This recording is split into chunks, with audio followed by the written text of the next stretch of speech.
You guys are having a great day. My name is Dr. Boyce Watkins. I want to say welcome to drboycetv.com, the home for intelligent Black people. And today I want to talk a little bit about something that I just saw online that I thought was really interesting. I saw Luke, aka Luther Campbell, from previously from the Group 2 Live crew. And he seems to really be interested in politics, which is certainly his right to do so. He's OG status in hip hop, and he's somebody that I'm sure has something to say, and I think it's worth hearing.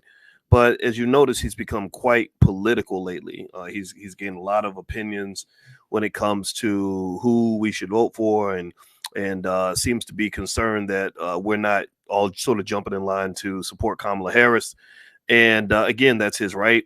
But at the same time, it's also our right to resist if we feel compelled to do so. I'm not telling you not to vote for Kamala. I'm just saying that I think that there's space for some sort of resistance on not letting anybody tell you what you should do with your vote. I don't believe anybody has a right to do that. I don't even believe I have the right to tell you who to vote for. I certainly don't have that right. And I want to just start the conversation there. Give me a yes. First of all, let me know you can hear me. Let me know. Can you guys hear me okay? Give me a quick okay. What's up, Max Law, Justin Pender, Jermaine Trusty? I see you. Let me know if you guys can hear me okay. Let me know my audio is good. Also, give me a yes or no. Do you think that people should have the right to vote for who they want to vote for? Give me a yes. Give me a yes if you agree with me on one fundamental point. Do we fundamentally agree on the definition of freedom? Freedom means do what you want. Freedom means vote for who you feel serves your interest the best. Give me a yes if you agree. If you agree with that, then we can be friends. If you agree with that, then we can have a great conversation. If you agree with that, then there's nothing really to fight about. Do you understand? I believe in making things simple, and sometimes we make things complicated. Massa got us in a cage fight. Massa created this really jacked up two-party system, this ridiculous system where you literally have two options, Democrat or Republican for the most part. And both parties, Republicans and Democrats, are quite sinister when it comes to undermining your freedom. They are quite sinister when it comes to making sure that you have no choices. And so what ends up happening, tell me if you have seen this, if you've seen this regularly, when you're Black and you say, I don't want to be a Democrat, I don't want to vote for the Democrats. What do they call you? Tell me in the chat. What do people typically call you if you're Black and you say, you don't deserve my vote. You haven't earned it. I've been asking you for stuff for the longest time. You haven't given it to me. You're not delivering for our community. A lot of communities that are run by your people are destroyed. They're worse off than they were when you got there. What typically happens? What do people typically call you when you say, I'm not going to do what you tell me to do? When you say, I'm not going to do what I'm told, they start calling you a Republican. They call you a Trump supporter. It's an easy play. And let me just tell you why that is fundamentally flawed. And this is where my issue is with what Luke is doing. I was listening to his Twitter live, and I saw some other people in there, interesting people, Yvette Carnell, Tommy Sotomayor, a few other people. And I really just think that the problem that you have, it became a really dumb conversation, to be honest with you. It got to where people were cussing each other out, yelling and screaming at each other. You motherfuckers, you dumb motherfuckers, you stupid motherfuckers, who da-da-da, who da-da-da. I mean, I saw a lady, she was screaming her ass off. I wish I could have the recording. It was pretty interesting. She was screaming about, all of you dumb blankety blanks who won't support Kamala Harris. Wait till these Republicans get in office and look at what they do to you, and all this other stuff. And it just became a ridiculous conversation. It wasn't a productive discussion. It wasn't a discussion that it was going to bring anybody closer together. It was like a civil war. It was becoming a civil war. And I don't think that's productive at all. And what you have is you have a type of thinking that is not evolved in the sense that you don't understand who the real enemy is. The enemy, if you're a Democrat, your enemy is not Black people who won't vote Democrat. Your enemy is not Republicans. If you're a Republican, your enemy is not people who are not Republicans. Your enemy is the people who trapped you in this two-party system. It's the wealthy people. Now, mind you, the wealthy people who fund this two-party system, the wealthy people who put billions of dollars into making sure that no other political party can be built, the same wealthy people who gave money to the Democrats and gave money to the Republicans so they can file challenges, against Cornel West's campaign. We had we had Cornell's vice president, Dr. Melina Abdullah, on this platform. If you remember, she came in and talked about how the Democrats consistently did everything they could to undermine their third party initiative. The reason they get this money is because they're not really arguing over the same things you're arguing about. You're arguing about, certain legislation, maybe whether or not a trans person can use the girls' bathroom, or whether or not it makes sense for, for people to be able to have an abortion or not.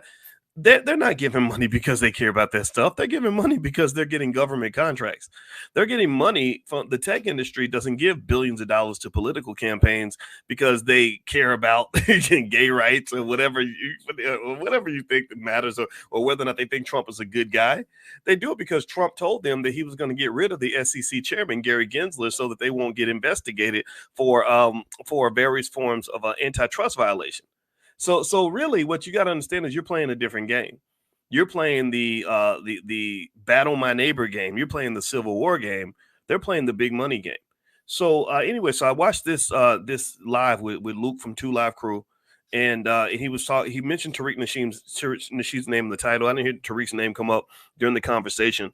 I do know Tariq, and I did text him about it, and I was curious to get his perspective on it, and where I agree with Tariq, where I align with Tariq on this, is that I'm a strong believer in reparations. I also align with Tariq Nasheed because I get this idea and I agree vehemently with the idea that African Americans who are descendants of American slavery are owed a specific debt in our specific country for specific things that our specific families went through. Now, this does not mean I do not have the love and respect for Black folks all around the world. I just went to Egypt. Saw Black folks there in the Nubian village, been to Ghana, connected to people in the Caribbean, went to the Caribbean last year, all these places, and love them all. But I think that there is a conversation that certainly needs to be had between the Black people who have a lineage in America that goes back, say, 200 years to slavery, that has to be different and unique from anybody kind of rolling up and saying, hey, I like Kamala saying, hey, I got a Jamaican daddy, so that makes me just like you. I do think that Kamala and her lineage is different from yours. Kamala has full support of the Indian community. Let me ask y'all this. Give me a yes or no. If your Black ass, your African American ass, how many of y'all are African Americans? Let's start there. How many of you are African American? Give me a yes in the chat if you are an African American and you believe you are a descendant of slavery. Now, if you're not excluded. I do not hate you. I love you. I probably will be defined as a Pan-Africanist because I love Black people everywhere. But how many of you are straight African American, like trace your great-great-grandparents back to something that related to slavery, Jim Crow, mass incarceration, all the other things that happened to Black people? Give me a yes if you're foundational Black American. You can call it FBA, you can call it ADOS, whatever you want to call it, B1. How many of you are in that category? All right, so as you put your yeses in the chat, let me ask you this other question. If you ran for president, if your African American butt ran for president, would you get as much support from the Indian community as Kamala Harris is going to receive? Yes or no? Would you be able to then play both sides of the fence and just say, hey, I decided I want to be more Indian today than I am Black, so I think I'm going to go to my Indian side from the people from India who are going to send money to help me to achieve my goals? And what do you think? The answer is no. Hell no. Hell no. Kamala is not the same as us, and it's not just identity politics. It's not just who she is. It's also what she's going to do, what the incentives are. And she's not lying about it. I mean, she's telling you how committed she is, for example, to Israel. That makes sense. But because Israel has AIPAC, they produce billions of dollars. They're not going to defy the Israelis and the Zionists. They're just not going to, because there's too much money involved. So that's Democrat and Republican, right? So what I'm going to say to you is that this conversation that I saw with Luke, I didn't like it because it was I listened to it for about 15 minutes and I said, man, all these people doing is they getting online and cussing each other out.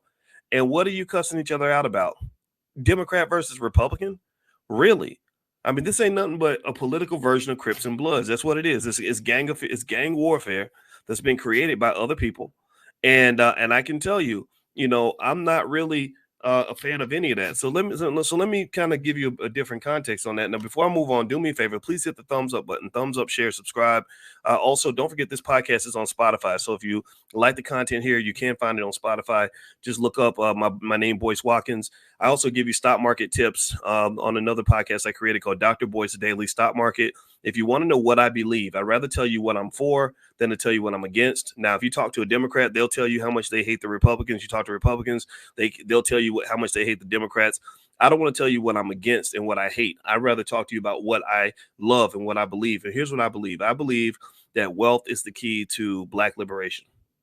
I believe that if we get our economics right, that will make us successful. If we push ourselves financially and make individual choices and family choices that are going to, save our money, invest our money, build our wealth, I think that's going to do more than any Democrat or Republican's ever done. And if you don't believe me, go look at the history. If you don't believe me, go look at the facts. If you don't believe me, go look at the data. The data shows. Y'all can't argue with me on this. The data shows that under Democratic administrations for the last 30, 40, 50 years, Black wealth has gone down. Black wealth has not gone up. Under Republican administrations, the last 50, 60 years, Black wealth has not gone up. Black wealth has gone down. So at the end of the day, your wealth moves because you move. Your wealth moves because you make certain decisions. That's what I believe is the solution. So if you want to know what I'm doing, some people may say, well, what are you doing other than talking? Here's what we're doing. Every morning I have a PhD in finance. I understand money. I'm like a financial ninja. I know how this stuff works. So every morning we do something called financial consciousness training or economic elevation. It is a free class. There are thousands and thousands and thousands of you that are signed up for this free class. We meet every morning, 7 days a week. We train economic soldiers. We train our families and our children to be economic leaders. I went up to Atlanta for InvestFest this weekend, but actually I was there for the Black Business Conference, and I'm going to tell you about both of those in a minute. And I saw a kid named Caden. Caden is 14 years old. Pay attention now. Listen to me. This is the future for the Black community. Caden's 14 years old, and I said, so you're starting high school? Wow. He said, no, I just graduated high school. I said, what? He said, yeah, I just graduated. And his father, who had been mentoring this kid, told me his son had finished high school. And I said, well, is he going to go to college? What's next? Pay attention. Listen to me. He said, no, because he makes more money than most college graduates. He's already a millionaire. I said, what? And here's the thing. I have been following Caden. Caden is a student of the Black Business School. Caden, he has been connected to us since he was 5, 6, 7 years old. And his parents, they didn't sit around and say, well, boy, you need to be a Democrat. Make sure you show up to your job. Get you a good Black job. And then you get you a good Black job. And then you're going to go to college, son, and go $200,000 in student loan debt. And maybe by the time you're 40, you'll have something. No, his father, who I talked to extensively, told me what his plans was for his kids. Both his kids are killing it. Both of his children are making more money than 90% of the people in this chat. So don't you tell me. And here's the thing about Caden. Let me tell you about this too. Caden could not talk until he was 5 years old. Caden could not talk till he was 5 years old. If Caden had gone to the public school, they would have ruined him like they do every other Black boy in these schools. And a lot of these schools are run by some damn Democrats. Damn teachers unions that don't educate our kids, don't give our kids what they need. And then you up here fighting for that. Why are you fighting for mediocrity? Why are you fighting for mediocrity? If you're going to do all that fighting, fight for some damn Black excellence. Fight for some Black success. Fight for some damn Black wealth. Fight to put some money in your pocket. Fight for your legacy. Fight for your family. Fight for something that's going to help you win. Stop fighting for Kamala Harris. Stop fighting for Donald Trump. Kamala Harris don't give a damn about none of y'all. She would lock half of you up if she had the chance. Donald Trump, I followed this man 35 years. He don't give a damn about you either. So what I don't understand is how in the hell we got a civil war fighting over people that ain't gonna never fight for us. Let me just say this. You will never, ever in a million years ever see Kamala Harris in a heated debate cussing somebody out over the fate of the Black community. You will not see that. You will not see that. Yeah, now maybe she'll go to the line for the Israelis, maybe she, so they can have nuclear missiles and whatever, because that's her job. But she gonna do that for you. And Donald Trump show us how he ain't gonna do it. So what are you fighting for? That's my question. And what are you fighting about? It's silly to me. It's as silly as fighting over whether or not you think the Cowboys are gonna beat the Giants. If the Cowboys beat the Giants, Jerry Jones is not gonna send you a check. Jerry Jones don't like you. He don't even know who you are. So you're majoring in the minors. That's what you're doing. When you get in these little civil wars, these little Negro fights, you're majoring in the minors. You're literally fighting and stressing yourself out, giving yourself high blood pressure, raising your cortisol levels over something that ain't gonna make a difference in the damn price of tea in China. So if you want to know what I believe in wealth. In fact, if you want to join us for Money in the Morning financial consciousness training, every day I have a PhD in finance, people. I know what I'm talking about. Economics is easy if you understand basic concepts. Text the word morning to 87948 and you can join for free. Text morning to 87948 if you live in other countries. Because again, because I defend the descendants of slaves does not mean I hate any black person around the world. I don't hate you. I love you. I love all my black folks in London. I love my black folks in the Caribbean. I love my black folks in South America. I love my black folks in Africa. I love my black folks all around the globe. And some of y'all that are isolated in places like China and Japan, I know y'all everywhere. I love you. So if you want to join class, you can join for free at drboyceelevate.com. You can also go to drboyceelevate.com in case you can't text the word morning to 87948. If you text morning to 87948, I'll send you an invitation tomorrow morning. We meet every single day, 10 a.m., 7 days a week, because that's what you got to do to be good at something. If you want to be a great basketball player, you practice every day. You want to be great at football, you practice every day. You want to be great at cheerleading, you practice every day. So we practice every day. We practice our economics every day. That's why we're the best.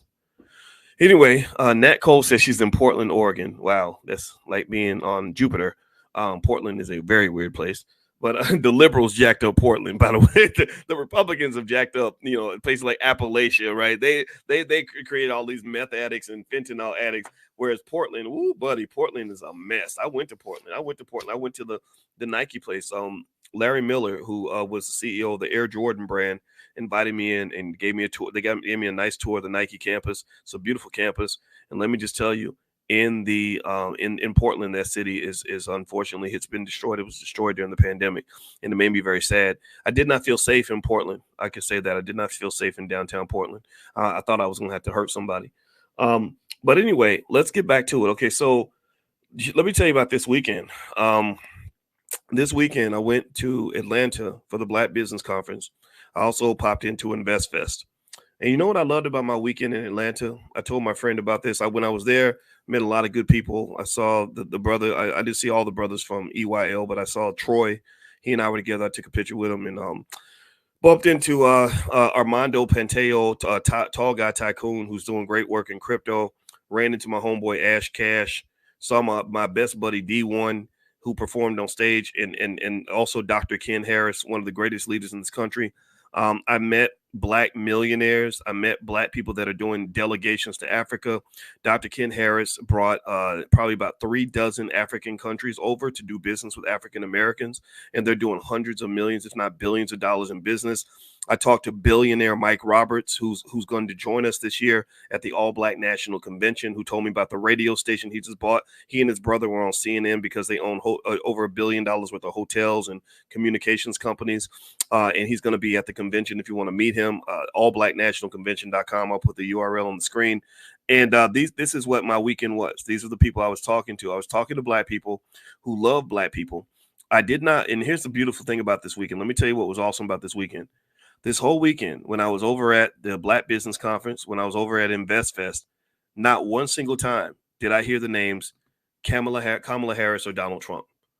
Not one time did I hear Kamala Harris or Donald Trump. Not once. I did not hear. Think about this. In fact, I got there Wednesday. I was there till Sunday. I usually don't announce where I'm at until after I'm gone for security reasons. And I went to Invest Fest, got so much love. I couldn't walk 10 feet without somebody stopping me. And that was, it was awesome to meet everybody. I was so impressed with all the young people. I saw thousands of young people gather together for the sake of building their wealth. I saw thousands of young people gather together for the sake of building for their family. I saw tens of thousands of Black people this weekend at the Black Business Conference and also at Invest Fest who have an interest in building their wealth. I said, this is it. This is y'all. This is the juice. This is it. You are better than the previous generation. You are better than the civil rights generation because they should have been fighting for civil rights, civil rights too. You're better than the Generation X. You're doing better than the boomers. You're doing it, man. You are doing it. And I'm encouraging everybody in Gen Z, keep on doing it. Keep on building that wealth, keep stacking that paper, keep buying that real estate, keep making those moves, keep investing in the stock market. Did you know that 89% of the stocks are owned by only 10% of the population? Did you also know that every study shows that people who invest in the stock market have higher wealth than people who don't? So if you care about things like black wealth, then you're going to do things in your family that are going to help you to become successful, that are going to help you accumulate that wealth. And if you're not, if you think that the politicians are going to do it, then you're wrong. We sat under Democratic politicians, we sat under Republican politicians, and not one single time has black wealth gone up. In every single election, they do the same thing. They scare you. If you go to a Democrat and say, "Why should we support Kamala?" Well, because if Trump comes in office, it's going to be Project 2025. I'm like, oh, that sounds what that sounds like? That sounds a lot like Vote or Die. Did anybody remember? How many of y'all remember Vote or Die? When they were telling you that literally if you don't vote, you're going to be dead. What does that sound like to you? That sounds like people who sat in the lab and said, oh, we get it. Black people are easily triggered. If we just scare the shit out of them, then they'll just do whatever we tell them to do. We'll get them on that low vibrational frequency. We won't get them dreaming about the future, because the Negro don't deserve to have a dream. We don't want black people dreaming and planning and preparing and being proactive. We need them to be nothing but reactive. We need them scared to death. We need them to be a bunch of bug-eyed slaves who are going to do whatever the hell we tell them to do. So every election, what they do is they do something to scare you. That's what they do. They just scare. That's it. It's an easy formula. If the other side gets in office, you go be dead. So you got to make sure you do anything you got to do to keep them out. We did 4 years of Trump. How many of y'all died during the Trump presidency? Did anybody give me a yes or no in the chat? Did anybody die during the Trump? Did any of y'all die when Trump was in office? Did any Republicans or Trump supporters show up at your house with an AK-47 and kill your whole family? How many of y'all went through that experience? Give me a yes or no. Give me a yes or no. Did y'all die? See, what I want you to understand, here's what I want you to understand. I see you, Stefan Clay. You have a right to disagree with me. I forgive you. I understand it. I used to be very, very into the Democrat-Republican thing. Go look at some of the articles I used to write back in the 90s. I used to literally call the Republicans racist. I used to attack. And I didn't, and I don't disagree with a lot of the points I made. I mean, I stand by everything I've written on behalf of the black community for the last 30 years. But what I started finding is that what they don't tell you is that you find out eventually that the snakes are the ones that are also in your bed. You think the snakes are across the street, but you find out the snakes are in your bed. So I started seeing Democrats do things that were just as racist as the Republicans. I sat there and watched what happened in the Obama presidency. When I got excited and I supported Barack, I was one of the first people to predict that he was going to be president. Y'all don't know these things. This is, I guess I got OG status, because around 07, 06, 07, I said on CNN that I believe this guy has a chance to win. And at that time, Barack only had 5% of the black vote. He was nowhere near Hillary Clinton. It was going to be Hillary's presidency, if you remember that. So I get it. I understand. I sat next to Al Sharpton and I saw the inner workings of the game. The Obama administration, the Obama White House used to call me all the time. And I told them to stop calling, because I said, y'all a bunch of suckers. You out here using black people. You're lying. So my problem is that, see, the thing is, and then here's what I want to say. If you disagree with me, I agree. It's your right. I have no problem with that. But what I am going to say is I need you to at least hear me too. I can hear you, but I want you to hear me too. I want you to say, well, maybe Boyce isn't just trying to be a hater. Maybe Boyce ain't just trying to be asshole number one. Maybe he's seen some things up close that have said to him, like, okay, this ain't it. This ain't it. I've seen these administrations up close. I worked with Russell Simmons where we confronted the Obama administration in 2013 to get them to change laws on incarceration. It was like pulling freaking teeth. It was so hard. I was shocked by the fact that it was so hard. We had a letter that I wrote to President Obama. It got signed by 150 celebrities and scholars. It got signed by Chris Rock. It got signed by Will and Jada Pinkett Smith. It got signed by, all the rappers, Rick Ross and Lil Wayne and all kinds of people. Justin Bieber even signed the letter. And I said, I'll be damned. It takes a tweet from Justin Bieber to get y'all to do something that you promised to do during your campaign. This made me very disillusioned with American politics. This helped me understand that they don't care about you, man. So my point is not to say that you shouldn't vote for who you want to vote for. I want to reiterate that. I'm not here to tell you who to vote for. I'm just here to say, why are you fighting for somebody who don't care about you? If you had a daughter who was ready to fight another girl over a man who just peed on her, you'd probably have a talk with your daughter about her self-esteem. If you see two dudes about to take a bullet over a woman that that don't like neither one of them, that's taking both of their money, you'd probably say something to the guys like, hey, she ain't really it. This ain't really worth your life, man. This lady ain't worth doing 50 years in prison. So that's what I'm saying to you. I'm saying that these people don't care about you. And the best part of this weekend, when I went down to the Black Business Conference and Invest Fest, shout out to all of them. They did a great job. I didn't speak anywhere. I was very happy to not speak. It's very rare I go to conferences I'm not doing something. In this case, I just got a chance to walk around and take it in and enjoy it. The whole weekend, the best part of the weekend was I did not hear anything about Democrat, Republican. Not one single person got on stage at Invest Fest that I saw or the Black Business Conference and said the pathway to Black wealth and prosperity is to all go out and vote for Kamala or to all go out and vote for Trump. Nobody said that. So that's my position on that. I think that Luther, Two Live Crew guy, he has a right to have his opinion. I respect that. It seems like he's evolved out of hip hop. He's getting more political. I don't know his credentials in this area. I think that, if I question his ability to do that, I think that's no different from if somebody questioned me if I decided I wanted to become a rapper. That I think that would be kind of weird, right? If I decided, hey, you know what, y'all, I'm about to drop an album.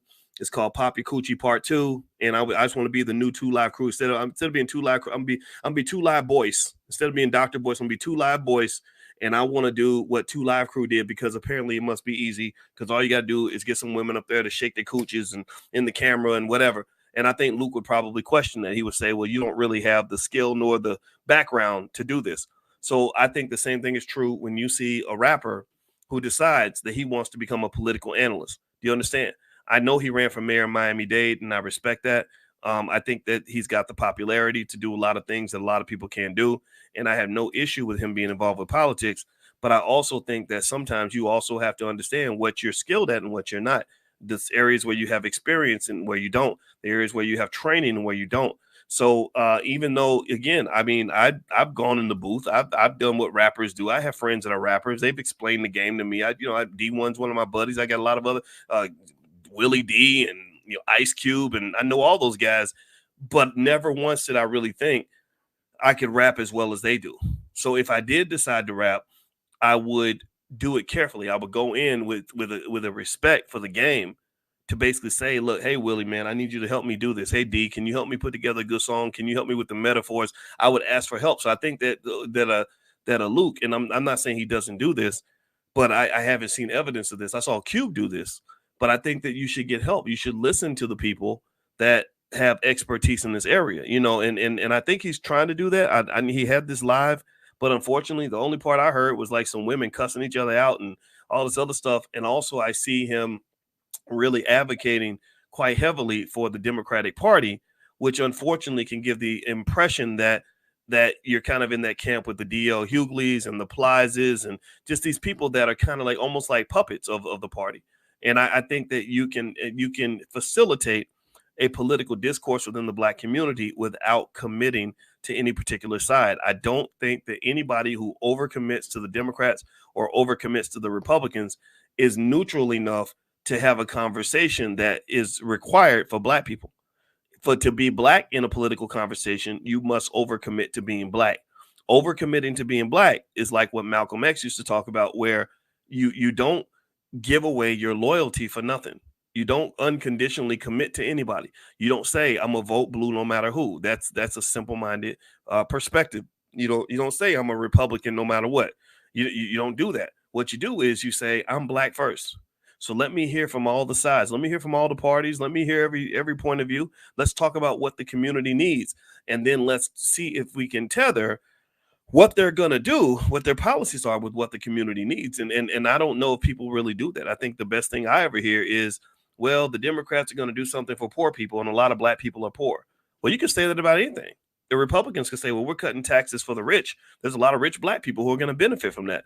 So what you're effectively saying is that Black people are everywhere, which is the truth. That's a truth that we don't want to deal with. We don't deal with the fact that Black people are diverse. Every Black person is not trying to get a better job. Some Black people want to build a better business. Every Black person ain't trying to get out of the projects. Some Black people been out the projects. Every black person ain't trying to figure out how to learn how to read. You know, some black people been knowing how to read. Some black people want something better than that. So I think that just the lack of understanding that we are different, we are diverse, and that we have different perspectives is a big problem. Anybody who says that because you're black, you're supposed to be a Democrat is fundamentally incorrect. And I think that is where we get dehumanized, even by our own. We get disrespected even by our own. We have people, even our own, who tell us that no, you need to fit in the masses box, and if you don't fit in the masses box, then you have no place here. I fundamentally disagree with that. So I'm going to just say this at the end. I'm going to go ahead and bounce out. Is I tried to listen to that live, and and I respect everybody that was there, but it just sounded like a bunch of cussing and yelling and screaming, and I just really hate seeing us waste all that energy fighting each other. I think if we put as much energy into building our wealth as we put into fighting for the Democrats and Republicans, we would be the wealthiest people on the freaking planet. If we tell me if you agree with that. If we put as much energy into educating our own kids instead of fighting over which white man's going to educate our kids will be the most educated in the world. If we were to put as much energy into rebuilding our families and learning the tools for that as we put into defending bullshit, defending Cam Newton wanting to have eight kids with 3 babies mamas, or defending this idea from men that single mothers are the problem, even though we play a role in the creation of single mothers, then we would have strong families. So what you're having these imbalanced debates where you are so focused on whether or not you can have a discussion that you're not really asking if you should be having that discussion. You're so focused on what you can do that you're not thinking about what you should do. You're not thinking about where you should be applying your energy. And a lot of energy gets wasted. And the reason the energy gets wasted, the evidence of that is that if you look back, I want you to pay attention. I want you to look at the facts right quick. Look at how many decades black folks been arguing, fighting each other, cutting off relatives, threatening to beat each other up over Democrat Republican nonsense. And I want you to point to me any administration in the last 40 years that has significantly improved the conditions of black people in America. Every single year we at the bottom. Every single year we have the worst in terms of families. Every single year we're the worst in terms of education. Every single year we're the worst in terms of wealth. Every single year we're the worst in terms of income. So what are you fighting for? What are you fighting for? Why do you fight harder? Pay attention. Why do you fight harder to defend mediocrity than you're willing to fight to pursue excellence? Why do you fight harder to defend mediocrity than you're willing to fight to pursue excellence? If you want to know what the problem is, that's the problem. I'm not participating in none of that. I don't care. I don't give a damn who you vote for. I just want you to know that. So when you come to the convention, be prepared to be around people that want to elevate. Be prepared to be around people that want to be smarter. Be prepared to be around people that want to support each other. Be prepared to be around people that want to collaborate, not to compete. Be around people that want to see our community happy, prosperous, successful, connected, and winning. And I'm gonna just tell you, when I was this weekend, I keep going back to the Black Business Conference and Invest Fest, and in both of those events, the Black Business Conference had thousands and thousands of people. The president of Liberia came in. They're working to form connections with African Americans, so they're doing hundreds of millions of dollars in business. And y'all don't hear about none of that because y'all paying attention to rappers. You don't even know about black folks that are quietly forming these companies. I met a brother from the Department of Energy who had a PhD in applied physics from the University of Michigan, who's helping black businesses secure multi-million-dollar contracts with the Department of Energy. You don't hear about none of that because that's not lit. That's not interesting. That's not entertainment. Because he can't dunk a basketball, but this man's doing very important work. So you got a lot of people in your community that are quietly getting it done, quietly building, quietly succeeding. And a lot of these folks came from regular, humble beginnings. Stop acting like they were all born with a silver spoon in their mouth. No, they went out and hustled and got them a silver spoon. Now they got the silver spoon in their mouth, but it's because they worked for that damn spoon. Stop disrespecting a successful black man or successful black woman just because you, unfortunately, got stuck listening to people who wanted to keep you in the mud. Once you liberate your mind, you can climb to the highest heights of our society. Once you get out of your own way, you can become the greatest on the freaking planet. And that's all I want for you. So I'm not here. I'm not gonna fight. I'm gonna tell you, I'm not gonna fight with you over no Democrat, Republican stuff. I'm just not.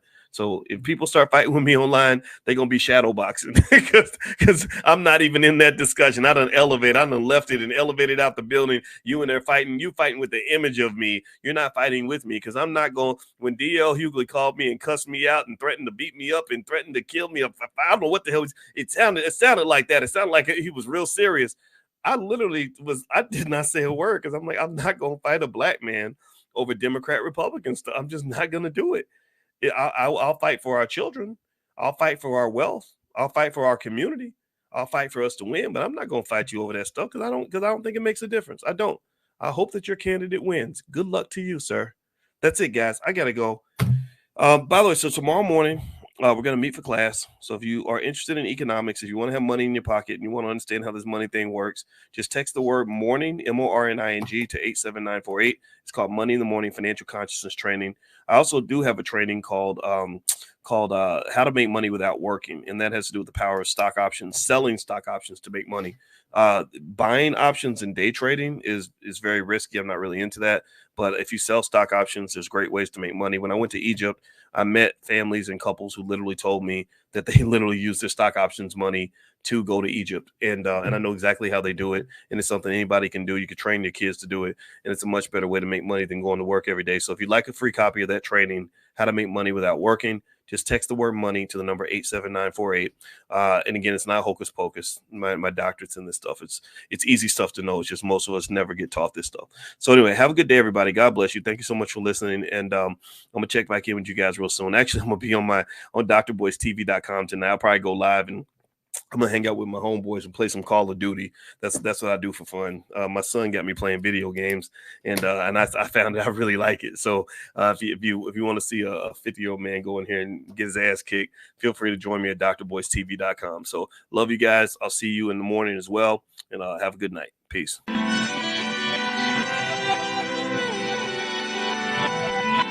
Here we are, clan the isms, cataclysm, great. Our people out here struggling, trying to make it in this state. Everybody out here doing it, but we the ones who late. Now family, we the ones who gotta delegate. Get that money in the power, never be fake. Stick to cosign for 3. What did he say? Create jobs, support our own. Educate the same and buy back your home. Got 3 degrees, triple 10. 3 PhDs, now we on the CNN. DBTV, let's talk about negligence. Ignorance is bliss, but we can turn it to intelligence. Believe none of what you hear, half of what you see. Let's break it down here on Dr. Boyce TV. Growing up, and it led me to where I'm at now. Wow. Okay, so you had a lot of great influences. Yes. That really helped you to get to where you are now, and Yes. and that I find that's usually the case. When somebody accomplishes a lot at an early age, it's because somebody kind of gave them a blueprint in advance. Mm-hmm. Like it's a generational transfer of knowledge and really wealth, because knowledge is a type of wealth, right? Yep. Like I'll tell you an example, man. When I went down to InvestFest recently, and there's this other kid that I just sort of been connected to for a while, named Caden, right? So I saw Caden, and he was 14 years old. And I was like, oh, hey, how you doing, man? I hadn't seen him since he was 7 or 8, but I knew he was in the Black Business School learning business and all that at like 6, 7 years old, right? Wow. And I knew he was awesome. making money. Yeah. And he had the mentorship of his dad's always with him. Everywhere he would go, his dad would be with him, kind of teaching him the ropes and everything. And so I'm like, hey, so how you been, man? He's like, oh, I'm doing good. I said, wow, you're 14, you're about to start high school. That's cool. He said, no, I already graduated. And I was like, middle school? You graduated middle school? He's like, no, I finished. His dad was like, no, we finished high school. We went ahead and knocked that out. And and I said, so where's he going to knock that out? Right. And I said, so where's he going to go to college? And he's like, no, we're not going to do college, because he's already a millionaire. He's already making more money than most college grads, right? And to me, that I thought that was the coolest thing, because it kind of shows like how much untapped potential there is, like, because I'm sure yourself, and I'd like for you to kind of share this with me from your perspective as a young 20-year-old who's about to be 21. Happy birthday, by the way. When you look around and you see other people your age that maybe could be doing something as amazing as what you're doing, but they can't see that in themselves. How do you kind of process that? Like what's that kind of like for you to be so different from other people your age? Yeah, I mean, it's growing up, I always knew what I was doing was different. I know most kids, um, they were going out partying in high school. Like still to this day, I've never been to a real party, a house party or any other type of a function situation. I've never been. It was always the weekends I'm at the racetrack. So I always knew what I was doing was kind of different from most kids, I guess. I just didn't know how to. Being young, I didn't know how to handle it. Like, obviously, I want to go out with my friends sometimes, right? But I got a race this weekend in Pennsylvania, so like, I can't do it. And sometimes it sucks. Sometimes when you go out and win, it's like, okay, like I should have came here. I should never went to that thing. But like growing up now, like and being 20, obviously, and like college ages, like I see a lot of people that are having success, like in D1 athletes or college athletes in general, are having success and doing their own thing, but then they can still go out and still go party. And you know what I mean? Have that work personal life balance. But for me in general, for me, I feel like to be successful in this industry, everything has to be racing. Like you have to live it, breathe it, sleep it, eat it, like racing. So that's kind of been what I've stuck to. And sometimes like I want to be able to live the normal life of a 20-year-old, right? And go out with my friends. But I'm just gonna wait to that stuff for down in the future after I already Mm, hopefully be successful one day. interesting. I saw Shannon Sharp, who's won, I think, what, two or three Super Bowls or something like that. And I didn't see his whole conversation about it, but I remember seeing where he was basically he seemed to be making the point that that to be excellent or to be a champion, especially like a world champion or something like that, where you're with the elites, Mhm. you really can't be like this normal balanced person. Everything you're doing is abnormal. Like Michael Jordan was not a normal guy. He couldn't go to the parties like even the other NBA players. He had to be abnormal from them because he's like, no, I want to win championships. I want to be the leading scorer. How does that feel? I mean, how does that go? How do you process that in terms of what it takes to be an elite driver? I mean, it takes a lot of, first of all, it takes a lot of courage for you guys to do what you're Yes. doing, right? And then also you're competing against people that are just damn good at what they do. What's that like for you? Well, for me, it's more on what makes it the toughest. It's more on I say the mental side of things. Like I played every other sport growing up. I wrestled, played basketball, I played soccer, baseball. And like I can wrestling. If I lost a wrestling match, the other guy beat me. I lost. Like I straight up lost. He was faster than me. He had a better move than me. Something simple. But racing, there's a million components from the car that you don't know why you lost this race. Why did the guy Mm. pass you with 2 laps to go? Did you overdrive the car? Did the car just wasn't good? Was the tires going bad in the car? And with that being said, you're racing against 40 other drivers week in and week out, so you're not going to win every race, right? I mean, if you have a 15% winning chances, I mean, you're doing really good as a driver. So for that, it's just the mental side of things of staying strong and staying confident in yourself and your ability to drive. A few years ago, I had to get a sports coach because I just was losing confidence. I wasn't winning as much anymore.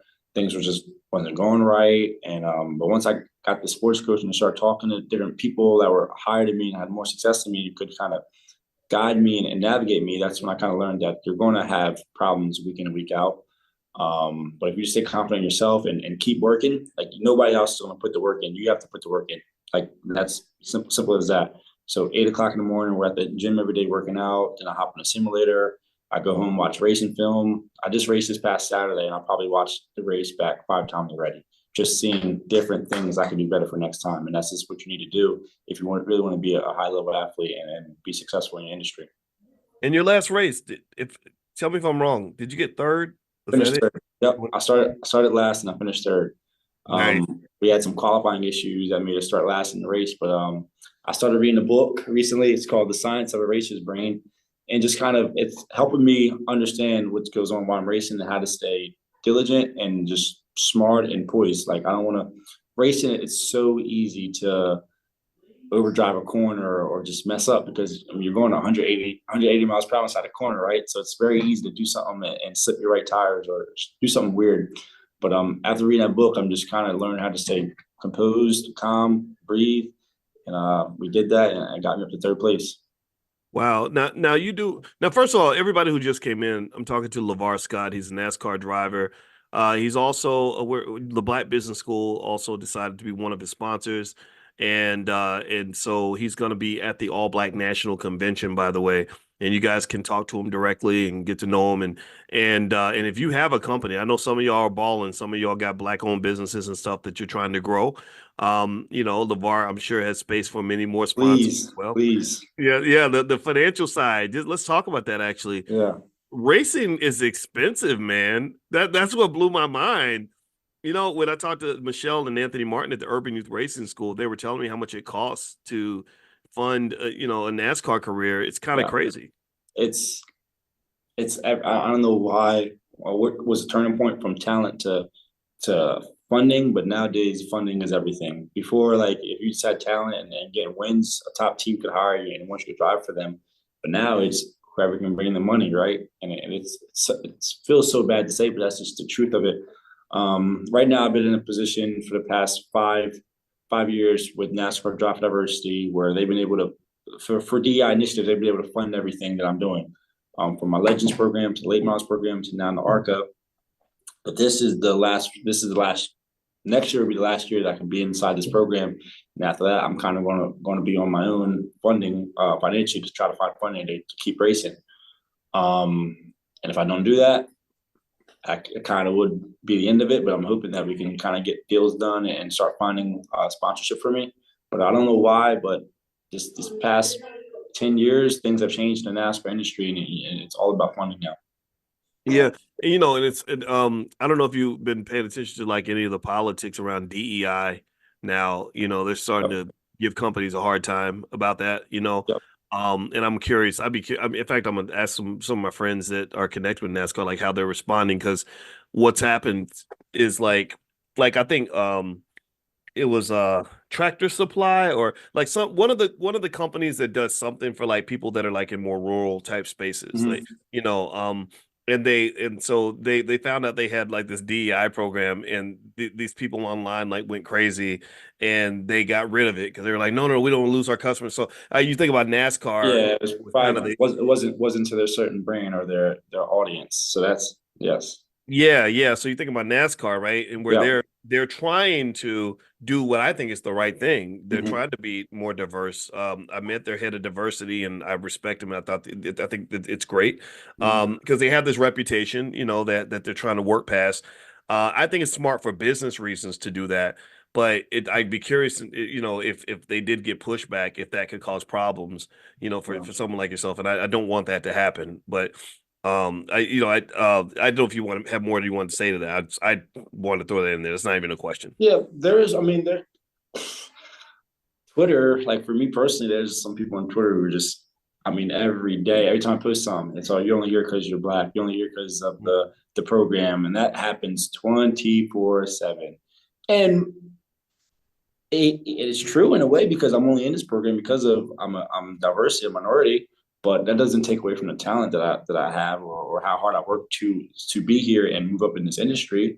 But people are going to hate. I mean, I can't change anybody's opinion really, so I just read it. I always say, hey, some truth to that, right? So I can't. There's nothing I can say. Thank you, and Hey, just keep on going. man, join the club. Yeah. When I got hired at Syracuse University, they did not they had 90 professors in the business school, not one black person, right? Hmm. And they literally had to force them to hire black people because they did not do it. They refused to do it. And so we got treated badly because of that. But it was like my thing was like, no, I know I'm good. I know how good I was. I was the top person in my program and all that stuff, So the problem is not me. The problem's with the way you've done things up until this point. Mhm. Because, you and I both know that talented black people didn't just exist in 2024. They've existed for thousands of years. But if those doors are blocked, and people are not even allowing our talent to be seen, like you look and think about it, the NBA was all white for a really long time. Yeah. That's crazy now, Yeah. right? Because we know who can dunk that basketball, right? So when they open the door and they bring in the talent, first of all, it's as much of a benefit to them as it is to us. When the NBA became integrated, they elevated. Mhm. You know, I think when racing becomes integrated, it'll be elevated. When golf got integrated with Tiger Woods, it elevated, right? We saw what Yeah. Tiger, right? In my view, it's silly, and I'm glad you're ignoring that, right? And I think also I'll be curious to get your response on this, but I'm also thinking like when you're talking about everything it takes to be a driver, mindset, focus, staying calm under pressure, going, learning as you go along. Those are tools for life, man. Yes. Do you see that? Like that everything. 100%. Yeah, And go ahead, please tell me about that's that. conversations that I have with my mom weekly.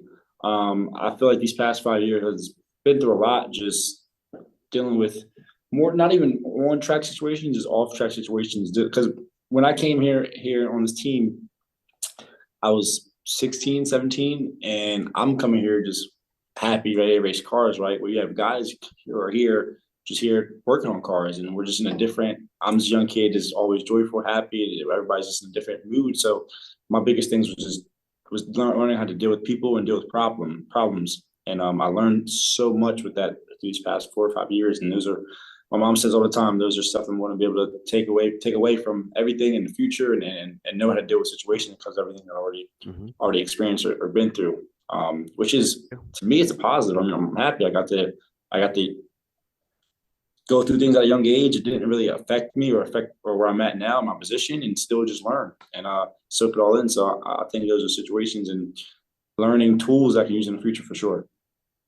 Yeah, yeah. Actually, I'll if you allow me to, I'll be an old man giving advice for about 30 for about 45 seconds. Um, the thing that actually, what the secret to my so-called success was actually where it came from? It actually came from playing sports in high school. Really. Yeah, yeah. In high school, I'm, and that's probably why we're cool with each other, man. Is I've always been very competitive in the sense Yeah. of wanting to be the best I could be. Like if I play a game, I want to win, whatever that is, right?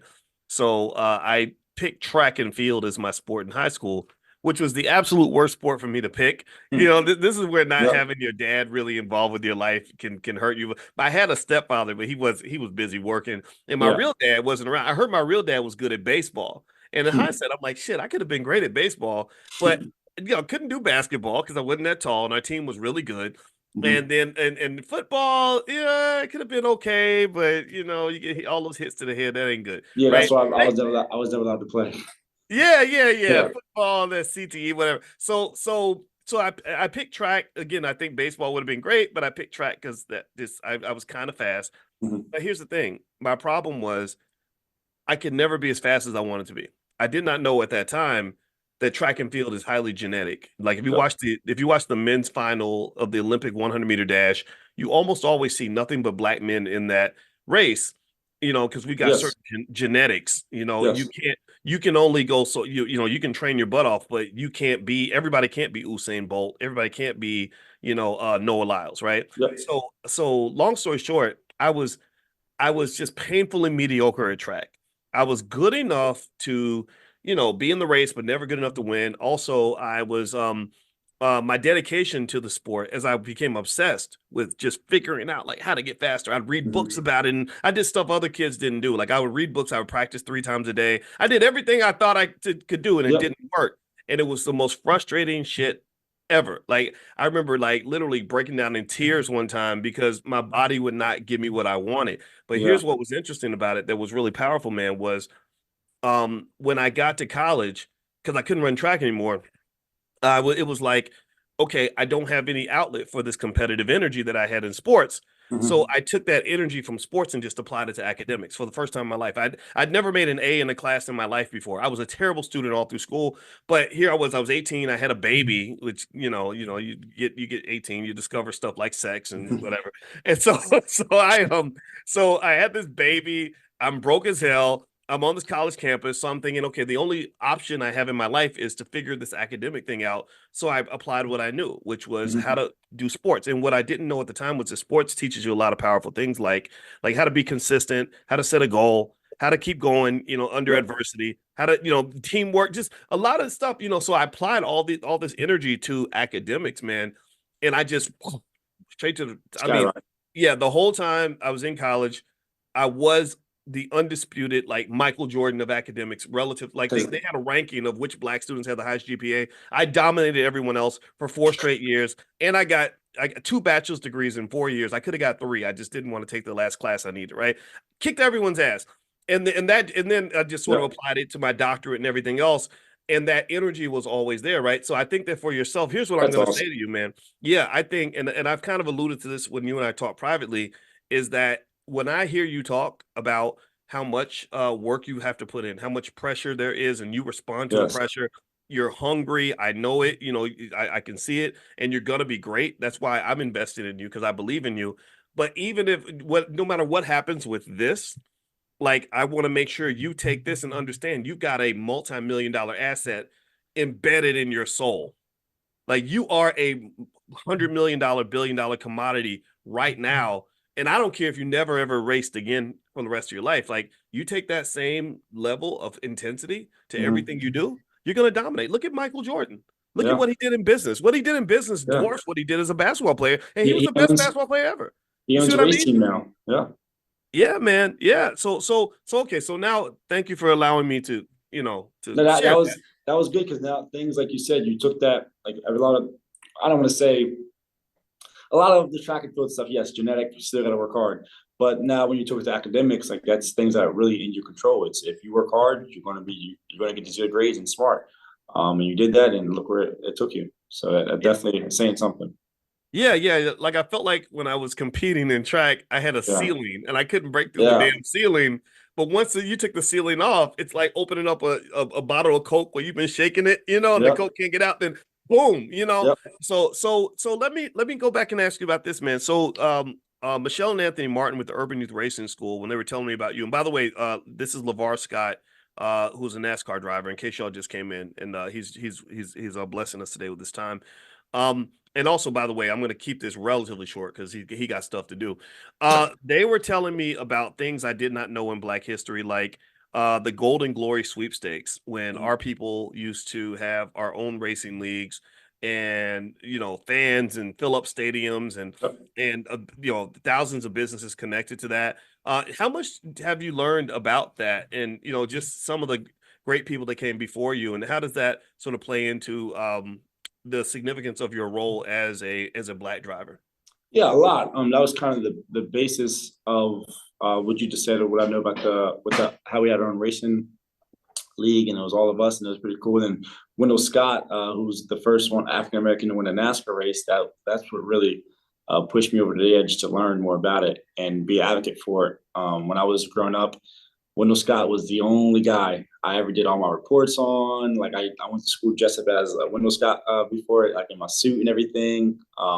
It was like yeah, that stuff. It was awesome to see that, and because no, he was the only one at that time doing something big. For me personally, like that is why I'm here. That's one of my biggest roles is to try to bring youth, African Americans inside the sport and show them how awesome the sport can be. I mean, I can't tell you how often I travel to go to Boys and Girls Clubs or go to NASCAR foundations and talk to the kids. I had to go to one in the next few weeks actually. It's very, very, very important for me because growing up, Kyle Larson, who is my guy, races now. If he would have came to my school and said something to me personally, I don't know what I would have done. So, and I'm not Kyle Larson yet. So if I can be that guy and talk to the youth and talk to the kids somehow, I want to be the first person to do that, and I try to do it as often as I can. Okay, so you carry that proudly, like because you got some people that are like, yeah, I'm black, but that's not important. Whereas you Yeah, you you you got to know know who you. you are. It's extremely important, and some people don't know that, and you got to show them. I remember I was in Chicago about a few months ago, and I did like 3 days of touring and just talking to kids, just talking to them, and want to be a part of it. And that stuff it really does mean a lot to me because if that would happen to me, I think obviously having my family and having them as my support to the racing. But if it wasn't for them or seeing people that I wanted to be like one day or achieve the success that they have, I wouldn't have been doing anything I'm doing now. Wow, man, I absolutely love that. I mean, I think, and in case y'all want to know why the Black Business School wanted to support LeVar, and it's LeVar with a V. So when y'all go look him up, make sure. Some people, I saw someone type Lamar. I'll make sure we got to say his name right. Say his name. Um, what if you want to know why we wanted to be a part of what you were doing and support you is because I saw you at it wasn't Talladega, Daytona. Daytona, yes. Daytona 500. Yeah. And so I was watching your race, and it was before, I guess, where the bigger names were racing the next Yep. day, and Yep. and you and your car was out front for a really long time. And I was like, wow, that guy out front, he's really smoking. And then I remember Michelle Martin from the Urban Youth Racing School said, yeah, that's a black guy. And I was like, really? Cool. I'm gonna cheer for the black guy. That's just what I Yeah. do. And you did really well. I don't remember what place. What place did you get? Fourth, sadly. Yeah, yeah, yeah. But And so she introduced me to you, and we were sitting there talking. And whenever I meet somebody that is an athlete or even like a rapper or anybody, I'm always doing like an energy check just to see like what mhm, kind of dude am I talking to? Some people just are terrible, just bad people. yeah. And I remember I talked to you and I was really impressed. I want y'all to know like he's cool, he was smart, humble, just a nice guy. And I relate to that. And we were just talking for a while and I was really impressed. And then over time we sort of became friends, and it was nice to be able to get involved. And I remember the first thing I was saying is like, I can't write those multi-million-dollar checks for a NASCAR team, but what can I do to help? Yeah. So we've been trying to do what we can, and I want to invite anybody to find LeVar on Instagram. And I'll give you his information. If you have a business and you want to support or in any way, every little bit helps. Yeah. And so Seriously. and right, and I want to put my money where my mouth is, and so I've jumped out there first. And if you have it in your heart or have the ability to help this brother kind of get to that next level, I encourage you to do that. So that was my journey to kind of get to know how great you are. So I want to just, I guess, ask you a question now in terms of where you are right now, what your goals are, where you see things going in the future for yourself. Yep. So right now, I have 5 more races left this season on my NASCAR schedule. We're second in points out of like 20 something. So we had a pretty good year. Nice. These past 5, 6 races, I finished second, third, fifth, second, third, and then third this past weekend again. So it's been a really, we're on a good stretch of racing. And then next year, I think I'm gonna go back again and run the same schedule I'm on this year, which is the ARCA National year with Rev Racing. But then I want to try to get some sponsorship and do some truck stuff and Xfinity stuff and move up pretty soon. So when I hear you say second and third and stuff like that, that's really impressive, right? And Yeah, you had a great year, but yeah, I kind of pick up like a little frustration, like that yeah. Well, yeah. that you. There was a few that it's so important and so serious, like for me to get my first win on this type of level of racing and this big circuit that we're on. And we were so close about a month ago in Elko. I mean, the distance was that far away from my front splitter to his front splitter. And I just every time I think Ah, about it, it hurts. It hurts because that'd have been a life changing moment for me and for a lot of people. And it's just I let it. oh. Yeah, I remember you telling me you want to do the donuts in the middle after Exactly. I the want I want drive. to experience those moments, and it was that close, and it hurt. It hurt.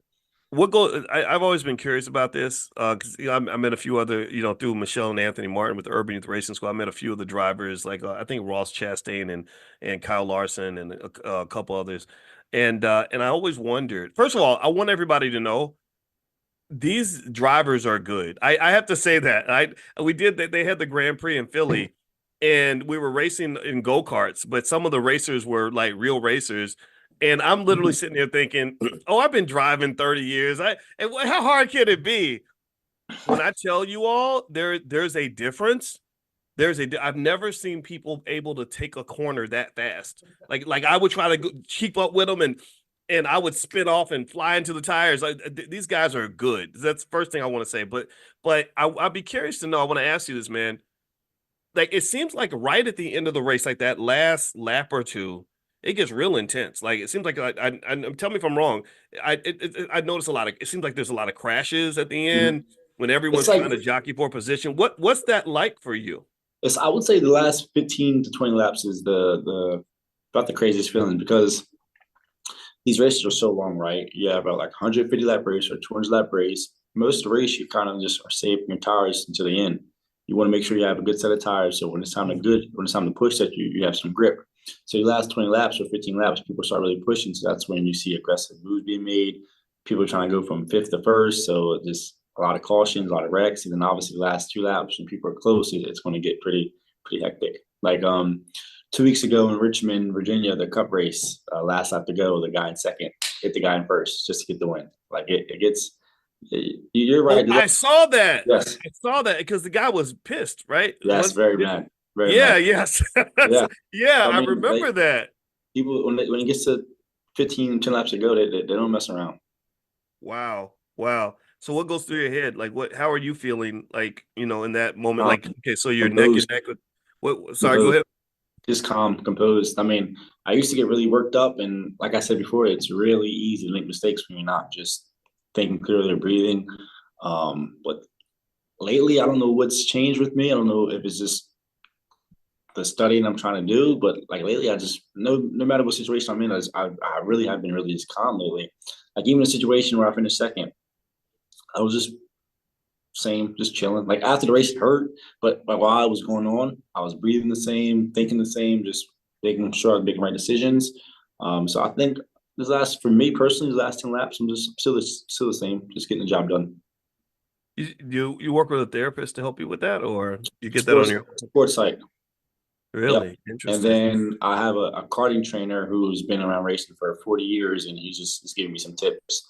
And my sports psych is telling me how important breathing is. So now I do a lot of breathing practices just to make sure that stays really good. Man, Yeah. this I mean that's got to translate into real life, right? You run Yeah, it into a does. stressful It situation. does. It really does. I feel like I got. I'll be honest and transparent here. If I have a situation with a girl I was talking to, something happened that was just out of my control. It's like, okay, I just breathe about it and just go about my day. You know what I mean? Like I think every situation's been just breathe, think, don't react. Just do what you got to do. Think about it, then react. Don't react first. Just think first. Now, y'all that are listening, by the way, this is LeVar Scott. He's a NASCAR driver. He's our homeboy. He's coming to the convention, by the way. Mhm. So that may be another reason for you guys to come out. You can meet him and stuff. But do y'all understand, like when we talk, just so you know, in this class, we talk a lot about therapy and how therapy teaches you little things like breathing and not reacting right away. And I really think that the more intense situations you run into, the more that kind of pays off because it keeps you from reacting in a way that you're gonna regret later on. Mhm. And that's not just true if you're a NASCAR driver, it's true if you're a wife or a husband, and something happens and you just mentioned a situation with a Yep. girl, right? Yeah.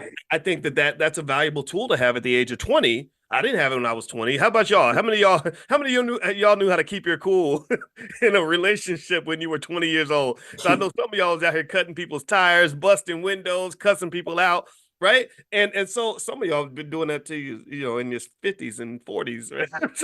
So I think but I love that, man. I think that is so cool because I think about even when I went down to Atlanta, Mhm. and I told you I went to the I went to a business conference and I went to Invest Fest, and it was like everything was all love, everything was all good, but unfortunately, when you're public, not everybody loves you, right? And sometimes people and there was a situation where a person got really irate with me and crazy and everything else, and I was inside, I was like boiling mad. But again, that experience just you keep your composure. Like, look, Mhm. I'm not responding to that. But inside, it's like, okay, boys, we're gonna count to 10, we're gonna breathe, we're gonna use all these Yep. therapy techniques because we're not gonna go out here and do something that we're gonna regret later on. So Yep. I personally think that's a skill that just applies for everything. It's gonna help you when you have kids. You're gonna have kids one day, I assume, right? Yes. Yes. There we I go. want. I want. Right, I want to right. have two. One boy, one girl. That's my Yeah. my Okay. dream. Things always change. Yeah, like kids will piss you off, And as a parent, you can't go off. Like we have two teenage girls in the house, and some days it's like, oh, I love you. Next day it's like, I hate you. You're terrible. And you just have to stay like this, right? Yep. So that's man, powerful skills, brother. I respect that.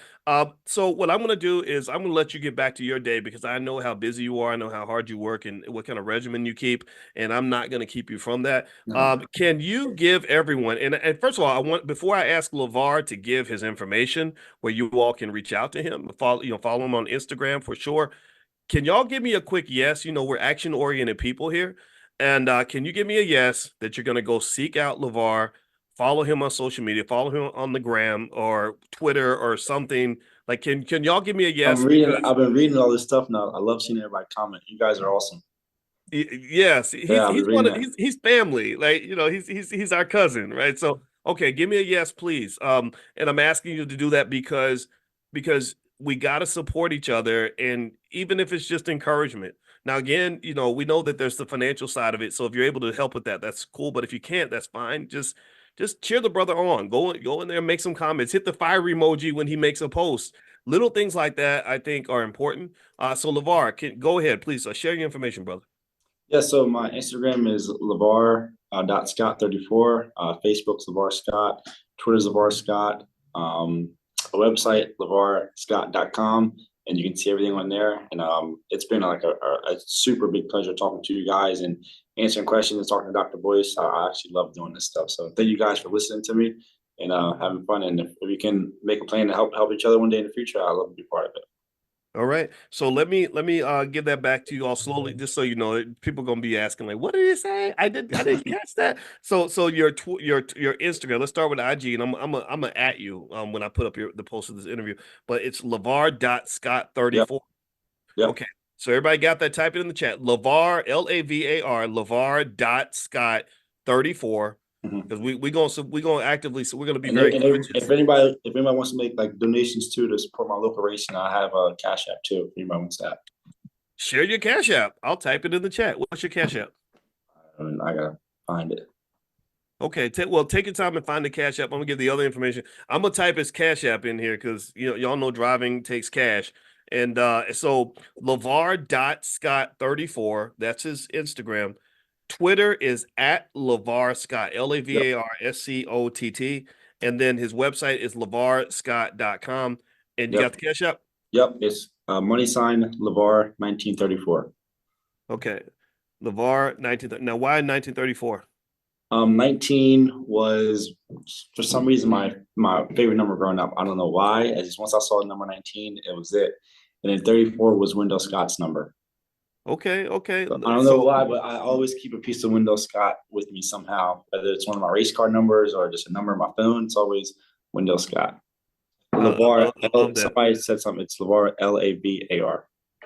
Yeah, LAV is in Victor, AR. So you said so your Cash App is $ LeVar 1934. Did I say that Yes. right? Okay, cool. All right, so I'm gonna put this in here if anybody feels compelled to send something over in the Cash App.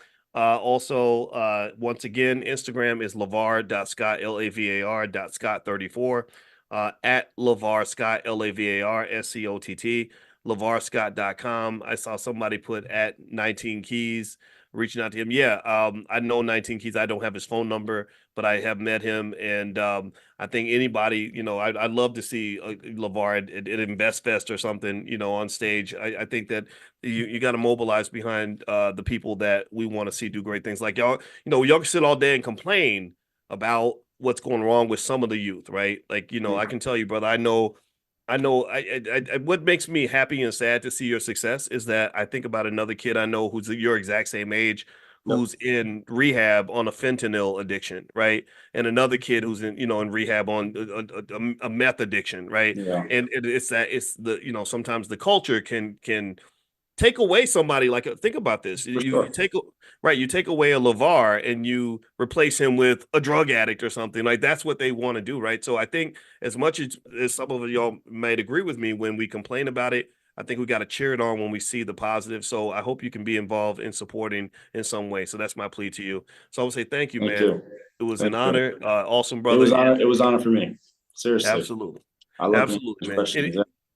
All right, brother. Well, good to see you, man. And Thank you. everybody have a great day. God bless you. And we will be back tomorrow morning at 10 a.m. Eastern.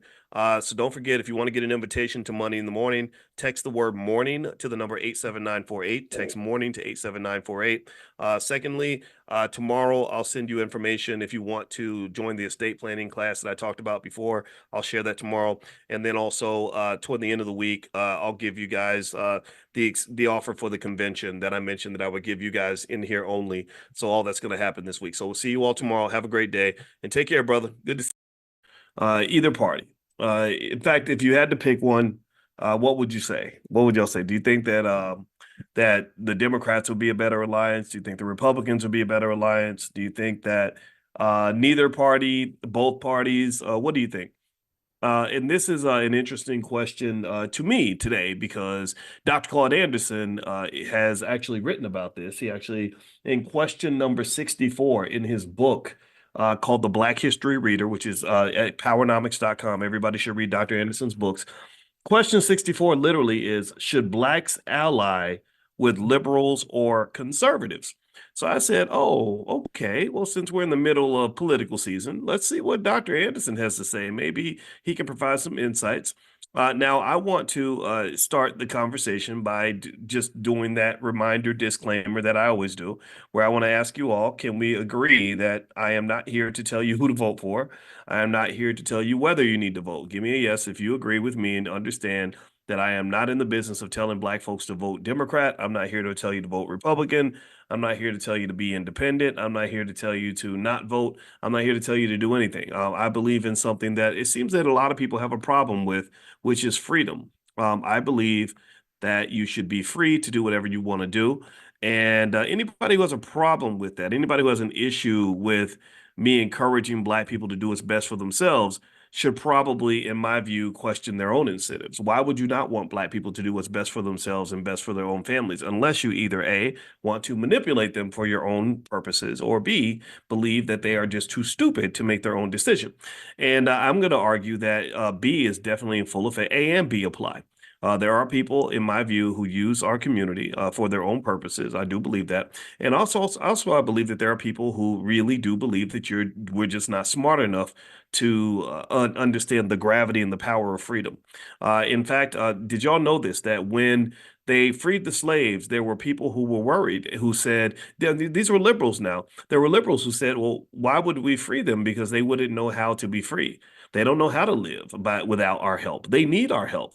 We're like their parents. They're too dumb to know how to make their own decisions. So because they're borderline animals. So why would we let these people be free? We'd be hurting them. In fact, we're helping them by keeping them under our guidance, under our tutelage, and under our control. This is a real thing. So really, I'm going to say that I think A and B are in full effect, that there are people who just believe that we're just not smart enough to make our own decisions. And I vehemently disagree with that, obviously. And or B, they want to use us. I think that there are people who use us.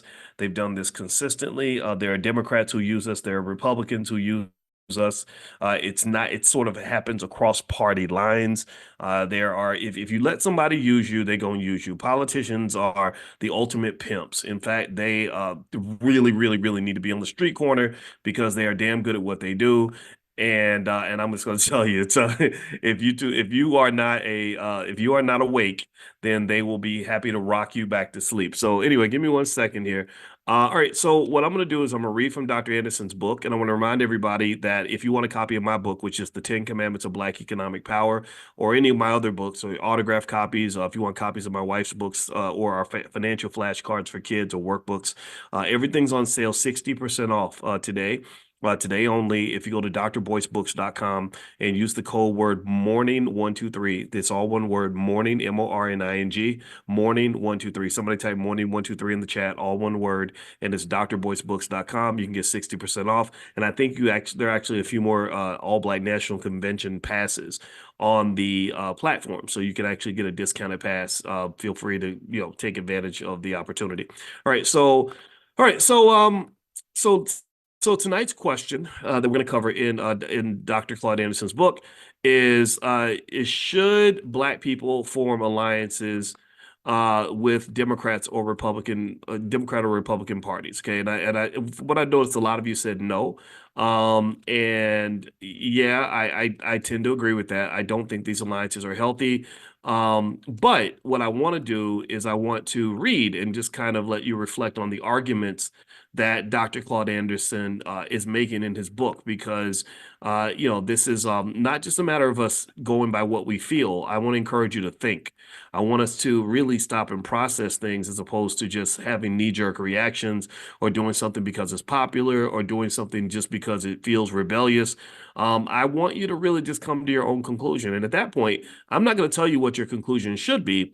I'm just going to be the one who is going to encourage you to go in the direction that your instinct tells you to go. So I'm not telling you what to think. I just want to encourage you to think, because if you don't, and then these people will use you up and chew you up and spit you out and screw you and everything else. And I think that's what's happening. I mean, Lord Jesus, I don't know if I was more frustrated watching the Republican National Convention or the Democratic National Convention. Both of them kind of got on my nerves, because I actually care about progress. And I haven't seen much progress in our community from either of the political parties. But anyway, let me digress from that and hop into this topic here. All right. So here's what Dr. Anderson says about alliances that Black people should or should not form with Democrats or Republicans. This is page 184 of the book, The Black History Reader. You can get a copy at powernomics.com. So Dr. Anderson says, in truth, it makes little difference with which ideological group Blacks identify, because there is scant difference between liberals and conservatives. Neither is willing to drastically alter the socioeconomic structure to benefit Black Americans.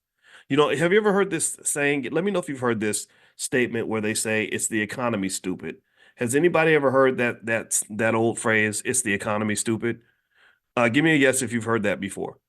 What does that mean when they say it's the economy, stupid? What do you think that means? Tell me what you think. Answer in the chat.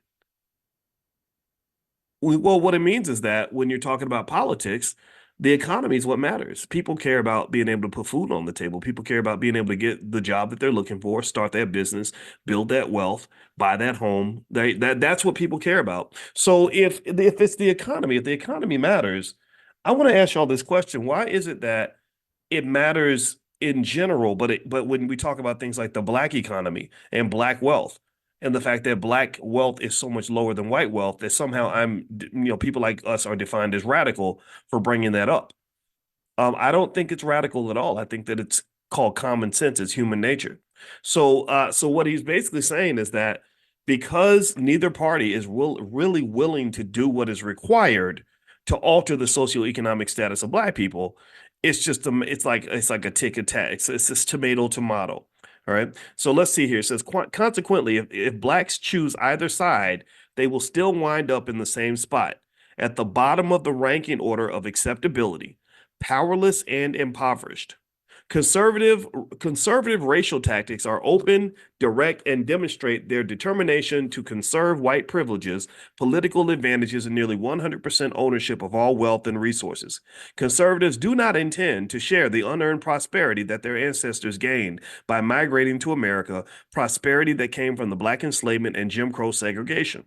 Conservatives are well aware of the purpose of the racial norms established in the Diversity Acts of the 1700s, that whites would be the dominant and controlling population. Conservatives do not believe in sharing or surrendering power or resources. Conservatism comes from the root word to conserve, which means to hold on to what one has. And I'm going to make an argument to say that even those of y'all that are running around yelling at Black people because they won't all line up and do what you tell them to do when it comes to voting for Kamala or whatever, you're conservative also. You have a different type of conservatism. And what do I mean by that? Well, the word conserve basically means maintaining the status quo. So if you're telling me that I got to go vote for who you voted for just because that's what everybody's doing, and that's what your grandma did, and that's what your mama did, and that's what your daddy did, that's conservatism. That's another type of conservatism. Do you understand what I'm saying? That you're basically saying that changing things is not possible, or it's not appropriate, and that you want me to simply do what you did. Let me know if you get what I'm saying. Give me a yes if you follow the logic here. That's my argument. My argument is that you're dealing with conservatives on both sides of the aisle. you're dealing with conservatives on both sides of the aisle. The only difference is that the white conservative in the Republican Party tends to be conservative in certain areas as it relates to maybe his economics and protecting that wealth and the power, the white privilege power for sure. Whereas the liberal conservative is somebody who simply says, keep doing what you've been doing, the same strategy that hasn't been working, the same people that haven't done anything for your communities. These are the same people that we want you to keep in power. So we're here to conserve the power structure. Just this morning, I brought in Dr. Melina Abdullah, who is the vice president running with Dr. Cornel West. And Dr. Abdullah, we had a long conversation, well over an hour. You should go check it out. And basically, she was explaining how hard the Democrats work to conserve their power when it comes to the political process. They don't want things to change.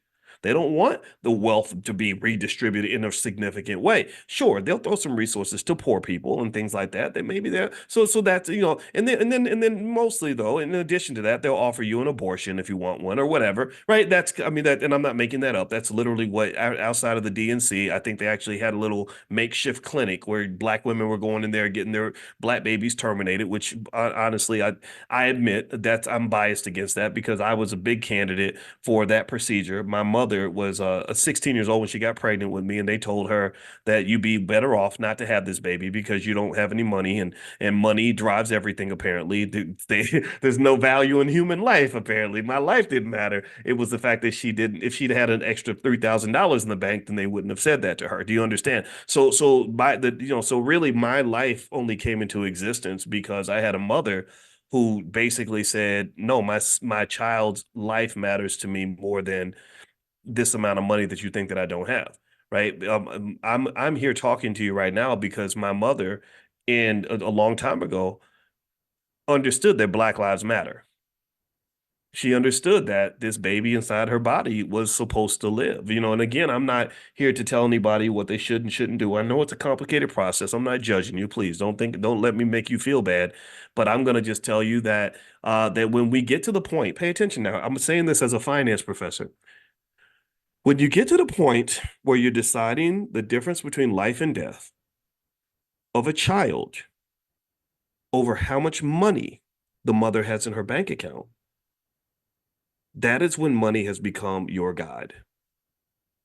That is where money has become your God, because I don't think anybody has ever marketed that procedure to masses of wealthy white women. I don't think they'd look at somebody with $100,000 in the bank and say, "Oh, you can't afford to have this baby." They'd say, "No, you can afford to have a child." Now they might say it's your decision at that point, right? But if you're poor and you're struggling, and let's say the father's not around, like my father wasn't there. My father was gone. I think he was gone like very early. I didn't even know the man.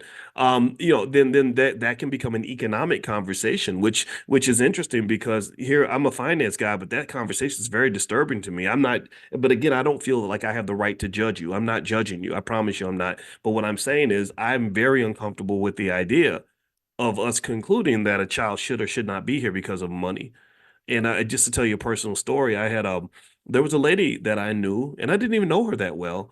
And she was gonna have her fourth or fifth child or something, and she had a husband, and she told me she was gonna get the procedure and terminate the child, and I didn't even know this lady that much. She probably I don't know, but I said, I wasn't trying to judge. I just said, so why are you doing that again? And she said, well, because we can't afford the health insurance. Health insurance is expensive here in Mississippi. And I said, and so you're telling me that if you could afford health insurance, you would go ahead and go through with it? She said, yeah, I would. And I literally at that moment, I kid you not, because sometimes God talks to me. I'm not no pastor. I don't ask me to come to church because I'm not coming. But God talked to me. God said, if the difference between this child living and dying is a few $100s, boys, you better go ahead and write that check. So I did. I said, well, if I pay your health insurance, would that help? Would that make a difference? And she said, well, yeah. So she went and talked to her. I said, but talk to your husband about it. I don't want him to think I'm trying to hit on his wife.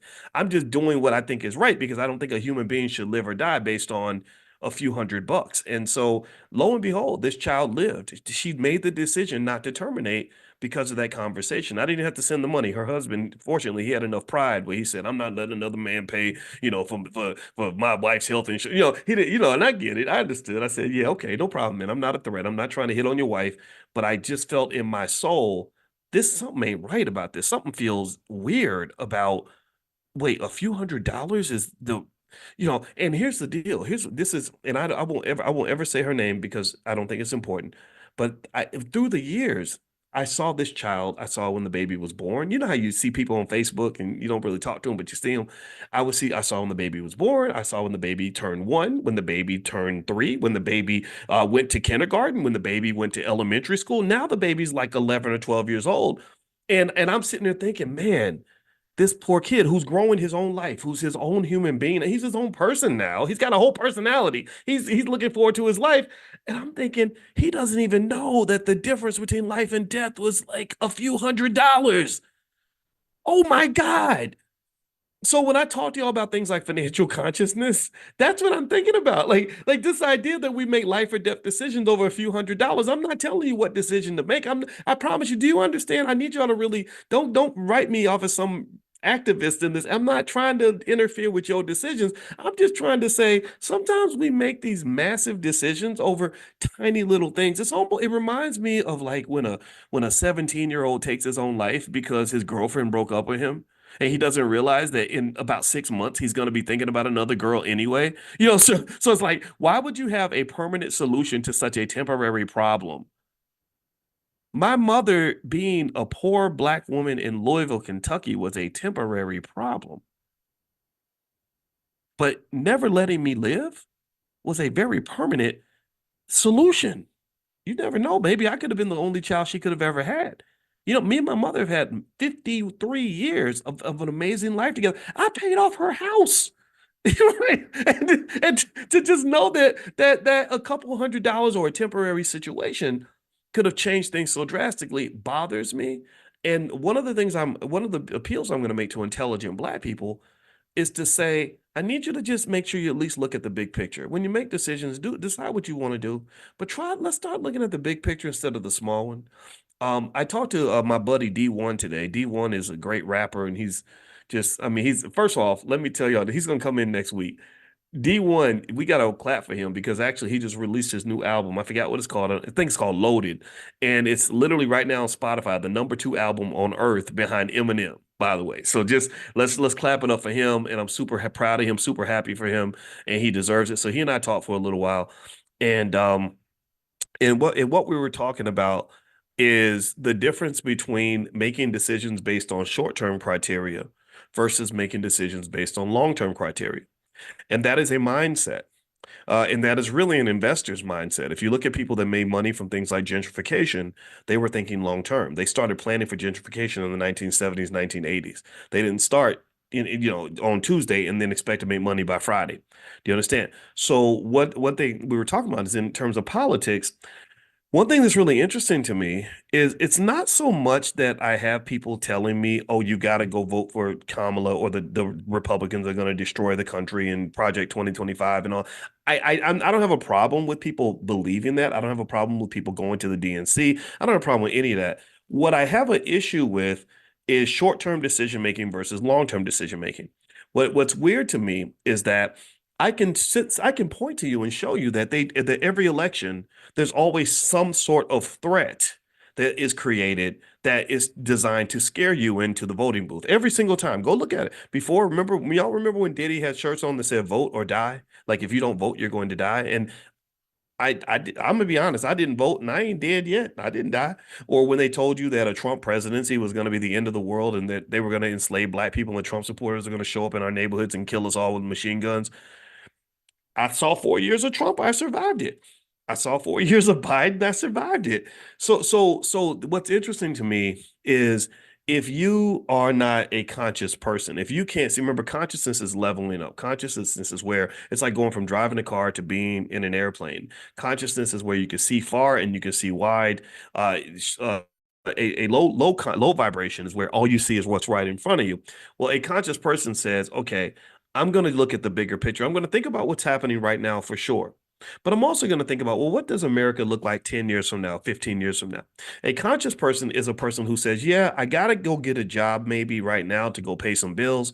But they're also thinking, well, but you know what? If I start this business and I sacrifice now, I can have money 20 years from now. See, an unconscious person is going to say, I'm going to eat these potato chips because they taste so damn good. A conscious person is going to say, yeah, I like potato chips like everybody else, but I don't want to die from a heart attack and obesity when, 15 years from now. Do you understand? So a conscious person doesn't optimize solely based on what's in front of them or solely based on the situation that's right there. A conscious person does not say, oh, she looks good. I'm going to go I got to go hit that. No, a conscious person says, yeah, ooh, I want to hit, she's gorgeous. I want to lay down with her too, but she might have diseases.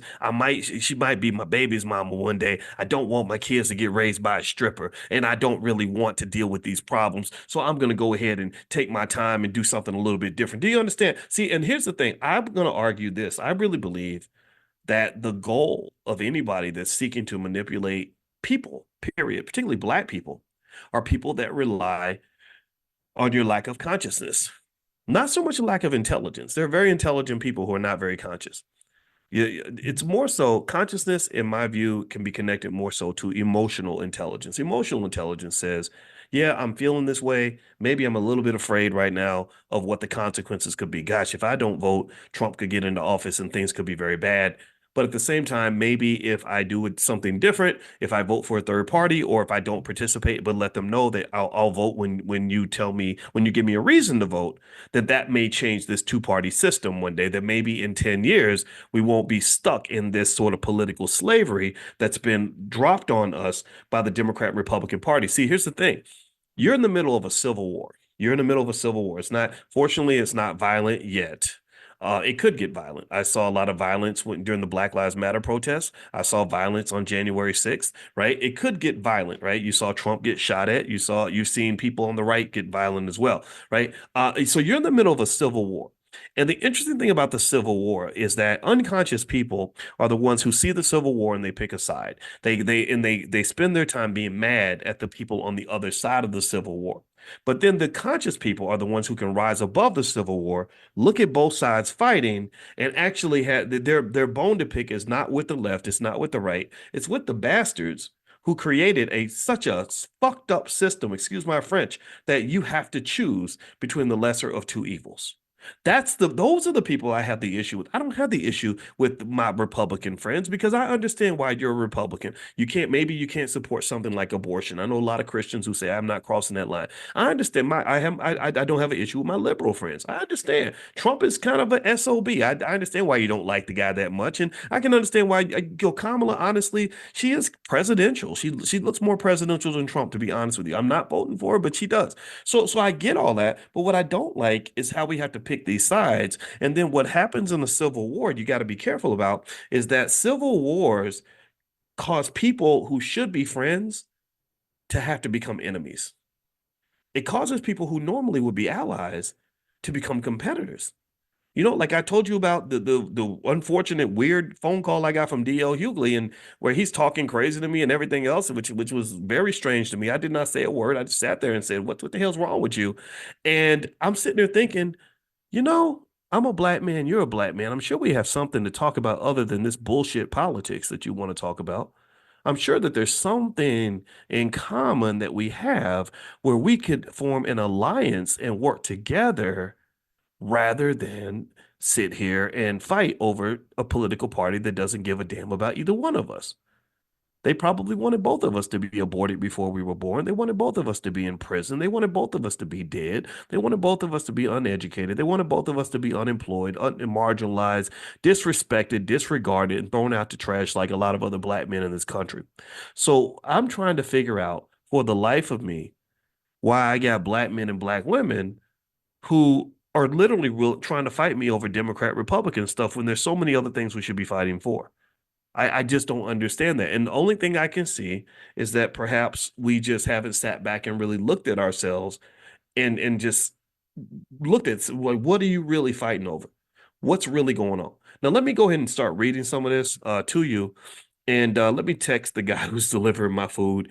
And uh let me I'm gonna see if we can bring it to my room. to my room. If he can't bring it to my room, I just tell it to bring it to the front desk because he brought the food really fast. I'm in a hotel right now. I can't say what city I'm in because everybody be trying to be nosy and stuff.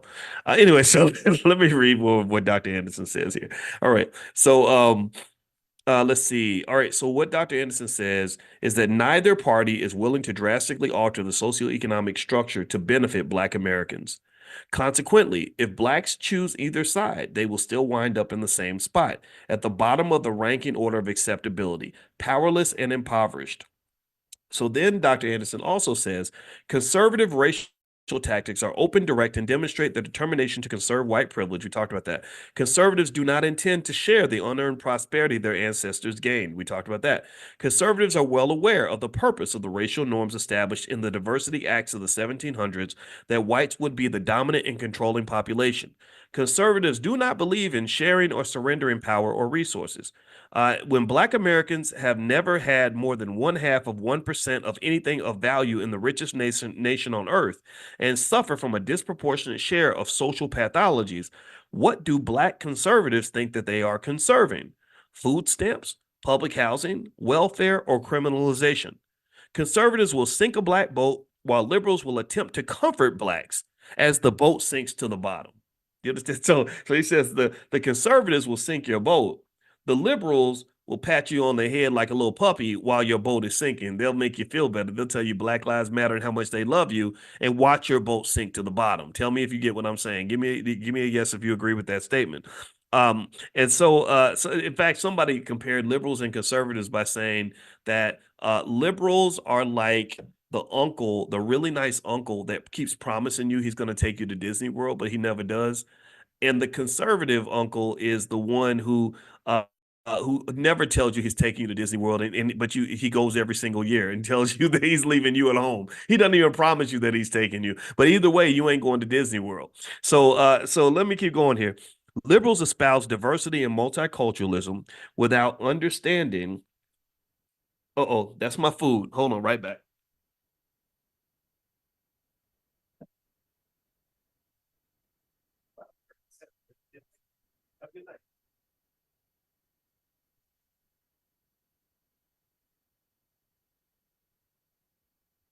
I didn't know my food was coming that fast. That's crazy. That's awesome. I love it when food gets here quick. And it was a brother too, so I got to make sure I get him a tip. I don't know if y'all pay the black. Do y'all pay the black tax when you tip Black people extra? So yeah, I gotta give the brother a tip. Hold on. Let me see if I can. Yeah, I can't find it. I can't find the right point in the app. Anyway, let me quit messing around. Let me focus in. Focus, boys. And my ADHD kicks in sometimes. All right. So here he says liberals espouse diversity and multiculturalism without understanding how these terms came about or how they were used against Black Americans. Inside of broad terms like minority, diversity, and multicultural, Blacks are either downgraded or totally excluded. Even those leading the Black civil rights movement did not seem to understand the political correctness of diversity caused liberals and the public in general to turn a blind eye on the unaddressed needs of Black Americans. By the way, I did leave it. In case you're wondering about the tip, I saw some of you were asking about that. I already gave him a 19% tip, but since he was Black, I was going to give him like extra. So let me see. Actually, let me rate the order. Okay, since y'all pushing me on it, let me go ahead and take care of the brother. So I'm gonna give him a thumbs up, and I'm gonna edit his tip. I was gonna leave him with $11.09. Now he's gonna get $15.84. Y'all happy now? Y'all happy? Or y'all gonna give me more shit? All right. So anyway, let me get back to it. All right. So in a society that no longer chooses to deal with race, wait, let me go back here. Hold on. Even those leading the Black civil rights movement did not seem to understand that the political correctness of diversity caused liberals and the general public to turn a blind eye to the unaddressed needs of Black Americans. So they thought they were doing the right thing. They thought they were helping Black people with all this diversity talk, but we kind of got drowned out in that discussion, right? They got to the point where they would start using these broad, ambiguous terms like multicultural and stuff like that, and then somehow Black people end up at the bottom of the barrel. I don't know if y'all saw this or not, but this year, MIT, last year they had 13% Black Black freshmen in the student body. I think this year they went down to 5%. So literally the number of Black students in their freshman class dropped precipitously, mainly because of the Supreme Court issues and stuff like that. So let me keep going here. So moving on, he says, in a society that no longer chooses to deal with race, diversity forces blacks to compete with all of these fabricated minorities that liberals have added to the pot in a kumbaya effort to share the wealth with everybody. Liberals impede black socioeconomic progress by using euphemisms and equating black suffering to discrimination experienced by other self-perceived aggrieved groups. Once these groups are created, they are offered to both the private and public sectors as a menu from which to select for affirmative action and other preferential treatment programs. Since the American ranking order of social acceptability puts blacks in the lowest position, government agencies and private businesses will usually choose women or ethnic immigrants over blacks. And I've mentioned that to you before. I know some of y'all love Kamala Harris, and I don't dislike the lady at all. But remember that if you look at most of the leading black people in America, most of them are not African Americans that are descendants of slavery. They don't want to touch that. They don't want anything to do with people like that. Typically, if Kamala was an African American woman with slavery in her DNA, American slavery, not Jamaican, none of that. Talking about American slavery in her family history, and married to a black man with American slavery in their history, not a Jewish man.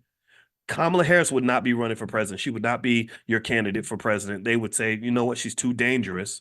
And in fact, I'm even shocked that Michelle Obama is able to still maintain the popularity that she has. I think Michelle Obama needs to talk about reparations. I believe to the core of my soul that Michelle Obama understands, and I think that that's why she couldn't, I think that's why she hated being in the White House so much, because she felt the way I think a lot of us would feel. I really believe if Michelle Obama did the right thing, she would lead the conversation on reparations because she's the person that can do it. She's the one that's inside the House that I think has the leverage to pull it off. Unfortunately, she doesn't pick up topics that are that heavy. I wish that she would. I wish she would. But anyway, let me keep going.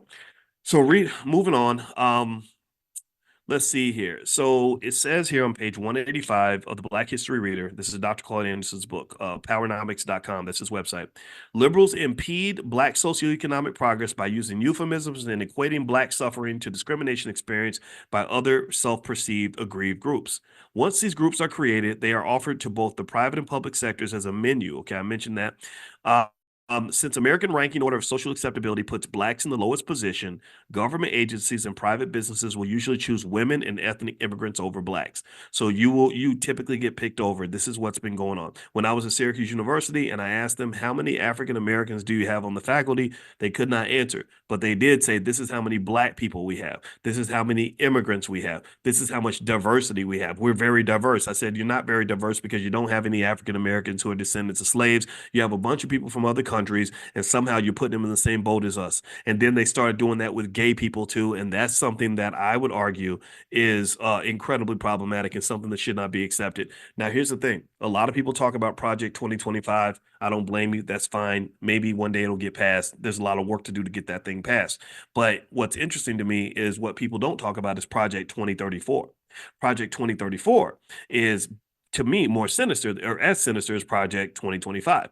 What is Project 2034? Well, Project 2034 is that when they allow millions and millions of people to come across the border here illegally, and they start naturalizing these people, they give them the right to vote.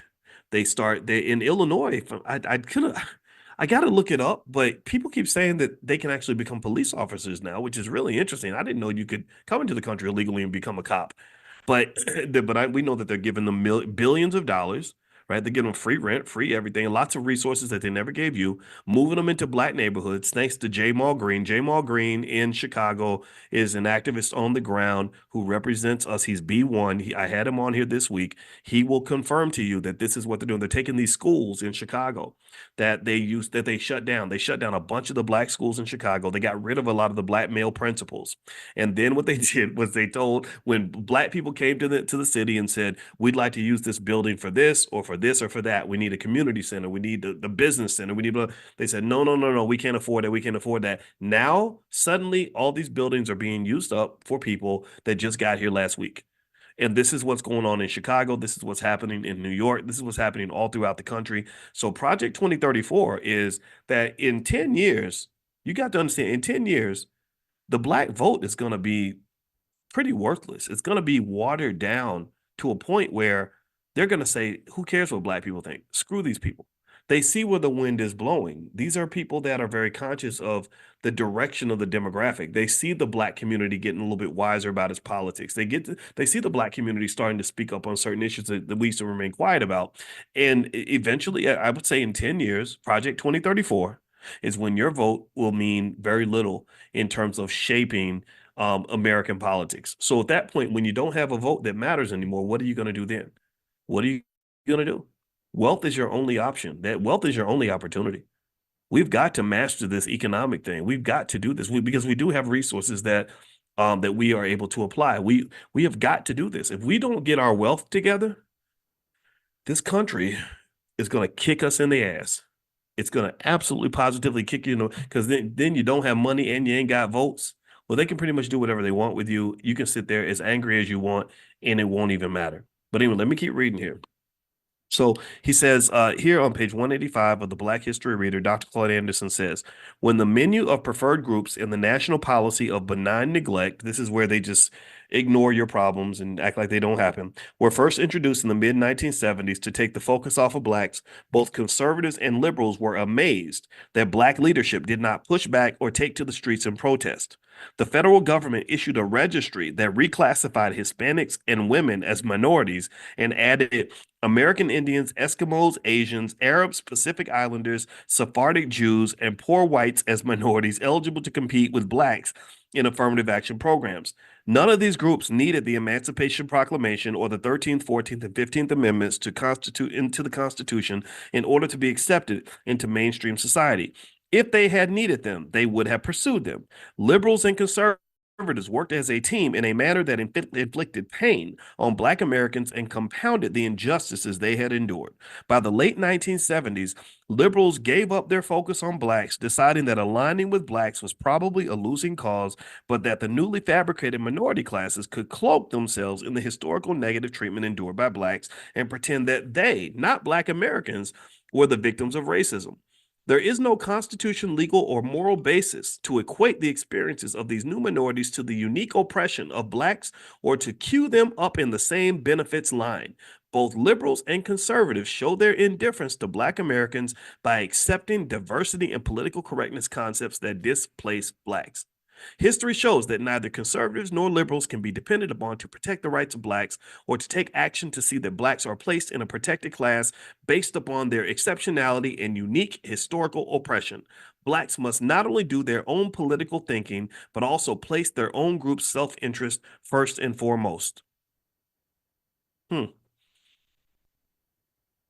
you have it. That's what Dr. Claude Anderson says. I think this is worth considering, right? Whoever you're voting for, you can do whatever you want. Don't let me tell you what to do. I do think this should be considered. And I think also it's very interesting that being pro-black is really seen as being radical and dangerous. I can't tell you how many times I've had Facebook pages taken down. My Instagram, I had almost 700,000 people following me on Instagram. That got taken down. I had another Facebook page with 600,000 or 700,000 people on it that was taken down. So effectively, it's fascinating to me that I would be defined as dangerous. Like, what's dangerous about me? I'm not out here beating people up. I'm not out here killing people. I'm not, chasing people down with shotguns or threatening to hurt people.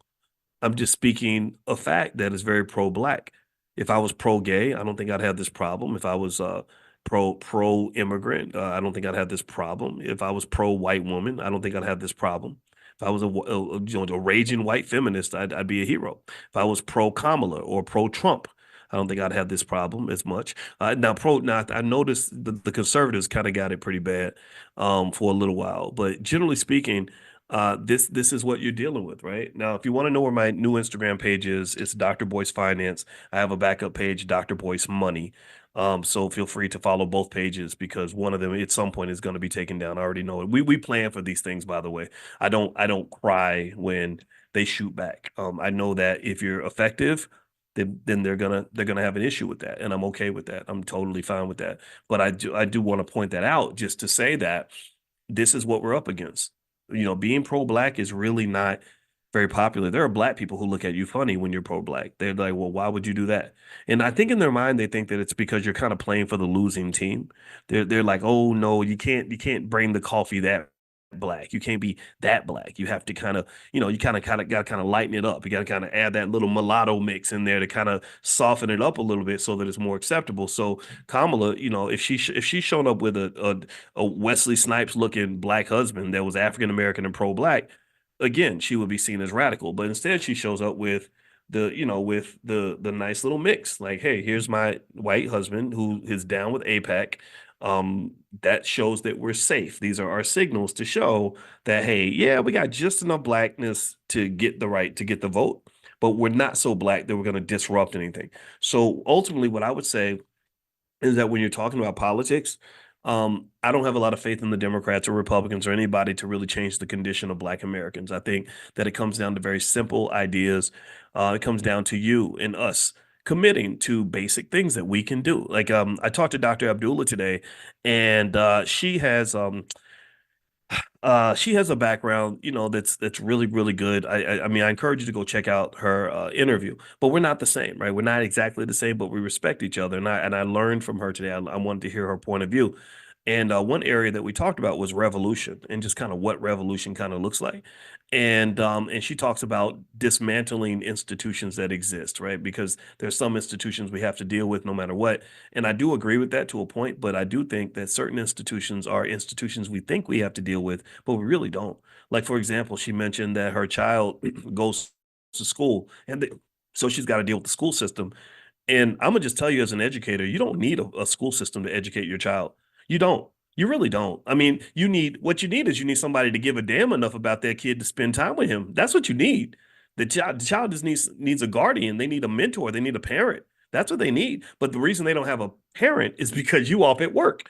So you're allowing one institution to control your child because you're off serving another institution. Do you understand? So they got you both institutionalized, and then you both end up losing. So the smartest people in our community, I'm gonna tell you, the smartest people in our community are the people from groups like the Nation of Islam and the Hebrew Israelites, and they're not perfect, but they do get certain things because they understand. Like, you don't have to send your child to that public school. You just got to make sure mama or daddy or the community is available to give them an appropriate education when they're not at school, right? You can't have the child not learning anything, but you don't necessarily need them in a space where they're going to be abused, mistreated, and miseducated.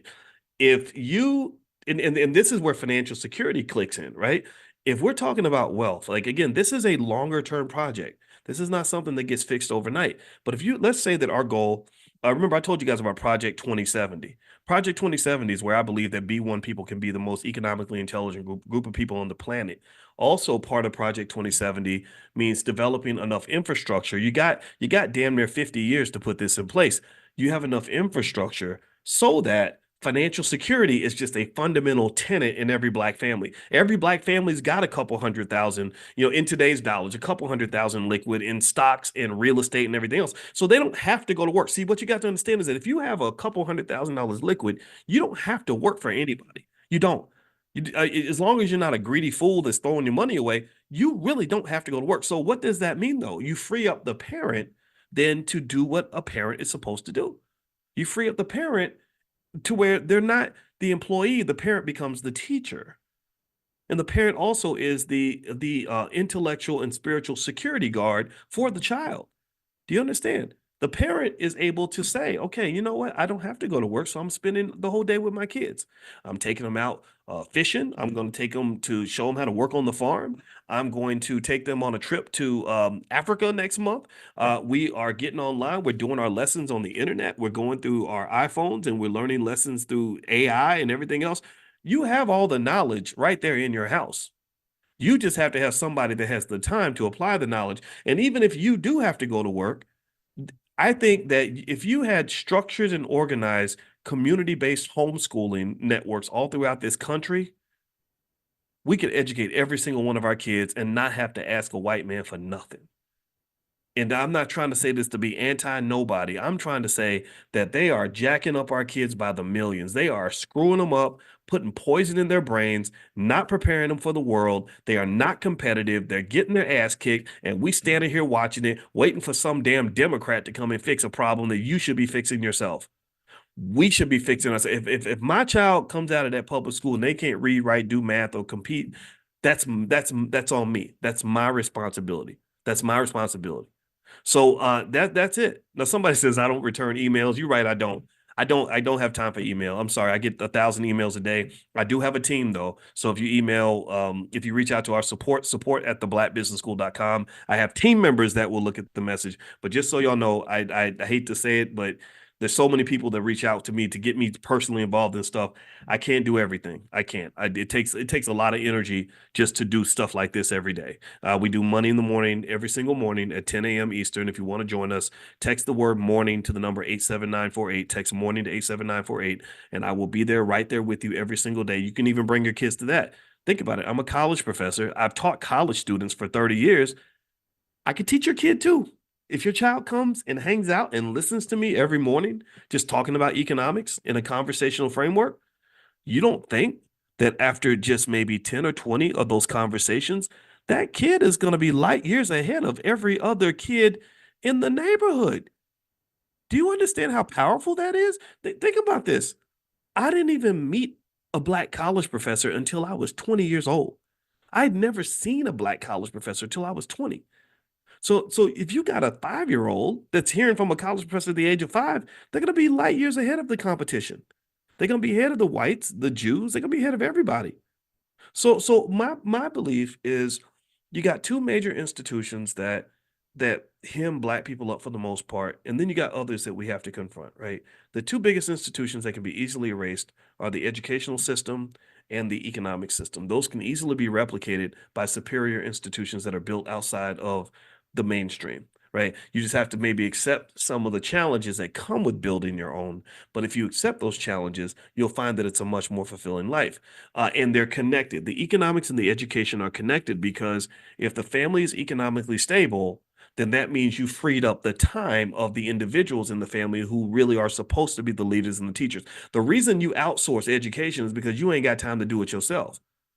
But if you suddenly had money in the bank and were able to pay your bills without having to go to a job every day, then you would then be free to do what you're supposed to do, teach your kids. I believe God intended for the mother and the father to be the first teacher of the child. I do believe that. I also believe that things like developing a family, which is the most important, most powerful institution on this planet, that the development and the maintenance of a family requires a level of training and preparation that we do not give young people. We do not train the young men to be husbands. We do not train the young ladies to be wives. We do not train the young children to be parents. And then we wonder why they fuck it up. Well, the reason they fuck it up is because you didn't prepare them. You didn't. I'm sorry. I really believe that all the kids have to go through some sort of preparation. They can't build a proper shelter spiritually, economically, or otherwise because nobody taught them how to do it. Think about it. Imagine if somebody threw us out in the woods. I've never been trained to survive in the woods. And somebody said, I want you to go out in the woods for 60 days and survive and create shelter and food for yourself. I wouldn't know what to do. I would die. So that's what we do, in my view, when we waste time having our kids go into these schools, learning a bunch of crap that isn't going to matter in their life, isn't going to help them at all. Just wasting time. I don't know what the hell kids do in Chicago public schools. I don't know. I'm trying to figure this out. They are wasting time. And when I tell you guys, I've told you that how finance is connected to time. Money is time. Time is money. They're connected mathematically. I can show you mathematical equations we did when, in our research papers that connect money and time. So one of the things that you do is you don't just waste your money, you really waste your time. And when you're wasting your time, you're taking a major loss because of that. So it's one of the reasons that financial security is such an important aspect of Black liberation is because once you're financially secure, you're freed up to use your time for the things that are going to benefit you and protect your children. Now, there are other systems that have to be dealt with. The criminal justice system, of course, right? How police treat us, the prison system, stuff like that. Those are systems that cannot be denied and neglected. Those are a little bit harder to override. But at the same time, I think economics and education, I think those two can be, we don't have to outsource those things. In fact, Rockefeller, when he gave all that money to the school system, part of the reason he did that was because he said, I need your mama, I need you and the mama to come to work for me to make money for me. And then we're going to just send your kids to this school so they can babysit your kids so that we can take your time and have you apply it to the factory. 150 years ago, parents did not do that. 150 years ago, you didn't have a bunch of women screaming that they would rather go to work than have babies and raise their own kids. That just wasn't a normal thing. That sounded weird 100 years ago, but it sounds very common right now. That's, I talked to a young lady not long ago who pretty much sacrificed her whole, like all of her childbearing years for her career, and I wasn't judging. I didn't say a single word, but I remember wondering. I wonder if she's gonna feel good about that trade-off because it's unfortunate because I don't she was good at her job and she makes good money. But I remember thinking, gosh, the job doesn't care anything about her. So I wonder how she's going to feel about this when she's 75 years old and has no children and nobody around. I don't know. I don't know. All I know is this. All I know is that if you keep your consciousness low, these people will manipulate you, they will play you. And whatever decision you make, I encourage you to think it through and make sure you're making the decision that works for you. Also, I would also encourage you to not be afraid to do things that are different. You have to be different. You have to do things that are different. You got to be, relentlessly radical when it comes to achieving at least your own liberation, because it's really only after you liberate yourself that you can liberate others. If you don't have the courage to liberate yourself, then how the hell are you going to liberate other people? So let's liberate each other. We can do this. Okay. All right. So I'm gonna go eat my food actually. So I'm not gonna keep us for too long today. Next week, I see with Dr. Anderson, his question 65 is Black exceptionalism the unused key to Black empowerment? So we're gonna cover that. He's also got some sections on abolitionist John Brown. So we're gonna cover this next week as well. If you want to be notified when we do the book club meeting, text the word greatness to 87948. Text greatness to 87948, and I'll send you an invitation to the book club. That's on Wednesday nights. And then every single morning, we do Money in the Morning financial consciousness training. We do this 7 days a week because I'm serious about us elevating our economic thinking. So God bless you guys. I hope you have a great day. And my book is called The 10 Commandments of Black Economic Power. And you can get an autographed copy of my books as well as our financial flashcards for kids and financial workbooks. If you go to drboycebooks.com, that's drboycebooks.com, use the code word morning123, all one word, morning123, and you can get 60% off anything in the store for today. Was in the 5 a.m. club this morning. Clap for me. I made it to the 5 a.m. club. You guys know it's not even a 50-50 for me. Most days I'm in the 6:30 or the 7 a.m. club, but I did get up at 5:04 a.m. 5:04. I thought about 5:04 because isn't that the area code of New Orleans? And my friend D1, he's a great rapper out of New Orleans. And he has this song that says, "Y'all ain't ready for that 5:04." So apparently the 5:04 is a source of pride, and shout out to everybody from the 5:04 because I got up at 5:04 this morning. So one of the things I thought I would do is I thought I'd pull up a book I wrote when I was on the faculty of Syracuse University called Financial Lovemaking. And this book, Financial Lovemaking, which if you want to copy, it's at drboycebooks.com. In this book, I talk about that. I talk about being a shopaholic and signs that you might actually be one, because a lot of people don't know that you can have addictions to money and to shopping the same way you can be addicted to crack, the same way you could be addicted to sex, the same way you could be addicted to gambling, the same way you could be addicted to alcohol, the same way you could be addicted to anything, you can be addicted to money. Money affects your brain the same way as a drug. Shout out to Professor Andrew Lowe at MIT, whose research dug into this issue in terms of what region of the brain it specifically affects. So it affects the same region of your brain as cocaine. So addictions are very real. Addictions are everywhere. And so shopping addiction is a very real thing, and also gambling addiction. That's another type of addiction in terms of financial psychology that you want to be really careful about. You want to warn your sons in particular because now they've legalized sports gambling, and which I think is just terrible. I wish they hadn't done that because now they're really encouraging young guys to dig into gambling. And I say young guys because they don't really aim for young women as much because young women are not as susceptible to sports betting.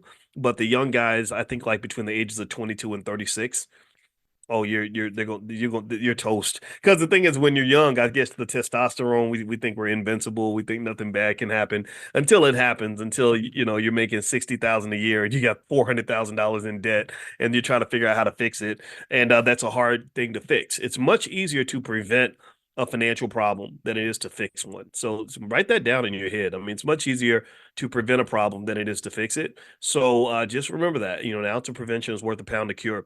So anyway, so what I thought I would do is dig into some of these signs. Like how do you know if you're a shopaholic?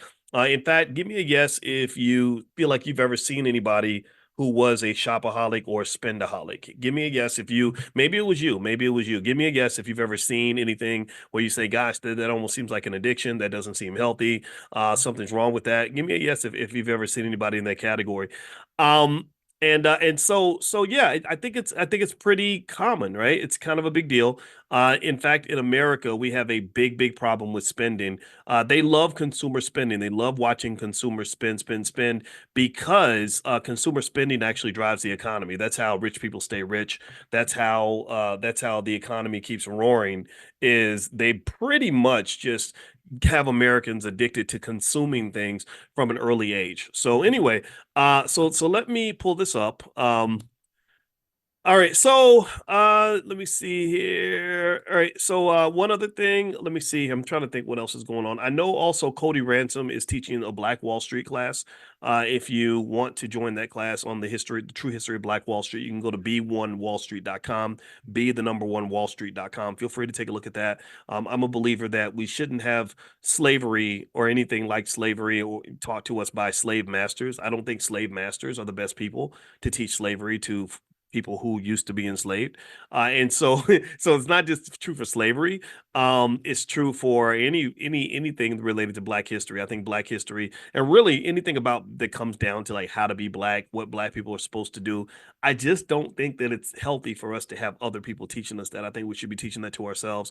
So we actually have our own educational institution. We've been doing this for many years, and we teach kids about wealth. We have the Black Millionaires of Tomorrow program where our kids, we have 9-year-olds who know wealth better than most adults. It's not very hard to do because if you focus on some basic ideas at an early age, you'd be amazed at what a difference that makes in the life of the child. And also, I want you to remember that the idea of being financially sound is not just about having money. It's about giving you protection in the areas that money cannot buy. It's all the stuff that doesn't have to do with money. Money is kind of a protector that it can either inhibit your ability to enjoy your life or it can accelerate your ability to enjoy your life. Let me know if you get what I'm saying here. Money doesn't really buy happiness, but it's very hard to find happiness without money. Let me say that again. Money doesn't buy happiness. Money can't, there's no store you can go to and buy happiness unless it's like a crack house. Maybe you can buy temporary happiness in a crack house. But for the most part, that you can't buy happiness, at least long-term happiness with money. But what money can do is it can take away your ability to pursue happiness if you don't have what you need. You understand? So this is what it's all about. It's about when I really consistently talk to you about us building that capital base for the children, you're really keeping the children out of slavery. You're really protecting them from slavery because when the kids get to be 25 and they don't have any money, the only option they have is they have to go and get a job, and chances are when they get a job they have to work for someone who doesn't look like them, and then they get mistreated and abused and disrespected, and then they come home and they're crying every day and they're really sad and their lives suck. Well, why do most people's lives suck? Well, a lot of it has to do with the job that they do. It's the people they work with. That's the biggest stressor. And I think what happens is that they get us distracted. They'll tell us about some person every time there's an election. They'll pick one person who got shot by a cop, and then they'll tell everybody if you go out your door, a cop's going to shoot you. And I don't know a lot of people. I'm gonna be honest with you. I don't know a lot of people who've been shot by cops. I don't. I really don't. I know it happens for sure. I knew cops growing up. My dad was a cop. My dad had to shoot somebody. He shot a white guy actually. He had to kill him. And he was protecting people, and they sent him thank you notes and everything because this guy was a real menace in his neighborhood. But I don't know many people who got shot by cops. But what I do know, here's what I do know. I know a lot of brothers who've been shot by other Black men. I do know that. That's just my experience. I also know a lot of Black people who hate their jobs. I know a lot of Black folks every day. In fact, raise your hand if you've ever been on a job where you were disrespected. Let me know. Give me a guess if you've ever been in a situation that was just painful and stressful and irritating and made you mad and made you want to jump across your desk and beat the hell out of your boss and made you not want to come to work no more, or made you just downright sad. I know that a lot. I've seen that a lot, right? So in my view, if you're talking about really solving a problems, solving problems. Um, my thought is like, why not solve problems by starting where the biggest problem exists? To me, that's very logical. It's very logical to say, if I'm going to solve a problem, I'm going to focus on what your biggest issue is, and I'm going to help you solve that. I'm going to help you fix that, right? So I would just tell you that I don't think being shot by a cop is the biggest problem that most Black people have. I'm not saying it's not important. I've talked to you. I've worked on criminal justice initiatives. I told you about what Russell Simmons and I did, where we pushed the Obama administration to change their incarceration policies. I believe in that 100%. I've talked to you extensively about things like the Biden crime bill and how many people went to prison and nobody, a lot of those people are still locked up, how it disrupted and destroyed the Black family and therefore taking away trillions of dollars in wealth from the Black community because it's almost impossible to build wealth without family. Every study shows this. I'm in complete alignment with you, right? So I'm not going to sit around and pretend like a police shooting is a good thing or that these are not issues. But what I am saying is that I think that if you're talking about fixing your life, that's it. Ayanna Van Zant style. If you're talking about quality of life, that's it. That's what I'm thinking. I'm looking at your life and I'm saying each day, what are you doing every day, and how do you feel about that? And if you don't like that part of your life, then I say fix it. So when I think about quality of life, I think the best way to give your child a better quality of life is to put them in a position where they don't have to go beg for a job from their oppressor. I think that would be a type of liberation and freedom that would make them very proud. It would make them very strong. It would make them very it would give them access to a lot of happiness and freedom and all these other things that we talk about that sometimes we don't know anything about. I mean, you can't, sometimes we fight for freedom in a cage. Like we fight for freedom by demanding a nicer cage. Give me a better Black job. I need you to give me more Black jobs. I don't want to, I don't even want to, I don't want a Black job. I mean, maybe like if I was in the NBA or something, that I might take that Black job, but I don't want a Black job. I want a Black owned business. Because when you have a Black owned business, you get to decide what jobs are going to be the Black jobs, which jobs are going to be the white jobs, who's going to get the most opportunity. You don't become a person seeking an opportunity. You transition into a person who creates an opportunity. Do you understand? Like we shouldn't be teaching our kids to go get a job. We should be teaching our kids how to create a job. That's what financial consciousness is all about. Consciousness is leveling up. It's where you say, okay, I'm not going to operate on this level because I'm not winning on this level. Let me go to a higher level. And if you're not winning on that level, you go to the next level. And each time you notch up a level, you have a little more power. You have a little more perspective. You're higher in the sky. When you're in an airplane, you can see the landscape a lot better than you can if you're in a car. You understand? So you got to level up. We must level up our thinking. That's extremely important. And in fact, actually, I promise I'm gonna get to the shopaholic topic. I know that was what I started with, but y'all know me. I just stream of consciousness. Just bear with me. Um, but I was even thinking about today, like with my wife, we went to breakfast today, and I decided to take her to breakfast because I don't know, I want to spend time with my wife and everything. And I was just telling her, I told her how much I admired her, and I told her how much I really just admire like just how pretty she is. I said, you were the prettiest thing I ever saw. And I was telling her that my theory, I said, when I got married to you, I would have some people ask me, like women would say, well, what was it about her that made her different? Like, why were you willing to settle down and marry her? Because I wasn't in a rush to get married. I didn't feel like I had to get married. That wasn't something I feel like you should do whatever you want to do in life. I really believe that. But I wanted to marry her. And they were like, so what was the difference? And I said, I think it was that number one, I thought she was amazing, most beautiful thing ever. And also the other thing too is like I don't understand when guys get intimidated when women are doing well and they're really smart and are successful. That accelerates you. That should help you. You should see that as an asset, not as a liability. She's not your competitor. She's your spouse. She's your partner, right? So that was one part of it. But then I said, one of the biggest things that made me really love you is the fact that you really love me. I admired you partly because you admired me. And I said I don't think a lot of people think about that enough. They don't think about this. They don't understand how self-esteem plays a very big part in the universe giving you what you deserve. Self-esteem is really important. And so let me give you an example to make it more concrete because I'm trying to get this thought out of my brain and into my voice so you can hear it and see it and hear where I'm coming from. But anyway, so I said, like I've seen men who will say, I want to date the most beautiful woman I can find. But they don't even consider like, well, does that woman also consider you to be a catch? Like you've decided she's the prize, but does she see you as the prize? Because if she doesn't see you as the prize, then maybe that should affect whether you see her as the prize. Because what happens, I've noticed, is that people tend to fight for the things that they value. Like people tend to sacrifice to keep the things that they really want to have, right? Like for example, I told my wife, I said, like this, the waiter came back and he saw the half a pancake sitting on the table and he was going to pick it up, and I said, no, you give me some time. I want that pancake, right? I said, now if I didn't want that pancake, I would have just gave it up. I would have said, here you go. So what happens sometimes is you'll see sometimes like in relationships where because she's a relationship therapist, and I remember sometimes she might say, yeah, she say, yeah, sometimes I have a client where the husband doesn't even want to come to therapy and he'll just be out in the streets doing whatever, and the wife will be in there like wanting to talk it out and figure it out, and he doesn't even care. And I said, it's because he don't really want her like that. Like I said, a man that really wants you is going to sacrifice for you. That's what I just really believe. Or a woman that really wants you is going to sacrifice for you. And it's not just true for men and women and male female relationships. It's really true for everything. Even if you think about like a job, there's a difference between, tell me if you're following this. If you work for a company that values you, what are they going to do? They're going to pay you well. They're going to be flexible with your schedule. They're going to give you days off when you need them. They're going to give you promotional opportunities. They're going to find out how you're doing. The boss was going to know the names of your kids, right? Do you see what I mean? Like that to me is a great experience. But think about this. So there's different types of ways you go search for a job. Some people search for a job and they say, I want the job that pays me the most money. That's it. Or I want the job that's the most prestigious. And they don't even factor in, well, how are they going to treat you? What are they going to do for your quality of life?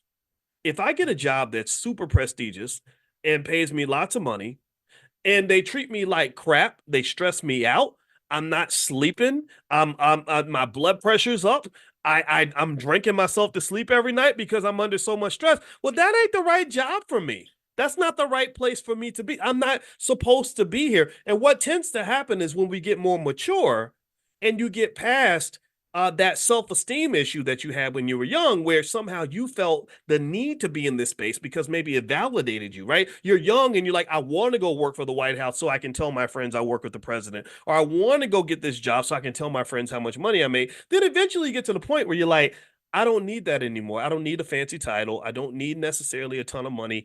I just want to be happy. I want to be in a place that values me. So your job criteria, your search criteria changes as you start to accept and respect the idea that you're a whole human being who should be making a decision based on multiple variables and not just one. Do you understand? So I told my wife, so this was we were talking about relationships at that time, but I think this applies to everything because remember, your problem with racism as black people, I would believe, is that you're in an abusive marriage with white America. That's what you are. You're in an abusive relationship where your partner tells you they love you, and but they might punch you in the face every now and then and pee on you or something, R. Kelly style. And you stand there and you accept it because you somehow feel that nobody else is going to want you, and that's what happens. This is what they live. This is how the politicians they get the votes. This is how they get us to give them all our money and all that because it's a self-esteem thing, right? And I told my wife, I said, you know what? I said, part of the reason I love you so much is because of how much you love me. And part of the reason that I wanted to be with you so much is because I could tell you wanted to be with me and you wanted a man like me, which that right there told me, oh, this woman got good taste. Right?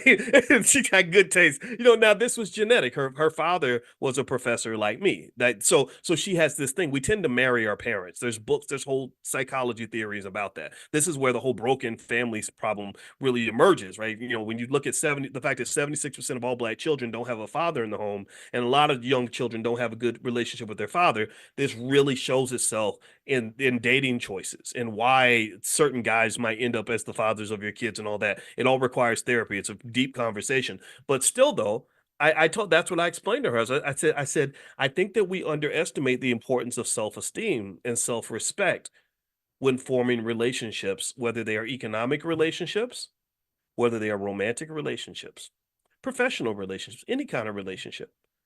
I believe that you should never in your life spend time or energy on anyone or anything that does not want to give similar energy back to you. I don't believe that we should be giving all of our money away to people who would never, ever do the same thing for us. I don't believe that the people that teach our children are qualified to do so. I don't believe that. I believe we're qualified to do that. I don't believe that a healthy relationship is ever one where you want them up at level 9 and they only want you at level 1. And what happens in those relationships is you get abused. You know, literally, they're crapping on you. They're calling you names. They're disrespecting you because they know you're not going to go anywhere. And you're sitting there doing Jennifer Hudson songs. You know, no, no, no, no way. I'm living without you. I'm staying.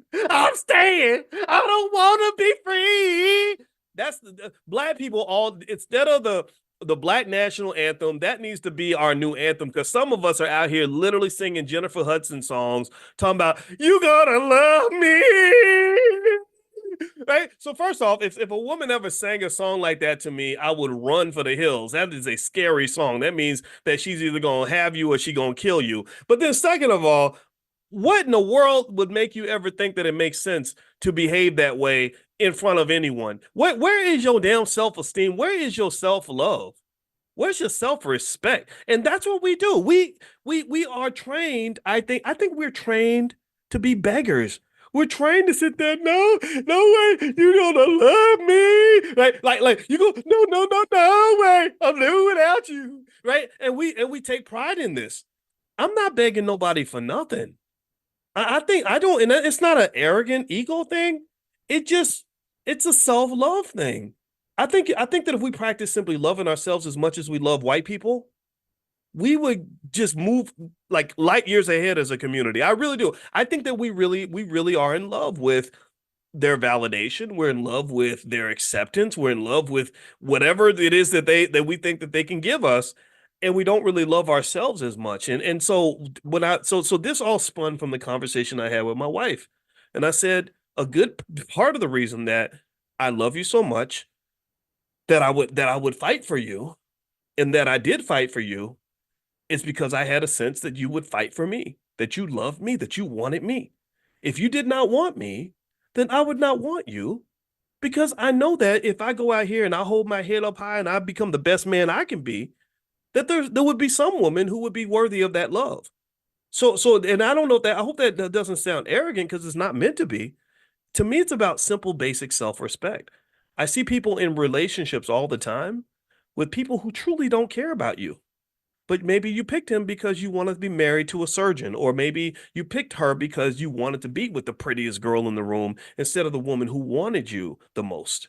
I think that those factors need to be considered in every type of relationship. That's a self-esteem thing. That's just a parting thought. And maybe it's on my mind because I was going to read a little bit from my book, Financial Lovemaking. I hope that's okay. I wrote this book a long time ago. So if I say something stupid in here, just know that I was literally 18 years younger than I am right now. But I'm going to read some of this because there is a section on shopaholics or spendaholics. Actually, I call them spendaholics in the book, and I'm going to read this. And by the way, I just want to remind everybody, in case you just came in, today is the first day of the Black Investors Championship. If you'd like to enter the Black Investors Championship and win the Black Investors Cup, which also comes with lifetime access to the Black Business School for the winner, you can go to blackinvestorscup.com. Or if you get on the text list, I will text you a link that will let you join with the entry fee cut by 40%. I think the entry fee is $69 for lifetime access to all the material because we'll give you training materials on how to invest and things like that to go with it.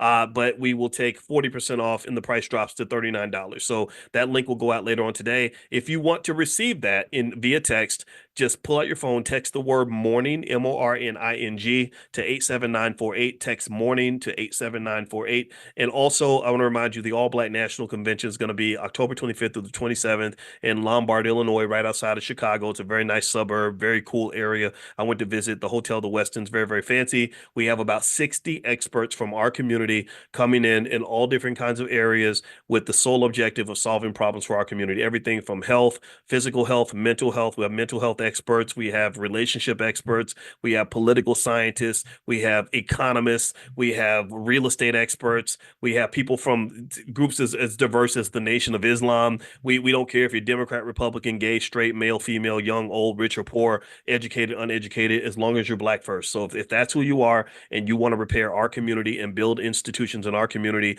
and build the next generation, then that's the convention for you. It's going to be a lot of fun too. We always have the B1 ball. The B1 ball is a lot of fun. So feel free to go to allblacknationalconvention.com. That's allblacknationalconvention.com. Okay, so let me read this. This is from page 57 in my book, Financial Lovemaking.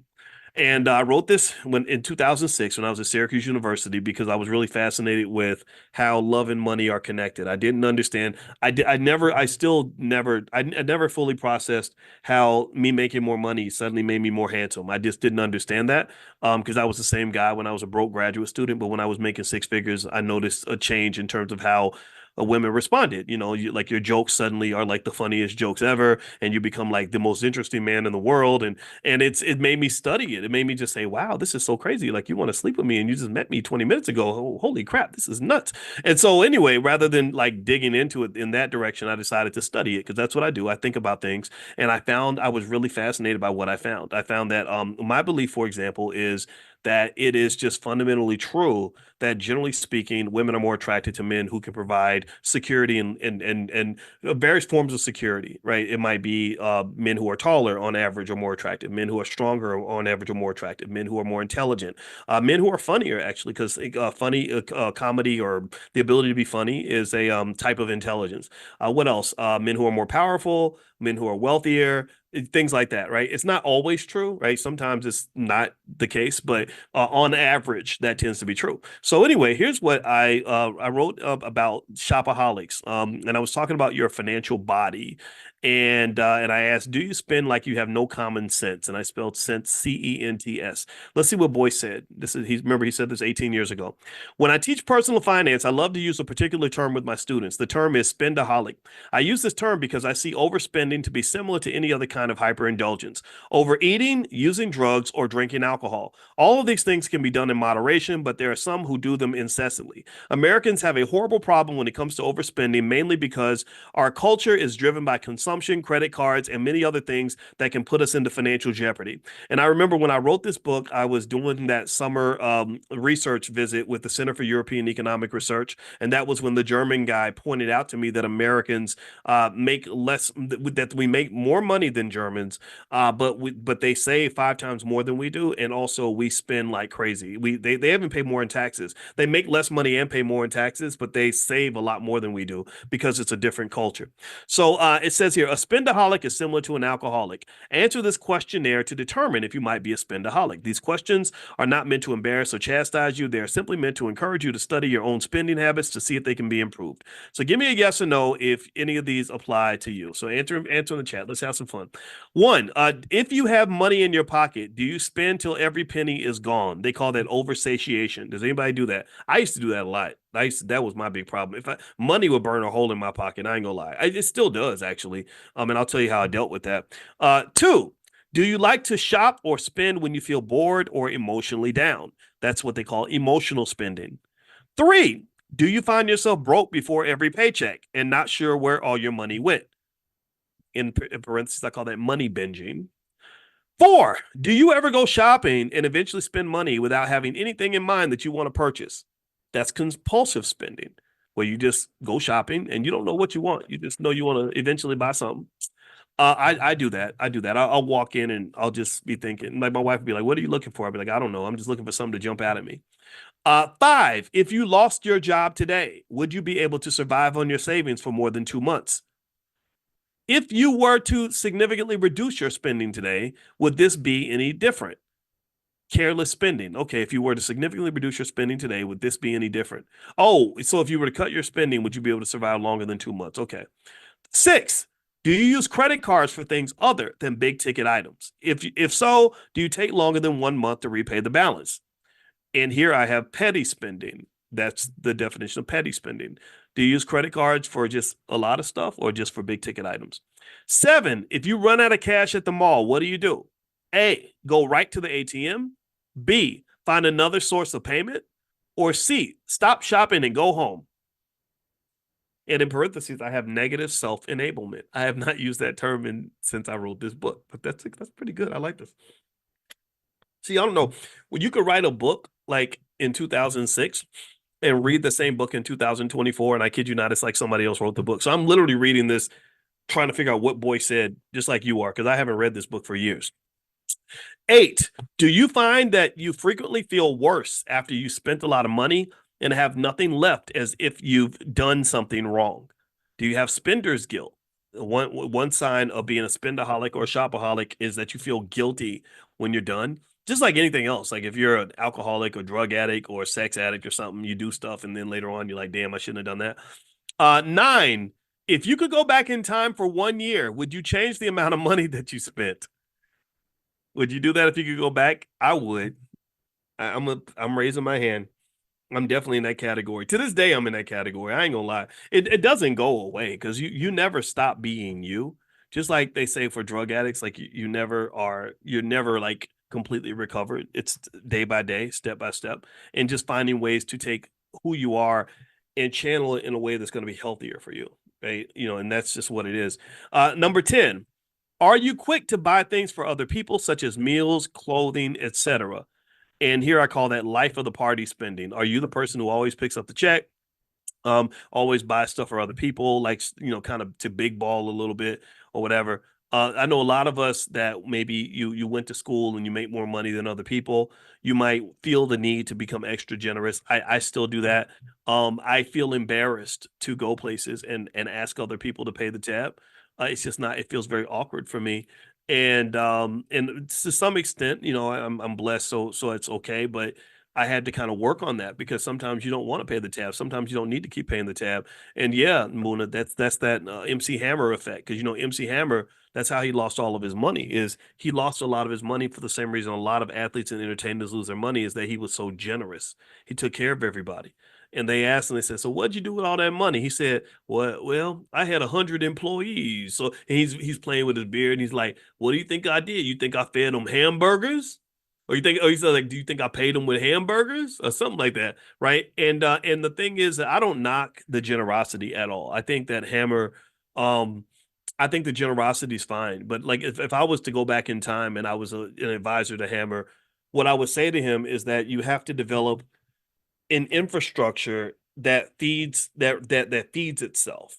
Like you can't do a charity based model of paying people, like, because if you do, you're going to be trying to dance until you're 70 years old because you got to do a whole lot of dancing to pay 100 people, for the rest of their lives. Because once people start to get money from you, they're dependent on that MC Hammer paycheck. They're dependent on that MC Hammer lifestyle. And when you take that away from them, that's going to be financially traumatic for them. And traumatized people tend to have a trauma response. So that person who was your homeboy, your best friend, you put $1 million in his pocket over a 1 or 2 year period, suddenly you take all that away from him.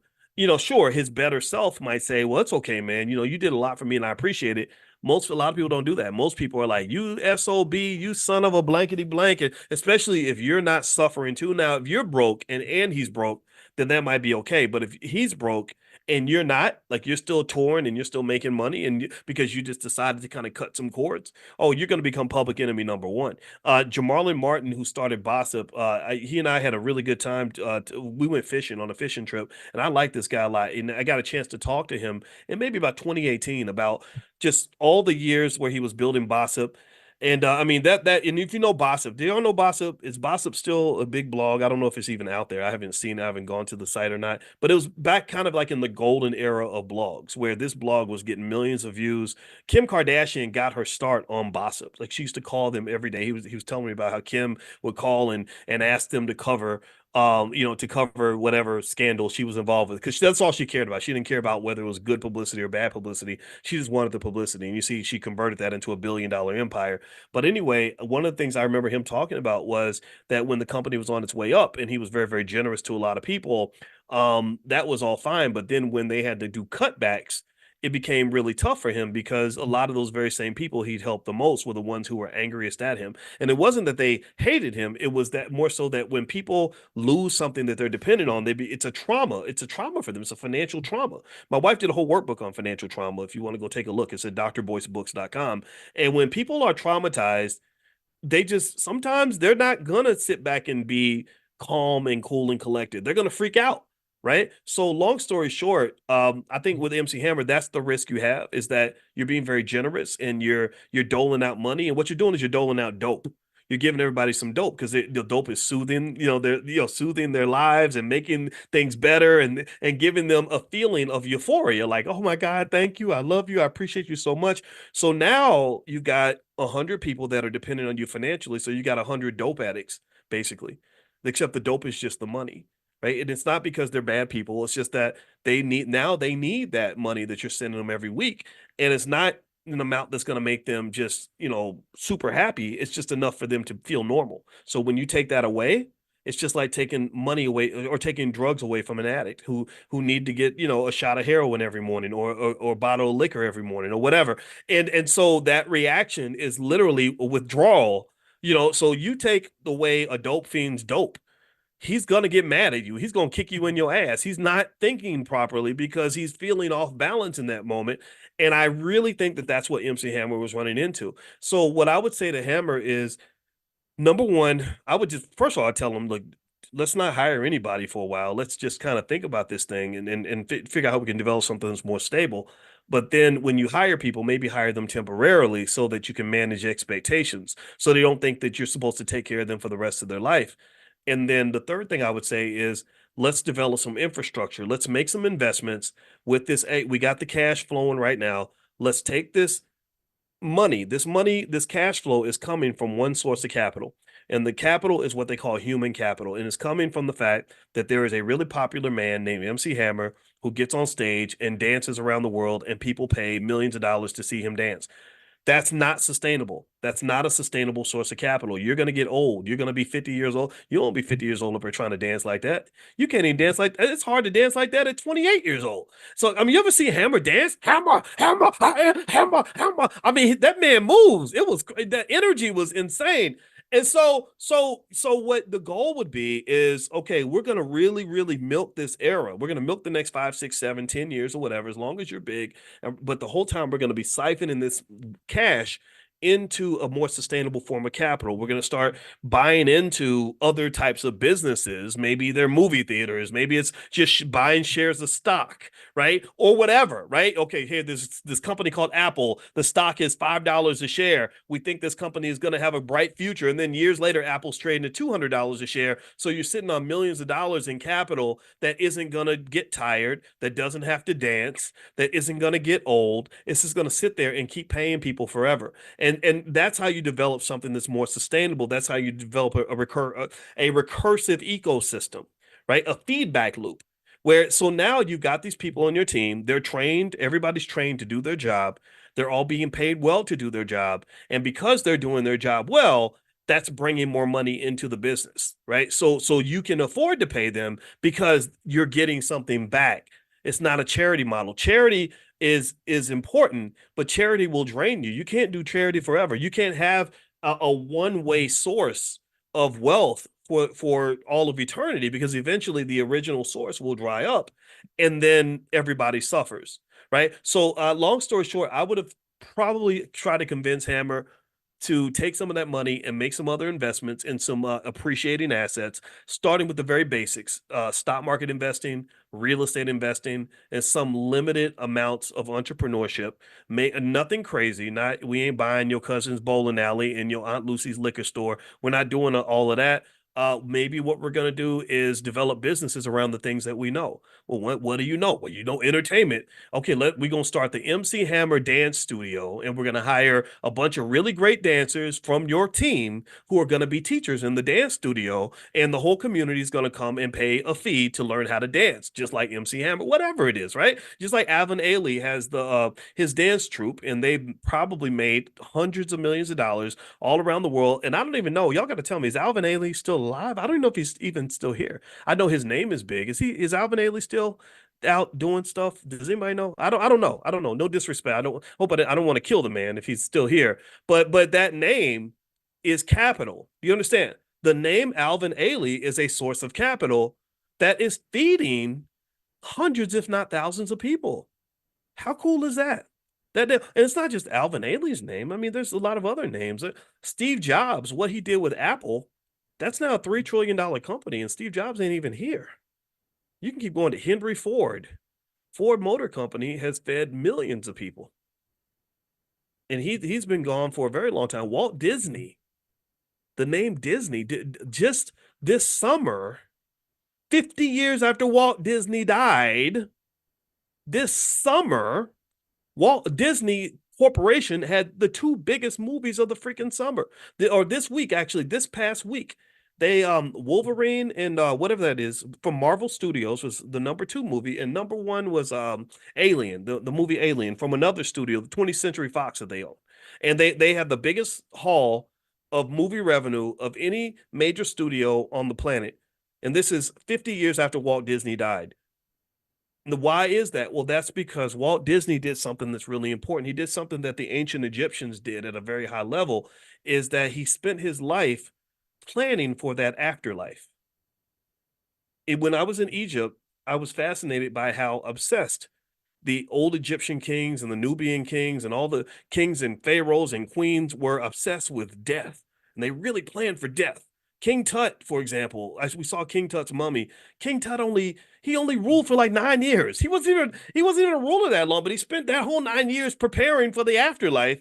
So here we are 5,000 years later looking at this kid's mummy. He was a kid, and it's kind of crazy, right? Well, the same thing I think is true when you talk about economic afterlife, right? Just sort of preparing legacy, preparing infrastructure, just saying to yourself, okay, if I'm MC Hammer and I can't dance no more, how am I still going to feed these 100 people? Because they're still going to need to eat, even when my knees have arthritis in them.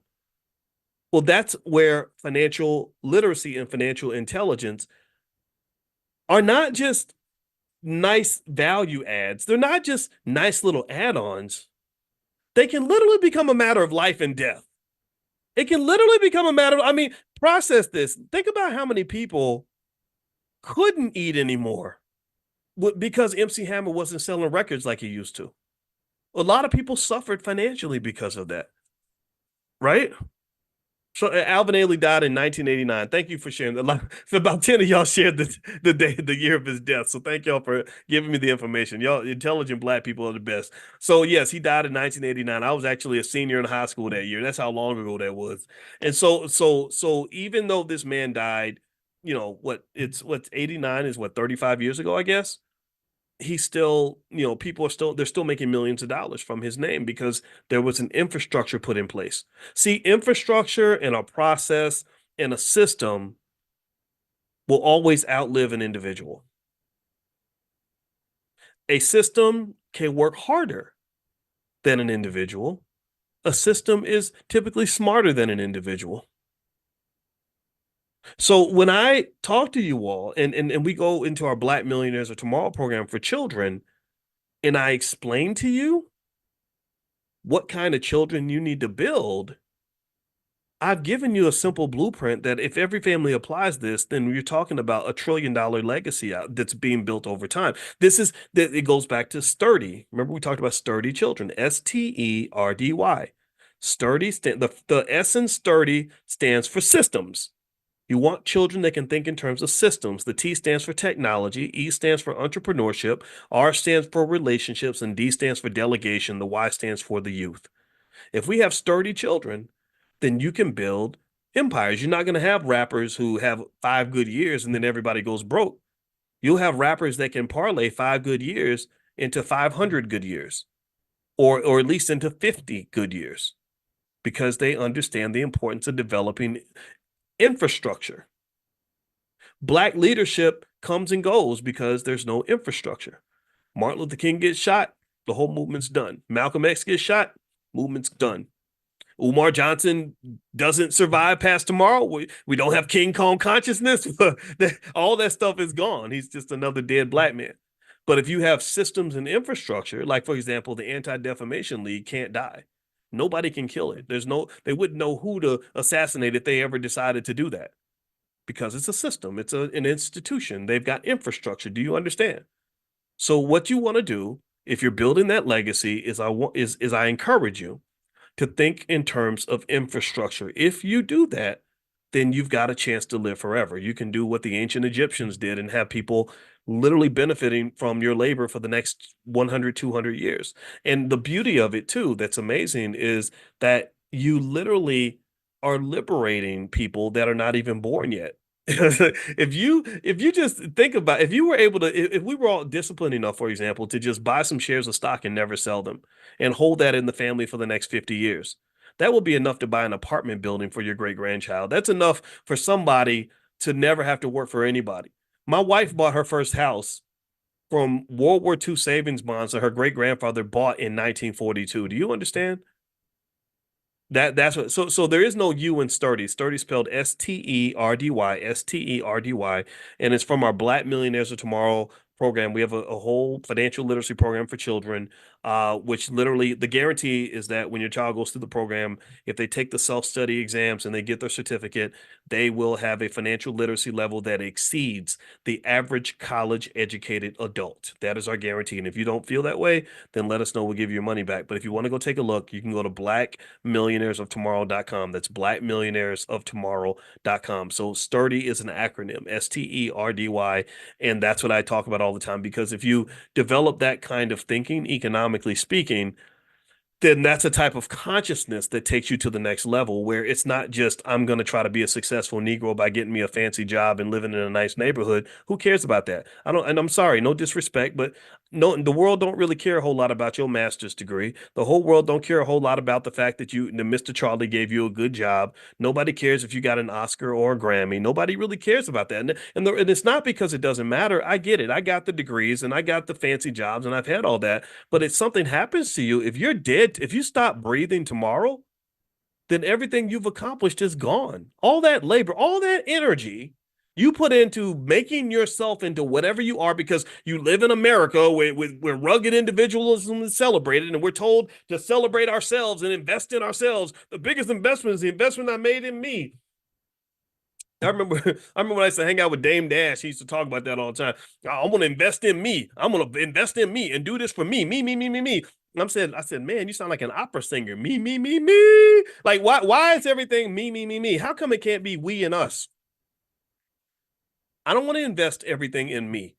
I need, in order for me to invest in me, I need to properly invest in you.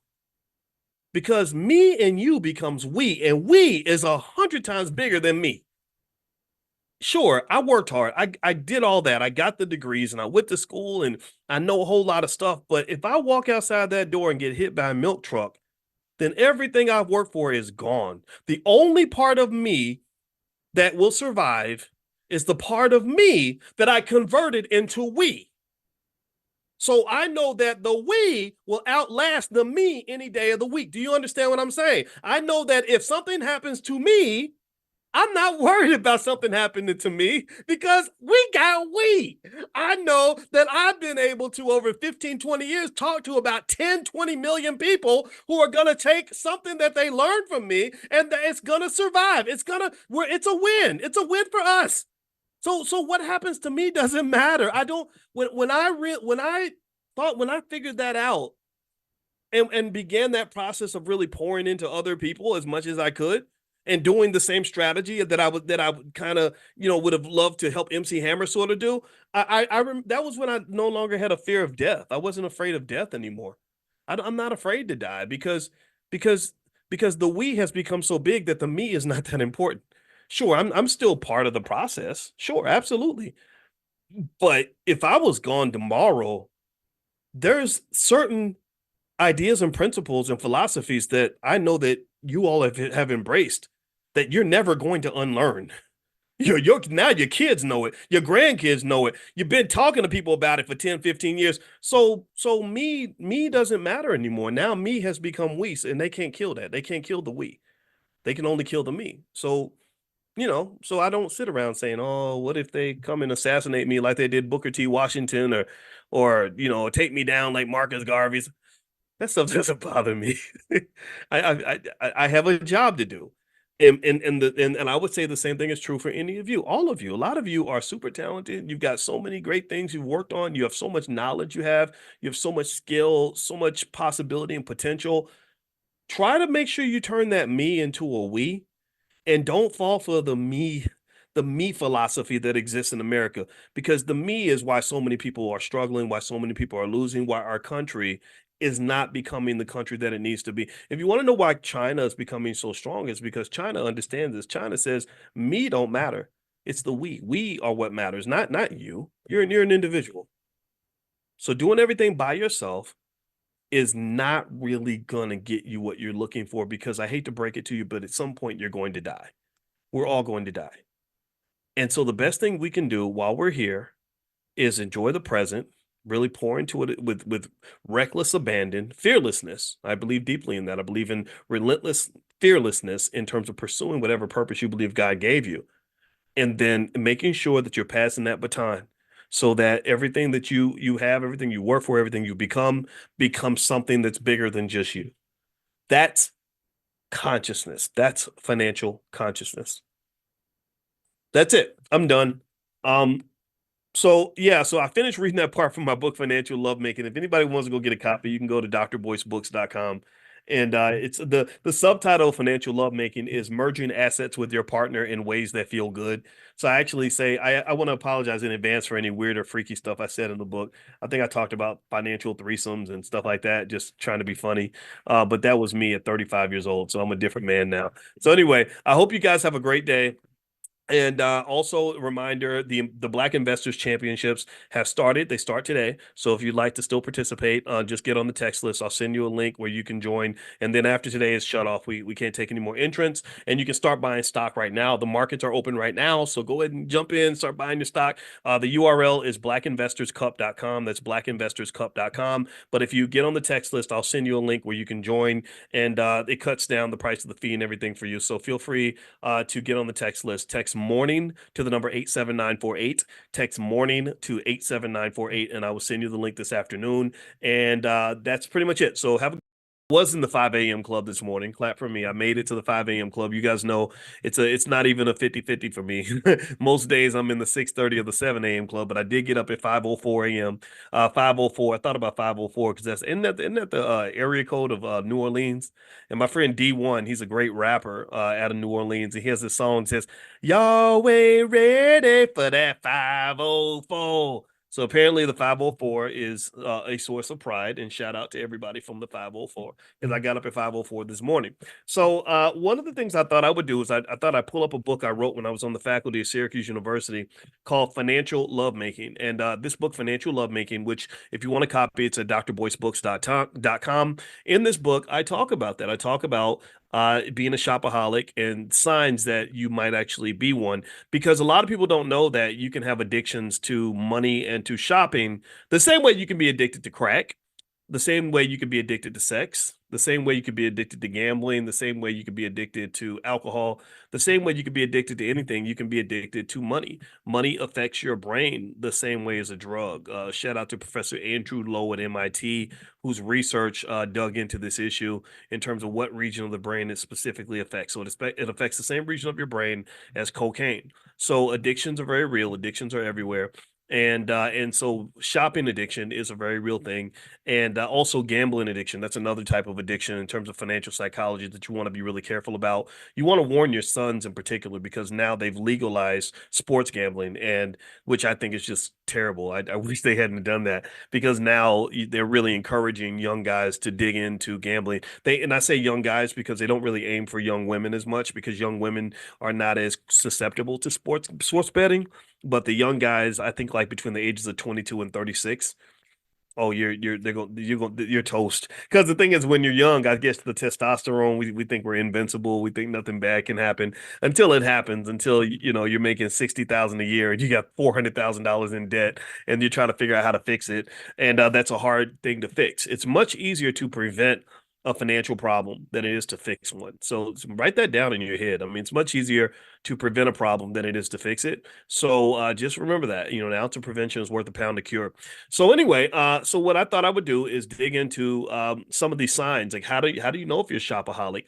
In fact, give me a guess if you feel like you've ever seen anybody who was a shopaholic or spendaholic. Give me a guess if maybe it was you, maybe it was you. Give me a guess if you've ever seen anything where you say, gosh, that almost seems like an addiction. That doesn't seem healthy. Something's wrong with that. Give me a guess if you've ever seen anybody in that category.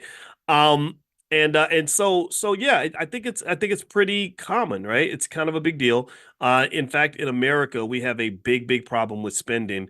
They love consumer spending. They love watching consumers spend because consumer spending actually drives the economy. That's how rich people stay rich. That's how the economy keeps roaring.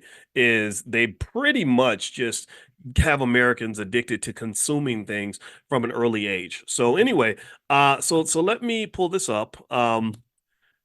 All right, so let me see here. All right, so one other thing, let me see. I'm trying to think what else is going on. I know also Cody Ransom is teaching a Black Wall Street class.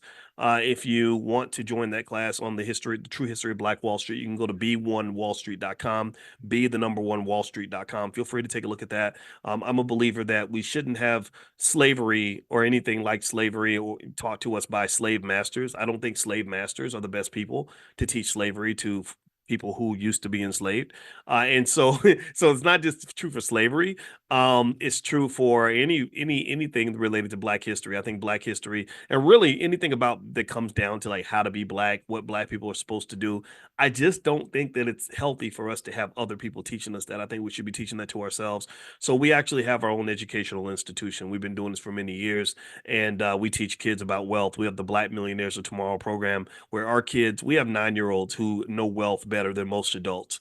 It's not very hard to do because if you focus on some basic ideas at an early age, you'd be amazed at what a difference that makes in the life of the child. And also, I want you to remember that the idea of being financially sound is not just about having money. It's about giving you protection in the areas that money cannot buy. It's all the stuff that doesn't have to do with money. Money is kind of a protector that can either inhibit your ability to enjoy your life or it can accelerate your ability to enjoy your life. Let me know if you get what I'm saying here. Money doesn't really buy happiness, but it's very hard to find happiness without money. Let me say that again. Money doesn't buy happiness. Money can't, there's no store you can go to and buy happiness unless it's like a crack house. Maybe you can buy temporary happiness in a crack house. But for the most part, that you can't buy happiness, at least long-term happiness with money. But what money can do is it can take away your ability to pursue happiness if you don't have what you need. Do you understand? So this is what it's all about. It's about when I really consistently talk to you about us building that capital base for the children, you're really keeping the children out of slavery. You're really protecting them from slavery because when the kids get to be 25 and they don't have any money, the only option they have is they have to go and get a job, and chances are when they get a job they have to work for someone who doesn't look like them, and then they get mistreated and abused and disrespected, and then they come home and they're crying every day and they're really sad and their lives suck. Well, why do most people's lives suck? Well, a lot of it has to do with the job that they do. It's the people they work with. That's the biggest stressor. And I think what happens is that they get us distracted. They'll tell us about some person every time there's an election. They'll pick one person who got shot by a cop, and then they'll tell everybody if you go out your door, a cop's going to shoot you. And I don't know a lot of people. I'm gonna be honest with you. I don't know a lot of people who've been shot by cops. I don't. I really don't. I know it happens for sure. I knew cops growing up. My dad was a cop. My dad had to shoot somebody. He shot a white guy actually. He had to kill him. And he was protecting people, and they sent him thank you notes and everything because this guy was a real menace in his neighborhood.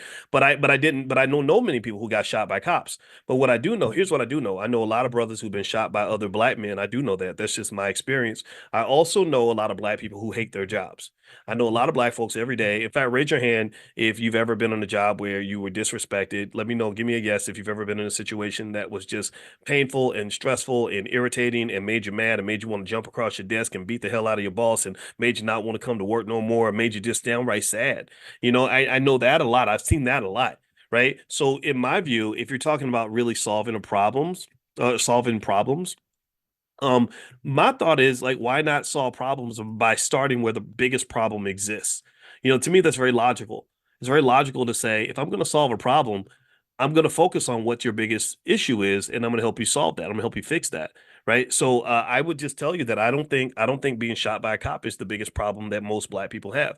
I'm not saying it's not important. I've talked to you. I've worked on criminal justice initiatives. I told you about what Russell Simmons and I did, where we pushed the Obama administration to change their incarceration policies. I believe in that 100%. I've talked to you extensively about things like the Biden crime bill and how many people went to prison and nobody, a lot of those people are still locked up, how it disrupted and destroyed the black family and therefore taking away trillions of dollars in wealth from the black community because it's almost impossible impossible to build wealth without family. Every study shows this.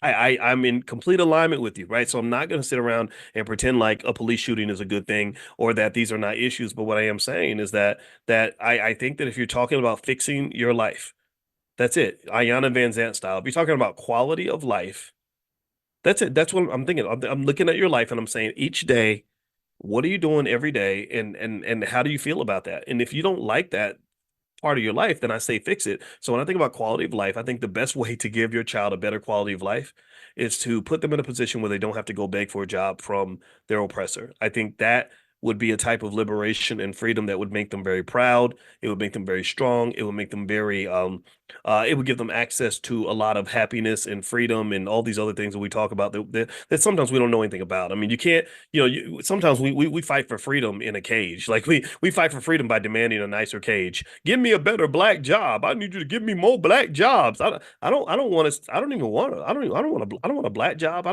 I mean, maybe like if I was in the NBA or something that I might take that black job, but I don't want a black job. I want a black owned business. Because when you have a black owned business, you get to decide what jobs are going to be the black jobs, which jobs are going to be the white jobs, who's going to get the most opportunity. You don't become a person seeking an opportunity. You transition into a person who creates an opportunity. Do you understand? Like we shouldn't be teaching our kids to go get a job. We should be teaching our kids how to create a job. That's what financial consciousness is all about. Consciousness is leveling up. It's where you say, okay, I'm not going to operate on this level because I'm not winning on this level. Let me go to a higher level. And if you're not winning on that level, you go to the next level.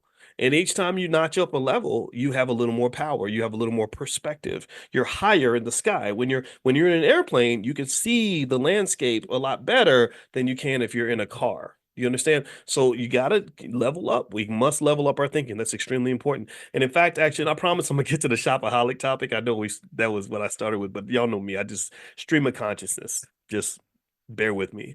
Um, but I was even thinking about today, like with my wife, we went to breakfast today, and I decided to take her to breakfast because I don't know, I want to spend time with my wife and everything. And I was just telling her, I told her how much I admired her, and I told her how much I really just admire like just how pretty she is. I said, you were the prettiest thing I ever saw.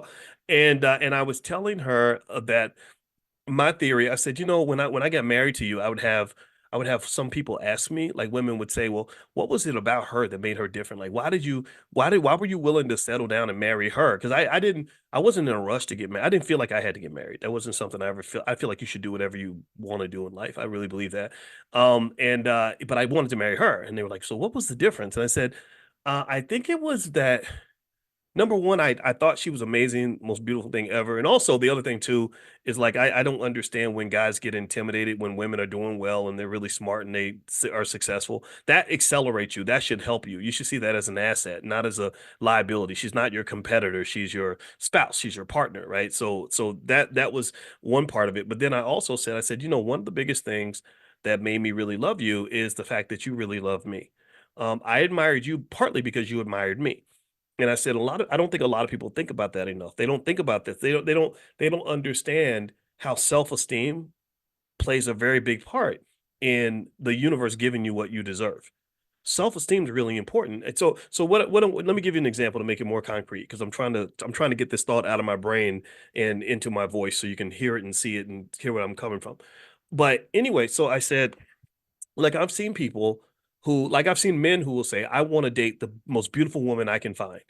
But they don't even consider like, well, does that woman also consider you to be a catch? Like you've decided she's the prize, but does she see you as the prize? Because if she doesn't see you as the prize, then maybe that should affect whether you see her as the prize. Because what happens, I've noticed, is that people tend to fight for the things that they value.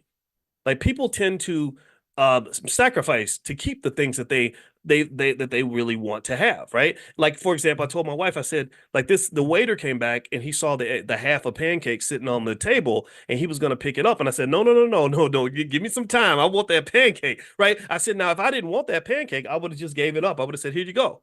So what happens sometimes is you'll see sometimes like in relationships where because she's a relationship therapist, and I remember sometimes she might say, yeah, she say, yeah, sometimes I have a client where the husband doesn't even want to come to therapy and he'll just be out in the streets doing whatever, and the wife will be in there like wanting to talk it out and figure it out, and he doesn't even care. And I said, it's because he don't really want her like that. Like I said, a man that really wants you is going to sacrifice for you. That's what I just really believe. Or a woman that really wants you is going to sacrifice for you. And it's not just true for men and women and male female relationships, it's really true for everything.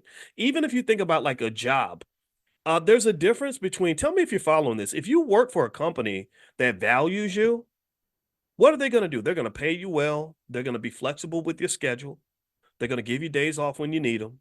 They're going to give you promotional opportunities. They're going to find out how you're doing. The boss was going to know the names of your kids, right? You see what I mean? Like that to me is a great experience. But think about this. So there's different types of ways you go search for a job. Some people search for a job and they say, I want the job that pays me the most money. That's it. Or I want the job that's the most prestigious. And they don't even factor in, well, how are they going to treat you? What are they going to do for your quality of life?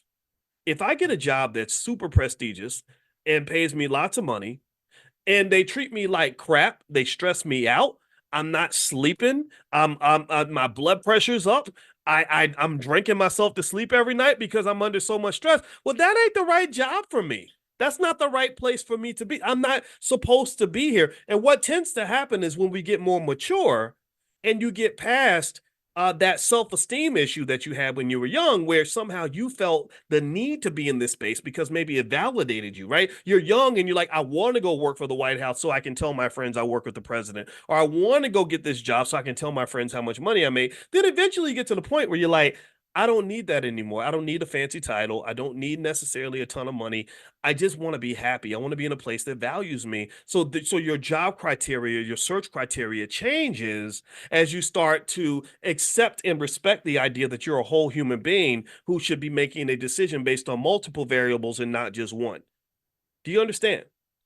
So I told my wife, so this was we were talking about relationships at that time, but I think this applies to everything because remember, your problem with racism as black people, I would believe is that you're in an abusive marriage with white America. That's what you are. You're in an abusive relationship where your partner tells you they love you and but they might punch you in the face every now and then and pee on you or something, R. Kelly style. And you stand there and you accept it because you somehow feel that nobody else is going to want you. And that's what happens. This is what they this is how the politicians they get the votes. This is how they get us to give them all our money and all that because it's a self-esteem thing, right? And I told my wife, I said, you know what? I said, part of the reason I love you so much is because of how much you love me. And part of the reason that I wanted to be with you so much is because I could tell you wanted to be with me and you wanted a man like me, which that right there told me, oh, this woman got good taste. Right? She got good taste. Now this was genetic. Her father was a professor like me. So she has this thing. We tend to marry our parents. There's books, there's whole psychology theories about that. This is where the whole broken families problem really emerges, right? When you look at the fact that 76% of all black children don't have a father in the home, and a lot of young children don't have a good relationship with their father, this really shows itself in dating choices and why certain guys might end up as the fathers of your kids and all that. It all requires therapy. It's a deep conversation. But still, though, I told that's what I explained to her. I said, I think that we underestimate the importance of self-esteem and self-respect when forming relationships, whether they are economic relationships, whether they are romantic relationships, professional relationships, any kind of relationship. I believe that you should never in your life spend time or energy on anyone or anything that does not want to give similar energy back to you. I don't believe that we should be giving all of our money away to people who would never ever do the same thing for us. I don't believe that the people that teach our children are qualified to do so. I don't believe that. I believe we're qualified to do that. I don't believe that a healthy relationship is ever one where you want them up at level 9 and they only want you at level 1. And what happens in those relationships is you get abused. Literally, they're crapping on you. They're calling you names. They're disrespecting you because they know you're not going to go anywhere. And you're sitting there doing Jennifer Hudson songs. No, no, no, no way. I'm living without you. I'm staying. I'm staying. I don't want to be free. That's the black people all instead of the black national anthem, that needs to be our new anthem because some of us are out here literally singing Jennifer Hudson songs, talking about you gotta love me. Right. So first off, if a woman ever sang a song like that to me, I would run for the hills. That is a scary song. That means that she's either gonna have you or she gonna kill you. But then second of all, what in the world would make you ever think that it makes sense to behave that way in front of anyone? Where is your damn self-esteem? Where is your self-love? Where's your self-respect? And that's what we do. We are trained. I think we're trained to be beggars. We're trained to sit there. No, no way. You're gonna love me. Like you go, no way. I'm living without you. Right. And we take pride in this. I'm not begging nobody for nothing. I think I don't, and it's not an arrogant ego thing. It just it's a self-love thing. I think that if we practice simply loving ourselves as much as we love white people, we would just move like light years ahead as a community. I really do. I think that we really are in love with their validation. We're in love with their acceptance. We're in love with whatever it is that we think that they can give us. And we don't really love ourselves as much. And so so this all spun from the conversation I had with my wife. And I said, a good part of the reason that I love you so much that I would fight for you and that I did fight for you is because I had a sense that you would fight for me, that you loved me, that you wanted me. If you did not want me, then I would not want you because I know that if I go out here and I hold my head up high and I become the best man I can be, that there would be some woman who would be worthy of that love. And I don't know if that I hope that doesn't sound arrogant because it's not meant to be. To me, it's about simple, basic self-respect. I see people in relationships all the time with people who truly don't care about you. But maybe you picked him because you wanted to be married to a surgeon, or maybe you picked her because you wanted to be with the prettiest girl in the room instead of the woman who wanted you the most. I think that those factors need to be considered in every type of relationship. That's a self-esteem thing. That's just a parting thought. And maybe it's on my mind because I was going to read a little bit from my book, Financial Lovemaking. I hope that's okay. I wrote this book a long time ago. So if I say something stupid in here, just know that I was literally 18 years younger than I am right now. But I'm going to read some of this because there is a section on shopaholics or spendaholics. Actually, I call them spendaholics in the book, and I'm going to read this. And by the way, I just want to remind everybody, in case you just came in, today is the first day of the Black Investors Championship. If you'd like to enter the Black Investors Championship and win the Black Investors Cup, which also comes with lifetime access to the Black Business School for the winner, you can go to blackinvestorscup.com. Or if you get on the text list, I will text you a link that will let you join with the entry fee cut by 40%. I think the entry fee is $69 for lifetime access to all the material because we'll give you training materials on how to invest and things like that to go with it. But we will take 40% off and the price drops to $39. So that link will go out later on today. If you want to receive that in via text, just pull out your phone, text the word morning, MORNING, to 87948. Text morning to 87948. And also, I want to remind you the All Black National Convention is going to be October 25th through the 27th in Lombard, Illinois, right outside of Chicago. It's a very nice suburb, very cool area. I went to visit the Hotel the Westin's, very, very fancy. We have about 60 experts from our community coming in all different kinds of areas with the sole objective of solving problems for our community. Everything from health, physical health, mental health. We have mental health experts. We have relationship experts. We have political scientists. We have economists. We have real estate experts. We have people from groups as diverse as the Nation of Islam. We don't care if you're Democrat, Republican, gay, straight, male, female, young, old, rich or poor, educated, uneducated, as long as you're Black first. So if that's who you are and you want to repair our community and build institutions in our community and build the next generation, then that's the convention for you. It's going to be a lot of fun too. We always have the B1 ball. The B1 ball is a lot of fun. So feel free to go to allblacknationalconvention.com. That's allblacknationalconvention.com. Okay, so let me read this. This is from page 57 in my book, Financial Lovemaking. And I wrote this in 2006 when I was at Syracuse University because I was really fascinated with how love and money are connected. I didn't understand. I never fully processed how me making more money suddenly made me more handsome. I just didn't understand that.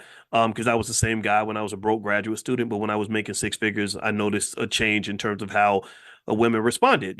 Like your jokes suddenly are like the funniest jokes ever, and you become like the most interesting man in the world. And it made me study it. It made me just say, wow, this is so crazy. Like you want to sleep with me and you just met me 20 minutes ago. Oh, holy crap, this is nuts.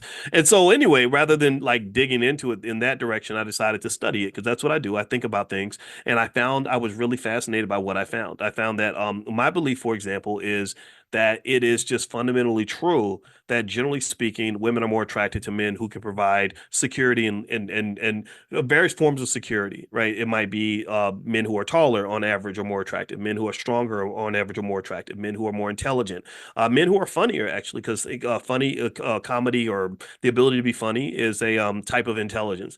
What else? Men who are more powerful, men who are wealthier, things like that, right? It's not always true, right? Sometimes it's not the case, but on average, that tends to be true. So anyway, here's what I wrote about shopaholics, and I was talking about your financial body, and I asked, do you spend like you have no common sense? And I spelled sense CENTS. Let's see what Boyce said. He said this 18 years ago.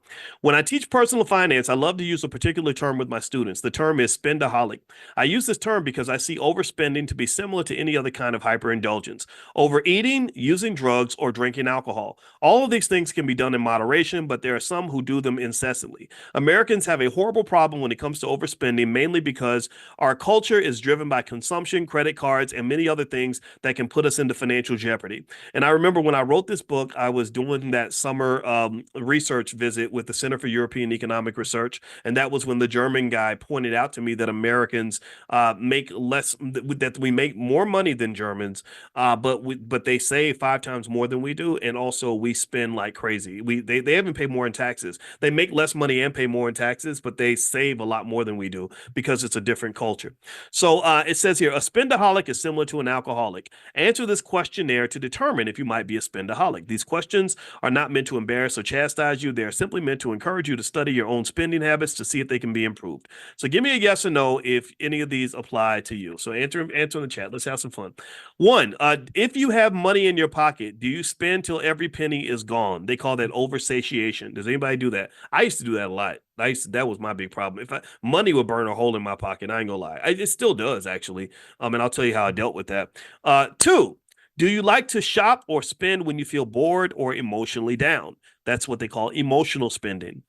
Three, do you find yourself broke before every paycheck and not sure where all your money went? In parentheses, I call that money binging. Four, do you ever go shopping and eventually spend money without having anything in mind that you want to purchase? That's compulsive spending, where you just go shopping and you don't know what you want. You just know you want to eventually buy something. I do that. I'll walk in and I'll just be thinking, like my wife would be like, what are you looking for? I'll be like, I don't know. I'm just looking for something to jump out at me. Five, if you lost your job today, would you be able to survive on your savings for more than 2 months? If you were to significantly reduce your spending today, would this be any different? Careless spending. Okay, if you were to significantly reduce your spending today, would this be any different? Oh, so if you were to cut your spending, would you be able to survive longer than 2 months? Okay. Six, do you use credit cards for things other than big ticket items? If so, do you take longer than 1 month to repay the balance? And here I have petty spending. That's the definition of petty spending. Do you use credit cards for just a lot of stuff or just for big ticket items? Seven, if you run out of cash at the mall, what do? A, go right to the ATM. B, find another source of payment. Or C, stop shopping and go home. And in parentheses, I have negative self-enablement. I have not used that term since I wrote this book, but that's pretty good. I like this. See, I don't know. Well, you could write a book like in 2006 and read the same book in 2024. And I kid you not, it's like somebody else wrote the book. So I'm literally reading this, trying to figure out what Boyce said, just like you are, because I haven't read this book for years. 8, do you find that you frequently feel worse after you spent a lot of money and have nothing left as if you've done something wrong? Do you have spender's guilt? One sign of being a spendaholic or shopaholic is that you feel guilty when you're done. Just like anything else, like if you're an alcoholic or drug addict or sex addict or something, you do stuff and then later on you're like, damn, I shouldn't have done that. 9, if you could go back in time for 1 year, would you change the amount of money that you spent? Would you do that if you could go back? I would. I'm raising my hand. I'm definitely in that category. To this day, I'm in that category. I ain't gonna lie. It doesn't go away because you never stop being you. Just like they say for drug addicts, like you're never like completely recovered. It's day by day, step by step, and just finding ways to take who you are and channel it in a way that's going to be healthier for you, right? And that's just what it is. Number 10, are you quick to buy things for other people, such as meals, clothing, etc.? And here I call that life of the party spending. Are you the person who always picks up the check? Always buy stuff for other people, like kind of to big ball a little bit or whatever. I know a lot of us that maybe you went to school and you make more money than other people. You might feel the need to become extra generous. I still do that. I feel embarrassed to go places and ask other people to pay the tab. It's just not. It feels very awkward for me. And to some extent, I'm blessed, so it's okay. But I had to kind of work on that because sometimes you don't want to pay the tab. Sometimes you don't need to keep paying the tab. And yeah, Muna, that's that MC Hammer effect. Because MC Hammer, that's how he lost all of his money. Is he lost a lot of his money for the same reason a lot of athletes and entertainers lose their money is that he was so generous. He took care of everybody. And they asked him, they said, "So what'd you do with all that money?" He said, "Well, I had 100 employees." So and he's playing with his beard and he's like, "What do you think I did? You think I fed them hamburgers?" Or you think, oh, he said, like, do you think I paid him with hamburgers or something like that, right? And the thing is that I don't knock the generosity at all. I think that Hammer, um, I think the generosity is fine. But like, if I was to go back in time and I was an advisor to Hammer, what I would say to him is that you have to develop an infrastructure that feeds itself.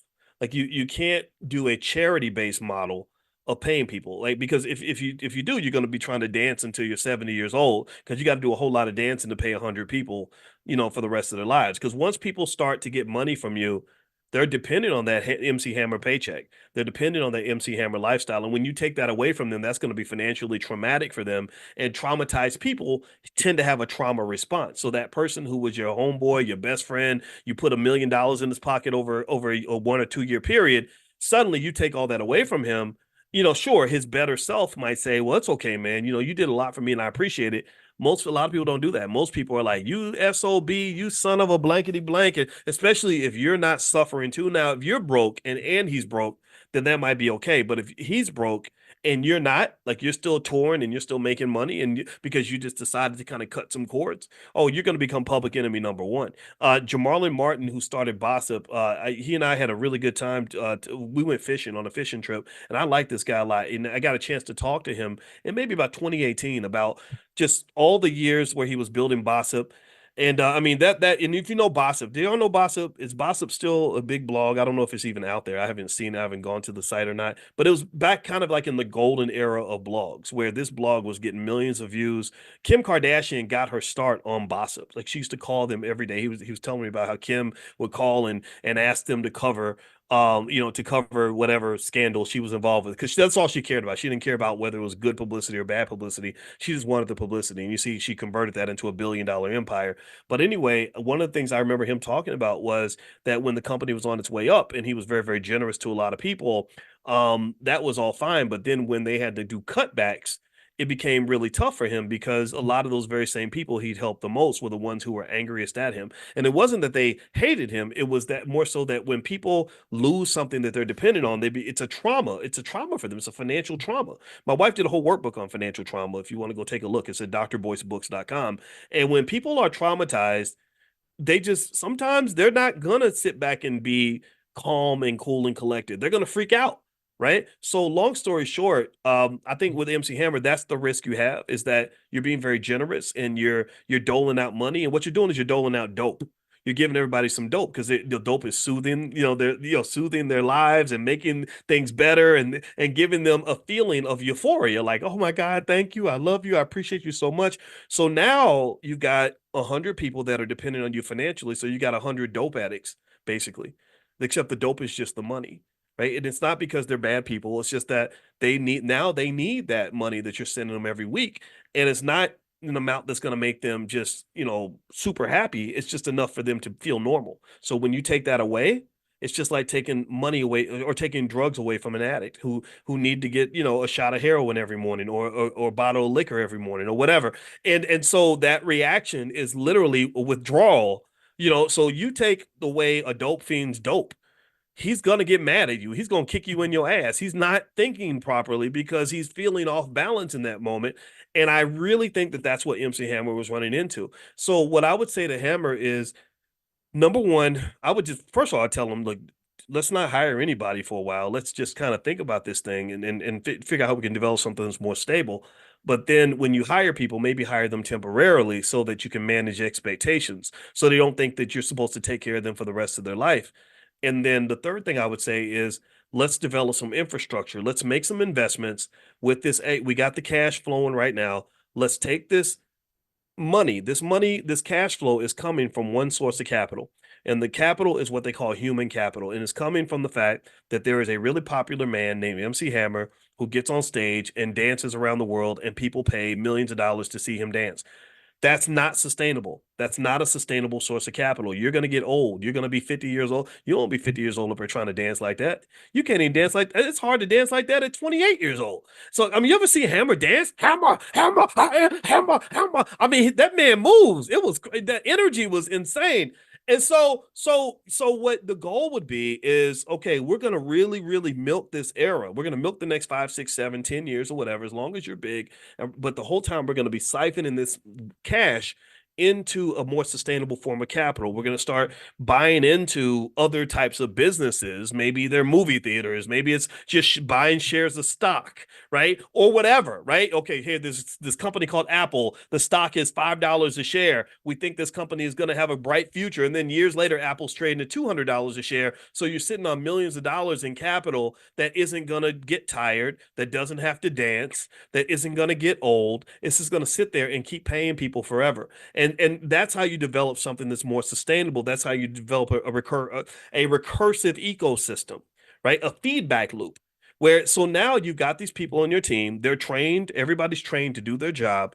They're all being paid well to do their job. And because they're doing their job well, that's bringing more money into the business, right? So you can afford to pay them because you're getting something back. It's not a charity model. Charity is important, but charity will drain you. You can't do charity forever. You can't have a one-way source of wealth for all of eternity, because eventually the original source will dry up and then everybody suffers, right? So long story short, I would have probably tried to convince Hammer to take some of that money and make some other investments in some appreciating assets, starting with the very basics: stock market investing, real estate investing, and some limited amounts of entrepreneurship. Nothing crazy. We ain't buying your cousin's bowling alley and your Aunt Lucy's liquor store. We're not doing all of that. Maybe what we're going to do is develop businesses around the things that we know. Well, what do you know? Well, you know entertainment. Okay, we're going to start the MC Hammer Dance Studio, and we're going to hire a bunch of really great dancers from your team who are going to be teachers in the dance studio, and the whole community is going to come and pay a fee to learn how to dance, just like MC Hammer, whatever it is, right? Just like Alvin Ailey has his dance troupe, and they've probably made hundreds of millions of dollars all around the world. And I don't even know, y'all got to tell me, is Alvin Ailey still alive? I don't even know if he's even still here. I know his name is big. Is Alvin Ailey still out doing stuff? Does anybody know? I don't know. I don't know. No disrespect. I don't want to kill the man if he's still here. But that name is capital. You understand? The name Alvin Ailey is a source of capital that is feeding hundreds, if not thousands, of people. How cool is that? And it's not just Alvin Ailey's name. I mean, there's a lot of other names. Steve Jobs, what he did with Apple, that's now a $3 trillion company, and Steve Jobs ain't even here. You can keep going to Henry Ford. Ford Motor Company has fed millions of people. And he's been gone for a very long time. Walt Disney, the name Disney, just this summer, 50 years after Walt Disney died, this summer, Walt Disney Corporation had the two biggest movies of the freaking summer. Or this week, actually, this past week. They Wolverine and whatever that is from Marvel Studios was the #2 movie, and #1 was Alien, the movie Alien from another studio, the 20th Century Fox that they own. And they have the biggest haul of movie revenue of any major studio on the planet. And this is 50 years after Walt Disney died. Why is that? Well, that's because Walt Disney did something that's really important. He did something that the ancient Egyptians did at a very high level, is that he spent his life planning for that afterlife. When I was in Egypt, I was fascinated by how obsessed the old Egyptian kings and the Nubian kings and all the kings and pharaohs and queens were obsessed with death. And they really planned for death. King Tut, for example, as we saw King Tut's mummy, King Tut only ruled for like 9 years. He wasn't even a ruler that long, but he spent that whole 9 years preparing for the afterlife. So here we are 5,000 years later looking at this kid's mummy. He was a kid, and it's kind of crazy, right? Well, the same thing I think is true when you talk about economic afterlife, right? Just sort of preparing legacy, preparing infrastructure, just saying to yourself, okay, if I'm MC Hammer and I can't dance no more, how am I still going to feed these 100 people? Because they're still going to need to eat, even when my knees have arthritis in them. Well, that's where financial literacy and financial intelligence are not just nice value adds. They're not just nice little add-ons. They can literally become a matter of life and death. It can literally become a matter of, process this. Think about how many people couldn't eat anymore because MC Hammer wasn't selling records like he used to. A lot of people suffered financially because of that, right? So Alvin Ailey died in 1989. Thank you for sharing that. So about 10 of y'all shared the year of his death. So thank y'all for giving me the information. Y'all intelligent Black people are the best. So yes, he died in 1989. I was actually a senior in high school that year. That's how long ago that was. And so even though this man died, what's 89 is 35 years ago, I guess. He's still, they're still making millions of dollars from his name because there was an infrastructure put in place. See, infrastructure and a process and a system will always outlive an individual. A system can work harder than an individual. A system is typically smarter than an individual. So when I talk to you all and we go into our Black Millionaires of Tomorrow program for children, and I explain to you what kind of children you need to build, I've given you a simple blueprint that if every family applies this, then you're talking about $1 trillion legacy that's being built over time. It goes back to sturdy. Remember we talked about sturdy children, STERDY. Sturdy, the S in sturdy stands for systems. You want children that can think in terms of systems. The T stands for technology, E stands for entrepreneurship, R stands for relationships, and D stands for delegation. The Y stands for the youth. If we have sturdy children, then you can build empires. You're not going to have rappers who have 5 good years and then everybody goes broke. You'll have rappers that can parlay 5 good years into 500 good years, or at least into 50 good years, because they understand the importance of developing infrastructure. Black leadership comes and goes because there's no infrastructure. Martin Luther King gets shot, the whole movement's done. Malcolm X gets shot, movement's done. Umar Johnson doesn't survive past tomorrow. We don't have King Kong consciousness. All that stuff is gone. He's just another dead Black man. But if you have systems and infrastructure, like for example, the Anti-Defamation League can't die. Nobody can kill it. They wouldn't know who to assassinate if they ever decided to do that, because it's a system. It's an institution. They've got infrastructure. Do you understand? So what you want to do if you're building that legacy is I encourage you to think in terms of infrastructure. If you do that, then you've got a chance to live forever. You can do what the ancient Egyptians did and have people literally benefiting from your labor for the next 100, 200 years. And the beauty of it too, that's amazing, is that you literally are liberating people that are not even born yet. If you just think about, if you were able to, if we were all disciplined enough, for example, to just buy some shares of stock and never sell them and hold that in the family for the next 50 years, that will be enough to buy an apartment building for your great-grandchild. That's enough for somebody to never have to work for anybody. My wife bought her first house from World War II savings bonds that her great-grandfather bought in 1942. Do you understand?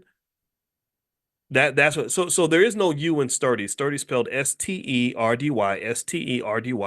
and it's from our Black Millionaires of Tomorrow program. We have a whole financial literacy program for children, which literally the guarantee is that when your child goes through the program, if they take the self-study exams and they get their certificate, they will have a financial literacy level that exceeds the average college educated adult. That is our guarantee. And if you don't feel that way, then let us know. We'll give you your money back. But if you want to go take a look, you can go to blackmillionairesoftomorrow.com. That's blackmillionairesoftomorrow.com. So sturdy is an acronym, STERDY. And that's what I talk about all the time, because if you develop that kind of thinking, economically speaking, then that's a type of consciousness that takes you to the next level, where it's not just, I'm going to try to be a successful Negro by getting me a fancy job and living in a nice neighborhood. Who cares about that? I don't, and I'm sorry, no disrespect, but no, the world don't really care a whole lot about your master's degree. The whole world don't care a whole lot about the fact that the Mr. Charlie gave you a good job. Nobody cares if you got an Oscar or a Grammy. Nobody really cares about that. And it's not because it doesn't matter. I get it. I got the degrees and I got the fancy jobs and I've had all that. But if something happens to you, if you're dead, if you stop breathing tomorrow, then everything you've accomplished is gone. All that labor, all that energy you put into making yourself into whatever you are, because you live in America where rugged individualism is celebrated, and we're told to celebrate ourselves and invest in ourselves. The biggest investment is the investment I made in me. I remember when I used to hang out with Dame Dash. He used to talk about that all the time. I'm gonna invest in me. I'm gonna invest in me and do this for me. Me. And I said, man, you sound like an opera singer. Me. Like, why is everything me? How come it can't be we and us? I don't want to invest everything in me. In order for me to invest in me, I need to properly invest in you. Because me and you becomes we, and we is 100 times bigger than me. Sure, I worked hard. I did all that. I got the degrees and I went to school and I know a whole lot of stuff. But if I walk outside that door and get hit by a milk truck, then everything I've worked for is gone. The only part of me that will survive is the part of me that I converted into we. So I know that the we will outlast the me any day of the week. Do you understand what I'm saying? I know that if something happens to me, I'm not worried about something happening to me, because we got we. I know that I've been able to, over 15, 20 years, talk to about 10, 20 million people who are going to take something that they learned from me, and that it's going to survive. It's a win. It's a win for us. So what happens to me doesn't matter. I don't, when I figured that out and began that process of really pouring into other people as much as I could, and doing the same strategy that I would kind of, would have loved to help MC Hammer sort of do. That was when I no longer had a fear of death. I wasn't afraid of death anymore. I'm not afraid to die, because the we has become so big that the me is not that important. Sure, I'm still part of the process. Sure, absolutely. But if I was gone tomorrow, there's certain ideas and principles and philosophies that I know that you all have embraced, that you're never going to unlearn. Now your kids know it. Your grandkids know it. You've been talking to people about it for 10, 15 years. So me doesn't matter anymore. Now me has become we, and they can't kill that. They can't kill the we. They can only kill the me. So I don't sit around saying, "Oh, what if they come and assassinate me like they did Booker T. Washington, or take me down like Marcus Garvey's." That stuff doesn't bother me. I have a job to do, and I would say the same thing is true for any of you, all of you. A lot of you are super talented. You've got so many great things you've worked on. You have so much knowledge. You have so much skill, so much possibility and potential. Try to make sure you turn that me into a we, and don't fall for the me philosophy that exists in America, because the me is why so many people are struggling, why so many people are losing, why our country is not becoming the country that it needs to be. If you want to know why China is becoming so strong, it's because China understands this. China says me don't matter. It's the we. We are what matters, not you. You're an individual. So doing everything by yourself is not really going to get you what you're looking for, because I hate to break it to you, but at some point you're going to die. We're all going to die. And so the best thing we can do while we're here is enjoy the present, really pour into it with reckless abandon, fearlessness. I believe deeply in that. I believe in relentless fearlessness in terms of pursuing whatever purpose you believe God gave you, and then making sure that you're passing that baton so that everything that you have, everything you work for, everything you become becomes something that's bigger than just you. That's consciousness. That's financial consciousness. That's it. I'm done. Um, so I finished reading that part from my book, Financial Lovemaking. If anybody wants to go get a copy, you can go to drboycebooks.com. And it's the subtitle of Financial Lovemaking is merging assets with your partner in ways that feel good. So I actually say I want to apologize in advance for any weird or freaky stuff I said in the book. I think I talked about financial threesomes and stuff like that, just trying to be funny. But that was me at 35 years old, so I'm a different man now. So anyway, I hope you guys have a great day. And also a reminder, the Black Investors Championships have started. They start today. So if you'd like to still participate, just get on the text list. I'll send you a link where you can join. And then after today is shut off. We can't take any more entrants. And you can start buying stock right now. The markets are open right now. So go ahead and jump in, start buying your stock. The URL is blackinvestorscup.com. That's blackinvestorscup.com. But if you get on the text list, I'll send you a link where you can join. And it cuts down the price of the fee and everything for you. So feel free to get on the text list. Text morning to the number 87948. Text morning to 87948, and I will send you the link this afternoon. And that's pretty much it. So I hope you guys are having a great day. Welcome to drboycetv.com, the home for intelligent Black people. My name is Dr. Boyce Watkins, and today we have a very special guest. This brother Jamal Green, who is an activist out of Chicago, who is doing some interesting work. And he's in the middle of some interesting, an interesting controversy right now. So Jamal is giving us the honor of speaking with us today. I want to ask my brother, how you doing today, man? Man, I'm beautiful, man. It's a beautiful day. All right. Yeah. And so everybody that comes in, let's do a quick audio check. Give me a quick yes in the chat if you can hear us. Okay, let us know that you can hear and see everything. All right, as we get started. So as you come in, I'm going to just jump right into it. So Jamal, you were the subject of a really interesting back and forth on Twitter involving none other than Mr. Roland Martin. And apparently, it looked like some things got kind of heated where Roland, from what I understood, he attacked you on your Twitter page. He came at you first. You did not tweet at him. You did not say anything about him. And then you actually paid him a little visit at a DNC event. Let's just start from the top, man. So what's going on with Roland? What happened? Well, this was unprovoked. Let me first say that Roland has spotlighted me on his show for some of the work that I've done throughout the years. I remember a clip when I announced for mayor, and he put up a clip on his show. He talked about basically spotlighting me in a good light. And I think what's happening right now is that Roland is not liking independent voices who are being critical, saying that Black people deserve more from both sides, right? I'm not a Democrat or a Republican. I'm independent. And so when I speak, I say, man, we must have a plan and an agenda from both sides of the aisle and force their hand. We can't just say, oh, we're Democrat, or we voting for Kamala just because she's Black. We're only voting for her because she's a woman. We can't play those type of games. We have to actually have a real plan. So Roland, I guess, saw some of my tweets, and he decided all right out the blue, I'm just gonna attack Jamal Green, starting with, "Are you dumb?" and "You can't be this clueless." And he called me an idiot in another tweet.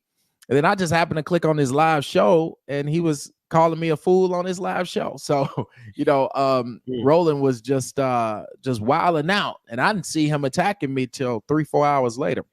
And he already had 30-some thousand views, and people was dragging him for how he was operating with me. So that's the beginning of it. Okay. So how it happened. So all right. So let's I'm gonna brief everybody. So just to be clear, you were not an aggressor toward Roland. No. You pretty much just stated your opinion And so he kind of came at you. He came to your Twitter page and made some nasty comments. Or you said he called you dumb. And what else did he say? Dumb, clueless. He said, you know, y'all can't be listening to this idiot spewing this BS. When I went on his show, he was calling me a fool. You know, he just was, man, he was reckless. And you know, it caught me off guard because I'm like, wow, okay, Roland Martin coming out to me, you know, all out the blue. I would have thought that he'd have DM me or he'd have responded and said, well, I disagree, young brother. You know, we need to listen more, or you know how you think he know everything. You know, I would have thought he would have approached it in a more, you know, diplomatic way. Unfortunately, he just all out the blue, you know, started questioning my intelligence and calling me names, and that's kind of what kicked it off. Interesting. Okay, so I actually put a clip of the interaction you and Roland had, and I want to ask you about that, just in terms of what was going on to me, because I watched the video, I listened to what you had to say, I listened to, actually there was a group of people in the Twitter space that were kind of going back and forth about it, and they had different opinions, right? Yeah. And I'm gonna ask you about all of that because you and I talked earlier, and I want everybody to know I was impressed with you. You know that it was the first time you and I had ever spoken, and what impressed me is that you're not just a Twitter gangster. You know, you really are out doing the work. Yep. And also, you've really done a lot of things in the community that give you a certain amount of credibility to even have this perspective. And I think everybody should know that. Let's start there, actually, before I show the clip. Tell everyone about who you are, what you do. I mean, you do a lot of stuff in Chicago. Go ahead, brother. Yeah, well, I've been in the community since I was a young teenager. You know, whether it was being the Put the Guns Down ambassador for the city of Chicago, whether it was leading the Laquan McDonald movement when he was shot 16 times. And we brought forth a lot of different reforms because we were shutting down the financial districts in the city and they were losing hundreds of millions of dollars. So we were getting very quick policies, and everyone in the state politically lost their seat because of the movements that we were leading, bringing thousands of people throughout the city each and every day together to fight against the injustices of our city. You know, whether it was not just leading different cases, but actually pouring back into the community. You know, when George Floyd riots happened and those Black businesses throughout the city were looted because the mayor raised the bridges and prevented them from coming downtown. We raised $250,000 and gave it out within 5 days to get businesses back open. Also, you know, our company Generational Green, where we teach folks how to create generational wealth through real estate. And, you know, there are thousands of people right now in our program, and each and every day they're closing our homes for the first time from coming through our program, fixing their credit, tax clinic, etc. Really empowering people financially. I went after the largest bank in the world a few years ago, Chase Bank, and, you know, was banned from every Chase Bank in America because of it.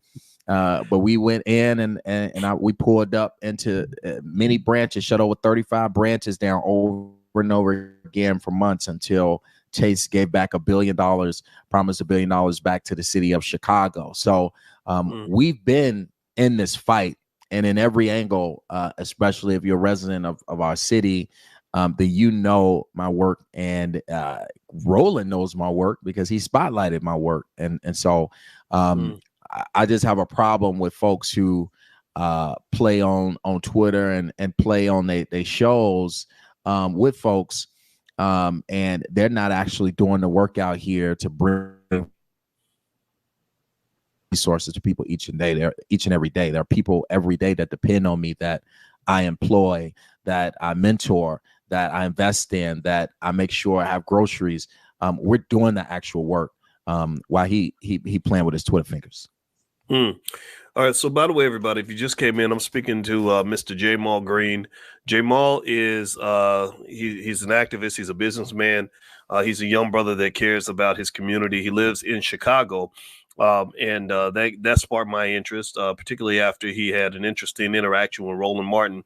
And we're going to get to that in a second, but I don't want the drama to override what's important here. What's important is that this man cares about his community, and he has a voice that definitely needs to be heard. So do me a favor, everybody, as you come in, please hit the thumbs up button, thumbs up, share, subscribe. And I'm gonna share some. So let's get back to the events of the moment. So here's what I saw, right? So I'm just going through Twitter, and then I see this situation where you walked up on Roland at the DNC, and just to make it clear, you weren't planning to like knock him out or nothing, right? But you just wanted to confront him and basically say, you were saying these things about me online. Let's talk about it man to man, face to face. Can you kind of talk us through that? And while you're talking, I'm gonna pull up an image of Roland's face. You captured the screenshot of his face when it was just kind of funny. But go ahead, brother. Yeah. Describe what you were thinking as you walked up to Roland at the DNC event. Why you did it? What was going on in your mind? Well, let me say this. I told Roland I was coming. Roland knew I was coming. Everyone knew I was coming. I publicly said it on Twitter and said, I'll be at this event that you're going to be at, so we can have this conversation face to face. Now, Roland knew that. Roland saw it. Now, matter of fact, Roland blocked me. And if you go and find the tweet where he talked about how he blocked me, he said that he blocked me because I said all the coons going to be at this event that I'm going to be at. And he blocked me because I was talking about the event that we went to. And so he knew I was going to be at this event. I went in there, just to talk. Hey, we can have a conversation man to man about what happened. I sat and listened to the event. I didn't disrespect the event. I was there to hear what they had to say, which was a bunch of nothing. Roland Martin, might as well have been a lecture because he didn't listen to anybody at this event. So the event was over. They did the benediction. The pastor left. Most of the people were gone. The pastor was nowhere to be found. Everybody left. So he probably heard about this and was like, what happened? He had a few singers that were there that he was taking some pictures with. I sat there and let him take his pictures. I did not interrupt or go into this event trying to assault this man because I had ample opportunity and he didn't have security. The best security he had was the woman that he hid in front of. And so, or hid behind rather. So, I waited. He kept saying, wait a sec, or no, give me a sec. And he basically was scared trying to run. And he didn't want to have a conversation with me. And this shows that he's a grown child, because only a grown child is going to attack, go online and go on his show and attack me over and over again. Then when he see me face to face and he knows he's going to see me, not say not a word the whole time. At any point in time, he could have said, hey, I know you here to see me. Let's have a conversation. Let's go in the hallway. Let's talk. And he just sat there and put that woman in front of him and shut up like a church mouse. I mean, he's a grown child.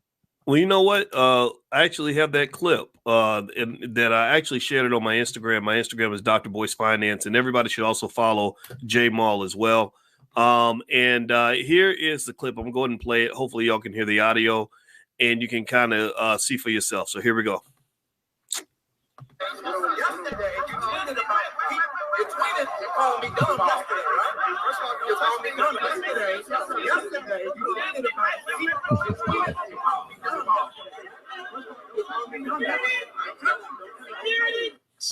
Nope. Okay. Now, what I also shared, and again, I put this up on my Instagram. If everybody wants to check it out, it's also on J Mall's page on Twitter.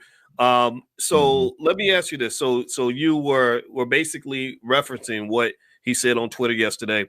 Let me ask you this, J Mall. So if let's say Roland did man up and didn't, the lady didn't call security and all that, and he said, okay, well, let's talk about it. What would that conversation have looked like? What conversation were you looking for in that moment? Well, it depends on how he wanted to operate. I wasn't trying to fight him in there. The conversation is, he could have easily de-escalated this situation and said, man, hey, I know I said some of these things. on Twitter and on my show. I felt that you was wrong when you was criticizing Kamala's plan or whatever he had to say, and we could have had that conversation and we could have been done with it. You get what I'm saying? And we don't have to like each other, but I think that he needs to understand that you can't utilize your platform to just be targeting people and attacking them with the verbiage that he's using. Because he could have easily said, man, I disagree with you because of X, Y, and Z, or come on my show and debate me or anything else. He's too old to be sitting on his platform finding people to attack, because I didn't come for him and I never mentioned him. And so for him to come on my platform and, attack me just when it's unprovoked and just say, oh, you dumb and you're an idiot because you don't agree with me. I think he needs to be more professional as somebody who is his age and somebody who is trying to move forward the Democratic message that he's paid to do.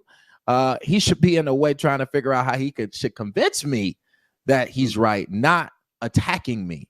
And that just shows you when people say the word elder, he's not an elder, because an elder, and why I have many elders, many I talked to today, who would never in their right mind be on their platform calling young people stupid and dumb because they're not agreeing with the elders or with their thoughts. He's just an old fool to me. That's an interesting point you make, because it is kind of awkward, when the young men are showing more maturity than the older men.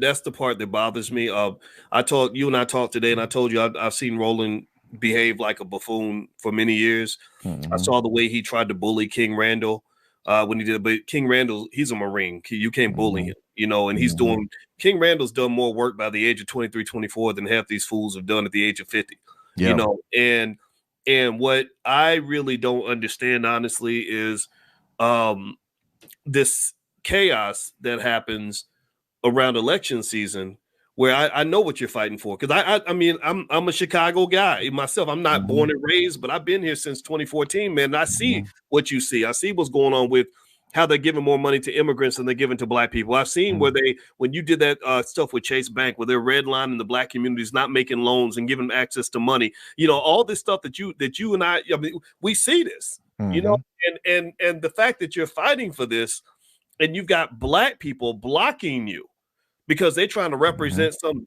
bullshit on the Democratic plantation. That's really something to be outraged about. Like I respect you for not being angrier about it. I like the fact that you kind of brought the conversation forward, and I support that, man. And you and I talked about this today. I told you about that crazy conversation that DL Hughley and I had. DL getting on the phone, cussing me out, calling me names, and act like he gonna roll up and punch, like he really was physically threatening physical violence.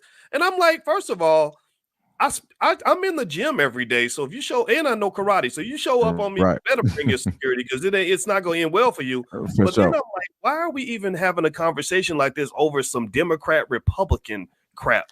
It's utterly insane. Part to me. Go ahead. It's utterly insane that we can't have independent voices that speak for themselves without people being emotional about their party. I mean, that makes no sense. We black folks have been living projects. People talking about Project 2025. We've been living Project 16, 19 to 2024, because we have never moved to a decent level in America. And the fact that we literally have people who are so tied to the party that a Jamal Green can't criticize or say anything that he believes, that a Dr. Watkins can't say what he believes without them getting in their feelings and just spewing attacks.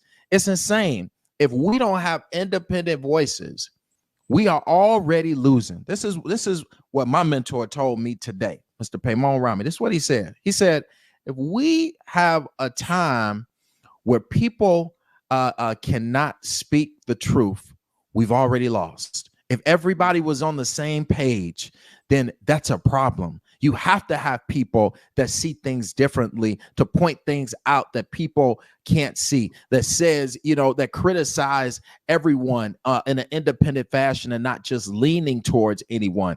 If you cannot have these type of voices, then we've already lost. So we gotta do better with allowing these D.L. Hughley and Ricky Smiley and all these fools who get mad at folks for being critical because we want to see more, because we know that we deserve more. That's not a problem for voices to demand more for their people. We should be doing that.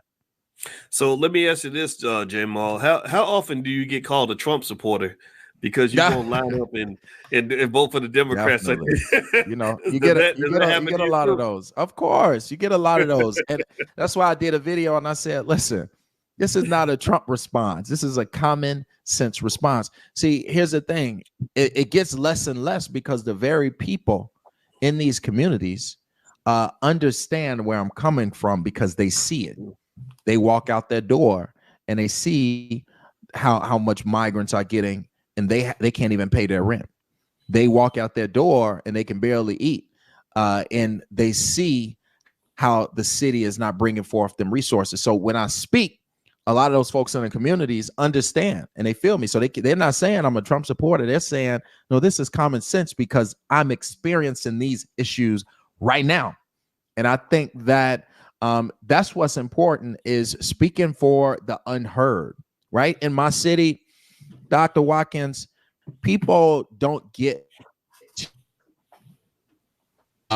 have their voices heard because politicians don't come into these communities. The mayor and politicians don't come and listen to these people and understand what they're going through. And a lot of the people in power, like the mayor, are not from these communities, so they don't understand or are not as passionate about these issues. I'm passionate about them because I've experienced every issue that you can name, whether it be personally or in my family. And so that's why we must always make sure that they have a voice in this political system that drowns them out and makes them discouraged from voting. Well, let me somebody, Darren asked a really good question just now, and he said, what's the difference? He said, you just called D.L. Hughley and Ricky Smiley fools, and Roland called you stupid. Make it make sense. Now, what I'm gonna give my response, and then I want you to respond, Jamal. So remember, he didn't go to Roland's page trying to pick a fight. He didn't go look for Roland. Roland sought him out. And then on top of that, again, Roland's the elder, right? So I've had times where young guys got mad at me about something, but I'm not going to go act like I'm 20-something years old.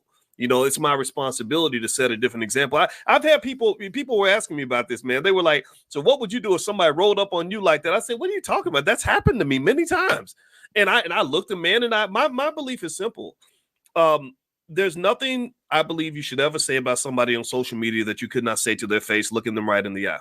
So every single person I've ever, and I have people that, that I don't get along with, or who don't get along with me. I'm going to put it, because I don't hold it. I don't keep it personal, but Umar Johnson, Kwame Brown, Roland Martin, a few guys that had issues with me. I specifically stated, I said, look, if you see me at a conference, come into a room with me, look me in the eye, and we're going to talk about this. I'm okay with that. And the idea that Roland wouldn't, that he has a lot to say on Twitter, but then when you kind of approached him, his demeanor seemed to change.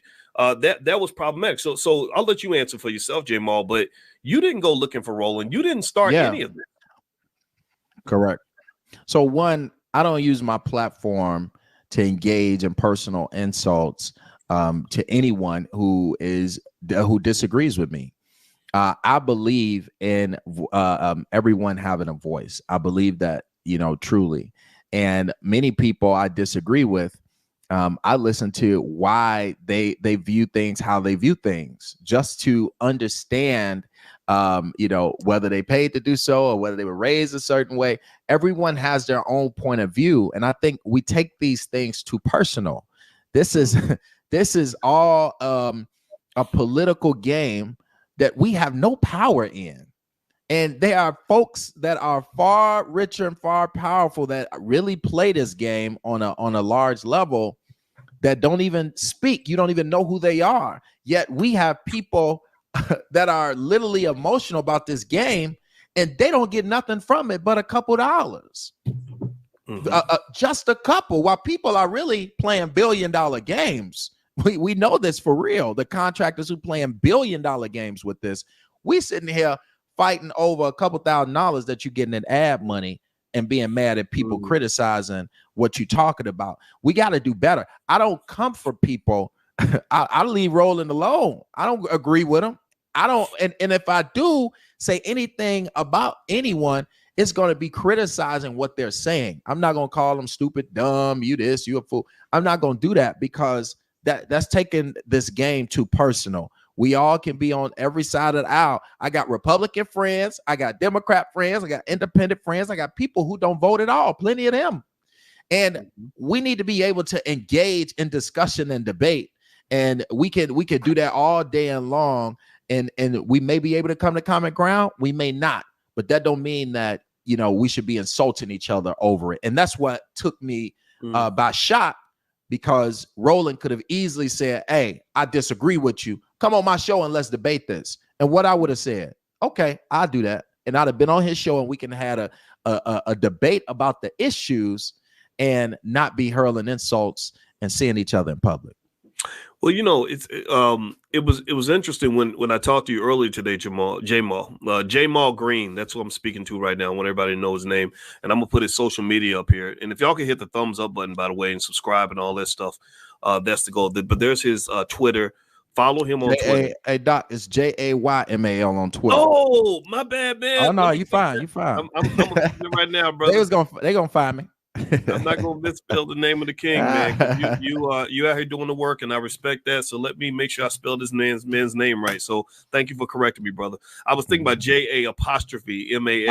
I know. Yeah. So that was what came to mind. But one of the things that I found really interesting when you and I talked earlier is you mentioned that you actually did, and y'all need to hear this. Everybody, listen up. I'm about to tell y'all something that's real cool about this, brother. You ran for mayor of Chicago. Yep. At the age of 27, you ran for mayor. So in that process, first of all, I'd like to understand just what drove you to do something like that at such a young age. And then second of all, I'd like for you to, if you could reflect on some things you learned about the political game, because a lot of things you understand about how the money works and the corruption and all that. Yes. You're on a different level from a lot of people. Can you talk about that a little bit? Yeah. So I'm the youngest candidate to ever run for mayor of the city of Chicago. And I think that people need to understand why that's so important. In the city of Chicago, the third largest city in this country, it is very hard to make the ballot in the city.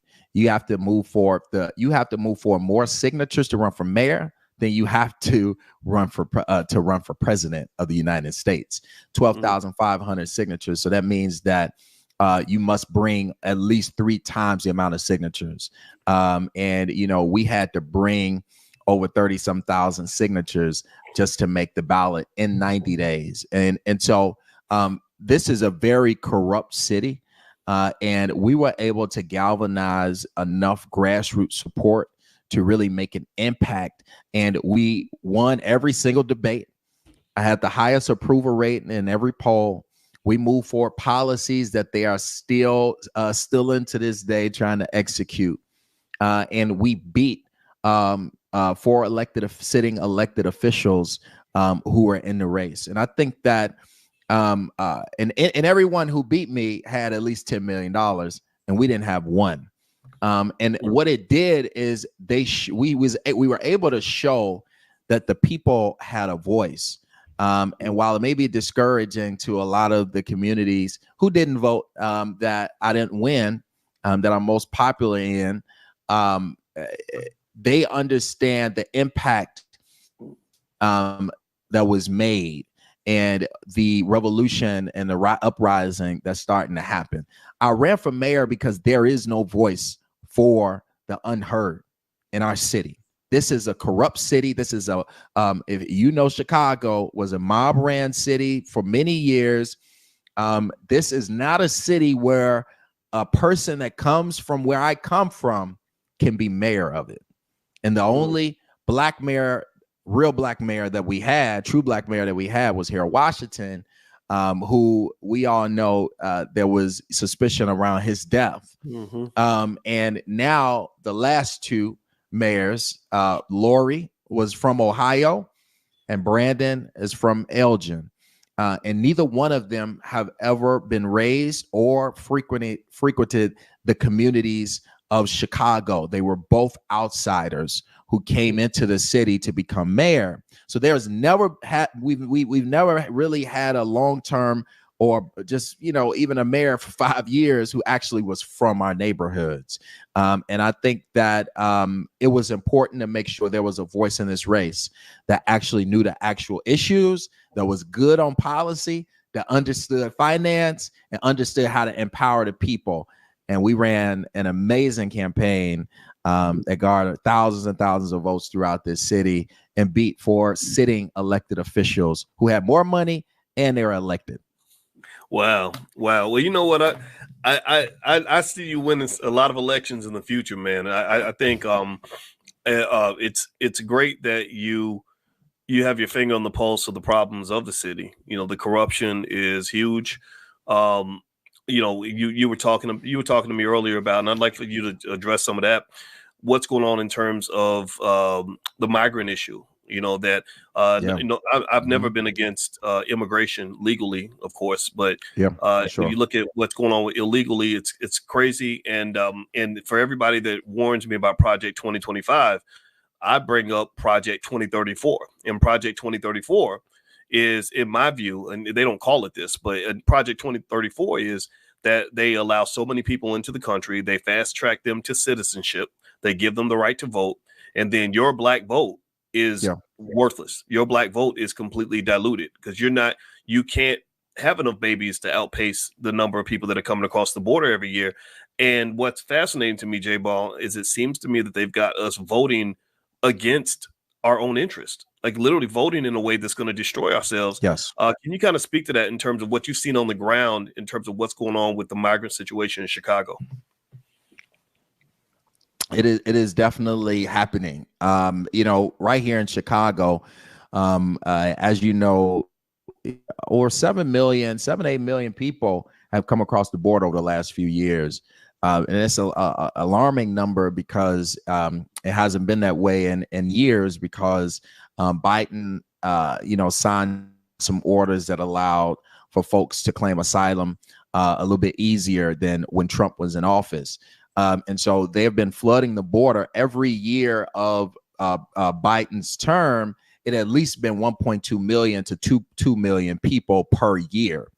And so the reason for that is because one, we've always, you know, destabilized region. We know what America does in our foreign relations and what we do to other countries. We know that, which is why we know people always try to come to America. But what has happened is a lot of folks have taken advantage of the asylum seeking orders.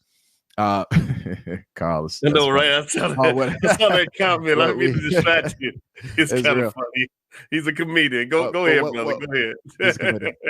But what we've had was millions of people that are utilizing the law for their benefit. The new, you know, because they're able to come over, claim asylum, and then go into sanctuary cities and receive all of these resources. And what's happening is they're making phone calls saying, "Hey, you need to get to the border and make it here." And that has really driven a lot of folks over the border. And then what happened is the Republican governors who were forced to take care of them in Texas and Florida and other cities, what they've done is they said, listen, we got millions of migrants coming into our states, and we got to take, because the federal government is not, people not understanding, federal government is not expending majority of these expenses. The states and the cities are. And so it'll be a different situation if the federal government was paying for this, but they're not. They're giving a very small percentage of incentives and resources to cities who take on folks who come across the border. And so what's happened is the governor said, hey, I'm sending these folks to sanctuary cities since y'all love these policies so much, which was a brilliant plan. And whether Democrat or Republican, I think would be a brilliant plan in my view of putting mayors to the test to say, since y'all sanctuary city, then y'all can have them because we spending a lot of money over here. And that's what has happened in Chicago. Our mayor has welcomed them with open arms. And he has taken money from the COVID fund. We still had COVID dollars left over. He took he took tens of millions of dollars from the COVID fund. And you know, now we're at $1 billion deficit in this city right now. And so over the next couple months, they're going to be raising our taxes because we have spent city dollars, hundreds of millions of city dollars on this crisis. And now we're in a deficit. And now the city is going to raise our taxes because they are taking care of them. When they come here, they get shelters. We're spending over $1 million in shelters each and every day. We're spending millions on food. We gave a $125 million contract to feed them and put $17 a day to feed them 3 times a day.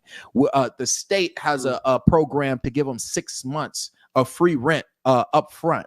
And so they've spent over $50 million in free rent for the last 18 months. The county is spending money on county care for health care. The city is spending money on child care and transportation to transport them around to school and to stores and to watch their children. We are literally pouring billions of dollars. We're well over $1 billion over the last 12 to 18 months.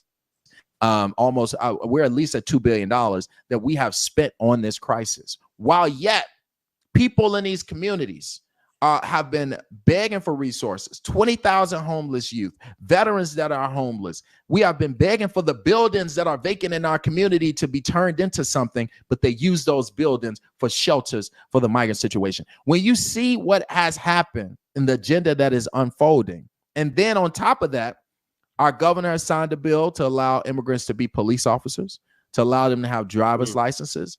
And so there is an agenda here.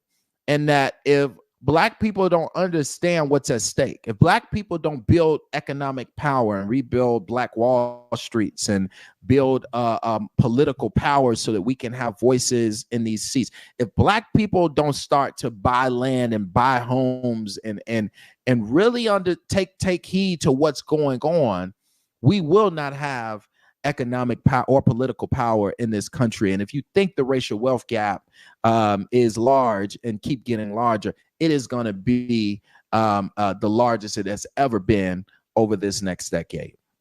Wow. Well, you know, it's interesting. I'm really proud of Black Chicago because we're one of the few cities that's really gone out of its way to say this is BS. You know, you're doing all this stuff right in front of our faces. You know, these are resources that you've denied us for many, many years. Now you're giving it to people who just got here. That's not going to fly. And I don't see the same level of outrage in other major cities. New Yorkers are fighting a little bit too. Yeah, they're fighting. So I almost feel like, but Black. Oh, go ahead, please. Please say, brother. You know, I want our listeners to be educated on this piece right here. Because it started in Chicago when a lot of this agenda happened. And guess who was the culprit? The top political, financial guru, Rahm Emanuel. Rahm Emanuel, when he was mayor, I want y'all to look this up. Y'all can look it up while we're talking. Go look up 2011, Office of New Americans. The Office of New Americans was created in this city in 2011. We were the first city to do so. That office was the same office that they started piloting in other cities. And Joe Biden, 8 days into office, created an Office of New Americans on the federal level 3 years ago. And so I want y'all to understand that the agenda for Office of New Americans in our city and nationwide is to coordinate all of the departments to enhance the lives of folks who come here. Now, when they created the Office of New Americans, I said, well, why we don't have an Office of Black Americans? Why don't we coordinate all of the offices for the people who have been suffering the most and had the most trauma? We're not coordinating all the offices to make sure they have jobs and they have priority of resources. But we have an Office of New Americans that prioritizes anyone who from another country into our city. It is all of the departments in our city must coordinate efforts to make sure they have housing, to make sure they have jobs, to make sure they have stipends, they get a priority of resources because of this Office of New Americans. And now it's on the federal level with a $150 billion budget. Go and look and read these PDF plans. You can look them up on Google. We should have our own office for people who have suffered here, ancestors that have suffered here, the folks who have been in these communities. They've been redlined They've got no justice for being redlined all these years. The home ownership rate has never increased for Black folks. We've been at 40% since FHA was created. We have literally still the racial wealth gap has continued to increase. But you mean to tell me you don't have an office of Black Americans for folks who are actually have been suffering here and been treated terribly by their government and by the financial institutions to coordinate an effort to enhance their lives? That's the slap in the face. And I want people to go and educate and read the Office of New American. Try to read it. Wow. Well, everybody who's listening, I'm speaking with Jamal Green, and Jamal Green is he was brought to my attention after what happened with Roland Martin, and you guys could go check out that video. It's online, but I want to move past that because this man is far greater than just one incident. And the reason I invited you in here, man, is because I wanted people to know about all the work that you're doing and also hear your side of the story in terms of what happened with Roland. I mean, and of course, Roland and I haven't talked since he got mad at me in 2011 or something. He sent me a big old long text message because he was pissed off at me, and I just said, "Okay, I can't tweet that much. My thumbs get tired." Right. But still, though, even if Roland has something to say or he had a perspective, he'd be welcome to come in and share that point of view. I have nothing against him. At the same time, I like the fact that you are at least giving us. Your type of leadership has given us an opportunity to branch out as a community, right? Nothing wrong with being pro-Democrat, nothing wrong with being pro-Republican. But remember, being pro-Democrat and being pro-Republican ain't always the same as being pro-Black. Correct. Sometimes not at all. Right, exactly. And I think that we're starting to see the difference. And so people like yourself, in my view, are the difference makers. You know, you're the ones that are going to help the world to help us be a little bit freer. Because there's nothing free about everybody being forced to vote for the same politicians. Exactly. Nothing free. That's not freedom. So let me ask you this final question, man, before you bounce out of here, brother. Or we both bounce out. So when you become mayor of Chicago, and I'm gonna when you run, I'm gonna give you a full. And I don't just because you check my record, man. I tell people all the time, I don't endorse politicians. I don't. I make an exception, like with Cornel West. His vice president's gonna come into my platform a couple of days, and because I just love the guy. He's a good man. But he's been an amazing man to me many years too. So he's a very good guy. Very good brother. Yeah. And the Kennedy guy wanted to come in and sit where you sit. And I said, nah, that's a waste of fucking time. I don't want to do that shit. But I'm gonna back you, man. So when you become mayor of Chicago, what's that administration gonna look like? You know what? We need common sense government in our city. And I think that we play too much on who's left and who's right. The reason Brandon won, he got to the top two where they saw the white guy as right and racist, and they saw him as Black and progressive. They were wrong about both of them, right? And I think that we got to stop playing into these labels and where you link. We need common sense government, and that's what local government is about. Local government ain't about Republican, Democrat. In Chicago, we're nonpartisan, so you don't even have to declare a party, right? It's about making sure that the people in his city have the resources and the quality of life they deserve. We have some of the highest taxes in this country right here in Illinois. And the fact that the quality of life for people in these neighborhoods, that they walk outside that door and they don't have a store for miles living in food deserts, that they walk outside that door and they walking past abandoned buildings that ain't been touched in 10, 20 years, abandoned lots that ain't been touched in 20 years, is that they can do their funded.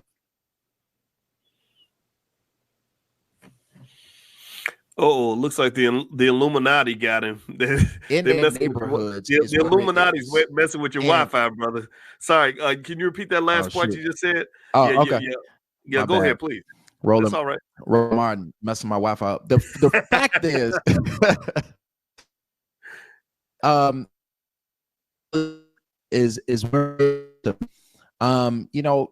is insane. Folks need to be empowered to rebuild their communities. And I believe that, number one, which is why I presented the plan to have the first public bank in Chicago where it can actually focus on the neighborhoods that have been disinvested the most, which is why I said if you develop a city property a lot within a year, that you can get a 10-year tax freeze. We should make it easier for businesses to open up within 60 days. We got to empower those people in the communities who've been here to rebuild their communities. And I think that's important, and because the economic agenda is the most important agenda. Because you go in Lincoln Park, they got 75% plus homeowners that own their properties. You see a totally different story. You see mass development.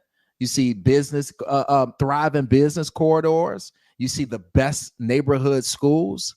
We got to duplicate that all across the city. And that's going to be making sure that folks can do so economically. And that's what the mayor of Chicago needs to do. Yes. All right. All right. Well, everybody, give a digital round of applause for this brother, Jamal Green. I'm specifically asking y'all to go to Twitter and go follow the brother. We're going to get him galvanized and supported so that when he runs for Chicago mayor and eventually when he wins, he will be in a position to help make a difference. I believe in what you're doing, brother, and I have a lot of respect for you. So thank you so much for joining us. I appreciate it.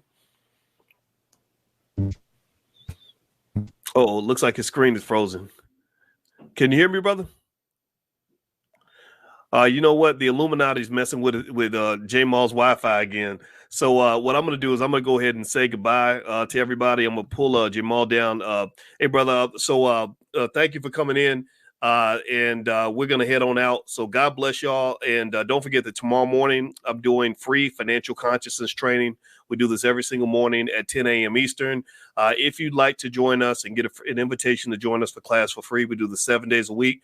Text the word morning, MORNING, to 87948. Text the word morning to the phone number 87948. And also, Jamal, I think he's listening backstage. So I had to pull you down, brother, because the Wi-Fi went bad. But I want to go ahead and publicly mention that I'd like to invite Jamal to come join us at the All Black National Convention. I'd love for him to be on stage and join a panel. So if you are available, October 25th through the 27th, brother, I would love to have you there because I think your perspectives need to be heard, and I support it 100%. So anybody who wants to join us at the convention is going to be in Lombard, Illinois, right outside Chicago, October 25th through the 27th at the Westin Hotel. You can get more information at allblacknationalconvention.com. That's allblacknationalconvention.com. You can come if you're a Democrat, Republican, gay, straight, male, female, young, old, rich, poor, educated, uneducated, as long as you're black first. So if you're black first, then that is the place for you. We are there to solve our community's problems, and J-Ball is a problem solver, and that's why I'm extending this invitation to you, brother. I hope you can make it. So everybody have a good night. God bless you, and we'll see you soon. Take care now.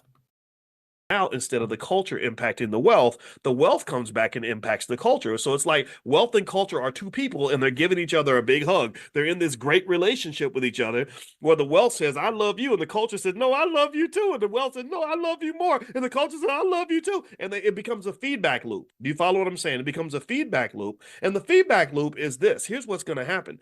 Blackwealthmasterplan.com. Write that down. Somebody type that in the chat so everybody can get it, because sometimes people miss the URLs. And I say it 2 or 3 times, but after the third time, I'm not going to say it anymore. So just type in the chat so everybody can see it. So you go to blackwealthmasterplan.com. Here's what happens. You do something basic like the $5 a day investing plan. You're just chugging along, buying stock. You don't know a lot about investing. You're just buying because you're shifting to a wealth builder's culture. You let go of the BET culture. You let go of the sexy red culture. You let go of this goofball culture that they're feeding you, and you have a culture of wealth building and wealth preservation. So then what happens is after 20 or 30 years, now you're sitting on some money. Now you're sitting on $200,000, $300,000, $400,000, $500,000. You've got wealth. You've got money now. So what happens then now is you have to change things. You can't be a wealthy family and live a ghetto culture. No disrespect to anybody who's born in the ghetto. I was born in the project, so I'm as ghetto as they come, but I don't want to be ghetto for life. So don't think I'm making fun of anybody who either lives in the ghetto or was born in the ghetto.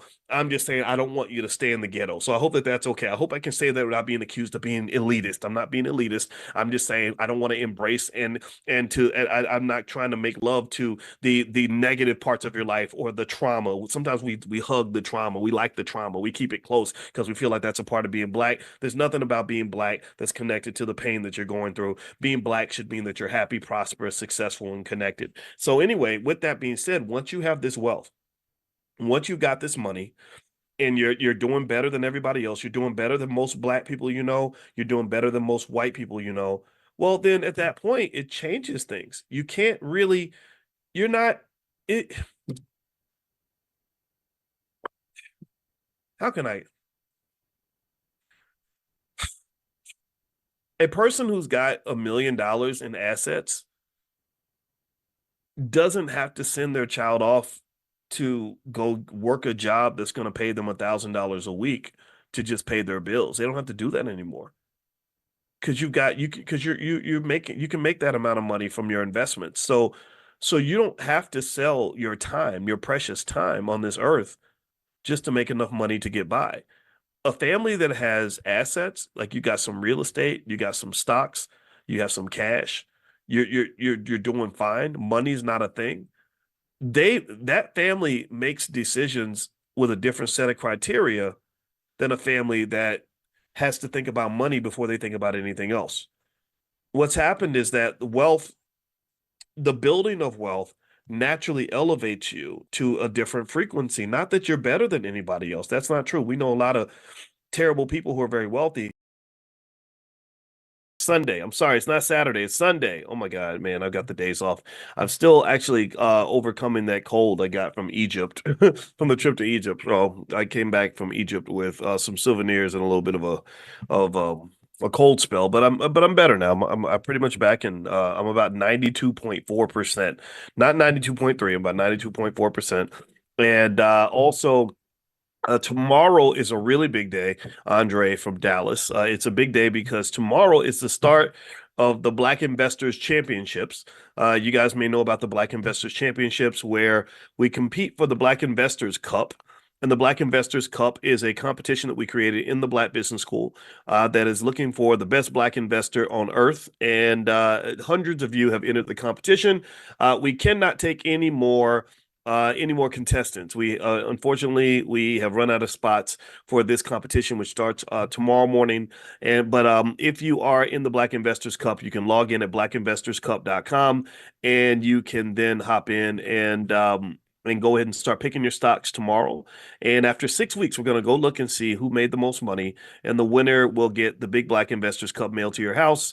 You'll also get free lifetime access to any course you would like in the Black Business School. That means you could take our stock market class, you could take our stock options training, you could look into our real estate training, you can do whatever you want to do in the Black Business School. And then also I'll bring you on the platform to allow you to be a part of the platform, to tell everybody what you did and why you were so smart and what you and your family accomplished when it came to investing. So anyway, James Keller, how are you? I see you. Give me a quick yes in the chat if you can hear me okay. Let me know if you can hear me, and I'll send out a quick text message to let everybody know that Money in the Morning is starting now. And what I thought I would do today is kind of talk to you guys about just investing in general. So one of the reasons we're doing the Black Investors Championship is because I want to encourage you to invest, but to also show you a couple things, show you a thing or two, the things that will make a difference in your long-term generational wealth.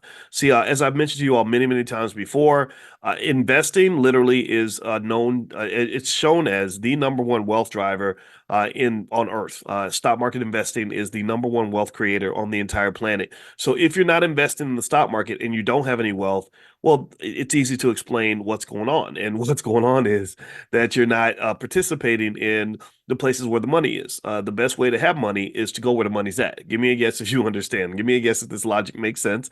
If you want to have the money and you want to get the money, you can't be where the money's not and expect to have the money. Do you understand? Like you can't. That doesn't even make any sense. Why would you go if you want to get something? Why would you go to the places where that thing is not located? If you're looking for a good man, why would you go to the places where bad men are located and expect to find a good man? If you're looking for gold, why would you go to all the places that don't have gold and dig for gold? And why would you dig for gold in the trash can? Why would you dig for gold in, I don't know, in the middle of the ocean? You don't do that, right? You dig for gold, you find out where the gold is located, and then you dig for gold where the gold is located, right? Very simple idea.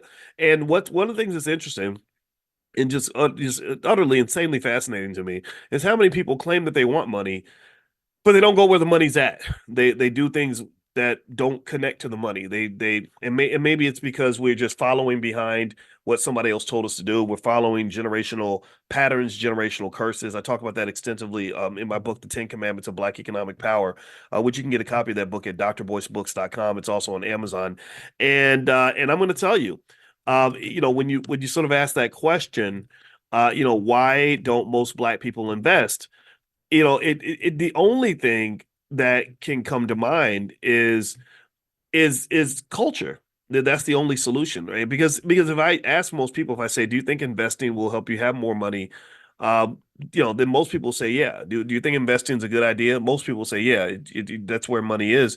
And so the only thing that can explain that disparity and that discrepancy is just culture. Just I don't do it because nobody around me did it. Nobody encouraged me to do it. Maybe you could think of it a little bit like eating healthy food. A lot of us don't eat healthy food. Maybe also because the unhealthy food tastes good, and instant gratification is one of the devils that distracts us from that higher purpose of delayed gratification and long-term reward building. Right. So I would encourage you when you think about investing, especially for those of you that are entering the Black Investors Cup, which starts tomorrow, is to go ahead and really think of this as an entry ramp into the world of wealth. If you jump on that ramp, I guarantee you, and if you remain consistent and you make this a part of your culture, you're going to do better than not just most other Black people.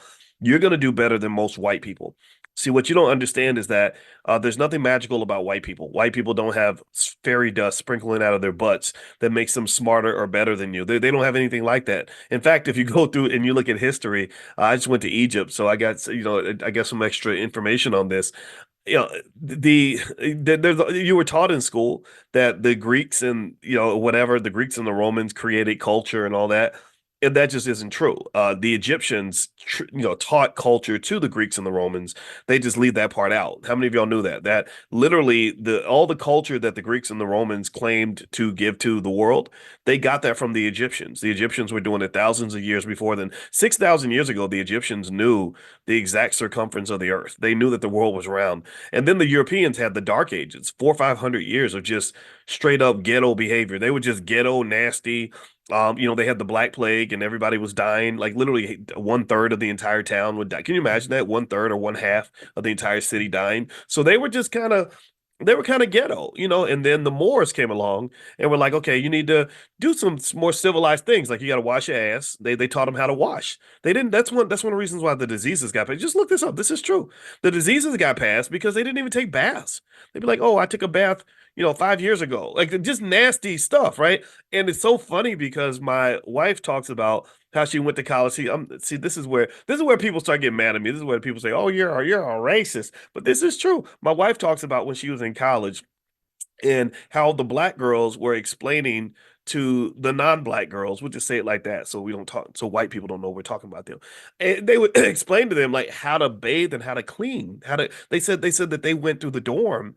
And they were like, "This is nasty. These girls, they're so nasty. They don't wash. They don't clean their rooms. Look at this is, so this is funny how this is still like part of the culture. That whole idea of like washing your ass, and that's just one beginning part of it in terms of just the things that we gave the world. See, people act like they're educating us and that they're elevating us when really I think that we elevate them when we're at our best. This is only when we're at our best. When we start imitating whatever ghetto behavior they gave us, whatever they taught us about the falsehoods of being Black, then that's when we start behaving as a lesser version of ourselves. And when we do that, that's when we start having problems. That's when we start doing things that are just borderline embarrassing, ratchet, weird, nasty. I saw something the other day, actually, where Lizzo, thank God, Lizzo's really doing a great job now of promoting healthy behavior. She's starting to work out and put videos of herself working out online, which I think is great, instead of promoting the other stuff, the obesity and the morbid obesity that's killing people.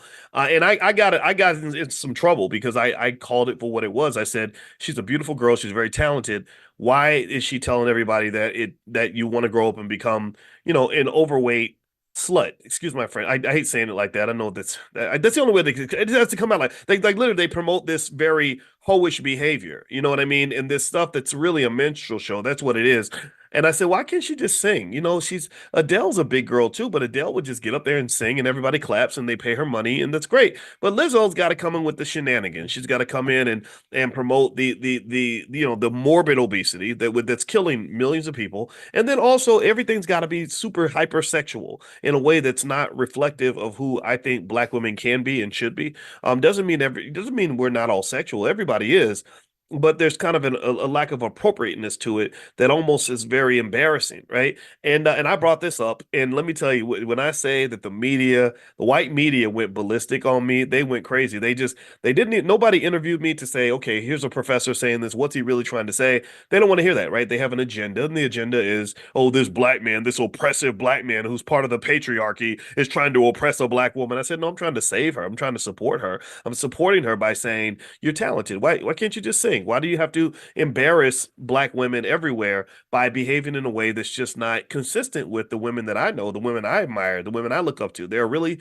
talented female performers who don't get any attention because they tell you you got to twerk, you got to get half naked, you got to act like a buffoon.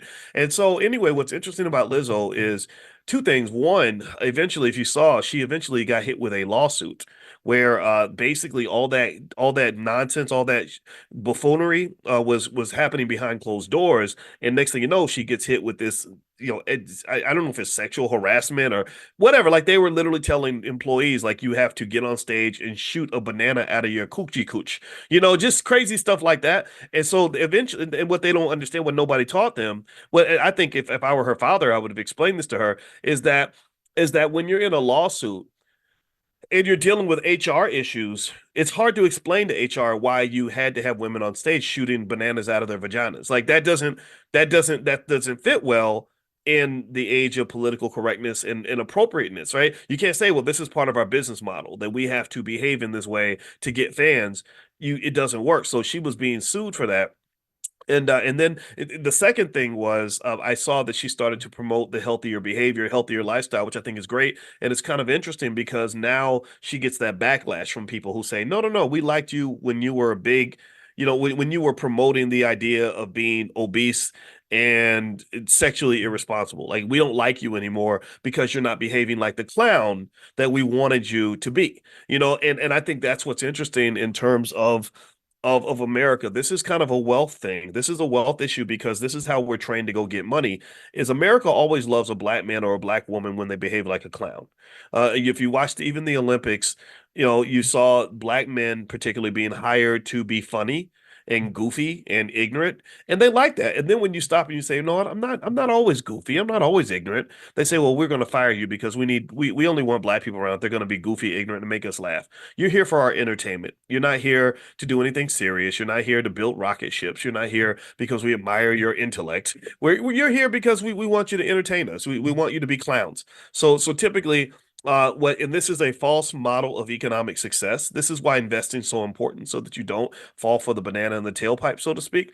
Is that typically black men in particular tend to get the most money if they are doing one of three things: if they are dribbling basket, if they're playing a sport, rapping, or if they're telling jokes. If you're funny, if you can rap and entertain them, calling yourself the N word and rapping about killing other black people, or if you yeah, if you make them laugh, play a sport, or can bust a rap, then you're gonna make lots of money. And then what happens is that because people form false associations with money, because you live in a capitalist society that falsely trained you that all money is good money, that making money is all that matters, that the more money you make, the better you are, the more successful you are. They measure success solely on your economic outcome, which is a very dangerous idea.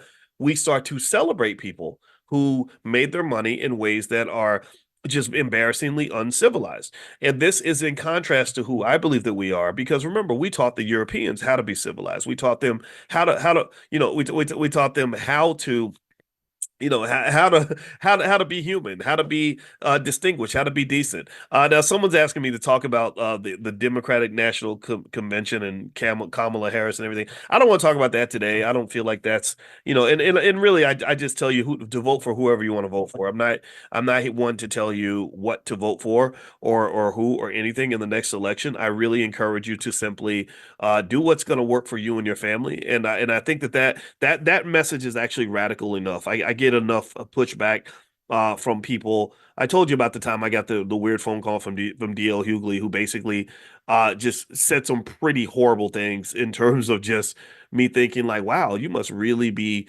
concerned. You must really be feeling guilty about what you're doing because you're really mad at me right now. And I'm not even going to repeat what was said because you wouldn't believe it if I told you. And I just remember thinking to myself, gosh, this politics thing it really messes us up as Black people. I really think that we get so distracted by the politics. And what's fascinating to me is that there's not much evidence to say that if you care about things like Black wealth, if you care about things like Black wealth, there's not much evidence anywhere that you can find to say that our wealth levels tend to improve based on who we vote for. There's just not any evidence of that. So one of the things that I believe as a mathematician is that when you're looking for a solution to a problem, you you go where the solution is.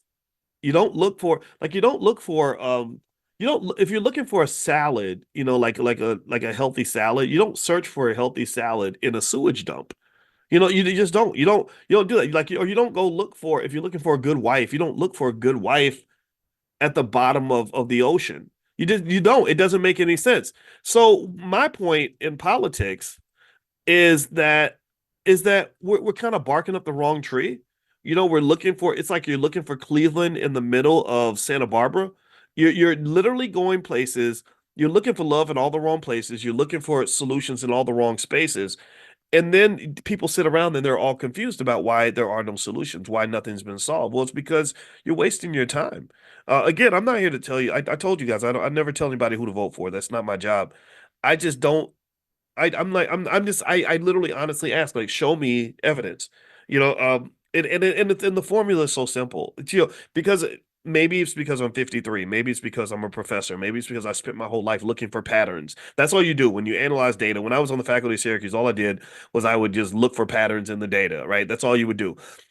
So when the pattern is, oh, this is the same approach to getting elected that they used in the last election. Oh, it's fear. Fear is the operative word. Fear is very powerful. Fear is more powerful than love. Fear can be more powerful than desire. Fear can be more powerful than almost any positive emotion I can give you because fear puts you on that low vibrational frequency where all you're trying to do is avoid the potential pain that will come if you don't do as you're told. So the goal of every election, in my opinion, is to get you on the fear frequency.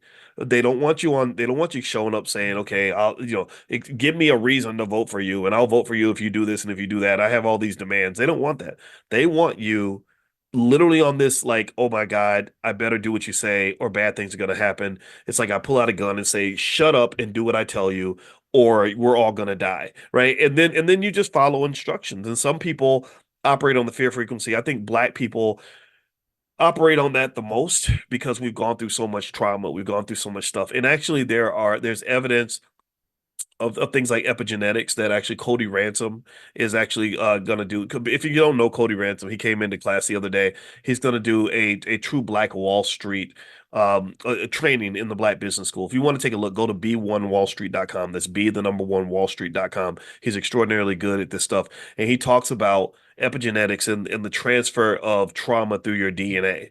And there's actually a lot of science behind that. Leading scientific journals are now questioning. They used to say, okay, your DNA defines everything else about you, but actually they're finding that the DNA can be affected by your environment. That literally you can change, you have the ability to change your own DNA based on your experiences. And who's had stranger experiences than us? We've had really difficult experiences in this country.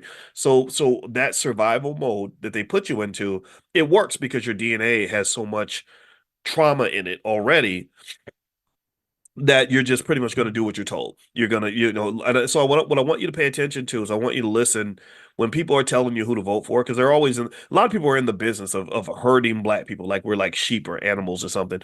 I don't respond much to that. I'm not just sheep. I'm a lion. I'm a leader. I'm not trying to lead anybody, but I can definitely lead myself. I don't thank you very much for telling me what to do, but what you're doing doesn't work. Your strategy is a failure. I look at you and you're not succeeding. So why am I going to follow a loser? I'm not doing that. But the other thing is that there's big business in leading black people in the same direction. So if you listen to the language is typically very unintellectual. It's not very thoughtful because they don't think that you're a thinking people. They don't think that you're intellectual people. They think, okay, I'm going to keep it real basic, keep it real stupid, and basically say this is what you need to do because if you don't do it, these bad things are going to happen. And I want you to just kind of listen to the rhetoric and listen to the language, and I want you to just kind of pay attention to that because if I respect you and I want to be fair to you, then what I'm going to do is I'm going to say, look, here are all the options, here are all the things you could do, here are all the different candidates, here's what they believe. Pick the one that works for you, right? If I care about you and I respect you, that's what I'm going to do. But if I don't care about you and I don't respect you and I have a hidden agenda, I'm going to say, here's the option, follow this path. If you don't, then I'm going to ostracize you or I'm going to make you afraid of the consequences of not doing what you're told. So that's just kind of a type of slavery. And that's pretty much what you get, whether you're talking about the people, and it happens on both sides. I mean, the people that tell you to go vote for Trump, I think the same thing happens. So anyway, I don't want to even get into that too much. Let's talk about investing just a little bit. Now, so the Black Investors Cup starts tomorrow. I wish I could invite you guys to join, but we're all filled up for this cycle. So there's no more space. If you go to blackinvestorscup.com, you'll see the information, but you can't sign up now. I gave you guys in Money in the Morning first dibs, first access. So hundreds of you signed up. Now we're kind of full. So we'll let you guys know when we do another competition. This starts tomorrow. The cup is really big. I have to hold it like this, and I'll mail it to your house when you win. And also, you get lifetime access to the Black Business School. So here are some thoughts in terms of investing strategies, in terms of how you approach investing. First thing with investing always involves a risk. You cannot, it's very difficult to invest and make money without facing risk on some level. And there's two major types of risk. There's what they call systematic risk, and there's what they call idiosyncratic risk.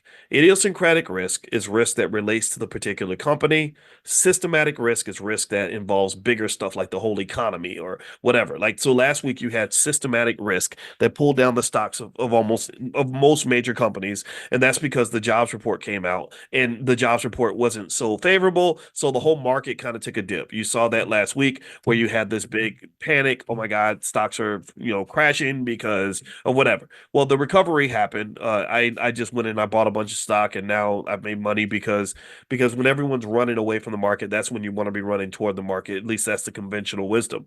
So if you want to think about systematic versus idiosyncratic risk, you can think of it like boats on an ocean. So imagine that you're looking at the ocean and every single boat represents a company. So all these boats are on the ocean. Now, so they all have one thing in common. The one thing in common that they have is that they're all on the same water. Do you understand? So if a big tsunami comes through, it's going to hit all the boats. The rising tide will affect all boats, right? And so you've heard, you heard Obama say that, right? But there's reasons why some people, if you don't have a boat, then the rising tide means you already drowned. So that's the problem with being Black, is that you don't really have a boat. so anyway, so the rising tide, the changing tide will affect all boats. But here's the thing: every boat has its own idiosyncratic or specific factors. So every boat has a different size.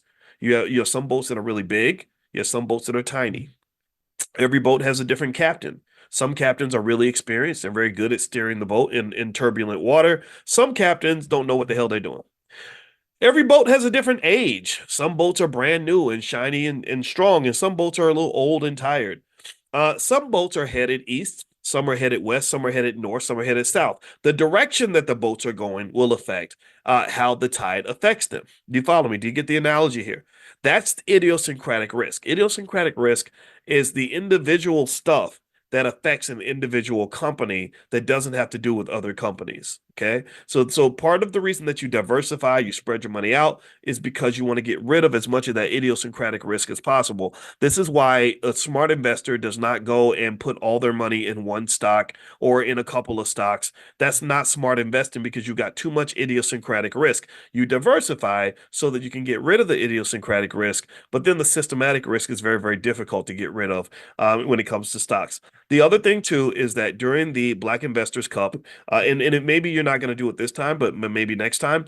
I would encourage you to dig in and to start researching the companies that you're looking at, right? So use this as an opportunity to kind of get an idea of what you're getting into. Here's the thing, the research does not help you predict the movement of the stock price. So make that clear. Like the research does not tell you what stocks are going to go up and which ones are going to go down. So don't believe any of that stuff. I know people on the internet are going to disagree with me, but then after they disagree, I want you to ask them, do you have a doctorate in finance? And they'll probably say no. And that means that maybe at the very least, you might want to hear what I have to say. I'm not telling you not to listen to them. I'm just telling you that there is a difference, right? I teach experts. I've taught people who have PhDs now. So there's a different level of analysis. There's a different level of depth. You're talking about, spending 6, 7 years studying stock market investing 10 hours a day. Like that was my life, right? And then another 13 years of doing nothing but research on stock market investing. I was a workaholic. I would work 12, 13 hours a day consistently when I was at Syracuse. So basically, this notion that somehow you can look at a stock's reports and predict what a stock is going to do is pretty much wrong for the most part.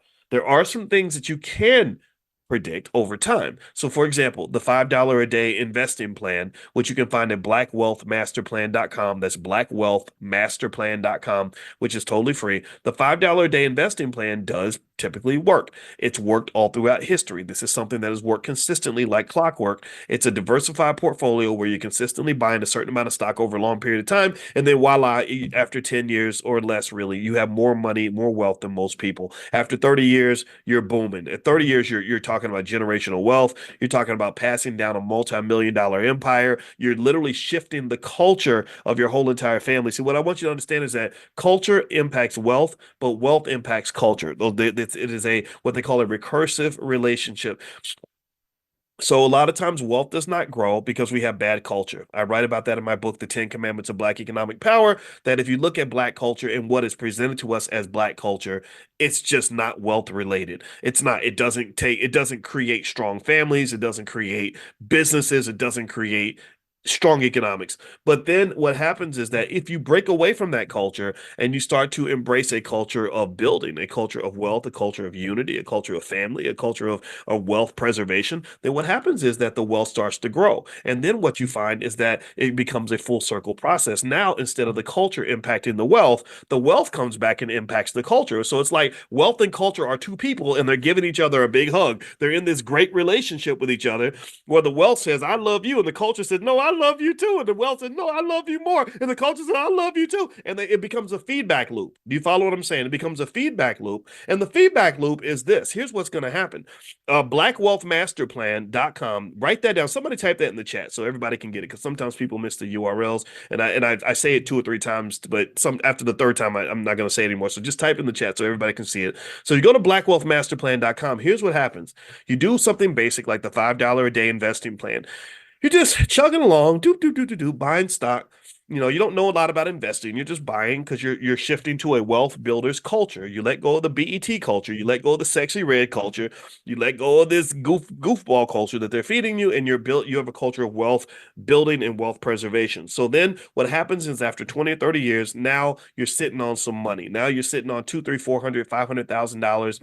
You've got wealth. You've got money now. So what happens then now is you have to change things. You can't be a wealthy family and live a ghetto culture. No disrespect to anybody who's born in the ghetto. I was born in the project, so I'm as ghetto as they come, but I don't want to be ghetto for life. So don't think I'm making fun of anybody who either lives in the ghetto or was born in the ghetto. I'm just saying I don't want you to stay in the ghetto. So I hope that that's okay. I hope I can say that without being accused of being elitist. I'm not being elitist. I'm just saying I don't want to embrace I'm not trying to make love to the negative parts of your life or the trauma. Sometimes we hug the trauma. We like the trauma. We keep it close because we feel like that's a part of being Black. There's nothing about being Black that's connected to the pain that you're going through. Being Black should mean that you're happy, prosperous, successful, and connected. So anyway, with that being said, once you have this wealth, once you've got this money, and you're doing better than everybody else, you're doing better than most Black people you know, you're doing better than most white people you know, well, then at that point, it changes things. You can't really, you're not, it, how can I, a person who's got $1 million in assets doesn't have to send their child off to go work a job that's going to pay them $1,000 a week to just pay their bills. They don't have to do that anymore. Because you're making, you can make that amount of money from your investments. So you don't have to sell your time, your precious time on this earth just to make enough money to get by.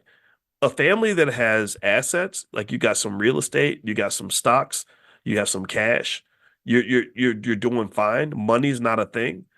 That family makes decisions with a different set of criteria than a family that has to think about money before they think about anything else. What's happened is that the building of wealth naturally elevates you to a different frequency. Not that you're better than anybody else. That's not true. We know a lot of terrible people who are very wealthy, but it changes your criteria for decision making. Do you understand? If you look at the extreme, when I remember hearing 50 Cent and Will Smith talk about how money affects their thinking. And Will was like, yeah, he said, when you get to the point where you can buy whatever you want, then you start changing what you think is important. Because when you're struggling, when you're on that struggle frequency, that's where they want to keep you. They want to keep you on the struggle frequency because what you don't understand is that keeping you on the struggle frequency is a type of slavery.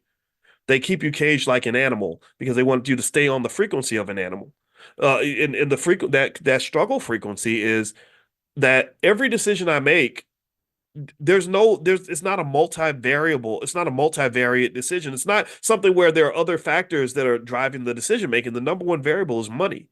Which one is going to make the most money? Or I want to do this and do that. Well, I can't because I don't have enough money. Or what am I going to do? Am I going to do this or do that? Well, I got to do that because that's going to pay me the most money. Do you understand? So money just kind of becomes this abusive partner in this relationship where every time you're trying to decide what your next move is going to be, every time you're seeking happiness in your life, the money barges in and says, oh, hell no, get out, back up. I'm making the decision right now. That's what money does. That's what can happen. That's the power of money. See, there's not just power in having money. There's power that comes with the lack of money, and that power can be very oppressive.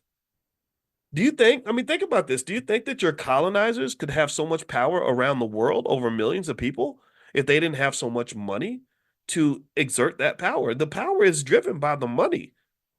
The money becomes just the Debo of your life. If you remember Debo from Friday, he would show up every time, you say, I got $5. And Debo say, no, I got $5. Right. So basically, the Debo in your life is money. When you are broke, when you are struggling, when you are on the brink of financial collapse, every decision you make is driven by money. And that is a terrible life to live because what that's done is it's taken away your ability to be a thoughtful, a thoughtful, critical thinking human being where you can look at all the different variables that shape your happiness. And instead, everything's got to come down to the money. Well, who am I going to date? Do I date the man who's nice to me, the man who sings to me, the man who truly loves me, or do I pick the man who has the most money? A lot of women will pick the man who has the most money. And that's what's really interesting. They'll look at men, and the man who has the most money is in their mind the best man. And that tells me that you're operating on a certain frequency that I think is beneath what God intended for you to be. I don't think the universe and God intended for you to be a one-dimensional thinker, but that's what happens. When you get on the struggle frequency, you become one-dimensional. Everything's about the money. Which job are you going to take? The job that you love or the job that pays the most money? Well, I got to go for the money. Where are you going to live? You're going to live in the place where you got the best social life and you're meeting wonderful people and your kids are happy? No, I got to go live in the place that pays me the most money. And so what happens then is that people that have the money are able to control you like Pinocchio on a string. All they got to do, they say, oh, I want you to do something different with your life. So I'm not going to force you to do it. I'm just going to offer you more money. I'm going to financially incentivize you to go right when when everything in your soul was telling you to go left. So when you have money, here's the point. Here's what's going to happen when you build that generational wealth for your kids. What's going to happen is that you're going to give them something. In mathematics. We refer to this as degrees of freedom. You're going to give them, or another way to say it in a term that I've used before, is you're going to give them options. People who have options operate differently from people who have no options. Chris Rock said that. Remember that? How many of you remember when Chris Rock says that money just gives you options? Money makes you say, "Oh, I can actually do A, B, C, D, E, F, or G." Whereas when I grew up poor in the hood, I knew I only had option A.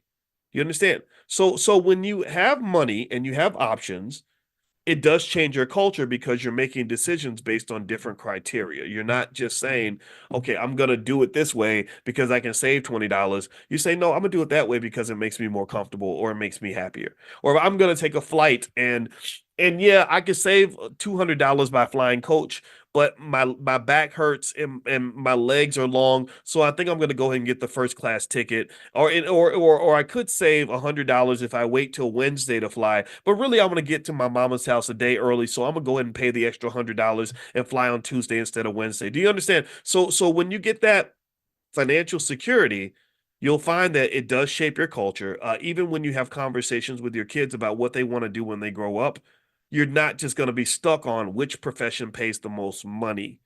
That's the thing. When I have conversations with our kids about what they want to do when they grow up, I just make it really simple. I say, well, I kind of want you to be happy. That's it.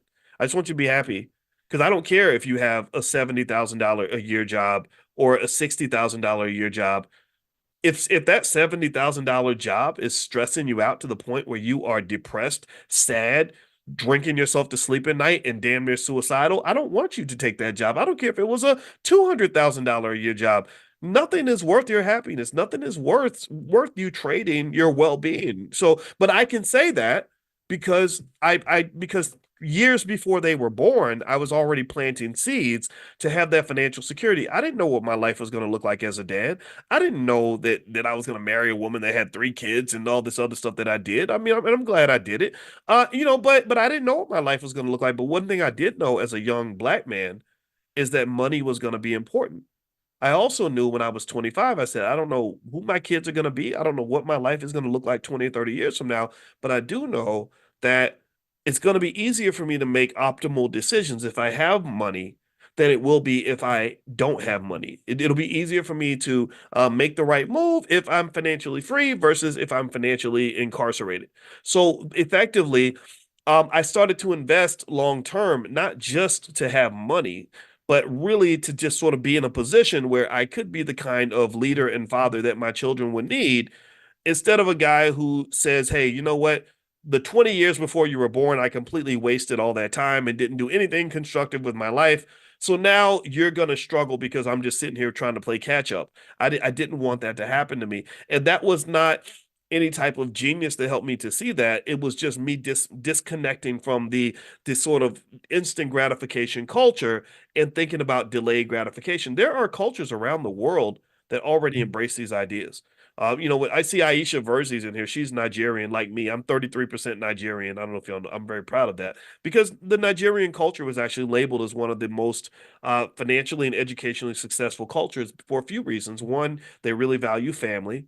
Two, they really value education. And three, they have a tremendous amount of pride in who they are in terms of maintaining, I'm Igbo or whatever, right? I like they're proud of who they are. So they have a standard. Do you understand? There's a standard there. And the problem that you have as African Americans that you really got to fix is that they don't give you any standard. They don't. Tell me if I'm lying. Tell me, do you agree with me? Think about this. They don't give you any standard that comes with being black and African American in terms of traditions that you have to uphold, structures that you have to maintain, institutions that you've got to protect. Like they don't give you any of that. It's like, well, you just a lowly Negro and you ain't nothing until white people decide they want to invite you in and give you a fancy job, and then we start walking around all proud, like, well, I'm doing better than you because the white man gave me a $80,000 a year job and he only gave you a $40,000 a year job, and it's kind of beneath us. It's kind of pathetic, honestly. It's kind of embarrassing, right? So my question is, what's the standard? Do we have a standard? And if we don't have a standard, how do we get those standards? Well, a lot of that formation of that standard formation comes from culture, which comes also from education. I think that not educating our kids is the multi-trillion-dollar mistake that we make every generation that we don't actually realize. It's going to take about 2 or 3 generations for us to realize how much we're giving away when we're letting colonizers educate our children, and because they spend all that time teaching them basically that you're really nothing, and that the only chance you have to be anything in this world is if somehow integration accepts you. And then later on, that's when you have the Civil War. You have the conflict between those who've been colonized psychologically to believe that we can't do anything without white folks. We can't move forward. We can't move an inch. We can't breathe. We can't talk. I can't think without a white man giving me his blessing or somehow providing a pathway for me, versus those who say, no, no, actually, we can do what we want to do. Why are we sitting around bowing and praying to these other people when they're no better than us? They're no different from us in terms of what we can accomplish. And so then that's when you have the Civil War. That's why you have these issues with these elections, which again, I don't tell people who to vote for, but what I do have a big problem with is when people tell me that the only way I can actually survive as a black man is if I do what this politician tells me to do. And that's when I just get off the boat and I say, screw you, to hell with you. You're not going to tell me that this other person decides if my family's going to be good or if my family's going to be healthy or if I'm going to be successful, if I'm going to succeed. No, that's not where we're at. That's not where we need to go, in my opinion. So what you're going to find, circling back full circle to the point I was making earlier, what you're going to find is that once you start building wealth, it's going to really shift your culture because it's going to shift the variables that matter when you're making critical decisions in your life. It's going to affect what kind of relationships you form. It's going to affect when and how many children you have. If you have children and money's not an issue, that's going to be a different decision than someone who has kids and says, gosh, I have to abort this baby because I can't afford it. I'm not nothing against that. I'm not judging your choices in that area, but I am saying that it is kind of unfortunate that when you get on that struggle frequency, you have to make these really heavy decisions based on money, just solely based on money. And that kind of makes me sad. I don't want you to live that kind of life. I want you to live a life where you're free to explore all the dimensions of who you are, all the dimensions that are going to make you healthy, whole, and powerful without money kind of always deboing into the conversation and saying, no, no, I am the sole determinant of whether or not you can date that guy. I'm the determinant of whether or not you can live in that city. I'm the determinant of whether or not you can take a day off next week. No, the money should not be the number one variable in your decision making. So sometimes when we talk about money, when we do our financial consciousness every morning, people get confused. They think that because I am a financial expert, technically that's what I am, I guess. They think that I believe that money is everything, that money is the most important thing in the world. And one of the biggest things I learned about money is not just the power of money, but that the real power of money. Pay attention now. The real power of having money is to get to the point where money has no power. Do you understand? Do you follow what I'm saying? I want to say that slowly so everybody gets it. The real power of money, the real power that comes from understanding money is when you can get to the point where money has no power. And that is what you call financial freedom. Financial freedom. What is financial freedom? Financial freedom is not where money drives all your decisions. Financial freedom is not where you're sacrificing everything that matters to you so you can get more money. That's not financial freedom. That's financial slavery. That's financial slavery. So there are lots of financial slaves that make $100 million a year. No, financial freedom is where you can make decisions that are free from the influence of money. Why? Well, because you have enough money that money isn't important anymore. I go to the movies like when I got financial. You know what made me excited about becoming financially free is it was the little stuff. I thought it would be the big stuff. I thought it'd be like I could buy a certain car, I can get me a big house, whatever. No, it was the little stuff. You know what it was? This is so stupid. This is gonna sound crazy. When I used to go to the movies as a little kid, anybody when you grow think about it, remember back in the 80s and the 90s, you go to the movies and the popcorn would be like $5 or $6. And then they'd be like, well, you can get a drink, and the drink is another $5 or $6. And you could go to the movies and you after you bought your ticket, you couldn't really get what you wanted at the concession stand because you'd end up spending like $60 or $70. And don't take a girl with you to the movies, then it's gonna be $100. Or if you got kids, then it's impossible. You can't you got to be real thoughtful. You got to be like, well, which popcorn can I take 2 ounces out of the popcorn, or I got to pick between the popcorn and the Twizzlers. It was a terrible experience, honestly. It was very limiting. I didn't like it. You know what really made me happy was when I could go to the movies, and this is true to this day. I love the fact that I can take my girl to the movies and I can bring the kids, and I can say, okay, let's just get whatever we want. You can get the nachos, you can get a cheeseburger, you can get the popcorn, and I don't care that the popcorn is $5 because I can afford the $5 popcorn. I'm telling you, I think happiness in life is about the little things. It ain't the big stuff. Get away from the big stuff. The big stuff is nice. Go get the big stuff, but after you get past the big stuff, I want you to have financial consciousness to really meditate on the little stuff. The little stuff was I can go to the movies now and I can take my wife and take the kids. I don't have to leave anybody at home because I'm thinking, well, if I take the kids, it's going to cost me twice as much than if I just take my wife, or I got to go by myself. Right? These are the decisions I had to make when I was 25, when I was 25 and I was broke. A lot of girls didn't like me because I was broke when I was 25. And then maybe I didn't even have any game or something. I didn't sit around and learn how to like go chase women. I was like chasing my academics and stuff. So maybe I was a little behind the curve. I didn't sit around with dudes trying to constantly scheme on how I can get more women. I just wanted one good woman that could, be by my side. So anyway, I remember going on dates, and I went on a date one time and I felt like this woman just wiped me dry. It was the worst feeling in the world. I remember that we went out to a restaurant and she got all this extra stuff that you normally wouldn't order if you were by yourself. Like, because she knew that I was gonna pay for stuff. And I remember her getting like two, she didn't get one drink, she got two, because the drinks are real expensive. She got the shrimp and the lobster. And I remember getting done and I paid $100 and something on this date. And I remember thinking, I can't never date this girl again. There was no even consideration about whether or not I enjoyed the date, whether I enjoyed her as a person, or I thought what kind of woman she might be. I couldn't think about that because I was like, I can't afford to go out with this girl no more.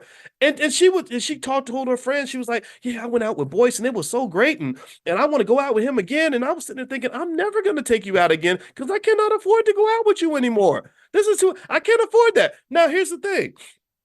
20 years down the line, when I had enough money, it wouldn't have mattered. It'd be like, yeah, wow, we did spend some money, but oh well, I don't care. I would start thinking about what kind of person she was and if we'd be compatible and all this other stuff. But at 25, I was on the struggle frequency. And the struggle frequency was like, I can't go out with you again because I can't afford to spend $120 every time we go out on a date. And who knows, maybe in her mind she was thinking like, "Ooh, he was so generous, I'm gonna go give him some." But I didn't even know about that. I've never even understood this idea that you would trade your body and go, pick up some STDs just because somebody bought you a nice meal. I never understood that. Or people who think, well, because I took you to Red Lobster, you owe me the access to your womb because I took you out to we had a nice trip to Olive Garden, so now I get to be your baby daddy. I never understood that at all. I think that logic is just crazy because I think that your body is precious. I think that your reproductive organs matter. I think that who the father or the mother of your children is going to be is a $1 billion decision. And the fact that you're making $1 billion decisions over a $100 trip to Red Lobster or whatever, or $80 trip because Red Lobster ain't that expensive, that's crazy to me. That's the culture. That's what I'm talking about when I talk about the culture, getting you on that struggle frequency where you're thinking, oh, well, because he took me to Burger King, I got to give him some. I don't understand that. And I think that is beneath you. And I really think that this is something we have to reassess. So, one of the benefits of having economic security is I think it can elevate you off that struggle frequency where you can really start thinking about things a little bit more. And I can just tell you, when I think about that crazy date with that lady when I was 25 years old, maybe she would have been a great partner for me. I mean, I love my wife and stuff, but I met a lot of really awesome, intelligent, beautiful Black women, in my life. I'm not a kid, right? I've gone on dates and stuff, and who knows? Maybe it would have been a great relationship if I'd had enough financial security to not have the money come in and devo my decision making. So even if I had sat there and said, well, she seemed like a nice lady, maybe we could be compatible, the money would come in and say, no, you can't date her because you can't afford it. Look at your bank account. You can't afford that woman, right? And I don't think human beings should be thought about in that context anyway. So I would just say to you that once you get the wealth, it's going to automatically shift the culture. And if you shift the culture, you will shift the wealth. So always remember that wealth and culture go hand in hand, and you want to be very conscious. Cultural consciousness which is the term I want to coin right now, is really important. I think you want to sit around and think like, okay, what is the culture around here? Is this a culture that is conducive to the building of the things that matter, building of wealth, building of family, building of education, building of long-term benefits, institutional building, right? Things like that. And in fact, when you look at wealthy families, like you look at Warren Buffett's family and stuff like that, they don't really sit around trying to figure out how to fill out a job application. Their kids probably couldn't fill out a job application if their life depended on it. They're thinking about the preservation and the transfer of generational wealth. They're thinking about tax strategies. They're thinking about investment opportunities. They're thinking about all kinds of other things, but they ain't sitting around thinking about how, whether or not they can make more money working at Wendy's or at the post office. That's just not a conversation they have to have. No disrespect to anybody who's had to have those conversations. I have, we all have. But I think that our goal, our standard should be, let's elevate out of that. When you elevate out of that, you have so much freedom, so many more degrees of freedom in your life, just like going from a car to an airplane. When I took off and I got my pilot's license and I started flying in the airplane, I had so much more freedom than I had when I was stuck on the ground, driving in traffic, sitting behind the car that was in front of me. And so to some extent, you have this high traffic culture that we're stuck in, and it's miserable and it's polluted and it's screwed up. It doesn't bring out the best in us. So you just got to elevate, and that's what consciousness is. Consciousness is economic elevation. It is psychological elevation. It is spiritual elevation. And once you elevate, I guarantee you, so many things will be better, and you'll feel so much freer in the process. Okay, so anyway, I'm gonna let you guys go. So tomorrow starts the Black Investors Cup once a week or so. I'll go through the leaderboard and I'll announce who the leaders are, and we'll kind of talk about that, and we'll kind of drop some conversations about investing and strategies and all that. Those of you who didn't get to sign up this time, you will get an opportunity the next time we do another Black Investors Cup. It's going to be 6 weeks. It starts tomorrow, so I'll keep you guys posted. Blackinvestorscup.com is where you can sort of take a look and learn more. Second of all, if you want to be invited to the private Zoom for our Money in the Morning financial consciousness training. We do this every single day, 7 days a week. Feel free to text the word morning. Just text the word morning, MORNING, to the phone number 87948. Text morning to 87948. Also, Cody Ransom's class on the true history of Black Wall Street is starting in the next couple of days. And if you'd like to take a look at that class and see if you'd like to join, feel free to go to b1wallstreet.com. That's B, the number one, b1wallstreet.com. And at b1wallstreet.com, you can see what the class is about and what they're doing. One membership, you can bring anybody in your family, so you don't have to buy multiple memberships for people in the same household. So it's sort of buy one, get one free. So feel free to go to b1wallstreet.com. All right, I'm out of here. Have a great day, everybody. Good morning, everybody. Good morning. I hope you all are doing well. Come on in and get comfortable. Welcome, welcome, welcome. I'm finally back. It is great to be back with you guys after taking that week off to go to Egypt. It has been really tough. I missed you, hopefully as much as you missed me. I assume you missed me. I hope you missed me, because I missed you too, and I really did. And this trip to Egypt was transformative. I'll tell you guys all about it. Just give me 1 second, though. I want to send a quick text message out to everybody who is invited to Money in the Morning and let them know that we are now starting. So give me 1 second here. If you want to get on the text list, text the word morning to the number 87948, and I'll send you a wake-up call. Text morning to 87948. All right. So give me 1 second. So one thing I was thinking about is this debt crisis that's on its way. And I'm going to share with you guys some information about that in terms of some data that I just read that you may want to be aware of. And I'm also going to give you some feedback in terms of what I think is really driving the debt problem in America. And I'm not talking about the government. Now, the government has a massive debt problem. Your federal government is they borrow your government spends money like rappers, but not all rappers. They would give rappers a bad name. They spend money like dumb rappers. You ever see a dumb rapper spend money, just throw all their money away? That's kind of what our government does. They're like a bunch of goofball dumb rappers that just, go to the club and drop 100,000 and then brag about it on Twitter. And this kind of behavior, as you can imagine, only leads to economic chaos and financial despair. In fact, one of the things that makes me very sad about it is that we don't necessarily internalize and understand just how bad the culture is when it comes to our economics, just how much negative, toxic, unhealthy culture we've been given. But the part of the reason that your culture, your financial culture is bad is partly driven by the fact that the people who are teaching you the culture are not very smart.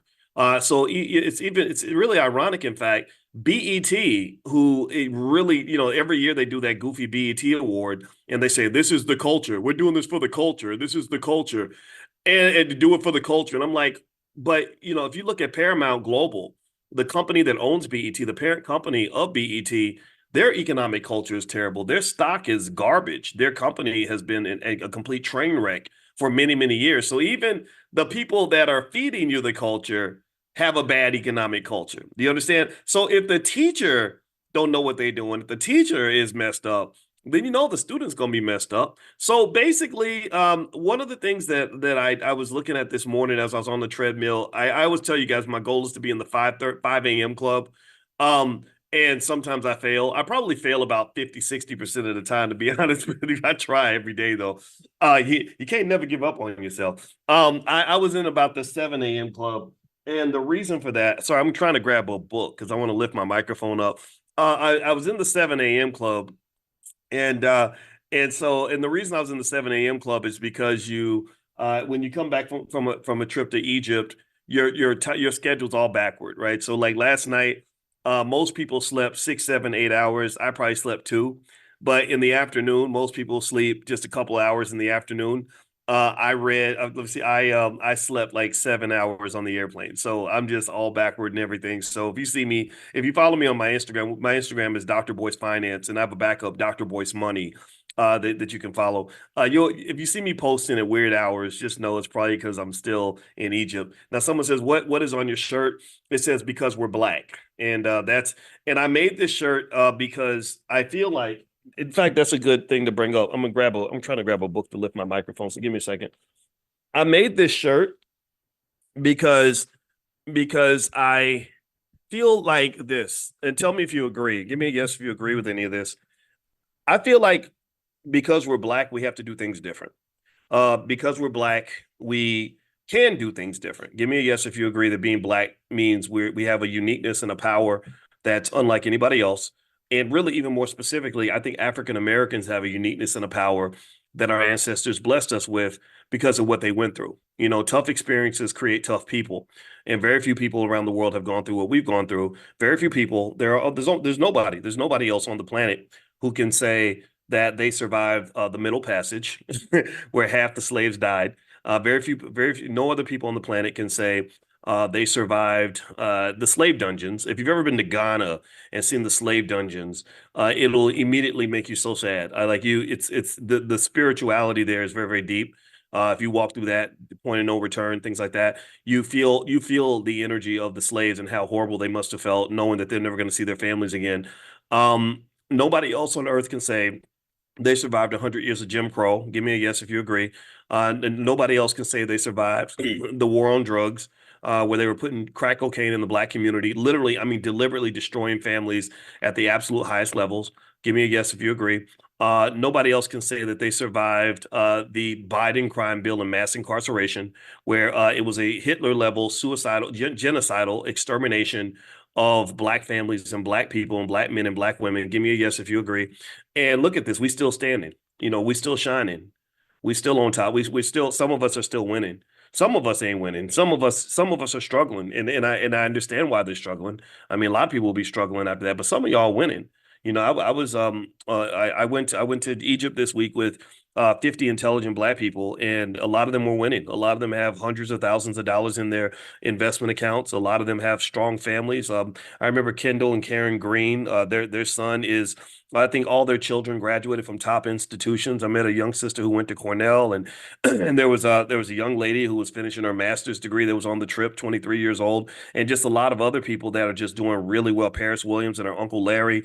Paris is a therapist. Her uncle Larry is a businessman in New York. So so there are some of us that are just really shining and just absolutely killing it. And I think that there's just this power that we have that I don't know if we acknowledge that power, right? I don't know if we see that power. I think that we kind of might talk about it, but we don't necessarily see it. I think sometimes it's tempting to see blackness or or African Americanness, which is a unique type of blackness. It's easy to see that as a liability or as a problem or as this undiagnosed, untreated trauma, which it is sometimes. But if you can overcome that, if you heal from that, you become like a great athlete who went through the hardest training imaginable. Like you've been through the toughest training ever. And if you imagine, if you watch the Olympics and you saw these great athletes, nobody makes it to the Olympics unless they train extremely hard, right? Every single athlete at the Olympics could probably tell you about training camps that they went to where they just broke down every muscle in their body, ran to the point of exhaustion. I remember Kobe Bryant, after he'd lost the championship and he was coming off the court, he's dripping with sweat. He played his butt off. He scored 40 points, but they still lost by 2. So it was a heartbreaking loss. He was really sad. He was really depressed. He was kind of broken. And they said, so what do you plan to do now? He said, same thing. I'm going back to the gym this summer. I'm going to work until the point of exhaustion. And the next year, Kobe came back and won a championship the following year. So every time you get broken down, that does make you stronger. When you go through those tough experiences, that's what creates tough people. And a lot of our children, unfortunately, haven't inherited that. A lot of our children are not tough people because we want to make everything easy. Right. A lot of our children don't have what we got. They ain't built like us from Gen X and before Gen X, the boomers and because we went through some stuff. We went through some trauma. Let me give me a guess if you've gone through this. We went through some hell. And the thing is that hell, as bad as it was and as unfortunate as it was, for some of you, your hell gave you the ability to go build your own heaven. Right. People who've been through hell, who can withstand hell, have the strength to create heaven on earth if they are focused enough to do so. But in order for that to happen, you have to heal. Just like that athlete that goes through that really tough training camp, they got to have some time where they actually heal, right? The Navy SEALs are the toughest soldiers on the planet, or the toughest soldiers in our military anyway. And after they go through Hell Week, where they have to stay up for an entire week and just go through unbelievable amounts of torture and pain and discomfort and everything else, they have to have some time to heal. But once they heal, what happens? What happens after they heal? Tell me, answer me in the chat. What happens when they heal? Give me a yes if you agree that when they heal, they come back as a pack of badasses. they ain't scared of nothing. They are tactical as hell. They are capable. They are the most capable soldiers in the entire military. They are a notch above everyone else because they went to hell and then they healed and they came back and they gained the ability to manifest their own reality. Right. So I argue my belief, and this is one of the reasons why I think that this is something I actually agreed with. I heard Kamala Harris talk about reparations. She's actually brought up trauma, undiagnosed, untreated trauma in a recent interview. And I thought that was funny. I said, somebody in her camp been listening to us because this is the only place I think where we've actually used those specific terms. She used those specific words. She said, undiagnosed, untreated trauma. And give me a guess if you've heard me say this 10,000 times, where I've said your number one problem as a community is undiagnosed, untreated trauma. How many of y'all have heard me say that? Right. So that lets me know, Kamala, if you hear this, I know y'all watching. It's okay. You can watch and learn. I applaud that. I commend that. I support that. Just back it up. Make sure that we can still expect payment though. Make sure that whatever you say, you can say whatever you want to say and do what you want to do with this.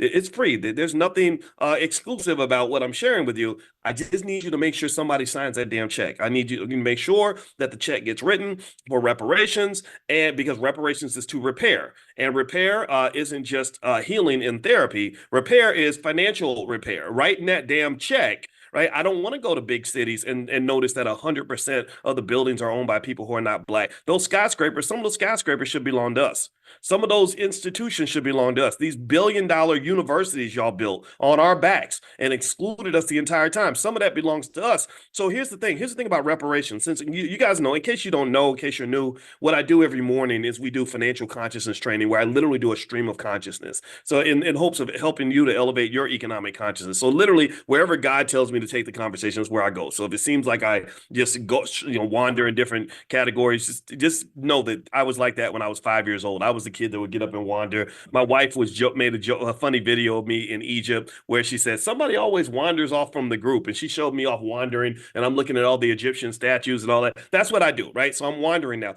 But here's the thing. Let's go back to reparations.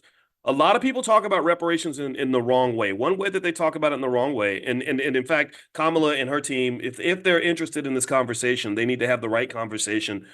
Two things that they need to change. Number one, they need to stop talking about it as if nobody studied it already. First thing that politicians always say when it comes to reparations is we need to study it. We need to form a committee that we can have the committee in session for the next 10 years and sit around and try to figure out the effects of reparation or the effects of slavery, the effects of Jim Crow. That's nonsense because that's fundamentally disrespectful to the people who dedicated their lives to studying the effects of slavery. I mean, you can go to Francis Cress Welsing and other individuals, John Heinrich Clark and Dr. Claude Anderson and many others who have who've done extensive amounts of research on the effects of slavery, the effects of Jim Crow. So that, unfortunately, that is a delay tactic that politicians might use, and that's something that I want you to just be on the lookout for. We don't need no delay. The quicker you write the check, the sooner we can get this behind us. But of course, that getting them right to check is a whole nother conversation. Second thing is, here's another piece to this reparations thing that breaks down why you're having the wrong conversation. Is everyone talks about reparations as if we're asking for money from the government. Okay, everybody talks about it. It's like, well, how can the government pay reparations? They're $35 trillion in debt. How can the government pay reparations? Because they have to get the bills passed through Congress and they have to do it. Oh, okay, yeah, I get all that. The government owes a certain debt. There are things the government can do. For example, Ice Cube's contract with Black America, which was very, very good, by the way. He consulted with lots of scholars on this contract, including me. Ice Cube and I talked many times, and I respected his approach to this. He's smart enough to know what he knows, but he's really smart. He's really smart enough to know what he doesn't know, and that's what I love. Like, so for example, if I wanted to become a West Coast gangster rapper, I wouldn't go in the studio and try to bust an album. That would not work for me. I would go to my friends who are great rappers like D1 and Killer Mike and some other friends that I have, David Banner, whoever, and or even Kanye. I'd even call Crazy Kanye. We sat on the phone for many hours and I would say, hey, I need to make a good album. Can you help me do that? Because that's your wheelhouse. That's what you're good at. So what Ice Cube did was Ice Cube didn't try to become a reparations expert overnight. He went and he talked to numerous scholars directly, personally. He did this and they built this amazing thing called the Contract with Black America. And I love it because it's a beautiful blueprint in terms of what the Black agenda is. So whenever you hear somebody say, well, there is no Black agenda, Black people need an agenda, why don't Black people have an agenda? Just politely point that person because, forgive them for they know not what they do. They're not, don't get mad at them because sometimes you get mad because sometimes you be like, why are you so ignorant? What the hell's wrong with you? Just say, hey, the Contract with Black America talks about great solutions from everything from policing, how, policing can be done better, all the way down to things like little things that can make a big difference, like interest-free loans to any Black person that pays their rent on time that wants to go and buy a house. Or maybe if you are a renter, how those consistent rental payments, which shows a great payment history, can be added to your credit score. So your credit score can be high so you can go get access to capital, which is an incredibly important part of what the wealth building process. So the Contract of Black America is an excellent Black agenda. And one thing I would say to Kamala and her team, and I speak to Kamala and her team, I talk about the Democrats more than I talk about the Republicans, not because I love Republicans, but because the Republicans are not the ones who are asking for the Black vote at a 90% level. The Republicans are not the ones who get angry when you don't vote for them. They don't say, well, what's wrong with you? And why aren't you going with the crowd? And why aren't you doing what you're told to do? The Democrats are the ones who expect the vote. So the people who expect my vote are the ones who owe me something, right? The ones who get the Black vote, in my view, are the ones who owe you something. It's just like if you go to work every day and you work at a factory and you work 50 hours a week at a factory. Let me know if you're following this analogy. Give me a yes if you're following this. I know I'm talking fast. If you go to work at a factory and you work at that factory for 40 straight hours and they owe you $3,000, and then let's say you go down and you say, hey, man, where's my money at? And they say, well, why are you harassing me about money? And you say, well, because I work for you and I did something for you. You're supposed to give me my money. And then imagine if they say, well, why aren't you asking the guy down the street to give you $3,000? How much did he give you? He didn't give you nothing. That would make no sense. You'd be like, but I didn't work for him. I didn't do anything for him. He doesn't. Why am I going to ask for the money from the person I didn't work for? I want the money from the person I did work for. I gave you something. So you owe me something, right? So this is why I might talk about the Democrats more than the Republicans. If the Republicans were getting 90% of the black vote, oh, believe me, I'd be talking about them all day long. But I talk about the Democrats because I don't know what I do for the Republican. I've never voted for the Republicans. I don't. I mean, again, if you become president, sure, you're supposed to govern everybody. But the first thing about politics, if you want to understand it from a logical standpoint, is it's quid pro quo. It's like we take care of the people who gave us the money to get in office, and we also take care that we keep promises to the people who gave us the votes. Those people are top priority, not the people that don't like us, right? So anyway, with that being said, though. Here's one other piece of the reparations conversation that's being done completely wrong that needs to evolve, and that is they need to stop talking about reparations as if it's just a check from the government. The government certainly can be and should be involved. The government certainly should be and can be involved financially and legislatively. The government can do amazing things, just like they sent the $100 billion to Israel and Ukraine. You can ship $100 billion to the black community. You can ship $100 billion to the people that have helped you, not the Ukrainians that don't even give a damn about you. The same way you've probably spent $150 billion or more on illegal immigrants who broke the law and broke into the country by sliding through a fence in the southern border. You can do the same thing for the people on the south side of Chicago or parts of Philadelphia and other communities who have been loyal to you, who've been consistently voting for you and supporting you for the last X number of years. Give me a yes if you agree. Give me a yes. Sometimes when I talk like that, people think I'm radical. They're like, how dare you ask white people to do something for you? You're supposed to be serving them. How dare you break slave protocol? How dare you be logical? How dare you tell us that 2 + 2 is 4, boys? Because everyone knows that 2 + 2 is 187. Well, I'm sorry. I taught mathematics at the University of Kentucky, and last time I checked, 2 + 2 was still 4, even if it hurts your feelings, even if it pisses you off, even if you think that I'm being a radical black man by saying this, right? So logically speaking, the government can certainly be involved, and they should be involved, but here's the point that's being missed. Okay. I want you guys to write this down and keep this in your memory because I need y'all to help make this point. Like, make it on Twitter, make it on Instagram, make it with your friends. This is the message that needs to be shared. The message is this: the government is not the only entity that should be writing the damn check.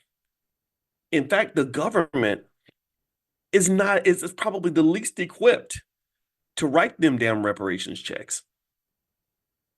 The people that are the most equipped to write the checks for reparations that should be written are institutions like Harvard University with what is their endowment? How big is Harvard's endowment? Let me Google that because it gets so big. It was massive 5 years ago, but it's probably even more massive now. Let me see here. The Harvard University endowment is, drum roll please, it is. Let's see how much they have. Wait, hold on. Wait, I'm looking this up. Come on, Google. You're so slow. All right, it's $50 billion. It's $50 billion. The University of Texas has $45 billion. Yale has $40 billion. Stanford has $37 billion. How about y'all write the check too? How about y'all go ahead and do your part in making sure that this check gets written? Because the government's in debt. The government, sure, they can still write checks. They're sending that $100 billion to Ukraine. That check ain't gonna bounce. But there are people out here that have money. How about we go to the major corporations? How about we go to let's go to I don't know. Let's look at the largest corporations in America. Let's make a list. Okay, largest corporations by market cap. Let's see what Mr. Google pulls up for us. The largest companies in the world by market cap. How about we start with Microsoft in their $3.1 trillion market cap? I'll take some Microsoft stock as part of my reparations. How about that? Give me a yes if you'd be happy. Microsoft stock, what's it trading at about? Let's say 200 a share. I can't remember what it is. How many of y'all would be happy if you got maybe 1,000 shares of Microsoft stock as part of your reparations? A couple $100,000. Would you be able to find something to do with that? How about some Nvidia stock? Oh, Nvidia's worth 2.88 trillion. I'll take some Nvidia stock. I'm like at a restaurant ordering from the menu. Like I'll take cheesecake and a cheeseburger and also a filet mignon and a milkshake to go with it. What about Apple? Apple's worth a couple of trillion. How about some Apple stock, right? And so my point is to say that it's not just the government that needs to pay the reparations, because if the government's paying it by itself, then that's a lot of money. That's the government's going to have a hard time with that because the government's kind of been milked, honestly. The robber baron era has reemerged. Just so y'all know, this started in the 1970s. The United States was a much fairer country in the 1960s for economic reasons, right?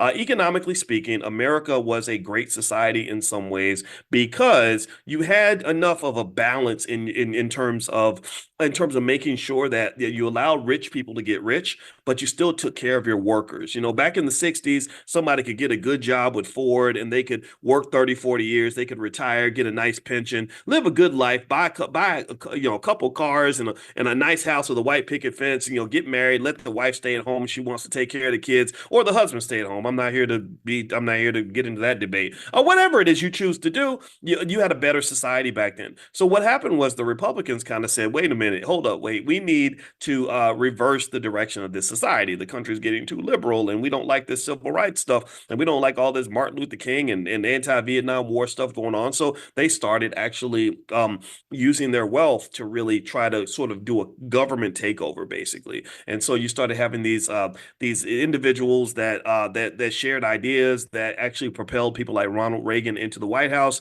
and Reagan sort of reversed the direction of the country, where we decided in the 1980s that greed is good, and then they started chopping taxes quite a bit. And in fact, when Reagan almost got assassinated, when somebody tried to assassinate him, that was when he had a lot of popularity and he was able to get a lot of tax cuts passed. And he pursued this goofy idea called trickle down economics, where basically they said if we make rich people richer, they're going to trickle the money down to poor people. But apparently Ronald Reagan never took an economics class, because nobody in their right mind thinks that rich people get rich by giving their money away. Rich people don't get wealthy by letting their money trickle out of their pockets. They get rich by keeping the money in their pocket. So basically trickle down economics did not work. But what it did do was it began the process of creating a massive government deficit, because you don't have the taxes that you need. There should be more tax revenue. Rich people should be paying more in taxes, and or even goofy little things like how corporations can just write off damn near anything and not pay taxes, but yet workers pay the taxes. So most taxes in America get paid by regular people who go to work every day,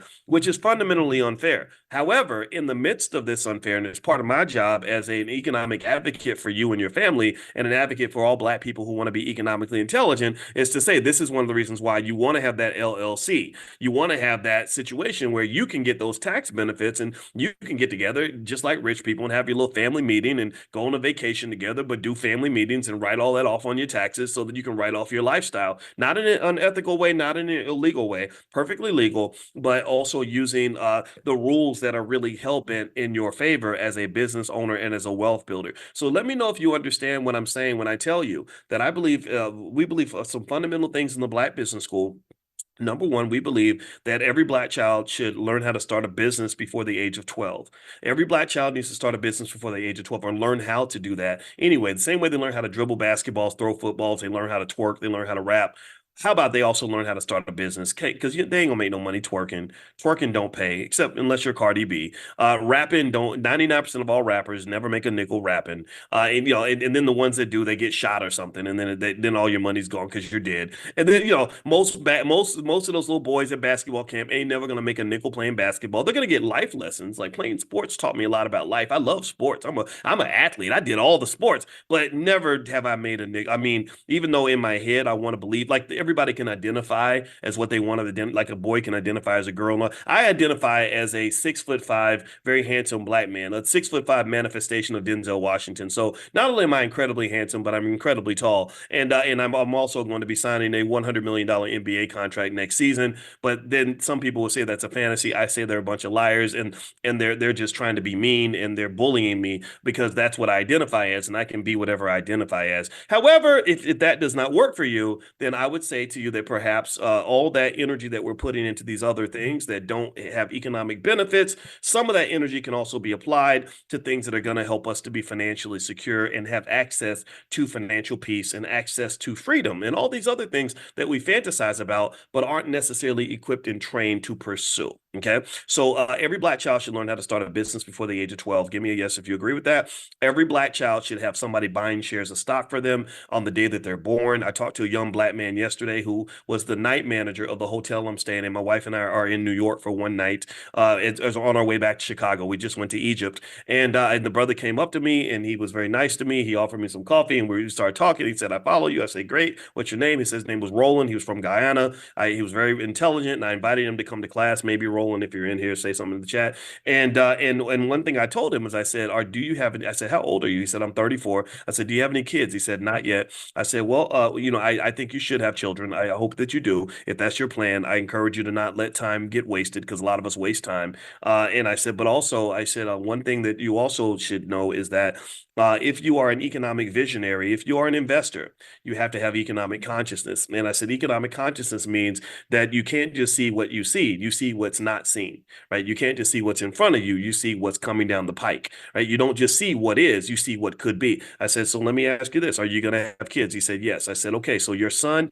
or your daughter or your children, let's say that they're negative 5 years old, right? So you're 34. Let's say you have your first child at 38 or 39. So your child is negative 5 years old. So that means that in 30 years, that child is going to be 25 years old. So I said, now the biggest thing in finance, the biggest wealth builder in the history of the world is actually time. When I would do mathematical equations in my doctoral program to analyze how much money grows over time and compound interest and all that, the biggest variable was always time. So, in the community, it's not that we waste our money. Wasting our money is a fraction of the reason that our wealth doesn't grow. But the biggest thing that we waste is time. So I said, look, don't waste time. I said, right now, invest for yourself, build your wealth. He's going to Invest Fest. I said, yeah, I'm going to pop in there too because I got to go down for a couple other things. The Black Business League, Ken Harris is having his convention. I'm speaking there. The Revolt is doing something, and I got invited to participate on that. So I said, okay, sure, why not? And so I figured, why not stop into Invest Fest? So I'm gonna stop in because I respect what those guys are doing. I love the energy behind it. I think it's exactly what we need.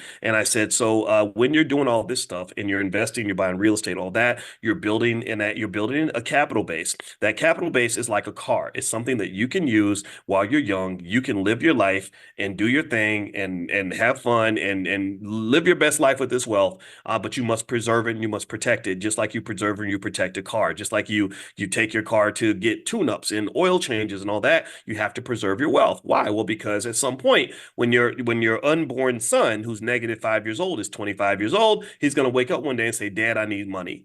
He's going to say, Dad, damn, these white people, they're mean to me because I'm black. He's going to say, man, I hate my job. Right. And what you want to be able to do is take this massive capital base that you've been building for 30 years, which by that point could be in the hundreds of thousands, if not the millions, if you do it consistently with little things like the $5 a day plan, which I've shown you all on multiple occasions.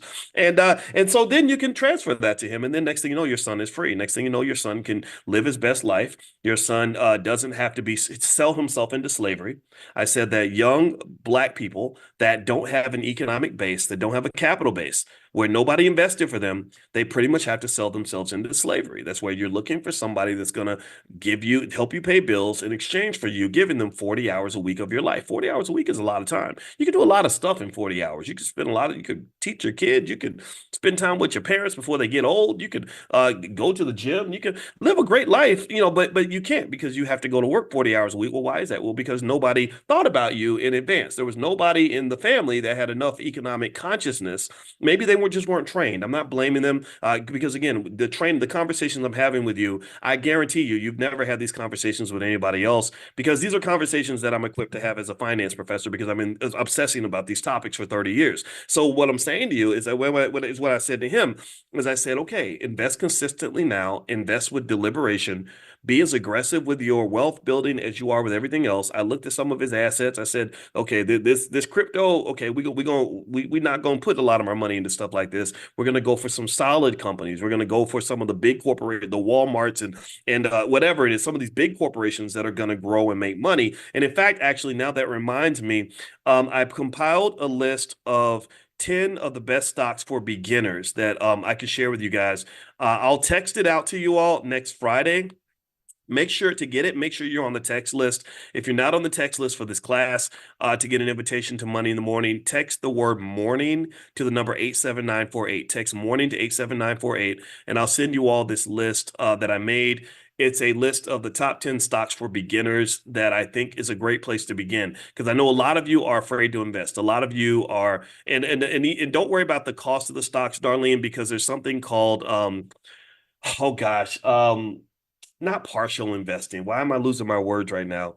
It's somebody put it in the chat because I'm trying to find the right word. It's yeah, it's fractional shares. Thank you, Natasha. I was like, why can't I find the word? Fractional shares. So you can buy $5 of Nvidia.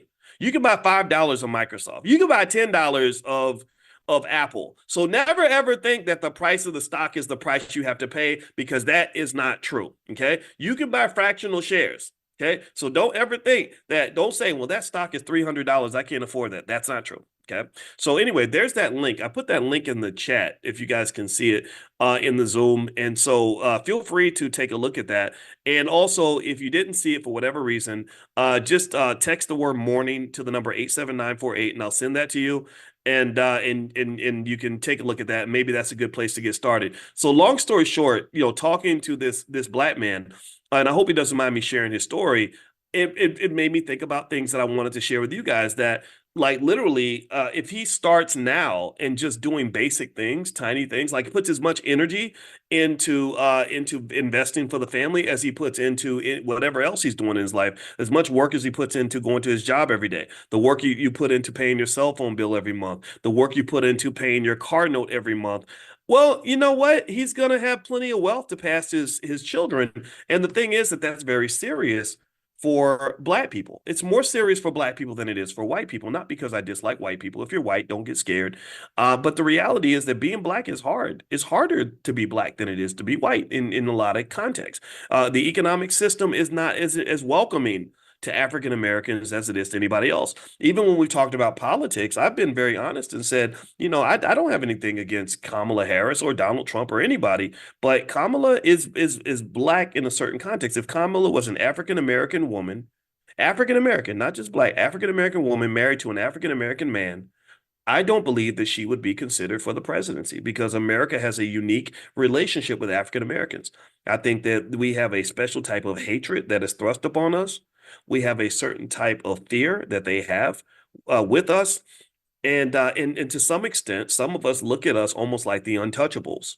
We're kind of, in India, where you have the untouchables, just the people that are like, don't go around those people, because they do this and they do that. And if you want to see what I'm talking about, look at the stereotypes, the racial stereotypes that get pushed around the world about us. The best stereotype we have is that we're great athletes. We can run fast and we can jump high, and people love to see that. They love it when a black person shows up as an athlete. Shout out to LeBron James and Noah Lyles and Simone Biles and all these black people that did amazing things. That's the best that we have. But if you're not an Olympic level athlete, if you're not 6'8", 240 pounds like LeBron, or just this extremely extraordinary athlete like Simone Biles, then you're kind of stuck, because then at that point your only options for acceptance might be it to be a twerking rapper, right? All the rappers, they get up on stage and they twerk and they call themselves the N-word and all that, and there's acceptance for that. And then the third area, especially for black men, is if you are a comedian. If you're a comedian, and like Kevin Hart or the other guys that were there, if you remember that at the Olympics they paid lots of money to Kevin Hart, Snoop Dogg, and the other guy who's not funny at all, the big chubby guy on the SNL, Keenan something. Those three got lots of money to basically make people laugh, right? If they showed up and said, as black men, we want to make a statement on behalf of the black community, and we want to argue that politicians need to help us pursue wealth for the black community, they would have been booted off that stage immediately. Give me a yes if you agree. If Kenan Thomas had showed up and said, I'm tired of playing around with y'all. I'm tired of being your clown. I'm tired of making jokes, because what's happening in our community is very serious, and it's very important that we make a serious stance. So Kevin and I, we're not going to make a single joke. We're going to look at you with an angry black male face, and we're going to tell you right now what we demand.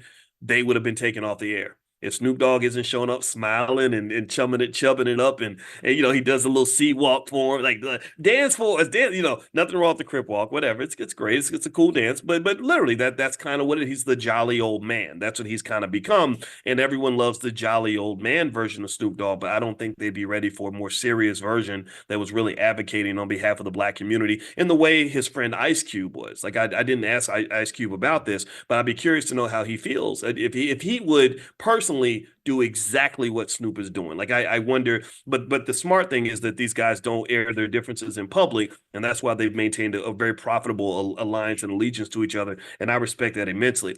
Shout out to all my friends on the West Coast. All right, so with that being said, let me jump into a couple other things really quickly.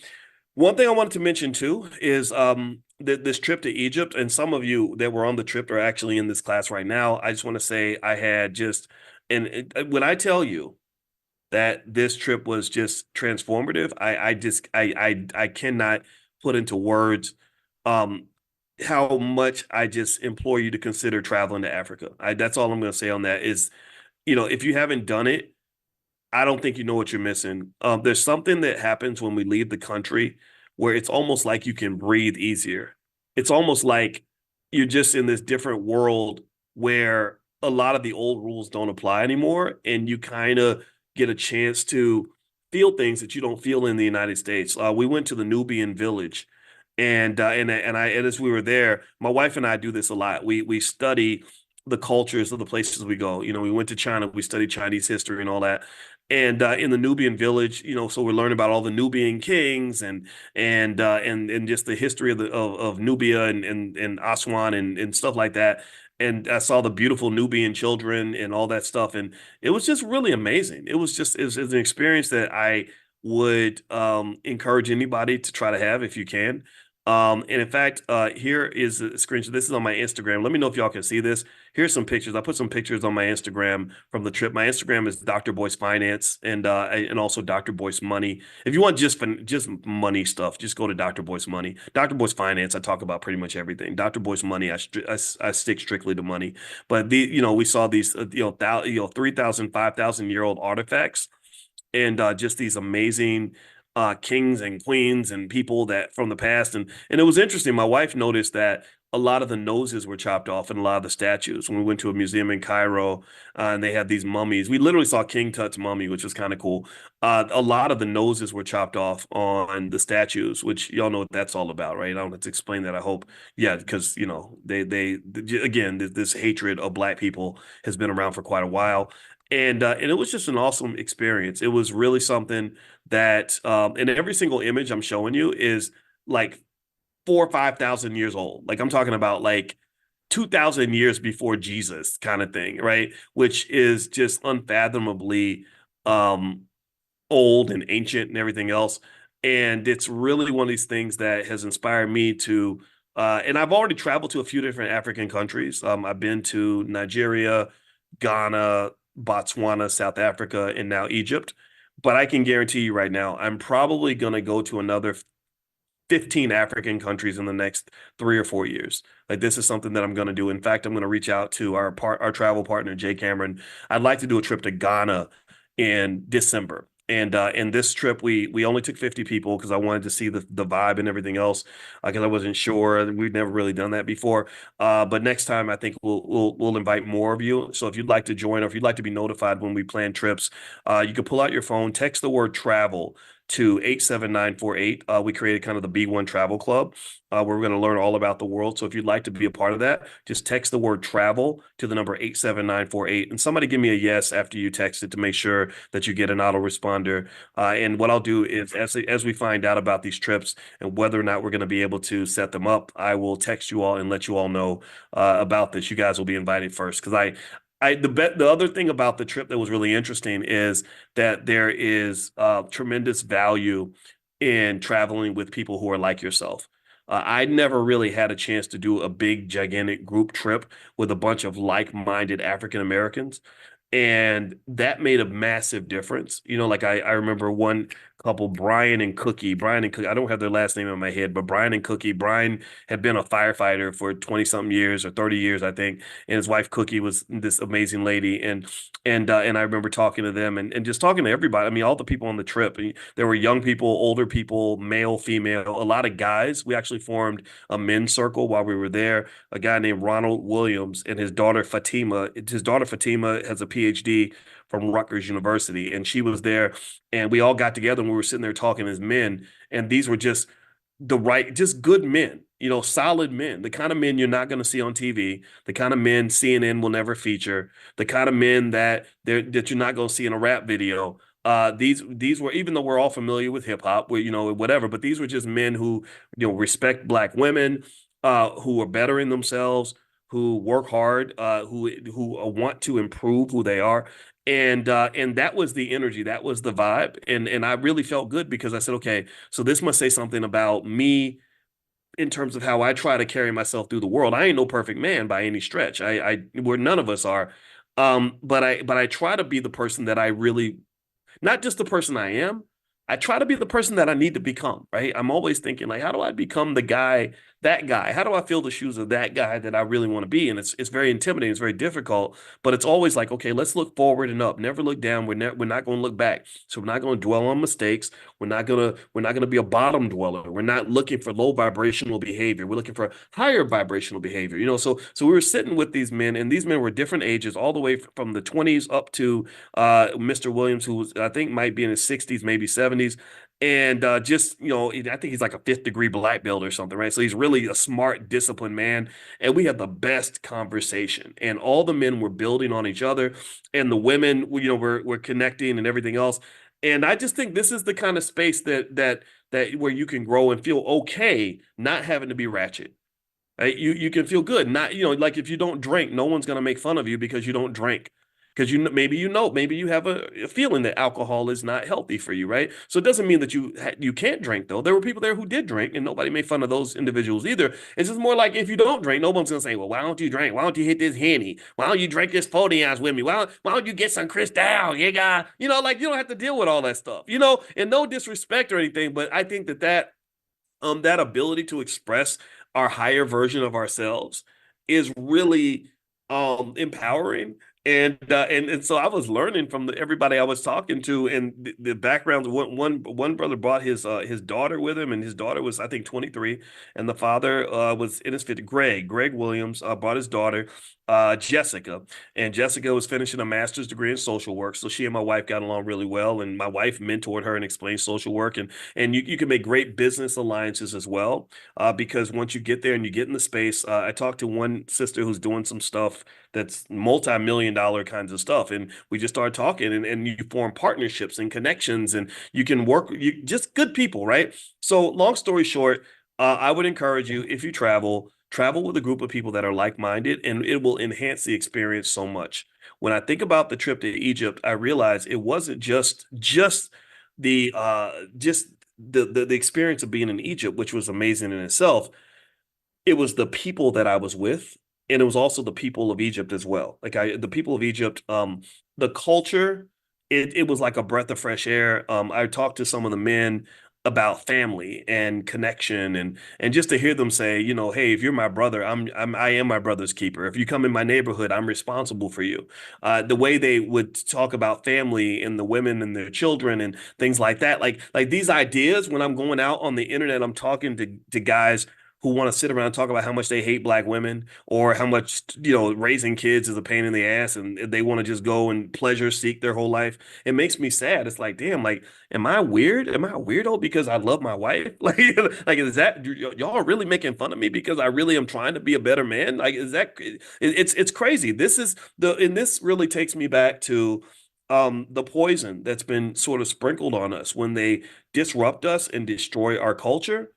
This is what they've made us into. They've made us into a fraction of who we're supposed to be.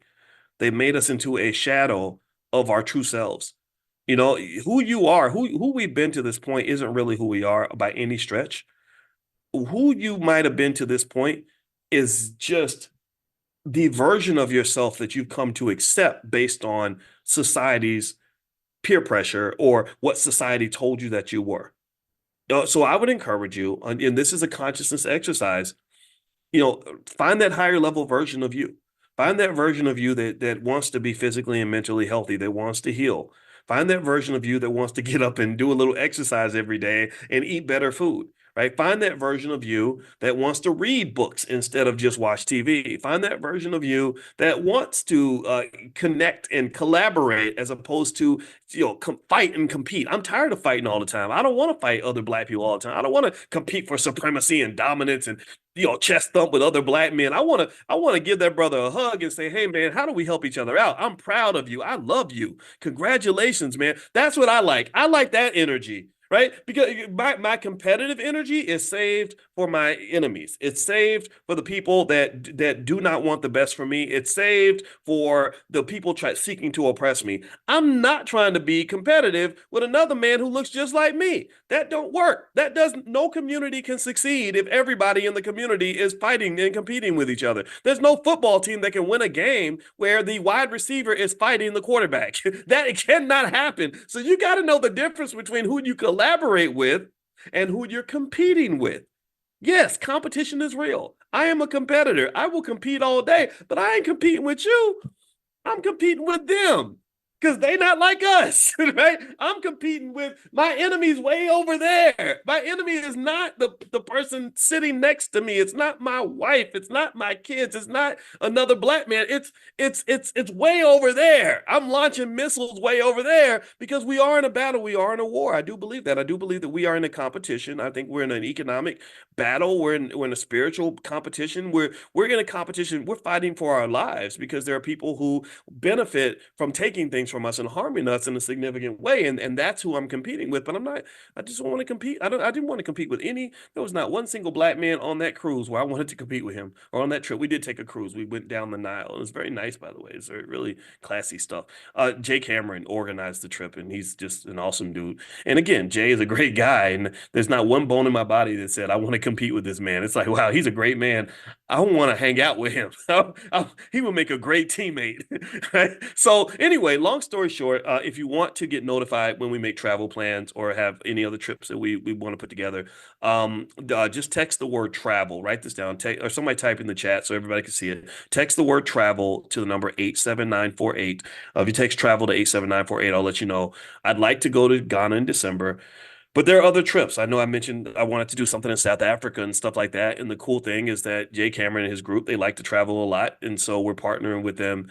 And so we can do this all the time. I think that what you will find is that when you're connecting more and more to different countries in Africa, I guarantee you're going to see America so different every time you go. Even on this trip, I mean, I've been traveling my whole life.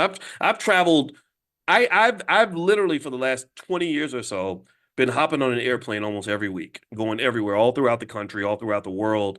But I can tell you this trip to Egypt, like you're not talking to the same Boyce that you were talking to 2 weeks ago. I guarantee you that much. All right. So anyway, with that being said, there's more I wanted to hit on, and I'll hit on this quickly, but actually I want to go into this in more detail. But we've done 49 minutes, and so I don't want to keep going on forever. But I also want to remind you, if you want to get notified when we do Money in the Morning and come into the private Zoom where you can put your comments right here in the chat, just text the word morning, MORNING, to 87948. Also, if you text morning to 87948, next Friday, I will send you all a list of the 10 best stocks for beginners. So if you're a beginning investor and you don't know what to do, these are 10 companies that are pretty safe. And really with investing, you want to start with safe stuff. You don't want to go chasing crazy cryptos or invest in your cousin's liquor store or buying, or putting money into your friend's blessing loom and all that. That's the type of stuff that causes you to lose money. And I'm more on the conservative side when it comes to investing. The biggest rule of wealth building, one of the biggest rules is capital preservation. Capital must be preserved. And I actually talk about that in my book, The 10 Commandments of Black Economic Power, which you can get a copy of the book at drboycebooks.com. That's our Black Wealth bookstore. So feel free to go to drboycebooks.com. So let me give you a couple of stats I saw this morning while I was on the treadmill that I wanted to share with you that really, in my opinion, were just an alarm bell of where the country is going in terms of debt levels. And so what I remember seeing is that basically consumer credit card debt is going way, way up. A lot of people are digging into their HELOCs in order to finance their lifestyle. So basically HELOCs are home equity lines of credit. And so effectively, what they found is that a lot of car loan debt is continuously going up. I think it went up over $109 billion or something like that this last quarter. Credit card debt's going higher. Delinquencies have remained pretty flat, but they've had a kind of an upward trend, which means that not only are people sort of taking on more debt, but they're also having problems repaying the debt and paying the interest on the debt. And so this feeds into what you saw last week in terms of the stock market kind of really having a big correction. I don't think it's anything to be alarmed about, though, right? So don't take this as a reason to be afraid. Fear is a wealth killer. So don't let fear drive your decision making. But I just wanted to mention that, and also just sort of say that this also speaks to that bad economic culture that I was referring to, where Americans are pretty much trained to be addicted to consumption at an early age. And so as a result, 70% of America's economic growth is driven by one variable, and that is consumer spending. If consumers started becoming more financially conscious and started to save and invest their money, then the economy actually would shrink a little bit because people would be letting go of their money a little bit less. So I would say that if you want to be smart for your family, you don't want to do what everybody else is doing, because what's happening is consumers are spending their way into debt because America doesn't want to do right by people. I think America isn't fair to workers. Because again, you had this really high inflation, and yet workers' wages didn't keep up with inflation. And the only way you can maintain a certain level of spending while inflation is going up is through debt. And that's basically what's been happening. But eventually, the foundation of debt tends to crack. And so there are some signs of cracking. So there could be an economic slowdown in the near future. What's probably going to occur is that as that happens, the Federal Reserve is going to step in and reduce interest rates and try to boost the economy back up. Will that work? I don't know, but I think that's going to be a catalyst, a positive catalyst for the stock market, right? So if you're a stock market investor, I think all these things are going to lean in your favor. I don't see any reason why the stock market is going to go south. I just don't see that. Another little factor that I was thinking about this morning that I wanted to share with you is with this Harris Waltz ticket, the guy Waltz. I didn't know that. I think it's Tim Waltz or something. Anyway, they're both very liberal in the sense of wanting to legalize cannabis. And if you recall, a few months ago, I gave you all a list of what I call canna stocks, which are some stocks that are going to benefit if the price or sorry, if cannabis is legalized. So what I'm going to do is I just put in the chat a list of cannabis stocks that you can grab onto, that you can invest in, some ETFs, things like that. This morning I bought a cannabis ETF. I think the ticker symbol was YOLO, YOLO. And then there's another one I think called POTX, POTX, POTX. And I didn't buy POTX. I think I bought YOLO. So now, by the way, hold on. I'm gonna pause for a second. Sheila says she cannot hear. Can y'all hear me? Give me a yes if you can hear me. Let's take a quick sound check. Give me a yes if I'm coming through all right. Let me know if you can hear me. Okay. Okay, so I'm seeing a lot of yeses. Thank you, Elizabeth and Taquana and Sharif and Olivia and Rhonda and April. All right, so I'm sorry, Sheila. So I wish I could tell you that it's on your end, but Sheila can't hear me, so I don't. Maybe y'all can just send, if y'all could text Sheila a little message, let her know to turn her computer up. But anyway, so that's the list that you guys can take a look at, and I'll also text that out to you guys. Text the word morning to the number 87948 if you'd like to receive that via text. If you couldn't get it, maybe you're listening on TikTok or something. In TikTok, I can't put links in TikTok. So if you're on TikTok and you want to get that link, or you're watching the recording later, then just text the word morning, MORNING, to the number 87948. You'll get an invitation to Money in the Morning, and you'll also get that list of cannabis stocks that you can take a look at. Because I strongly believe that with Walt and Kamala, one thing I noticed is that they both kind of have, some leftist ideas, which again is fine. I think there's good ideas on the left, good ideas on the right. Some stuff I agree with, some stuff I don't. I truly don't care about anything other than you, right? All I care about is what's going to happen with you and your family and your wealth. And I really also want you to just do whatever you want to do. And I want you to make money. I'm the money guy, right? I'm the guy that wants you to have more money in your pocket. So I believe that if Kamala and Waltz win the election, which it looks like they might win. I mean, Kamala, she's looking pretty presidential right now. She's probably much more so than Trump right now. Maybe later on it's going to switch. I don't know. But if she wins, then chances are you're going to see legalization. But here's the thing. I think legalization of weed is going to happen regardless. I think that that's just the direction society's going.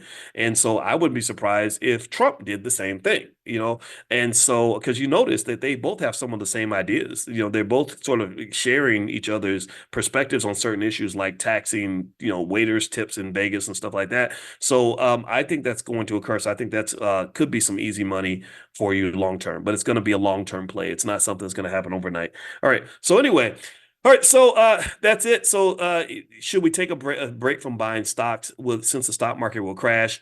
I don't ever take a break because what you're talking about is what they refer to as market timing, and market timing based on most academic research does not work. If you talk to most scholars about market timing and buying, which is basically trying to buy the right stock at the right time, or investing when it's good and not investing when it's bad, and trying to make sure you get in and get out at the right time, that just generally does not work. In fact, they did a study where they said something like if you take the 10 if you take the 10 best days of stock market performance in the last 50 years or so, and let's say that you missed just those 10 days, right? Just the 10 best. If you missed the 10 best days, they said your total return over that time period might be something like 79% or something on your assets. Or maybe it's like 700%. It's something big, right? Something where you're like, okay, I made some money. But they said if you were invested on those 10 days, your return goes up to like 25,000%. I mean, the jump was astronomical. It was insane. Like it went like literally from like something like maybe a few 100%, like 300 or 400% or 700% or whatever the number was. But you add those 10 days back in that you missed because you were trying to jump in and jump out, it goes to 25,000%. So generally, I tend to buy more stock when the market goes south. If I sell, I tend to sell assets that have gone up in value in order for me to pay the things I want to pay for. The best way I make money is selling stock options, which is to me just a phenomenal way to generate income. If you want to learn more about what we do with stock options, we are going to have a meeting this week. If you go to Dr. Boyce, Dr. Boyce Prime, Prime, if you go to drboyceprime.com, you can take a look at what we do with stock options. I think you're going to like what you see. It's very, very good. A lot of you are in the Prime program. It's a great way to generate extra income. In fact, the Green family was there and they came up and they said, we used our stock option money to take this trip. And I said, I bet you did. So anyway, so feel free to go to Dr. Boyce, drboyceprime.com, or also you can text the word money to 87948. And I have a free training called How to Make Money Without Working. So feel free to do either one, Dr. Boyce Prime, or text money to 87948. Okay, guys. So anyway, I'm going to get out of here. We've been in here 58 minutes. I hope this discussion was beneficial. I hope we learned something this morning. And I wish you well on your wealth journey. And I will check back in with you guys when I get back to Chi-Town. We're flying back today. And so have a wonderful day. And we're going to get right back on our routine every morning, 10 a.m., 7 days a week. So Harris, I want to take a look at Kamala Harris's statement on reparations. And Kamala made some statements about it that I thought were worth looking at. I shared the video on my Instagram, but I realized some stuff that I wanted to break down for you guys today in this conversation. So if you could do me a favor, please hit that thumbs up button. Share, subscribe. Also, give me a yes. Let me know if you can hear me okay. Let's do a quick sound check. And we're going to get started on drboycetv.com right now.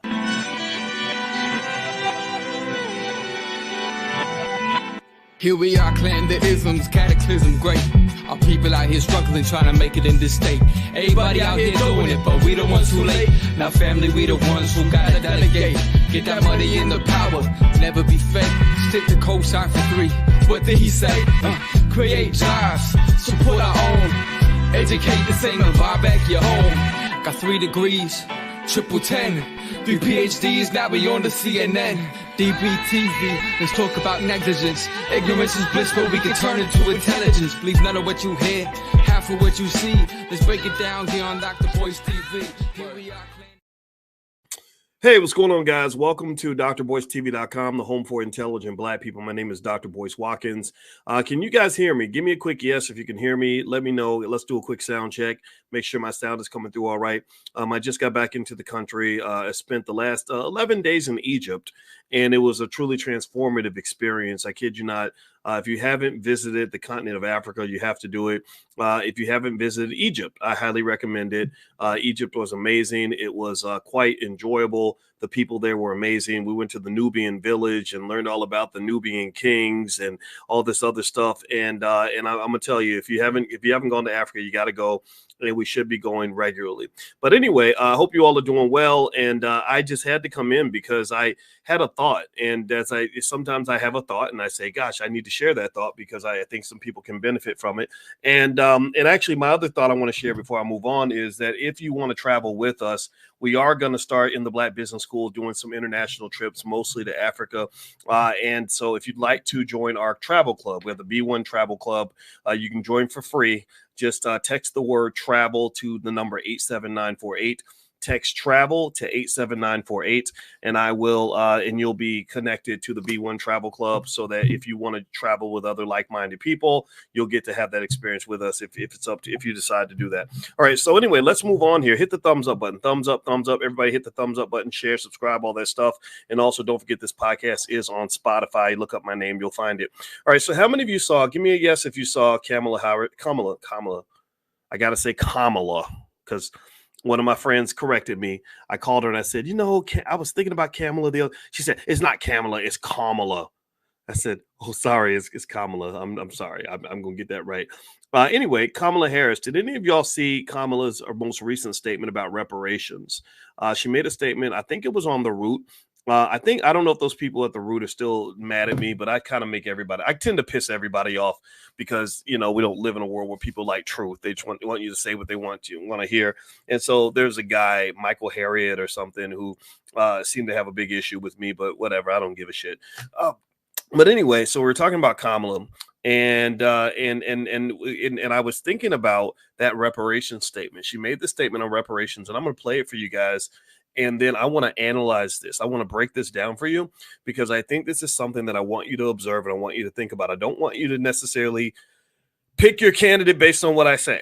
Now, I want to make that clear also. I have to do this every time I talk about this because anytime a Black man does not say what he's been pre-programmed and told to say, everyone instantly accuses him of being a Republican, which is part of the political brainwashing that has really harmed you as a community. It's the brainwashing that's kept you running in place for the last 50, 60 years. If you look at Black quality of life across most metrics, your wealth has not gone up. If you look at Black quality of life across most metrics, Black health, mental and physically, has not improved. If you look at the quality of life across most metrics, the educational outcomes for Black people have not improved. So when you tell me about what you're doing politically and who you're voting for and why it's important for me to do what you're telling me to do, I need you to give me an answer. I need you to explain it to me. And most people can't explain it. Most people get into identity politics. Like, okay, this person is Blackish. They're not African-American, but they're Black enough. Or this person, is a Democrat or whatever. And I don't go into all that. So I want to share this clip while laying out the caveat that I'm not here to tell you who to vote for. This is not an anti-Kamala conversation, but if you're a person here to suppress my vote and to do voter intimidation by telling me that I can't have this conversation, then I say you go to hell because you sound just like the crazy Republicans who also have done everything they can to keep Black people from voting. Are we good? Do we agree that everybody can do what they want to do? Give me a yes in the chat if you agree with that. All right, so let me share this. I put this post up on my Instagram. My Instagram is the real Boyce Watkins, and I'm gonna play this clip for you. And there's some little subtle things in here that I don't know if everybody is gonna be able to catch, but I really want you guys to catch this. And give me a yes if you can hear this audio. Okay, I hope you can hear it. I'm gonna play this clip. Here we go. Let me see if I'm sharing my screen right because I always mess up the technology. Here we go. Right now. And we can discuss what that is. But look, we're looking at more than 200 years of slavery. We're looking at almost 100 years of Jim Crow. We're looking at legalized segregation and in fact, segregation on so many levels that exist today based on race. And there has not been any kind of intervention done, understanding the harm and the damage that occurred to correct course. And so we are seeing the effects of all of those years play out still today. As president, you would be willing to lead a conversation on what reparations for Black people would look like. Yeah, including things like what we should be doing to take very seriously undiagnosed and untreated trauma. Do you support reparations for Black people? Well, listen, again, we had over 200 years of slavery. We had Jim Crow for almost a century. We had legalized discrimination, segregation, and now we have segregation and discrimination that is not legal but still exists and is a barrier to progress. We have disparities around housing. We have disparities around education. We have disparities around income. And we have to recognize that everybody did not start out on an equal footing in this country. And in particular, Black people have not. Let's really be clear about that. So I'm not going to sit here and say, I'm going to do something that's only going to benefit Black people. No. So I'm not going to sit here and say, I'm going to do something that's only going to benefit Black people. Okay. All right. So were you guys able to hear that? Let me know if you're able to hear that. I want, again, just so you know, in this space, I want to really encourage you to be critical thinkers. I'm a college professor. I've been a professor for 30 years now, or I've been a PhD for 20 years, almost 20 years. Yeah. I got my PhD 22 years ago, but I've been teaching at the college level since I was 22 years old. And so my goal as your teacher, as one of your teachers, is to encourage you to really think and to analyze. So here's what I want to draw your attention to. I want you to look at the framework within which Kamala addressed this very controversial, very divisive issue. Okay. I want you to notice, first off, that when she talks about reparations, she does something a lot of politicians do. Politicians are tap dancers. They're really good at dancing around a topic, dancing around an issue without giving a straight answer. So if you notice in the very beginning, first thing she says is that, when you talk about reparations, we can talk about how to address that, right? That's kind of like, okay, the part that matters the most, which is what are you actually going to do when you're in office to address this issue? She kind of brushes that to the side very quickly. It's kind of a delay tactic a lot of politicians use, where they say, look, just hurry up and vote, and then we'll deal with that later. And the reason I'm skeptical of her willingness to really address this issue head on is because when Ice Cube talked about reparations with his contract with Black America, Kamala went out of her way to tell Angela Rye that she thinks that rappers like him need to stay in their lane. She said some rappers need to stay in their lane. And I said, well, what is his lane? His lane is the Black community. His lane is the reparations conversation. His lane is right up the lane that you claim to be in. But you go talk to Angela Rye because Angela Rye is your friend, and Angela's going to give you a silly interview where she's going to ask you goofy questions like, who's the greatest rapper alive? Instead of doing an interview where you're actually going to be asked serious questions like, okay, what are you going to do about reparations? That's the first thing I want you to pay attention to. The second thing I want you to notice, and I'm going to play this again because I want us to really pick this up, and you can watch this if you're a thinker. I like thinkers. I like people that like to use their brain. If you notice, she also does something that therapists teach you to do. If you ever have a problem with your spouse, use this technique. What they all understand, politicians understand, that people want to be heard. They really want you. They want you to hear their problem, even if you don't solve it. Hostage negotiators use the same tactic. And what she does is she goes out of her way to spend a lot of time describing the problem, describing the issue, letting you know, I hear every single point you've made. I completely get where you're coming from. I get that. Right now, again, that doesn't mean I'm actually going to help you solve the problem, though. That's just me emotionally connecting to you. So you say, yeah, that's right. It ain't right. Yeah, we did have 200 years of slavery. Yeah, we did have Jim Crow. Yeah, we did have discrimination. So what that does is that creates this momentum, this emotional momentum, where you're connecting to the speaker without necessarily getting a solution. This is actually something that they say you should do if you get married or something and your wife comes to you and she's like barking about a bunch of problems that she has. Just say, I understand. Gosh, you probably feel really bad about this. I did forget to take out the garbage, and I get it. You're probably so upset about that. Literally, and it's kind of sad that it works, but it does. So if you listen to Kamala speak, what she basically does is addresses the problem. It speaks on the problem. Sorry, she speaks on the issue and describes the issue without actually creating a solution to the issue. So I want you, let's listen. And now I want you to listen again with a critical ear. And I want you to see if you can hear what I'm hearing. And if you want to go take a look at the video directly, it's on my Instagram. My Instagram is Dr. Boyce Finance. And my financial Instagram is Dr. Boyce Money. Dr. Boyce Finance is partly financial, but Dr. Boyce Money is 100% financial. So depending on what your perspective is, you can pick a place to hang out. All right, so here's the Instagram. I'm gonna play this again. Let me know if you guys can hear it, because I really want us to critically analyze this. They're not used to Black people being critical thinkers. They're used to us being emotional and shaking our booties and going to the polls and all that. I want us to start thinking a little bit so that we can get something for our vote. So here's her comment again. I want you to listen for what I mentioned earlier. Here we go. I think there has to be some form of reparations, and we can discuss what that is. But look, we're looking at more than 200 years of slavery. We're looking at almost 100 years of Jim Crow. We're looking at legalized segregation and in fact, segregation on so many levels that exist today based on race.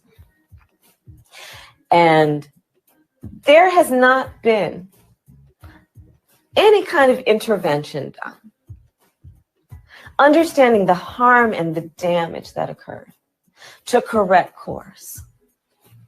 And so we are seeing the effects of all of those years play out still today. As president, you would be willing to lead a conversation on what reparations for Black people would look like. Yeah, including things like what we should be doing to take very seriously undiagnosed and untreated trauma. Do you support reparations for Black people? Well, listen, again, we had over 200 years of slavery. We had Jim Crow for almost a century. We had legalized discrimination, segregation, and now we have segregation and discrimination that is not legal but still exists and is a barrier to progress. We have disparities around housing. We have disparities around education. We have disparities around income. And we have to recognize that everybody did not start out on an equal footing in this country. And in particular, Black people have not. Let's really be clear about that. So I'm not going to sit here and say I'm going to do something that's only going to benefit Black people. Okay. All right. Now, did you notice what I was talking about earlier? How many of you, give me a yes if you picked up on what I was referring to before? If you noticed how she basically answered the question kind of similarly in both ways, right? So this really, I mean, I imagine it's hard to do her job. So I'm not nitpicking at that part. I get it. She's a busy woman. But you notice she hit the same talking points each time. She stated the problem, but didn't necessarily commit to a solution to the problem. She talked about slavery. We had 200 years of slavery. We had 100 years of Jim Crow. We had so many years of legalized discrimination, and now we still have discrimination to this day. She basically answered each question identically over a 4-year period. The answers shifted slightly because I think that they are feeling that the wind is shifting in the Black community. I think that they know they've got their researchers. I remember when Obama got elected, I used to get a call from some guy in Obama's office who used to try to get me to do certain things and to say certain things on behalf of the White House. And I just told him, no, thank you, because I said, we're not here to work for you. Black people don't work for you. You work for us. We put him in office. And I say we because I supported him tremendously. We put him in office, so he needs to answer to us. And we already answered to him. We showed up when we voted. Now it's time for you to pay the piper. And that became a very uncomfortable conversation very quickly, because I think that there is a level of discomfort that people get when they're confronted with an intelligent Black man.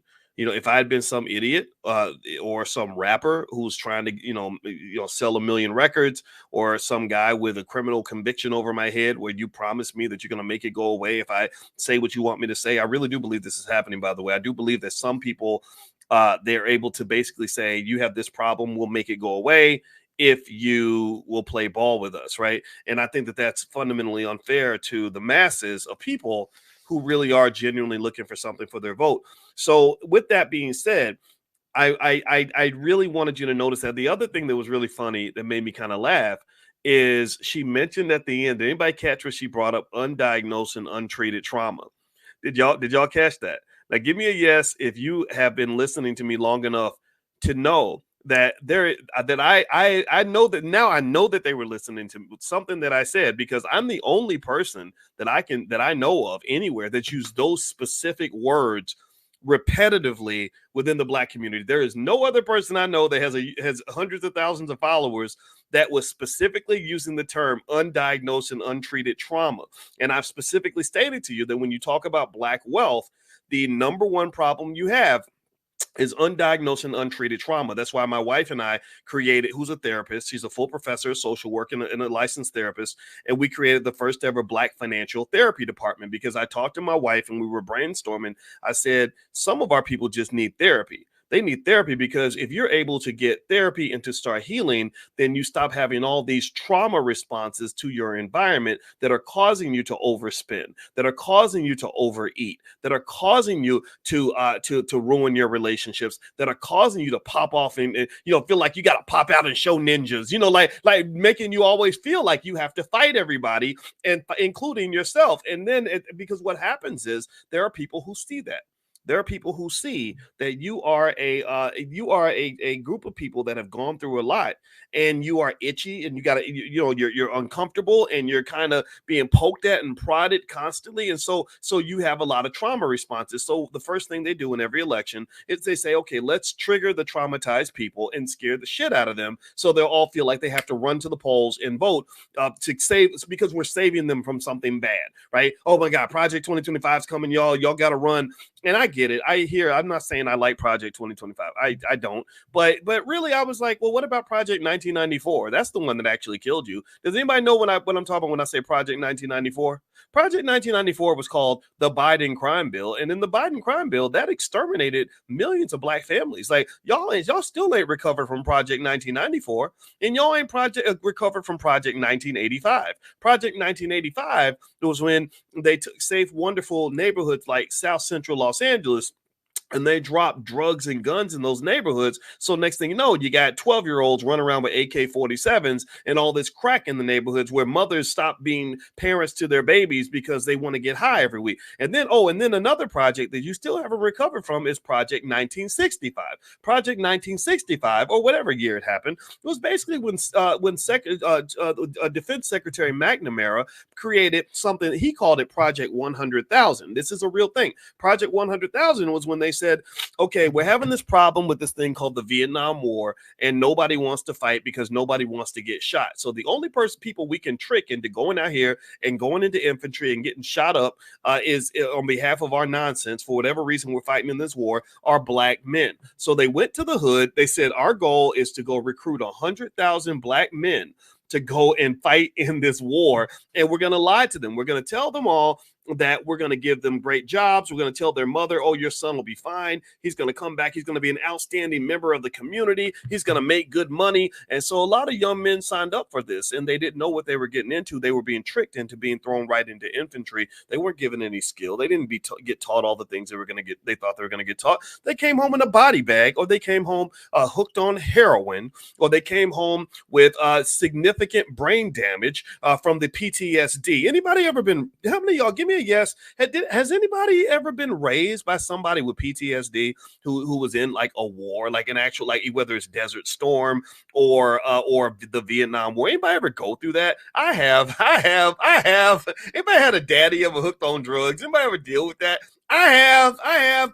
my father to this day he's very, very sick because of the Agent Orange that happened in the Vietnam War, and he was a hell of a son of a bitch to live with. That's why bullies don't scare me, because my father was a big scary motherfucker. Excuse my French. He's a man that's actually killed people, who literally had tremendous amounts of horrific effects that came back from that war. And I have a lot of empathy for him, though, which is another reason why I respect every single veteran that's in here. I will not allow people to disrespect veterans in this platform ever. So long story short, it was Project 2025. It might be pretty bad. Yeah, they take away the right to choose, or they start doing things about gay rights that we don't like, or whatever it is that's in that thing. But my thing is like, well, all that's got to get passed through Congress. But what we did actually experience, and what did actually destroy our families, was Project 1965, Project 1985, Project 1995, and whatever they're doing to you right now. So this is what I want you to kind of understand. This is why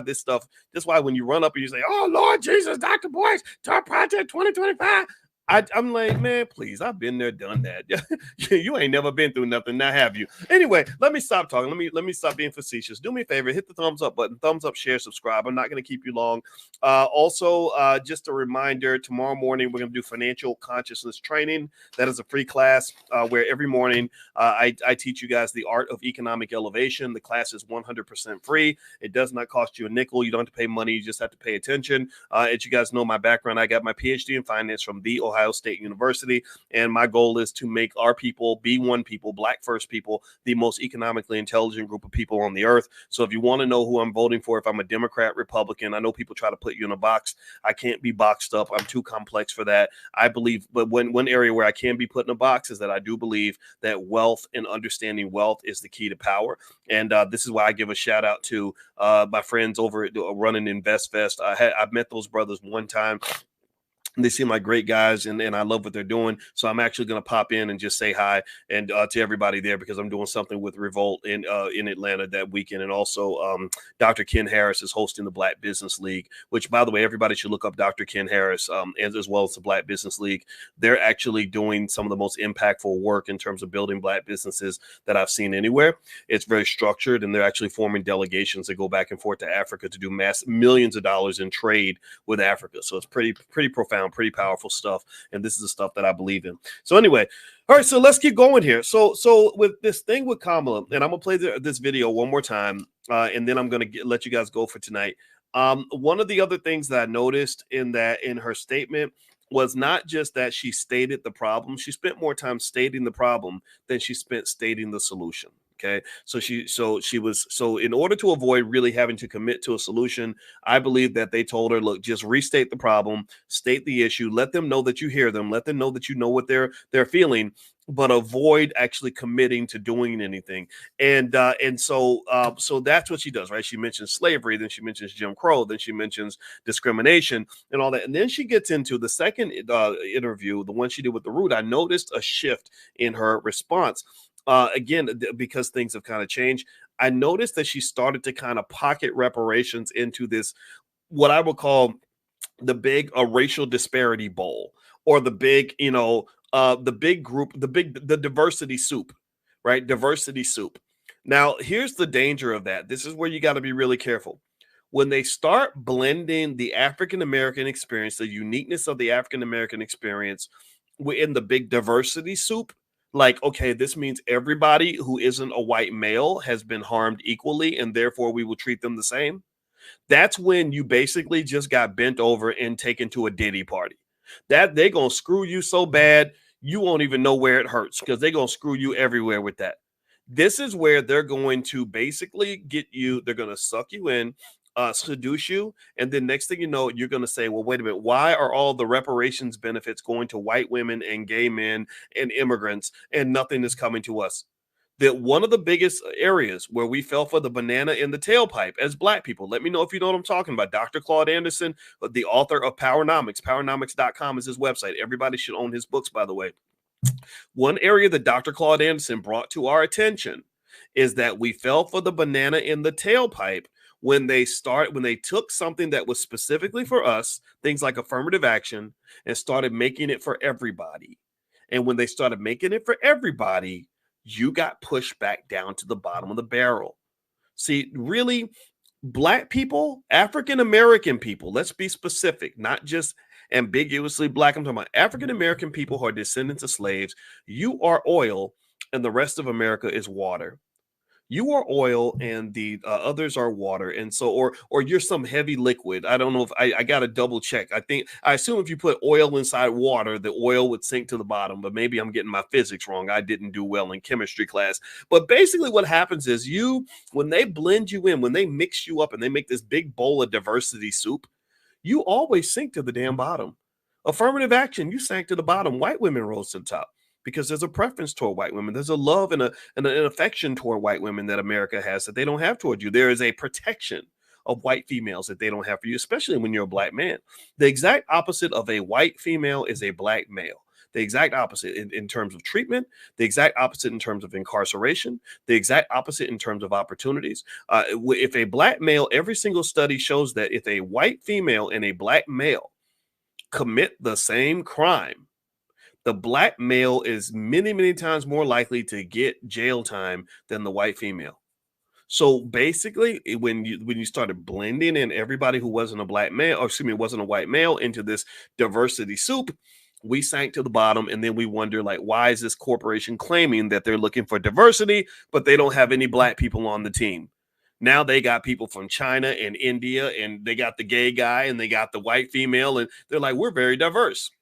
I went through that when I was at Syracuse University. I remember when I had a back and forth. It was a big battle. My tenure fight was a big fight because I was very well established as a scholar. Like I was the most famous person on the campus, but they didn't like the work that I did. So they were trying to find a way to push me away without necessarily looking like the racist that they were. And I don't care. I have no hard feelings toward them because now that I've left, I've done, other things in my life that have been far more beneficial anyway. However, I remember when the reporters would try to call me and they'd say, well, your university says you're not qualified. That's why they didn't give you tenure. I said, okay, well, let's assume I'm not qualified. I don't let them tell me what it means to be a Black man anyway, because they don't understand it. They've never promoted a Black man before. So they clearly don't understand what talent looks like. I said, so let's assume I'm not qualified. I said, here's what I want you to do. I want you to take the spotlight off of me, and I want you to put the spotlight on them. The same way you're scrutinizing me, because this is what they do, right? When a Black man is denied an opportunity, they'll start nitpicking. They'll say, well, it's because you don't have this on your resume. You didn't do this right. You didn't do that right. And we start feeling self-conscious, very self-conscious about it. Let me know if you know what I'm talking about. We start feeling like we have to be perfect. And that when we're not perfect, that feeds into our insecurities. And I said, no, you're not doing that to me. No, that happened to me when I was in elementary school, when the school teachers would say, well, Boyce has this behavior problem, and this is what's wrong with Boyce and all. Ain't nothing wrong with Boyce. We know Boyce is a little crazy, but Boyce is a good man who works his ass off. I would work 10, 12 hours a day. Don't you dare tell me I'm not qualified. You can kiss my whole entire Black ass with that shit. Excuse my French. I hate saying it like that, but that's how I felt. I said, but let's now take that spotlight you're trying to put on me, and I want you to put it on them. I want you to let them live under the spotlight. And this idea actually came to me when I was writing my book, What If George Bush Were a Black Man? And I said, what if the rest of the world had to deal with the same level of scrutiny that an African-American person has to live with? Like, I don't think the rest of the world would. I think they'd crack under that pressure. So I said, now I want you to go look at their hiring record. Ask them, say, how many Black people have you actually hired in the last 100 years? How many Black people have you promoted in the last 100 years? And I said, because you notice they have many, many departments where they've never promoted a Black person. So what's more obvious, that what do you think is more likely, that Black people are simply not qualified? Because that's what they'll do. They'll say, oh, we can't find a qualified Black person anywhere. We searched the whole world. We can't find one single African-American that's as smart as a white man. Lord Jesus, they so dumb. They don't. Black people can't do nothing right. That's what they'll say, right? Which really is about the most racist thing you can say. I mean, you'd have to be David Duke level racist to say some shit like that, but that's what they'll say, right? So I said, so what's more likely, that there's not a single Black person on earth qualified to do that job, or that they have a race problem that has not been acknowledged, right? You see, you got to understand, racism is partly, I mean, it is partly a system, but it's also a manifestation of a significant mental health problem that white Americans have had for hundreds of years that is completely undiagnosed and untreated. They haven't really learned what their racism actually looks like. And a lot of people, a lot of it's because we can't even define what racism actually is. We think it's just somebody who cuts in line in front of us at the grocery store, or somebody who says, I don't like you because you're black. I don't like niggers because they black. That ain't the racism. The racism is when you have people at Harvard University, these so-called enlightened liberal white people, who will do what Elena Kagan did, who's on the Supreme Court. Elena Kagan was the dean of Harvard Law School for several years. And in that time, she hired 32 people, and not one single person she hired was black. That's KKK level racism. The Klan could not have had a worse hiring record than her. So what happens is that they will put a spotlight on you that they won't put on themselves. And I remember telling them, I said, just go, let's go look into their background. And I remember one thing that they did that let me know that I kind of had them on their heels was they just flat out lied. They flat out lied, and they came out and they said, we have, I forgot how, I think they said that we have 80 black faculty members on campus. And another African-American professor called me and said, where are all these 80, where are these 80 people? Where are they?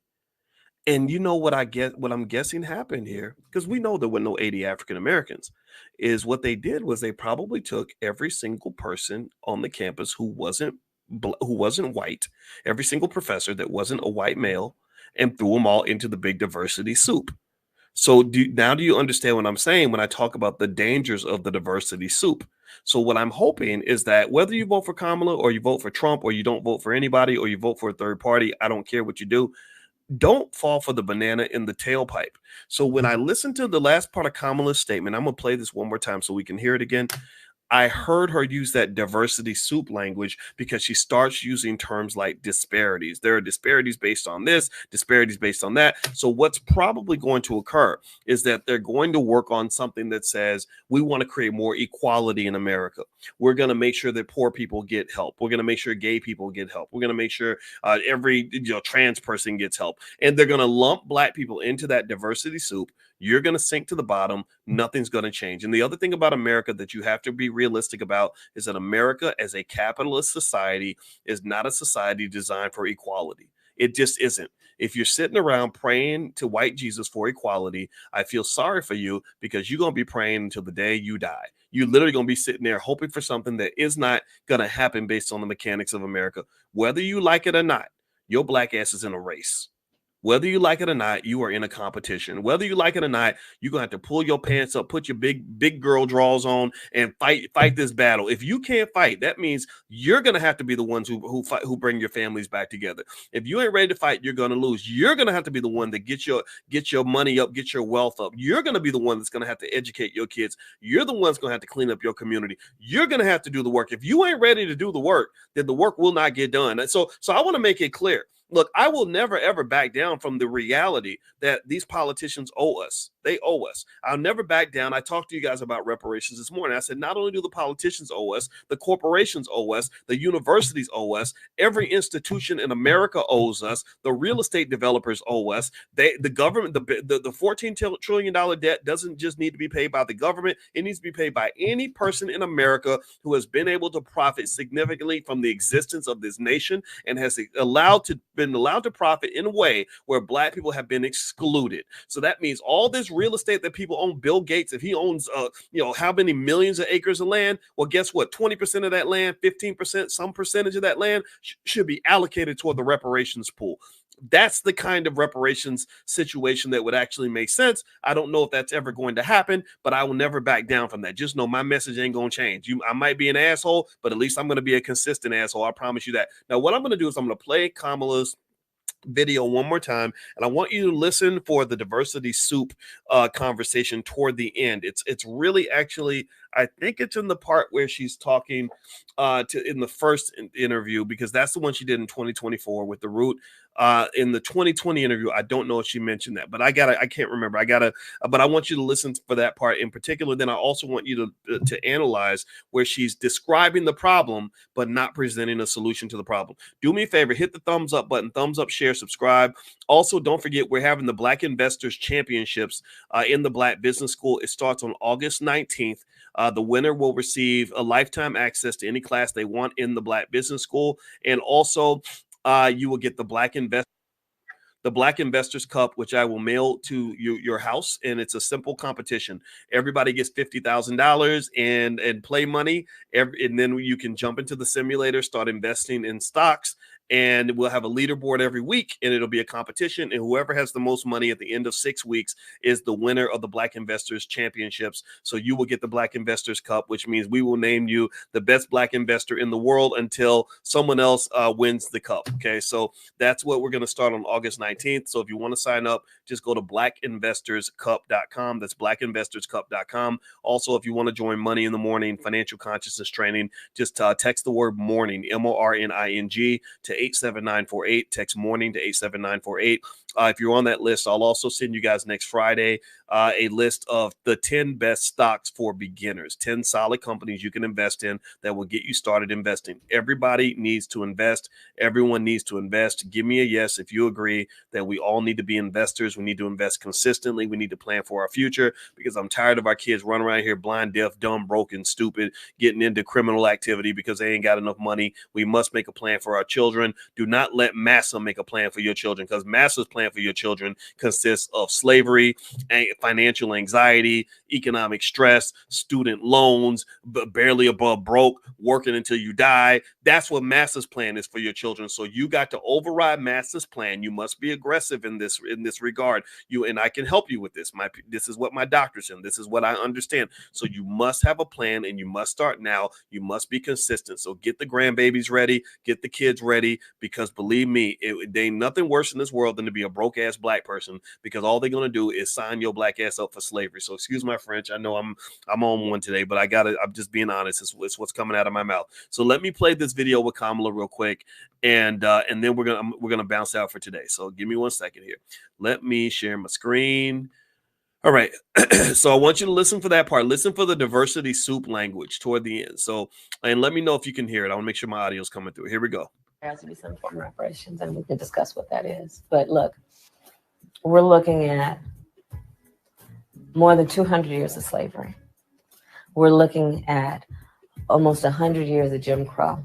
We're looking at legalized segregation and in fact, segregation on so many levels that exist today based on race.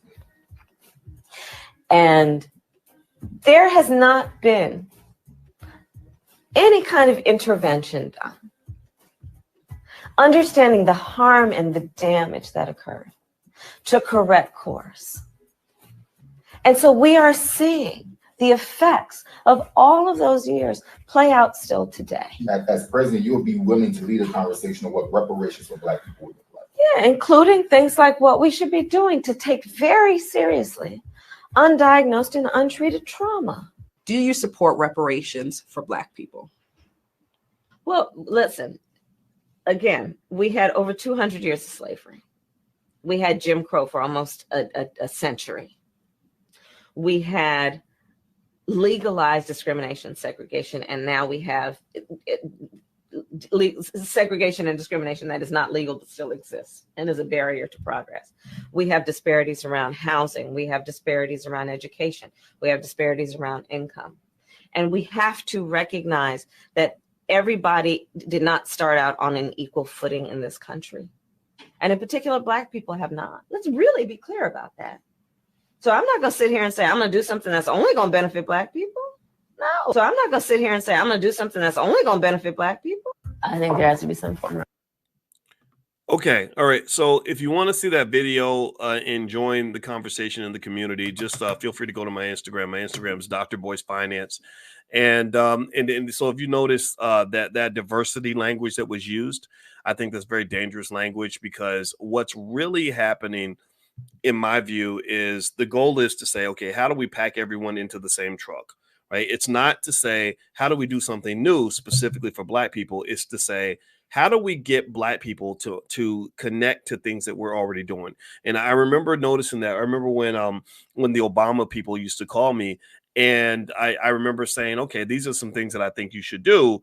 And they were just kind of like, well, no, this is what we're already doing. We just need you to convince Black people that it's good for them. And I said, okay, so convince me, and it helped me understand that. And then I'll be honest and share what I think.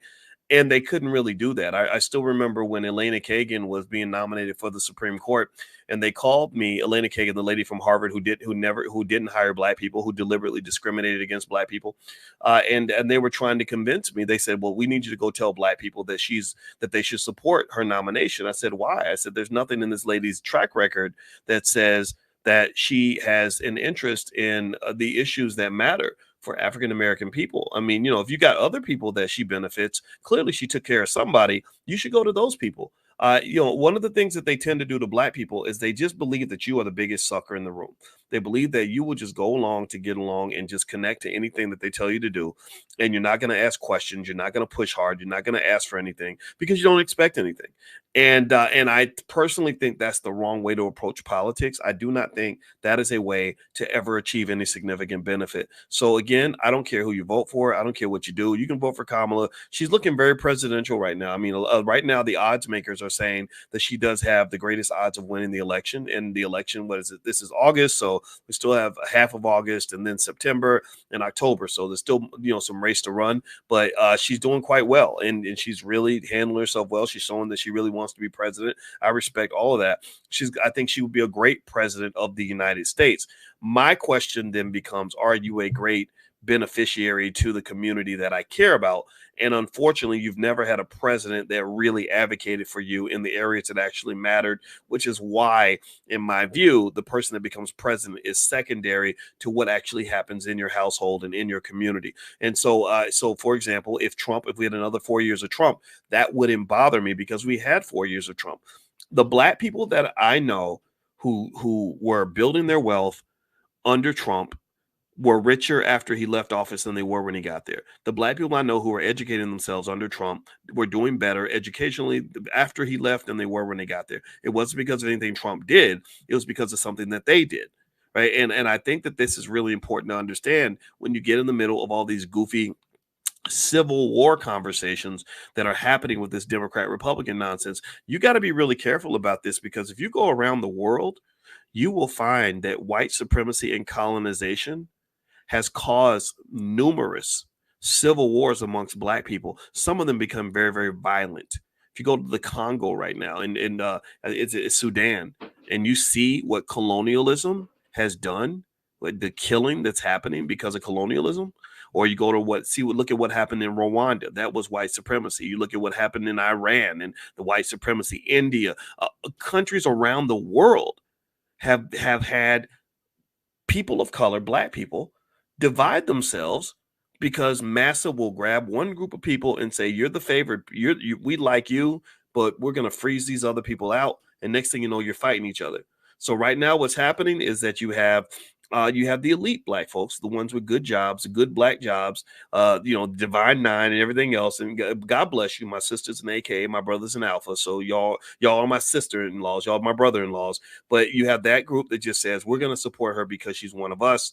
And then you have people that are in the streets that are struggling, working class people who are like, wait a minute, where does this really benefit me? I'm not in a sorority. I'm not in a fraternity. I'm not part of the elite. How's this really going to help me? And they're being sort of told what to do.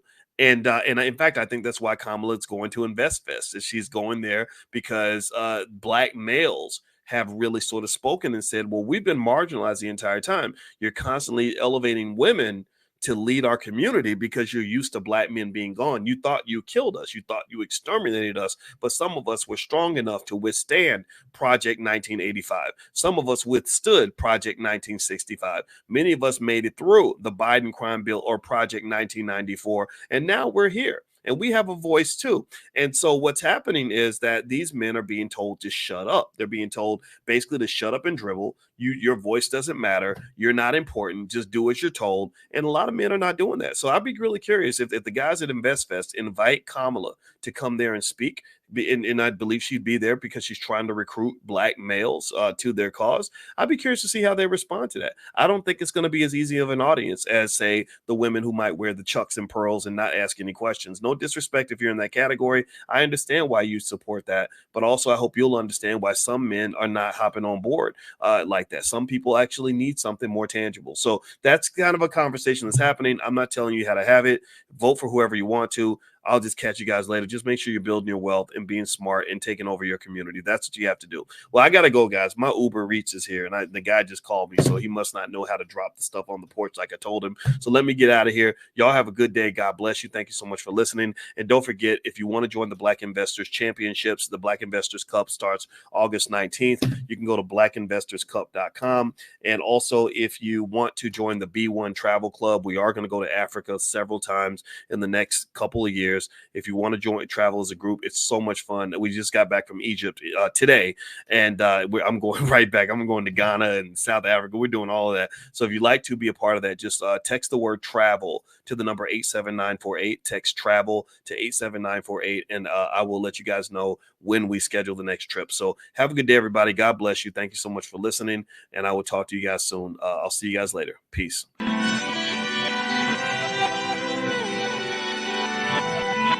Here we are, clan the isms, cataclysm great. Our people out here struggling, trying to make it in this state. Everybody out here doing it, but we the ones who late. Now family, we the ones who gotta delegate. Get that money in the power, never be fake.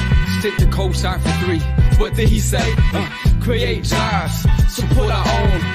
Educate the same and buy back your home. Got 3 degrees, triple 10. 3 PhDs, now we on the CNN. DBTV, let's talk about negligence. Ignorance is bliss, but we can turn it to intelligence. Believe none of what you hear, half of what you see. Let's break it down here on Dr. Boyce TV. Here we are.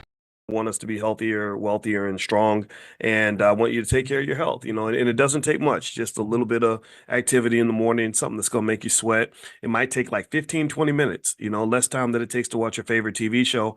So the way I see it is, if you got time to watch TV, if you got time to sit back and chill and kick it and do whatever you're doing in leisure time, then you got time to do something for yourself, do something productive, to build something, whether you're talking about building your business, building your intellect, building your body, or just something that's going to put you in a better position in life. Because the thing about health, the reason health is so connected to economics is because, number one, the healthcare industry loves to rip people off. They love to drive people into the poorhouse. If you've ever had medical debt, actually medical debt, I believe, is at an all-time high. And because in America, one of the things you cannot afford to do in this society is to get really sick for a really long time. That will set you back financially and really destroy all the hard work you've put in. So if you've spent your whole life being a wealth builder, you spent your whole life busting your butt, working overtime to try your best to make as much money as possible because money is important and you value generational wealth and legacy and everything else. But then you get sick, and then next thing you know, all your money gets drained by the hospitals. The hospitals come along and they're like, oh yeah, we're going to charge you $100,000 for a surgery that you didn't think you were ever going to have to get. And that just kind of throws things off. So this is why things like insurance are extremely important. Aisha Verzi, I don't know if Aisha's in here or not, but Aisha, say something in the chat if you're here, Aisha. She does some stuff with insurance. And also Brother Tony Jackson that we've worked with as well. He does some stuff. And if you go to drboyceoffers.com, drboyceoffers.com, you can actually call Aisha and she could talk to you about what she has going on and stuff like that. And I can just tell you that overall, as I get, I'm 53 now, and it's funny. It's like I'm really appreciative and grateful that I started the habit of exercising early. I used to be captain of my track team in high school, and I used to run every day, and we would work out so hard that we would sometimes vomit after practice. It was really traumatic, and but the good thing is it got me in the habit of working out on a regular basis. And one thing I have found, and this is a little tip for anybody that's under the age of, say, 40, though, if you start getting in the habit of working out while you're young, it's going to make a big difference when you get older. Like anybody who's over 40, has anybody noticed like how sometimes when you have friends, you might have had a friend in high school that was like the hottest thing in the world. They looked real good in high school, looked real good in college. And then they got a little older, had some kids, and you don't even recognize them when you see them. And I'm not making fun of anybody because we all kind of get caught in life. Life can become a rut. And when you get caught in a rut, things change. Time goes by faster. And then also you just find yourself not having time to do the things to take care of yourself. And I can just tell you the big difference between my friends who are over, 45, 50 and above, who still look good versus the ones who don't, is really, did you make a choice to start exercising every day? I can tell you, I'm super proud of my wife because my wife wears the same size as she wore in college. And I'm gonna tell you the honest to God truth. When I think about every single ex I have in my life, I mean, I ain't like I got a million of them. I ain't Megan the Stallion or something. I ain't out here. I wasn't out here getting wild or nothing. But when I think about every single person I ever dated, I can't think of one single woman I ever dated who can wear the same who wears the same dress size at 50 that she wore when she was 22.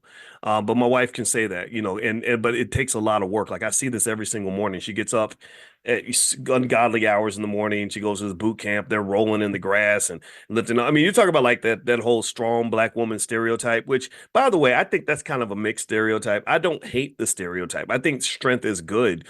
And I respect the strength, but I don't like it just because I don't think women have to just always be the strong one, right? I think that men should be strong too, and really at the risk of sounding a little sexist, I grew up in a space where my father was stronger than my mother. That if a burglar broke in the house and had a weapon, my father would be the one who would take out the burglar. It wouldn't be my mother saying, "Okay, you get under the bed, boy. I'm gonna go handle this. I'm gonna go handle this. I'm gonna go get this dude." My mother was not that person. My mother would have hid in the closet with the kids, and daddy would have took care of that. Man, my father was that type of guy. I mean, he really has actually killed people. He's not afraid of anything, and as a result, I kind of have that piece of him in me too. I'm just not. I'm not scared of death and stuff. That doesn't scare me. So anyway, I would just say that overall, that's just that's my little thought on that in terms of health and wealth being related. If you don't take care of your health, it'll drain your wealth. I actually told my wife, I hope she doesn't mind me sharing this, but I just flat out told her, I said, as I make my estate plan, I said, look, if it gets to the point where something happens to me and I'm in the hospital and I got less than a 20% chance of survival, I need you to pull that damn plug. Do not have them draining up all this wealth that I built. My money is going to go to you and the kids in the Black Business School. That's it. And I do not want the Black Business School's wealth to get drained by Humana or some doctor or whatever, so they can keep a vegetable, plugged up to the wall. Like, no, if I ever hit that state, just know I have lived my life. I've done a lot of the things I want to do. My bucket list the bucket's full on my bucket list. Basically, like my bucket list has been fully bucketed, so I could literally go out tomorrow and not have any regrets. So I just told her, I said, look, just pull the damn plug. Don't worry about it. Get you another man. You're gonna have some money, and men like women that got money. Just live your life. Be happy. I want you to be happy, and because I love you, and I don't just love you, I care about you. And those are two different things. Sometimes people love somebody and they think that jealousy is the same as love. And I think jealousy, where you stress someone out and make them miserable and become very possessive and nasty, I don't see that as love, to be honest with you. Now, I have a weird view of love, to be honest with you. I thought about jealousy. I hate jealousy. Jealousy is a negative, nasty emotion, just like hate. Those are two emotions that make you less attractive, and it makes you more toxic, and it makes you not fun to be around. Nobody wants to be around a jealous, nasty, hateful person, right? So I figured this out when I was literally exactly 28 years old. I started thinking about these things when I was in Rochester, New York, and I was sitting there in the snow and cold and all these surrounded by white people. I was just sitting in my apartment and think about things. And I remember thinking, I don't like jealousy because jealousy does not bring out the best in me. Being a hater does not make you a better person. And so in general, my perception of love is a little bit different. And so I did tell my wife, I said, you're not my soulmate, you are my soul. And then also, I said, that's what I said at my wedding. I also said that I don't just love you, I care about you. And caring about you means that I want you to be happy, even if it's not necessarily always in my best interest. Even if, so that's why I say, when I die, don't be sitting around not dating nobody because you're trying to be loyal to me. I'm dead. I'm in the casket. You go live your best life. Find you a good man. Just make sure he treats you right. Because I'd be mad if a man disrespected you because I treasure you. He needs to treasure you too. That's all I ask. But anyway, let me just get out of my business with that one because I don't want to be talking all crazy today. But I do think that relationships and health connect to wealth. And that's one of the reasons why I might spin over in that direction. For those that are new, who are confused, and you're thinking that we're going to talk about 401ks and stock market tips all day, that's not what we're doing here. We talk about financial consciousness. And financial consciousness means being very conscious of wealth and what it looks like, being conscious of it in all of its different contexts, all of its different ways of manifesting itself, because here's the deal. Everybody in here is already wealthy. Everybody in here is already a millionaire. Every single one of you was born a millionaire. You just may not have had a lot of money. See, some people are, are so poor that all they have is money. I think Prince or somebody said that, but that's a fundamentally true statement. Some people are so poor, all they have is money. And then there's some people who are millionaires and they just don't have any money, but they think that they're poor. And I don't want you to mistake yourself for a poor person because, because when you have love in your life and good relationships and you have youth and health and your mind is right, your body's right, those are all powerful forms of wealth. And I can prove that to you. I'm not just saying it to make you feel good. I can prove that to you. I can prove to you that your physical health is a multi-million-dollar asset.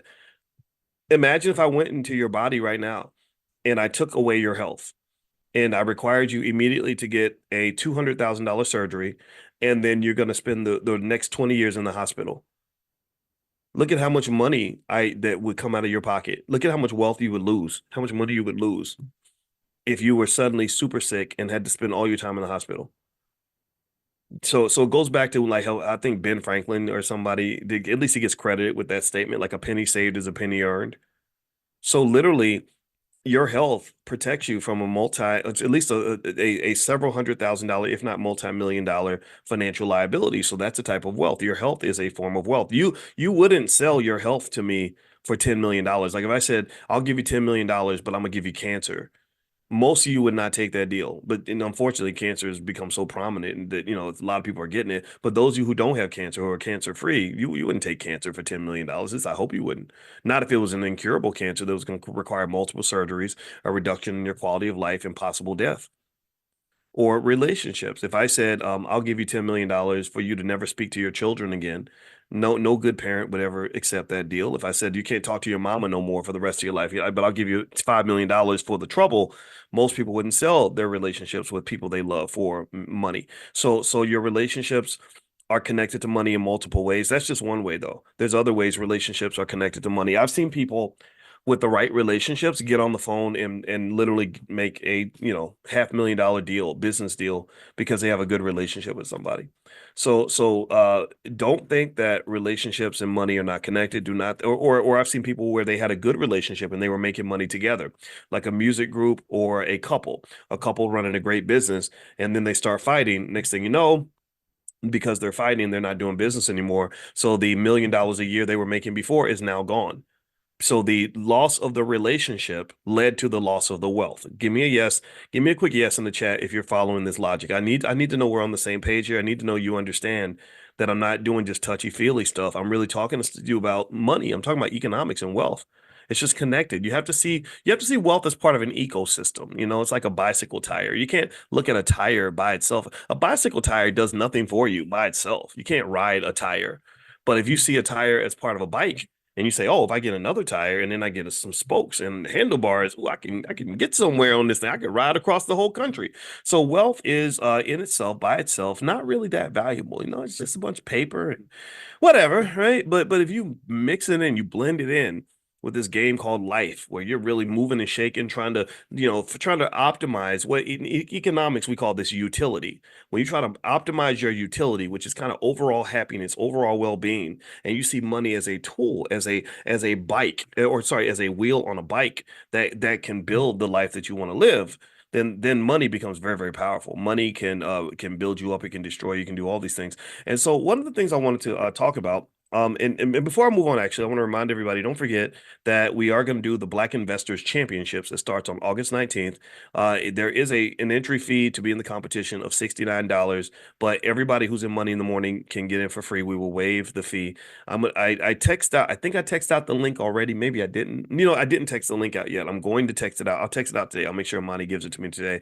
And when you get this link, you're going to get a code. I think it's Black Investors, but don't quote me on that. I'll send you the code, and when you use that code, you can get in for free. It starts August 19th. The last day to sign up is August 10th. After August 10th, there's no more entries, and we're gonna have a leaderboard. And the person who wins after 6 weeks, who has the most money, is the first Black Investors champion. You will win the Black Investors Cup. It's a big, beautiful cup that's engraved, and you will get it shipped to your house. And also, I will bring you onto my podcast if that's something you want to do, and you can talk about what you did and also promote your business or whatever it is you want to do. And you also get lifetime access to the Black Business School, to any class you want to take forever. You get in the league of champions, like the Black Investors Club. I believe that Black people should have our own awards. I think that I don't like Oscars and Grammys and all that other corny stuff. I think that stuff is stupid, because I feel like these are awards that you don't really get rewarded so much just for being talented. You get rewarded for fitting into someone else's culture. Like if they like you and find you acceptable and you're tolerable, then they might give you their award. But I don't think other people should be validating us. I think we should be validating ourselves, because it's very dangerous for a former slave to be validated by their former slave masters. I just think that that's kind of a touchy, very dangerous position to be in, because they're going to hang that validation over your head, and they're going to put sanctions on you. They're going to use economic warfare against you. Like I was listening to a story about Venezuela. Right now, Venezuela just had some elections.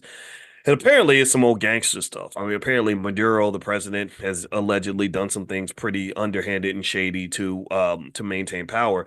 But throughout his term, the United States is constantly dropping sanctions on Venezuela. Just all these sanctions, and the sanctions are basically where they restrict their economics. They say, we're not going to import your oil. We're going to make it hard for you to do business. We're going to hurt you economically because we don't like what you're doing. We don't like how you run your government. We don't like how, maybe we don't agree with you on LGBT or whatever. The U.S. has done this all around the world. That's where BRICS comes from. That's why they're creating BRICS. BRICS, Brazil, Russia, India, China, South Africa. But then a lot of countries are trying to join BRICS because they're tired of the United States, slinging around their big economic penis and hitting the people upside the head. And excuse my French. I know it's early in the morning. You don't want to hear about stuff like that. But seriously, that's what they're doing. The United States runs around and they use their economic power to oppress millions of people around the world. They have put sanctions on, I think, 70% of the countries on the planet, and they're just sick of it. So anyway, these economic sanctions are also used domestically.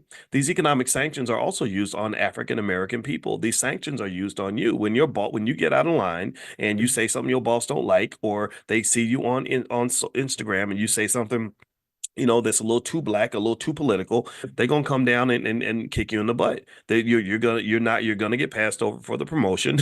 You're gonna get laid off when they start doing the layoffs. You'll be laid off first. You're gonna be put in the bad pool. Your reviews will start to go down. This happens all the time. This happens all the time. And in fact, I openly talk about how my wife on her job started getting treated differently when she married me. Like when she married me, and I'm not real famous. I don't consider myself a famous person, but I do know I am I guess a little bit of a kind of publicly figure. I mean, like internet famous, which I don't know what that means exactly, but when you've got like a few million followers on different platforms, people know who you are. And so people Googled with her husband. The rumor spread like, oh, she married this guy who's doing this stuff, and so when they started Googling me, instantaneously, that created a stigma for her. And also she has another black man on her job. I don't know, maybe he's probably her work husband or something. I have no idea. I told you I don't do jealousy. But anyway, he's a great guy, and we have the same birthday, ironically. Isn't that crazy? We're both a couple crazy Geminis, and we're both scholars. And she respects him, she stands by him. And when he went through hell, when they put him through a bunch of nonsense on his job, she stood by him.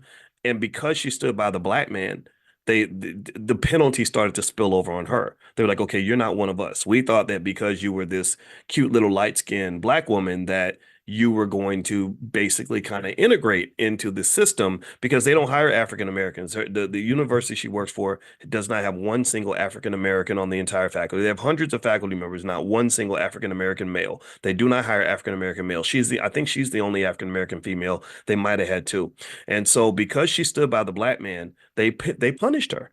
And this is the real racial dynamic. Nobody talks about this, and people are scared to discuss it. They think it's maybe makes me radical to bring this up, but it's real. There is a difference, and this goes into the politics, right? The politics of signaling, like, hey, I'm safe. I'm safe. You don't have to put sanctions on me. I'm safe. I'm gonna support your agenda. Look at my husband. Look at my wife. Look at who I married. That's a signal that I'm safe.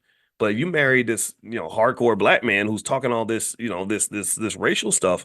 Oh, that's gonna get you in trouble. So, so the reason I'm always giving like allegiance to not just my wife, but to just strong, intelligent women everywhere is because it's hard to stand by what appears to be the losing team. You know, it's hard to sort of stand by somebody when you know they're not part of the in crowd, they're not one of the cool kids.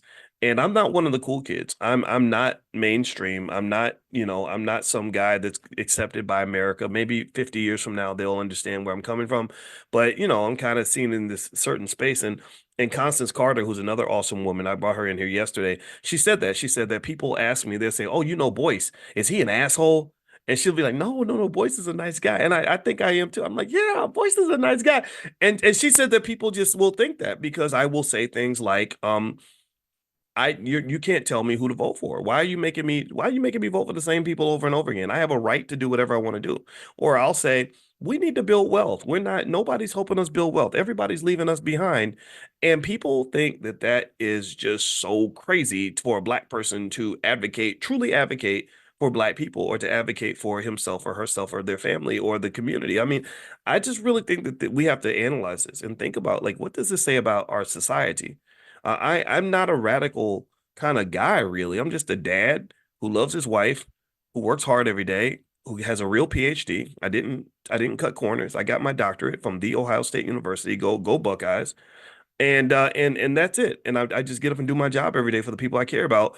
And there's nothing radical about that. I think the only thing that makes that radical is that there are some who are just very comfortable with seeing black people in a subordinated position. I think there are some who are just comfortable, they maybe be more comfortable with me if I showed up as a rapper with a liquor bottle in one hand and a joint in the other one, making jokes and being goofy and everything else and being ignorant. That maybe that makes people more comfortable. I have no idea.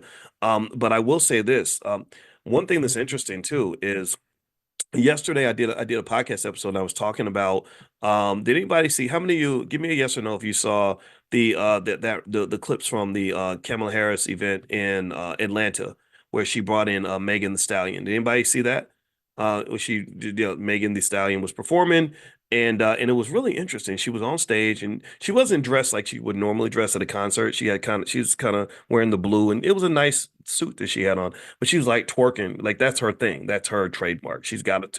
There's probably in a contract somewhere. If you appear anywhere in public, you must twerk at some point. It's required. So she's up there twerking and everything else. And there was a lot of controversy about that. I think a lot of people felt like it wasn't necessarily the best look, and not just for one party or the other, but more so in terms of the relationship between politicians, and the black community. That there are so many other representations of black women that could have been selected, other than a young lady who you know is known for presenting an image that's a little bit stereotypical. We got enough twerking out there, and I asked some hard questions. I kind of said, well, when you go see Taylor Swift and all the white people, are you going to have Taylor Swift up on stage twerking? Is that what Taylor's going to do? When you go see Adele, and Adele is endorsing you, is Adele going to twerk? Is she going to bend it over and body yada yada? Like, is Adele going to do that? Like what white woman? I'm serious. I'm curious. I'm really trying to figure out which very popular white woman can you find that is as famous as Megan the Stallion. That's right up there at the top of the pile of hip hop. As famous as Lotto, as famous as Sexy Red, as famous as Cardi B, that is going to be doing that. That's as famous as him. Now, Cheryl mentions Miley Cyrus. I don't consider Miley to be in the same category, to be honest with you. And I'd be willing to pay $1,000 to anybody who finds Miley Cyrus at a Kamala Harris political event on stage twerking. I'd like, just show me one clip. Just send me one clip.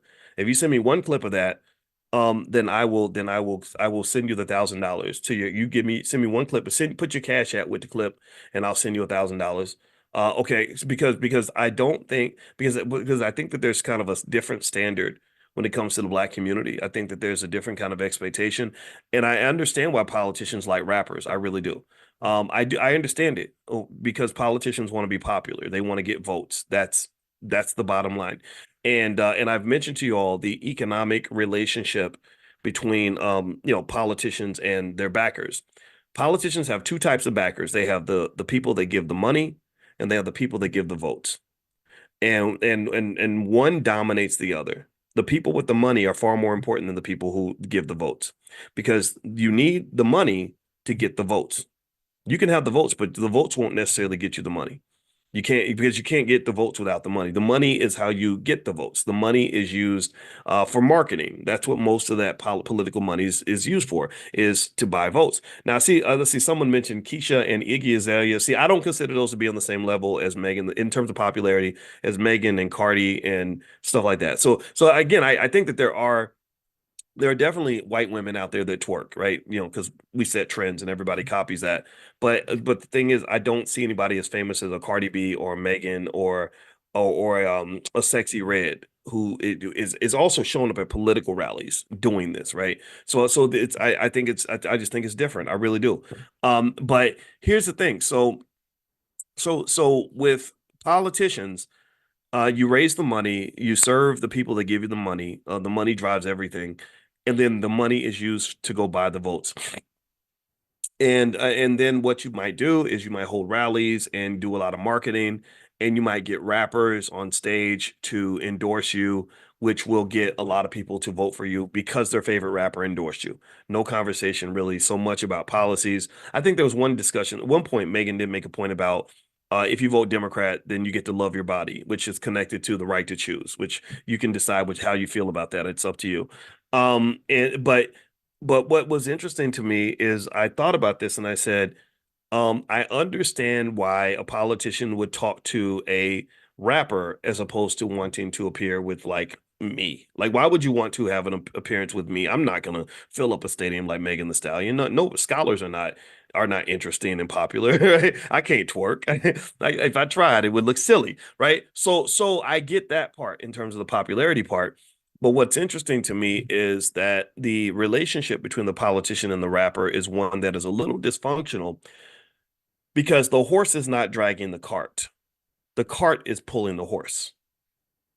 The dog is not wagging the tail is wagging the dog. And let me explain. The way it really should go, the way it could go, here's how the relationship could be very beneficial. Let's say that rappers, said, okay, we're going to go to the community, find out what the community needs, and use our influence to tell these politicians we need you to do this, we need you to do this, we need this.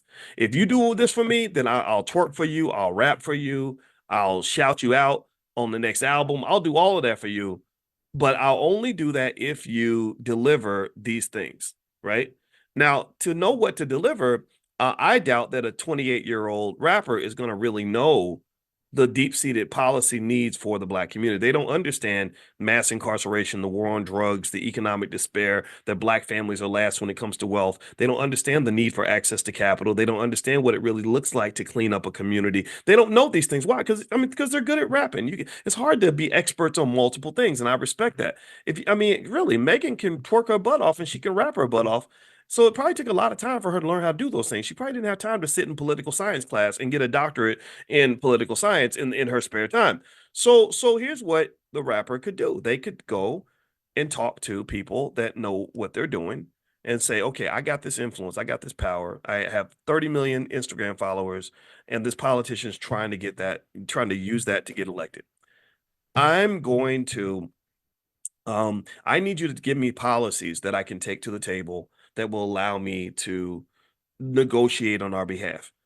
That would be perfectly fine. I think that would actually be okay. And it's been done before. It's been done before. Let me explain where it's been done before. When Charlemagne the God was going to interview Joe Biden, Charlemagne I respect him. I know he's complex, but I respect him because the times I've met him, he's been a smart man. He asked for a copy of my book, What If George Bush Were a Black Man? And I didn't think he was going to read it. Damon Wayans was there the same day, and he took it. He didn't read it. I assume he didn't read it. But Charlemagne took the book. Next time I saw him, he'd actually read the whole book, and I was super impressed. I said, okay, so this is a smart guy. And so when Charlemagne went to interview with Joe Biden, he sent me a text, and he said, "What questions should I ask him?" And I was like, oh, this is great. Because here's the deal. Joe Biden would never talk to someone like me. I would run circles around him. I would scare him. I'm literally his worst nightmare. People like me are the worst nightmare. We are the threat. The intelligent Black people are the threat. So I said, okay, I get it. You're doing a Trojan horse. That's smart. So I said, ask him this, ask him this, ask him this, and ask him this.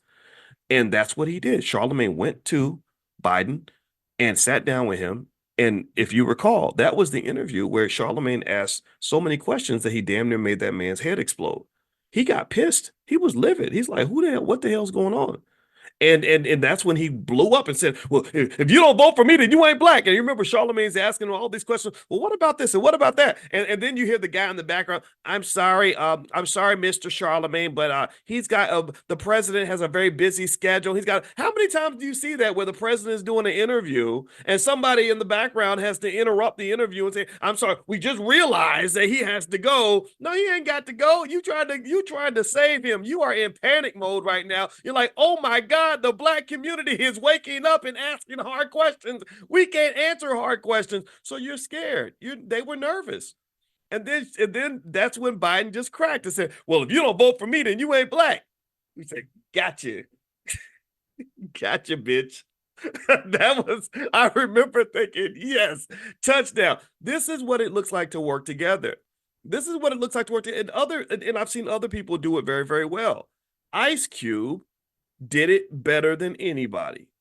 Ice Cube, he before he was legendary to me as an artist because he's just been a great artist. He's made movies. He's got the big three. I love all of that, but there's nothing I've ever respected from him more than the way he handled his political intervention. The thing Ice Cube did when he made his contract with Black America is he went to all of the experts he could find in the Black community and got them to write policy, which is exactly what our Black PhDs and lawyers and everybody else needs to be doing. Y'all need to be writing some damn policies and then using the celebrities to deliver the message to the politicians, because the politicians won't talk to any Black people other than the entertainers and the athletes.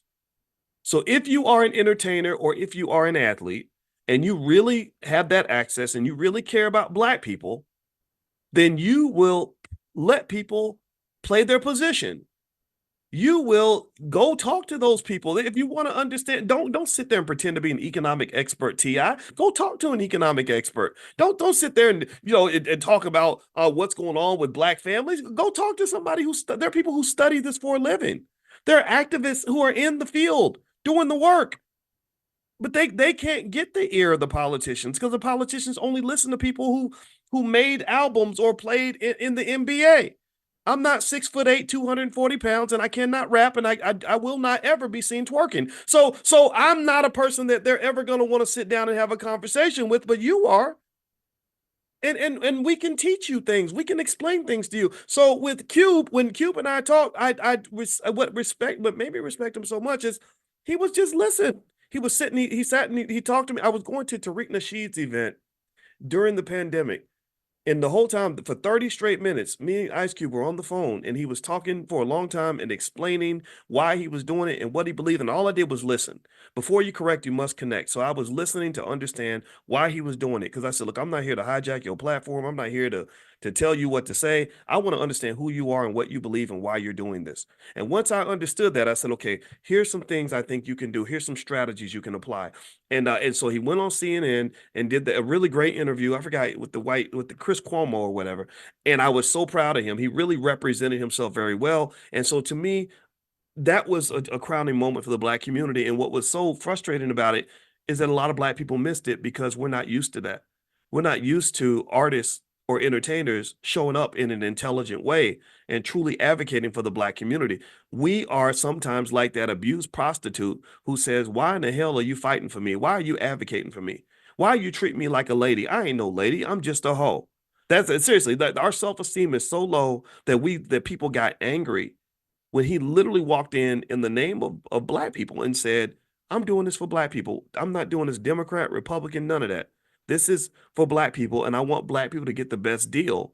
And we got angry about that. We got mad because somebody confronted our pimp. So a real, seriously, a real man walked up and said, I love this woman. I'm going to protect her. And what you're doing to her ain't right. And we literally were like the prostitute who attacked the man on behalf of the pimp. That's what we do. That's what we are. And that did not make any sense to me whatsoever. I thought that was absolutely tragic. And it really was a reflection of just how much work we have to do and how much further we have to go in terms of really understanding how to play this game at the highest levels. Some other celebrities who I think have done it right. I did work with Russell Simmons on the mass incarceration campaign. Russell understood very clearly what the power of celebrity looked like. So he used his connections. No, very few people are more connected in entertainment than Russell, at least definitely at that time, 2013. And when we talked, he understood he was talking to a scholar, and he said, "I want to basically do a Trojan horse." He didn't say it like that, but that's what was going through my head, where we're going to use the power of celebrity to bring quality ideas to the table that need to be heard, and we're going to make them listen. We're going to use our power to make them listen. That's the kind of transaction that entertainers need to have with the politicians. But when you say, look, I'm gonna show up and I'm gonna rap for you, I'm gonna twerk for you, I'm gonna tweet for you, and I'm gonna do all these things for you, and you're giving me and my community nothing in return, then you have wasted an opportunity and you have significantly undermined your purpose. There's no benefit that the community will receive when a rapper from the Migos just gets up there and says, everybody vote for this person. That's inappropriate behavior. It's all written about in Powernomics. Dr. Claude Anderson talks about that. Inappropriate behavior is literally where you are representing a community that is in deep need, that is impoverished, that has a valuable asset. They have a valuable asset. Think about this. Imagine if your family is struggling. Imagine if your family, your mama's starving, your daddy is homeless, your sister and brother are broke, and they got one asset. They got one that they find a big gold bar in the backyard, and the gold bar is worth $100,000. And somebody down the street wants to get access to what is in your backyard. They want to go in your backyard and drill for gold, and you give away the rights just because you want to be nice or because you want that person to be your friend. You just sold out your whole family. You literally did. I mean, this happens around the world, by the way. This happens. Economic trickery is common all throughout the world. Economic exploitation happens everywhere. Why is it? Think about this. I'm part Nigerian, and so I love the Nigerian people because I'm one of them. I'm about 33% Nigerian. I take great pride in that. That's a tremendous culture. I was stunned to go to Nigeria and see that Nigeria has more oil than damn near every country on the planet. I think their oil reserves, they're definitely right up there with Saudi Arabia. And they have an unbelievable amount of poverty. I remember thinking, how in the hell can you have all this oil and have so many poor people? If I go to Dubai, I don't see that. If I go to the United Arab Emirates, I don't see that. I don't see this in Saudi Arabia, but I can see this in Nigeria. Well, this comes back to how the game is played differently in different spaces and how you need to really play this game in the right way. So when I talk about hip hop artists meeting with politicians, I don't have anything against that as a principle. What I don't like about it is when you're giving something away and asking for nothing in return. At that point, even your adversaries don't respect you. Your adversaries are like, damn, wow, I didn't know it was going to be that easy. And also, if you notice, it's interesting, right? The politicians love the rappers until the rappers start asking hard questions. See, they love Megan Thee Stallion. But then, if you remember, I forgot who it was. I want to say it might have been Kamala and some other people. Well, Ice Cube needs to keep his mouth shut. He needs to stop talking about. He needs to rap and stop talking about politics. Oh! You want them talking about politics when they're repeating what you told them to say, but you don't like them talking about politics when they're really advocating for the people that they represent. That's what you're really saying. You're saying, I want you talking, but you better only talk when I tell you what you're allowed to say. And that is incredibly inappropriate behavior. If you are a person who is concerned about the oppression of Black people, then you cannot support these ideas and also be concerned with the oppression of Black people because you're contributing directly to it. I can tell you, I got data to support this. You can't show me where all this voting that we do has ever made a big difference in terms of quality of life for African American. It just hasn't. You were dead last in wealth in 1955. You're dead last today. That's nothing's changed. Your families are actually worse off than they were in 1955. You have far less marriage. Your children are unsafe. Little girls get molested by their mama's boyfriends. Your sons are running out in the streets getting shot up every single day. Chicago, they had 109 shootings in Chicago in one weekend, July 4th weekend. The same weekend they had the NASCAR race. And I met up with well, actually I didn't get to meet him, but I went down to the NASCAR race, and LeVar Scott was there that week. LeVar is the black NASCAR driver that we support in the Black Business School. And that weekend, 109 people were shot in Chicago, and there was no conversation about it, no talk about it. And I think that what happens is that there are people that just accept the idea that black people are always just going to be at the bottom. They accept the idea that black people will always suffer. They accept the idea that black problems will never be fixed. And I just refuse to accept that, because the solutions to these problems are very straightforward and very, very simple. They are. And to be quite frank with you, I would say that the real solution to solving black problems is you need to stop listening to white people. That's it. And I don't know how that sounds. I know maybe that will sound weird to people or rude, but seriously, just stop listening. Stop listening to white people. And really stop listening to black people who represent white people. Start listening to yourself. That's it. You are a father. You are the head of that household. Listen to yourself. You are a mother. Mothers are the first teachers. Listen to yourself. You are the black leader in your community that you're waiting for. That leader is inside of you. It certainly ain't no rapper on stage twerking next to a politician. Ain't no leadership in that. Ain't nothing. Ain't not, and I hate saying it. I'm not here to beat up on poor Megan Thee Stallion, because I read her bio. She's young enough to be my daughter. I feel sorry for her because she got shot in the foot by her boyfriend. And that to me is not surprising, because that is what happens when you are part of a lifestyle that promotes this sort of irresponsible sexuality and just running the streets and connecting with, like, I'm the type of, I'm old school Southern black man. I'm the type of daddy who would have said, why would you date a son of a bitch like that anyway? This guy, what, you like him because he can rap, but he's a loser. He's a bum. Look at him. Look at the way he's carrying himself. This is not a man that's going to be a good father to your children. Oh, but you think he's cool because he made an album, and okay, yeah, he's got a little bit of money. Remember, I'm an expert on money. I know how money can deceive you. And so you think because he flashed $100,000 on Instagram that that's a great man for you to be with. Well, let me just tell you a little bit about men. And this is what our families are missing. We don't have these honest discussions. We don't have these fathers sitting there telling their daughters, like, look, babe, don't let this stuff fool you. Some of these guys will swoo you out your panties, get you pregnant, and then have you carrying around an STD and a little baby, an abandoned baby, and trying to figure it all out. Like, get you a solid man. The solid men are the men who don't get celebrated in America. The solid men are the men. That's the man who is in the library right now. You might think he's a lame because he's in the library, but I don't see a lame. I see a future millionaire. My mother used to say, my mother used to say when I was little, my mother used to say, she said they call them nerds when they're 10, but they call them millionaires when they're 30. And I remember just holding on to that, and that made me less afraid of people calling me a nerd, because I wanted to do good things with my life. I didn't care about that. But what I realized is that I had to be a courageous nerd. I had to be a bold nerd, because I had to stand up to all of the cool guys who would try to bully or intimidate me because I wanted to sit down with a book instead of run to the club. They wanted to make fun of me because I wanted to love my woman instead of running around being a big hoe.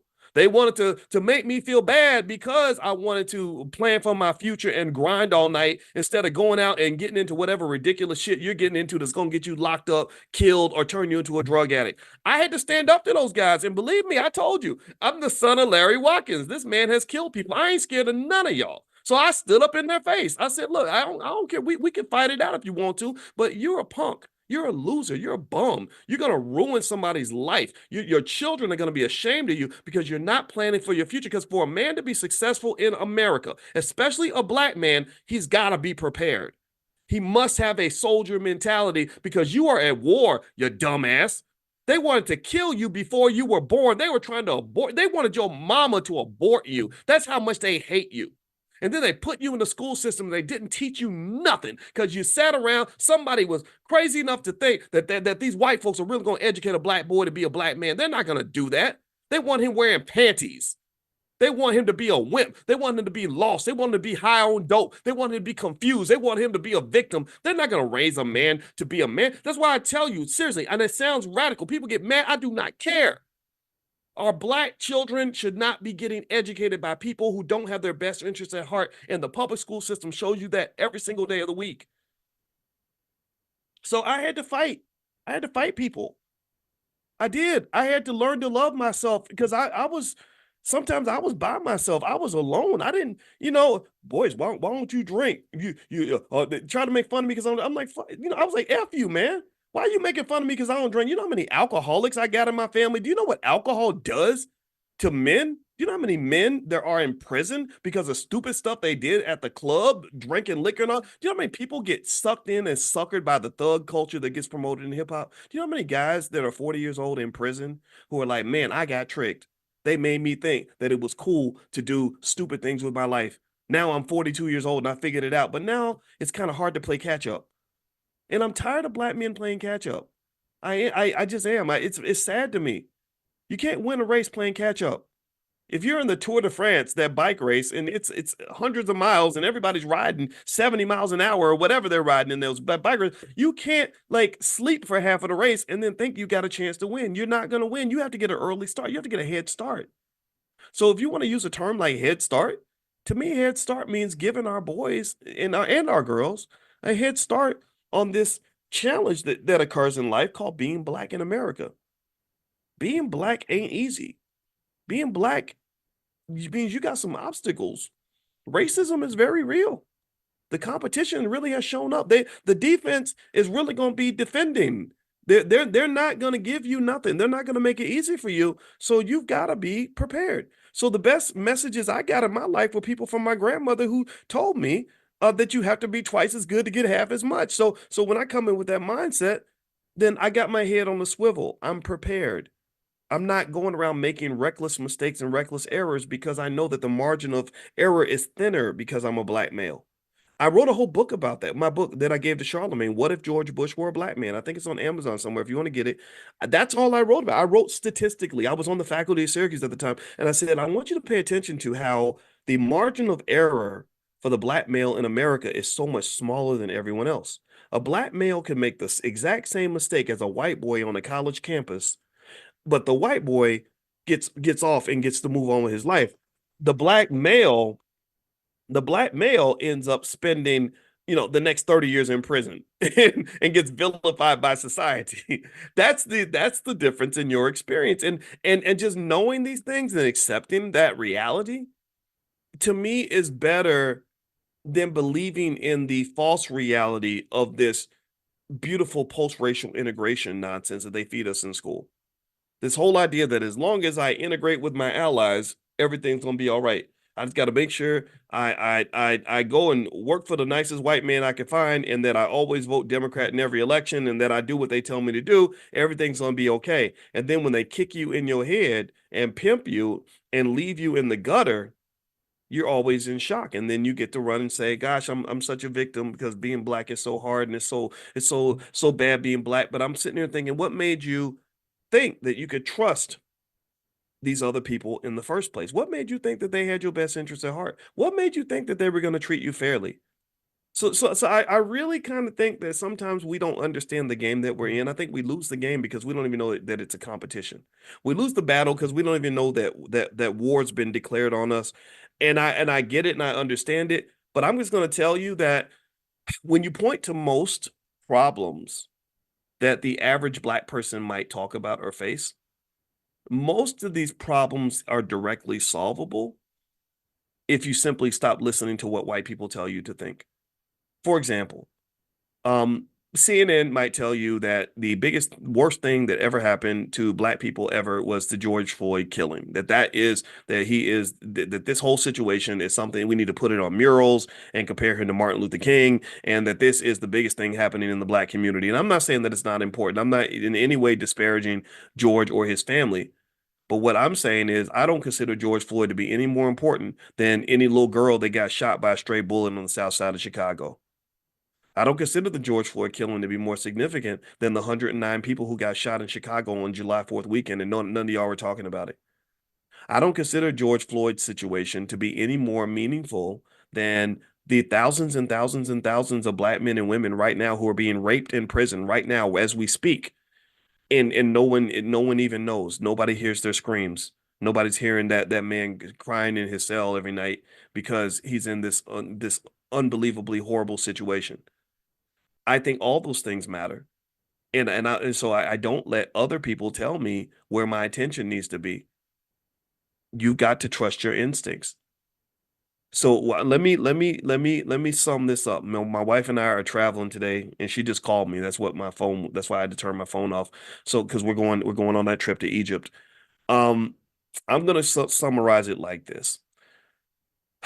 If you go back to the central point that we talk about when we talk about economics as it relates to also health, wealth, and relationships, here's what Black people need. This is what will give you a quality life, whether you are whether a Democrat is in office or a Republican. Number one, you must address your mental health. Half our people run right here, half blind, deaf, dumb, and crazy, doing crazy stuff. Trauma responses everywhere. Trauma is massive. Trauma kills you. Trauma destroys your relationships. Trauma destroys your economics. A lot of you were traumatized. You have to heal from that. If you want to be a well-adjusted, healthy, safe Black person, you have to heal from your trauma. Part of your trauma is also corporate trauma. Madam President talks a lot about corporate trauma. The trauma you experience just getting up every day going to work for a racist. That's what affects most of you. Most of you are not going to get shot by a cop this week. Most of you are not going to get shot by a cop this week, but most of you are going to go have to work for somebody who hates your guts and treats you like shit and makes you feel terrible every single day. So that's number one. Number two, you got to think about your physical health. The food is killing you. All the food is giving us cancer. The medical system is designed to rob you, and it's designed to get you sick enough so they can give you just enough expensive medication to leave you broke and make you sicker and then have you die a slow death. They just want you to die slowly so they can drain all your money out of you as you're dying. So physical health is extremely important for Black people. We have to take charge of that. We have to think about these things, be health conscious, whatever that means for you. Again, I talked about little things like 20 minutes of exercise in the morning, eating more vegetables, and staying away from drugs and alcohol. These little things like that, I think, are extremely important. And I feel so sorry for young people who are influenced by rappers who hate Black people so much that they promote drug abuse to young children. That those people are worse than child molesters in my mind, because what you're doing is you're destroying some young man's future. You're taking away some new unborn baby. Some unborn baby is not going to have a daddy because you convinced him to be a drug addict at the age of 17. That's real. My daddy was a heroin addict, and heroin probably took my father away from me. It made him half of the man, 1/3 of the man that I think he could have been and should have been. What else? What else do Black people need? And this is something we can solve ourselves. We need to have better relationships with each other. You got to stop talking crazy about Black women as a collective and figure things out. You have to stop talking crazy about Black men and blame them for all your problems. You have to value things like family, whatever that means. I mean, really, I mean, call me crazy, but I used to grow up really thinking that getting married meant you were going to be together for good, or at least try really hard. And I'm not making fun of anybody that's divorced. I know it's complicated. Life is complicated. You can't control whether somebody wants to be with you. But I just think it's so fascinating that society has convinced us that family is just something that you do until it's not convenient anymore, or until it gets too hard. And so rather than actually sitting down with a therapist, because they have therapists that can help you get along with your cousin. They have therapists that can help you figure out your problems with your wife. They have people they have professionals that can help you, books, videos, all kinds of stuff you can do. But rather than doing the work, there are people who do weird things. Like I saw this celebrity one time, Tia Mowry, I think that's who it was, who described her divorce from her husband as a graduation. She said it was like a graduation because I got to find myself and me and myself and I was happier and me and I'm not judging, and people do what they want, but I was like, dang, did you even why are we talking about the kids? Like, how did the kids feel? Did you ask them how they felt when their daddy was put out the house?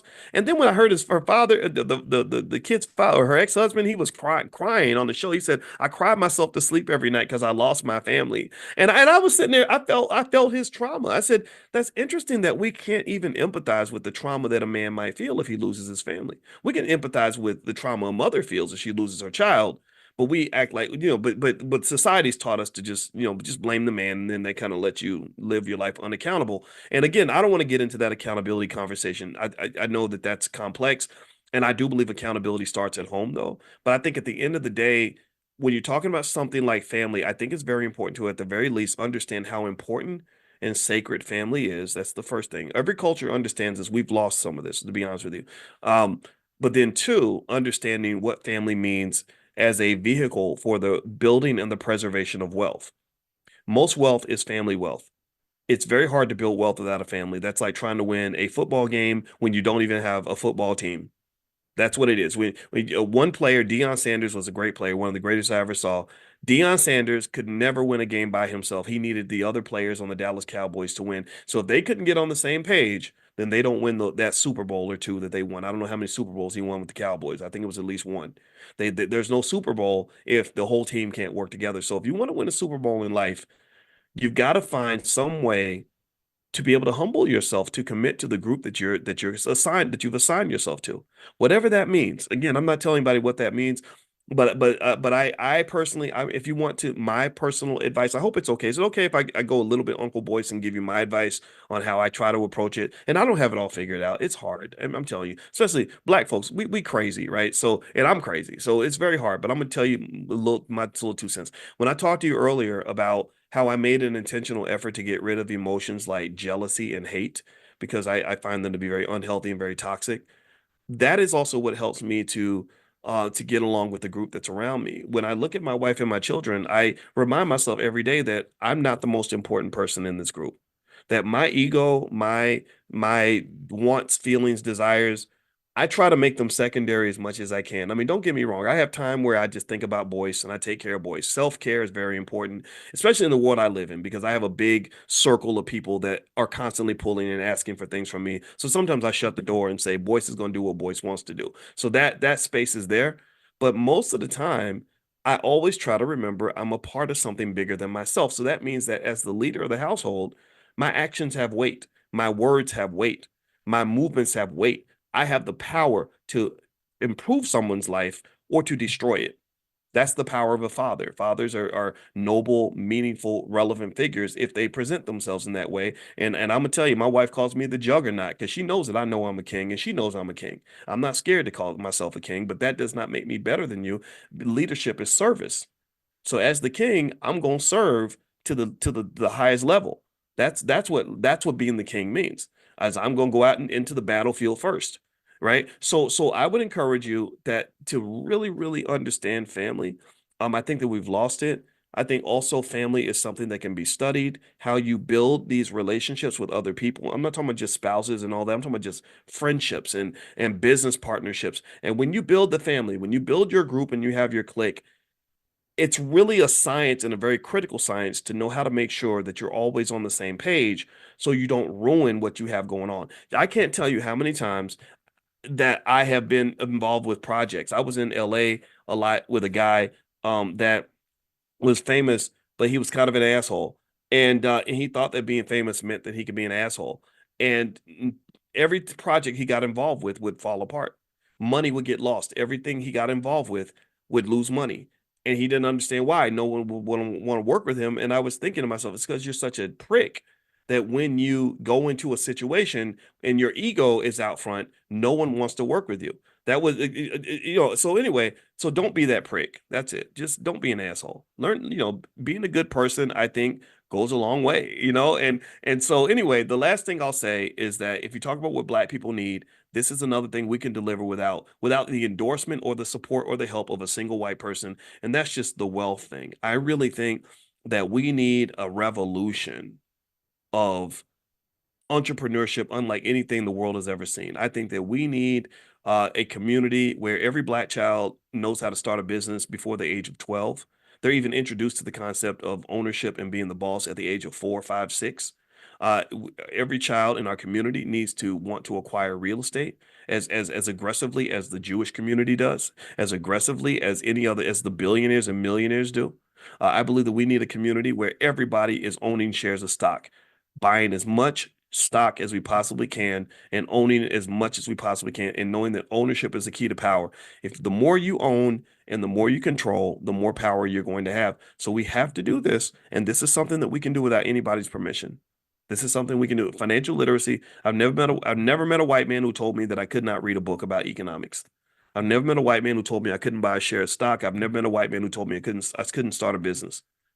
So these are things that we can fix, that we can control, and these are my policies, right? And so if I was trying to get elected, if I'm trying to run for president, which I am not, if I was running for president, that would be my platform. Very simple. Let's focus on our health, our wealth, and our relationships, and let's implement these policies household by household, a chicken in every pot kind of thing, one by one, step by step. Use what we have, build on what we've got, and I guarantee you, we can build an empire off of that. We really can build an empire off of that. And I'm not even going to ask for a vote, because I don't want you to vote for me. I want you to vote for yourself. You are the leader. I am not the leader. I am simply one of the advisors. So let's go get this done. To hell with these stupid politicians. They can go fight their little battles. Guess what? In the next election, I can guarantee the result. Here's the result. You know what the result's going to be? The winner will either be a Democrat or it's going to be a Republican. That's the result. I guarantee that it will either be Kamala or some Democrat, or it will be Trump.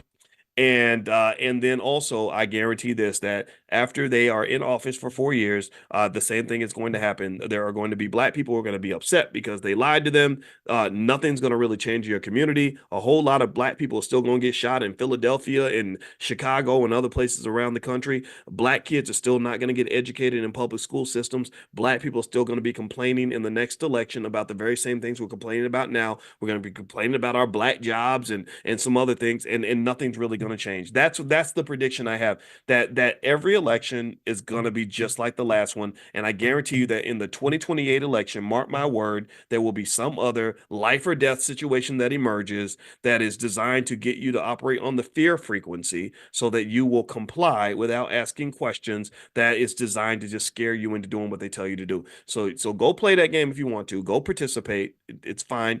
But after you get done with that, I want you to really sit back and think about your life and just what a quality life really looks like. And from what most black people tell me, a lot of your stress comes from things that relate to your economics. So economics is the one thing. That's the one thing. If we nail this thing, we got it. And everybody ain't got to do it. I'm talking about you. If you nail that one thing, if you and your kids nail that one thing, if you and your grandkids nail that one thing, it don't matter if everybody else doesn't listen. Your family will be solid. Your family will be good. Your family will be in good shape. And I feel sorry for people who don't understand this. They can do what they want, but I want you to win. All right. So anyway, I'm out. Thank you guys for listening. It was great talking to you. If you want to join the Black Investors Cup Championship, somebody asked, how do you join? I will text out the link later. I'm going to text it out today, and I'm going to give you a code. Again, the entry fee will be $69, but you don't have to pay the fee if you are part of Money in the Morning. So if you want to get the code sent to you via text, make sure you get on the text list. The text list is, you could get on the text list by texting the word morning to 87948. Text morning to the number 87948. If you live in another country and you want to participate, you can also go to drboyceelevate.com. That's drboyceelevate.com. Also, tomorrow night, Thursday night, 8:30, Constance Carter, who was here yesterday, she's a real estate expert. She is going to do a real estate mastermind event that is free. It's from the Black Business School. Constance is going to lead the charge. You saw her yesterday. You see how dynamic she is. She knows her stuff in real estate, 30 years of experience. She's a mom. Her children are investing. Her son has made hundreds of thousands of dollars by now in the stock market, I believe. I think he's made over $100,000 or something. So she is an absolute superstar, and I'm really proud that she's part of the Black Business School. So that event will be tomorrow night, Thursday night at 8:30 p.m. Eastern. I will also text that link out later on today. So make sure you check your text. I got to go. We're headed off to Egypt as a group. We're doing a group trip to Egypt. That trip is full, so I can't invite anyone else. I'd like to, but we are going to do another group trip at some point, probably South Africa. So we'll talk about that at the convention, which will be October 25th through the 27th. In Lombard, Illinois, which is right outside Chicago. So if you want to learn about the All Black National Convention, please visit allblacknationalconvention.com. That's allblacknationalconvention.com. All right, guys, I'm out of here. God bless you. Have a great day, and I will see you all tomorrow. Did not get up at 5 a.m. this morning like I I plan to. I think today I decided I wanted to rest a little bit and getting ready for some stuff. Later on today, I'm going to give a speech, and then tomorrow I'm doing special training for those of you that want to understand financial illnesses that you want to avoid. These financial sicknesses and problems that are very common in our society that have an easy cure, have a direct cure. I will actually lay that out for you and explain all that to you tomorrow at 3 p.m. Eastern. If you'd like to join the event and they get access to a lot of other special material, I will share the link with you guys in the chat in a second. Don't let me forget to do that. So the cost of lifetime access for all the material and everything that you get to keep forever is $299. So it's a course, but I am going to launch the course with a live training. But also you can actually get in access today for $155 if that's something you want to do for your family. And what we're going to do is we're going to basically talk about the 8 biggest financial illnesses that people run into, how to diagnose them in yourself, and how to fix them so that you can build generational wealth. So I'm going to share that link with you guys in a second if you are interested in joining. All right. So also the other thing I want to mention is I'm about to send out the link. I'm about to text that out to everybody who's not here yet. So if you want to be on the text list to get a special invitation to our Money in the Morning sessions to come into the private Zoom, just pull out your phone. You can text the word morning to the number 87948. Text morning to 87948. And those of you that are on the text list, you're about to get a text from me basically saying that Money in the Morning is starting now. We do this every single day, 7 days a week at 9 a.m. Central and 10 a.m. Eastern. So you guys can feel free to come in and bring your whole family. It's totally fine. All right. So anyway, today I want to actually talk about Black wealth and how Black wealth is Black power and just what that actually means. And what I'm going to do is lay out some stats on what you are doing with your money as Black people, and it's going to make you laugh. It's going to some of you are going to find it entertaining. Some of you will find it appalling. Maybe some people will hear these things and they don't care. But I think it's very important to understand that when we talk about things like inequality and unfairness in society and the struggles of being Black, I think it's important to understand the root of the struggle.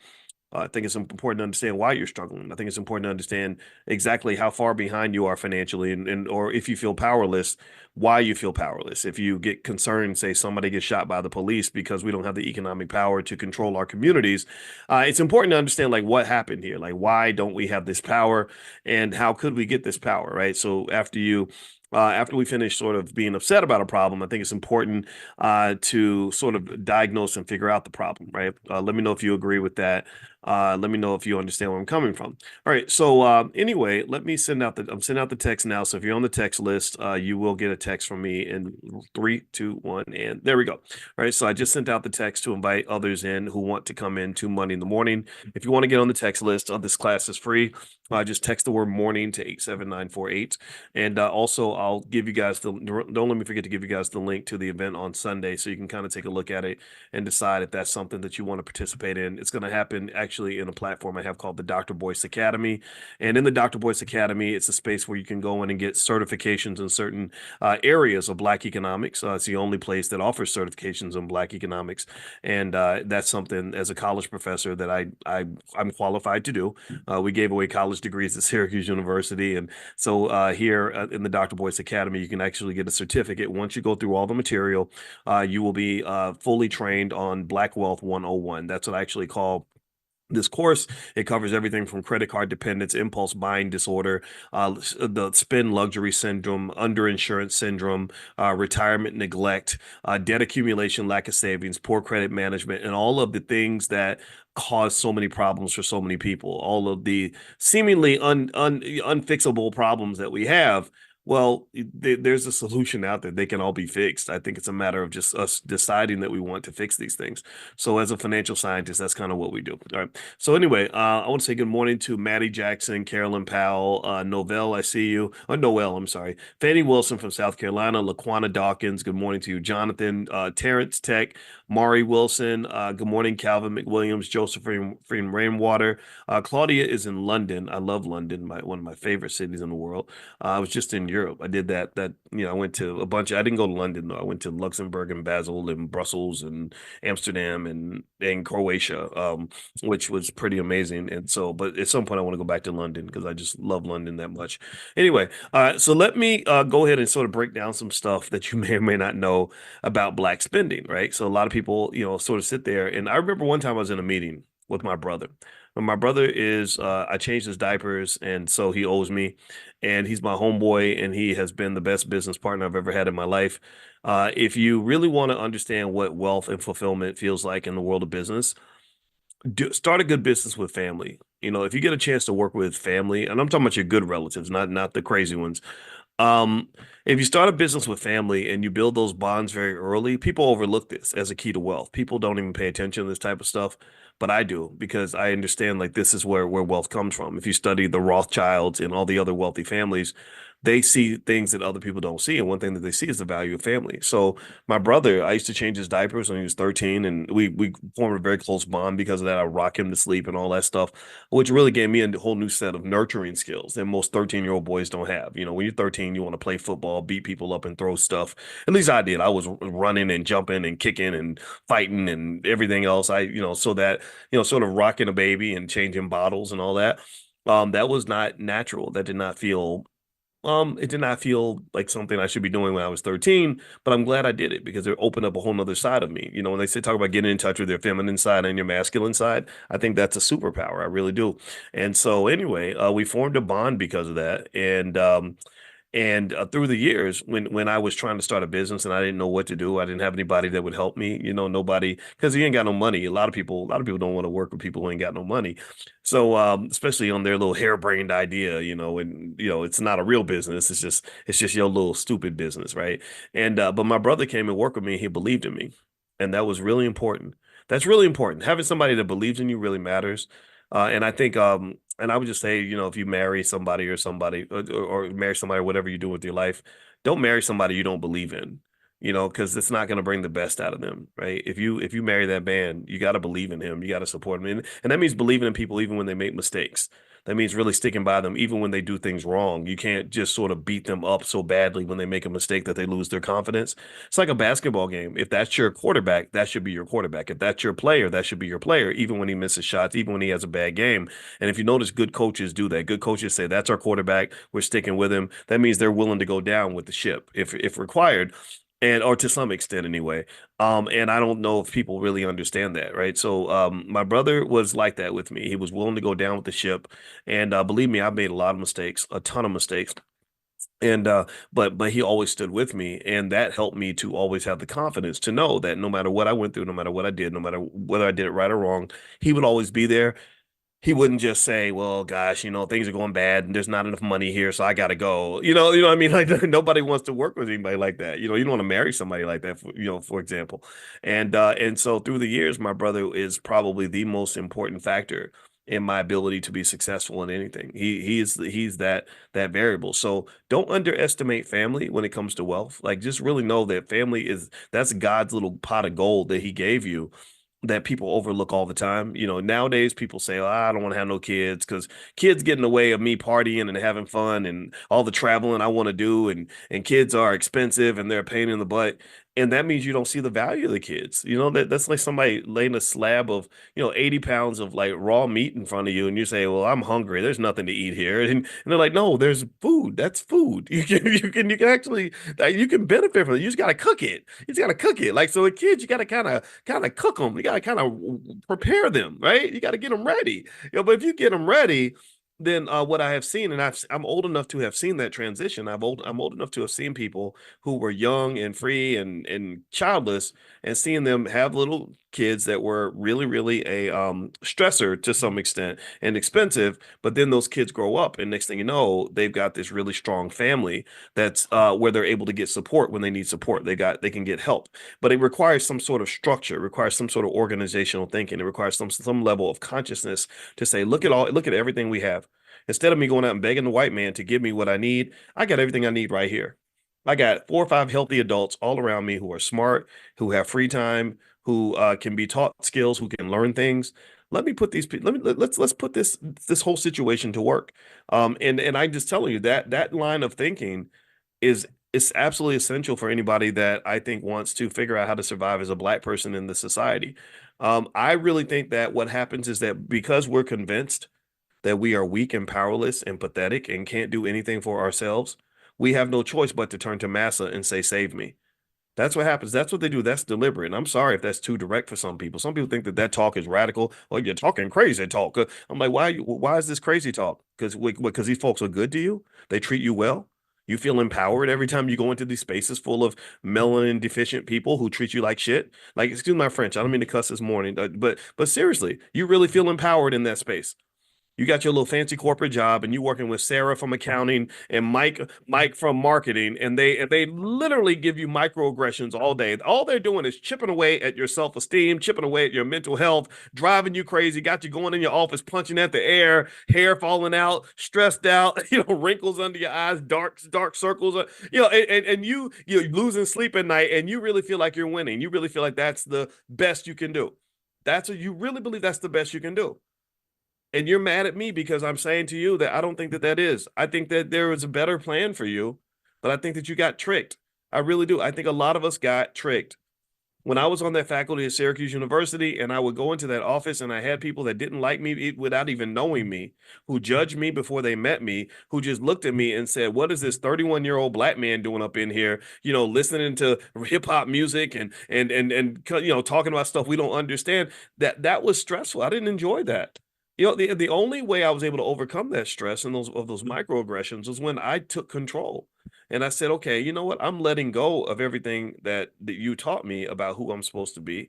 And I'm going to re-embrace a set of ideas that take me to the optimal solution. And I'm going to find this solution because I'm a mathematician. One thing I learned about in mathematics is that when you want to optimize a solution, you have to minimize the constraints. You have to take the chains off. If you don't take the chains off, then you won't find the optimal solution. So if I say, well, my goal is to have a fulfilled life as a black man, but I'm going to follow all these rules, these stupid rules that were given to me by other people, by other ignorant black people, by ignorant white people, and by the world, and then I'm going to optimize from that, well, you're not going to find the optimal solution. The optimal solution requires a level of consciousness where you elevate outside the building and you're able to engage the world as a free thinker. A free thinker is a person who's not scared to go in directions that are different from where other people go. Now, the downside is that people are going to think you're a weirdo sometimes. The downside is that I have people all the time that I had somebody, literally, I kid you not. So who told me? Somebody said this to me the other day. I forgot who it was. Oh, I know who it is. It was one of my friends. And she said, because I mentioned something to her. I said, yeah, there was a guy he's a really famous guy and he got really mad at me because of something I said. And I don't understand why he was so mad at me. And she goes, Boyce, I wish the world could know you the way I know you. And I said, what are you talking about? She said, well, because of the way you talk, people think that you're mean and you're tough and rough and everything. I said, well, I'm not a wimp. I mean, I am tough, but I don't think I'm a mean person. And she's like, well, you're a nice person, but that doesn't come out in your rhetoric. And I'm like, what's wrong with my rhetoric? What did I say? What did I say? And it went into this whole like, well, it kind of went into stuff like the fact that I don't believe a black person should be forced to vote for any political party unless they choose to.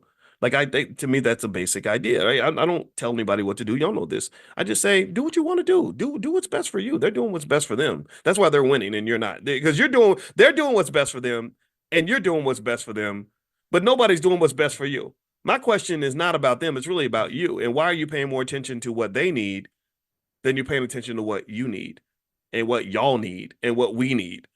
And I think that that's an important issue. And then I think it went into like the stuff, the stuff that you post on, the things that you post on social media. I just don't understand it, and it can seem kind of harsh. And I'm like, I'm scrolling through my posts. I'm like, what did I? Okay, so I posted something about little black girls being shot in Chicago. Was that too mean? Was that what or posting something about how if we don't get our economics together, we're gonna end up in last place? Or is that bad? Well, did that hurt somebody's feelings? And then it's like other, and I'm like, well, what did I do? What did I mean, because I'm a thinker. I think about everything that I say. I do. I really do. I process it before I say it. And it may seem a little bit strange at first, but if you say, well, what made you say that? I can give you a whole dissertation on why I said it and explain it. I don't talk without thinking. I don't that's not a good way to live your life. So my point is to say that when I really believe that when you are committed to being a free thinker, the downside of that is that people who are not free thinkers are going to think you're a weirdo. There literally are some people who will object to you doing what you want to do because they are so committed to following the crowd. And then when you ask them, like, why are you following the crowd? They can't tell you why they're following the crowd. They can only say, well, I'm following the crowd because that's where the crowd is going. And I would say, but that's not good enough for me. You need to tell me, I need to know your reason for doing what you're doing, not somebody else's reason, because somebody else's reason will have you out here in a ditch. You will be stuck. And you let's talk specifically about the economics of it all. If you look at Black economics, for example, and where we are financially, and the fact that we are not that we just literally are like the last team in the league. Like every year, like every season, we lose every game 145 to nothing. And there are people who really either think that we're winning when we're not, or don't really believe we can actually win a game. They don't. They're like, no, let's keep playing the same play we ran the last 50,000 times. That's causing us to lose every game, and that's the best play that we can run. And I'm not a fan of that. I'm just not a fan of that, and I will say that, as I was building my business and building whatever I was doing, whether you call it building a brand or whatever people do, my brother was awesome because I could have independent thoughts with my brother and say, no, let's do it this way. Even though nobody else has done it, I think that's the best solution. And my brother would just run with me. And sometimes it would be the wrong solution. Sometimes it would blow up in my face, but even then he would stick by me. But then every blue moon, I would pick a new solution that would actually take us to a whole nother level, right? I would find something that no one else could see because everyone else is scared to look in the places that society didn't tell them about. Okay. So I really think that if you want to find an optimal life, if you want to live the best life you can possibly be, I think the first step would be to release your chains, let go of underlying assumptions, stop letting other people tell you what to do and what to think. Don't just hold on to it just because grandma told you to do it or just because your daddy told you to do it. Your daddy and your grandma might have been wrong.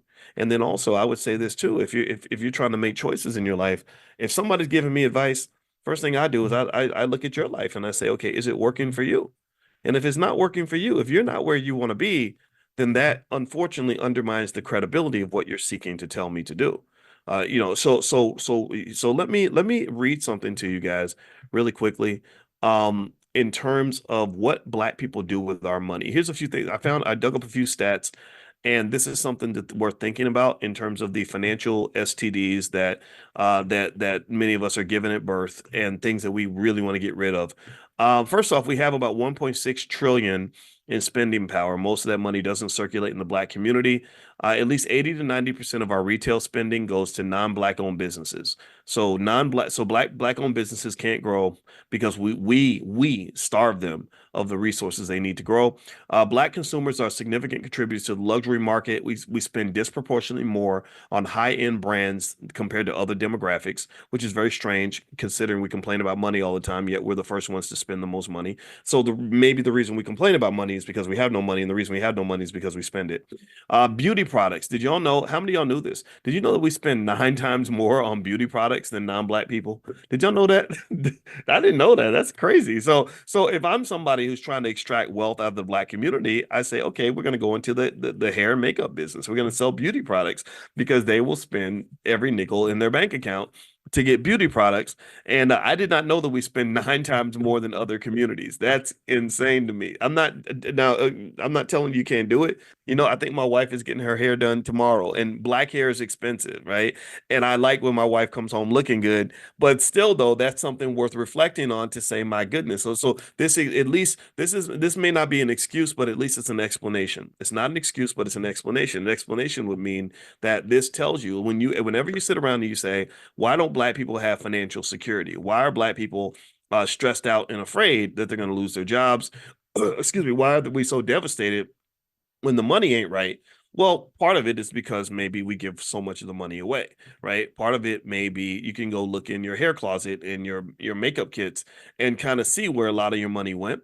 And again, this is really more so about financial consciousness. It's not me judging you what you do with your money. So if you're going to the beauty salon today, go ahead and go. I want you to look good. All right. So fast food. They said the Black community spends 4.5 billion a year on fast food, driven by targeted marketing and limited access to healthier food options. We spend over 15 billion a year on new and used cars. Yet less than 2% of car dealerships are Black owned, and also we spend more on new and used cars than other people. We spend about 10 billion on things like cell phones and internet. Let's see, we spend 2 billion a year on entertainment, including movies, concerts, and video games, and we have no ownership, very little ownership in those industries. Other people own the industries, so they sell us the access to our entertainment and our happiness. We do spend money on things like gym memberships and all that, which is good. But even with that, we face higher rates of health issues like diabetes and hypertension. And that hypertension, part of that hypertension probably comes from the fact that you work around white people who stress you out all day long, right? That hypertension is connected to what you're spending your time doing. And so when you get a job, that is like taking on an economic spouse. Like you're married, a lot of you, in fact, if you work 8 hours a day on a job, you spend more time at your job than you spend with your spouse. You spend more time at your job than you spend with your kids. You spend more time at your job than you spend with your friends. You spend more time at the job than you spend with your parents. So you are when you take on that career, that job, that's like taking on a spouse. And so as a person who's married to a relationship therapist, I can tell you that there are studies that show that if your spouse has contempt for you, then you will die earlier than if your spouse loves you. Did y'all know that? How many of y'all knew that? How many of y'all knew? Maybe you don't know that. Give me a yes or no if you've ever heard that.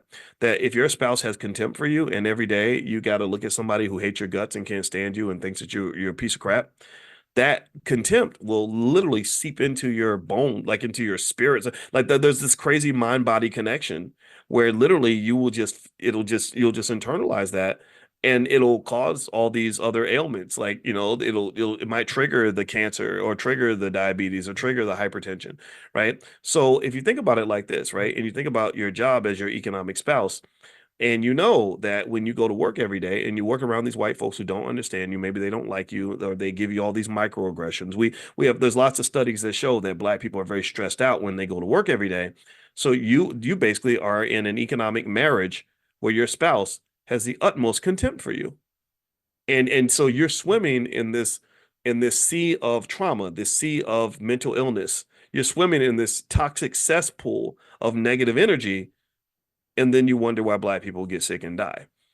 Well, I can tell you why we get sick and die. It's because we're trained to get up every day and go to work with people who hate our guts. So if you ever want to know why I passionately believe that every Black child should be taught how to start their own business and how to be an investor, it ain't about the money. The money is secondary. It's not just so they can all get rich. I want you to get rich, but that's not the win. The win is safety. The win is mental health. The win is physical health. The win is avoiding daily micro trauma that can kill you. My wife, she's a weirdo like me, and she gets really excited when she starts studying something and sees something that she did not know before. And she's a professor like I am. Her website, by the way, is coachingwithdralicia.com. So you can feel free to go to coachingwithdralicia.com if you want to see what she does. She sees clients and individuals and couples and all that. Anyway, so she gets in the car with me and she was like, Boyce. And I was like, what?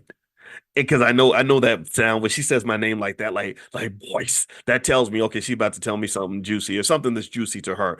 And just a little tip, if you're married, if it's juicy to her, you got to make it juicy to you. And I'm like, what is it? Right. And so she comes in and she says, I found out today when she's redoing her trauma certification. She has a certification in that.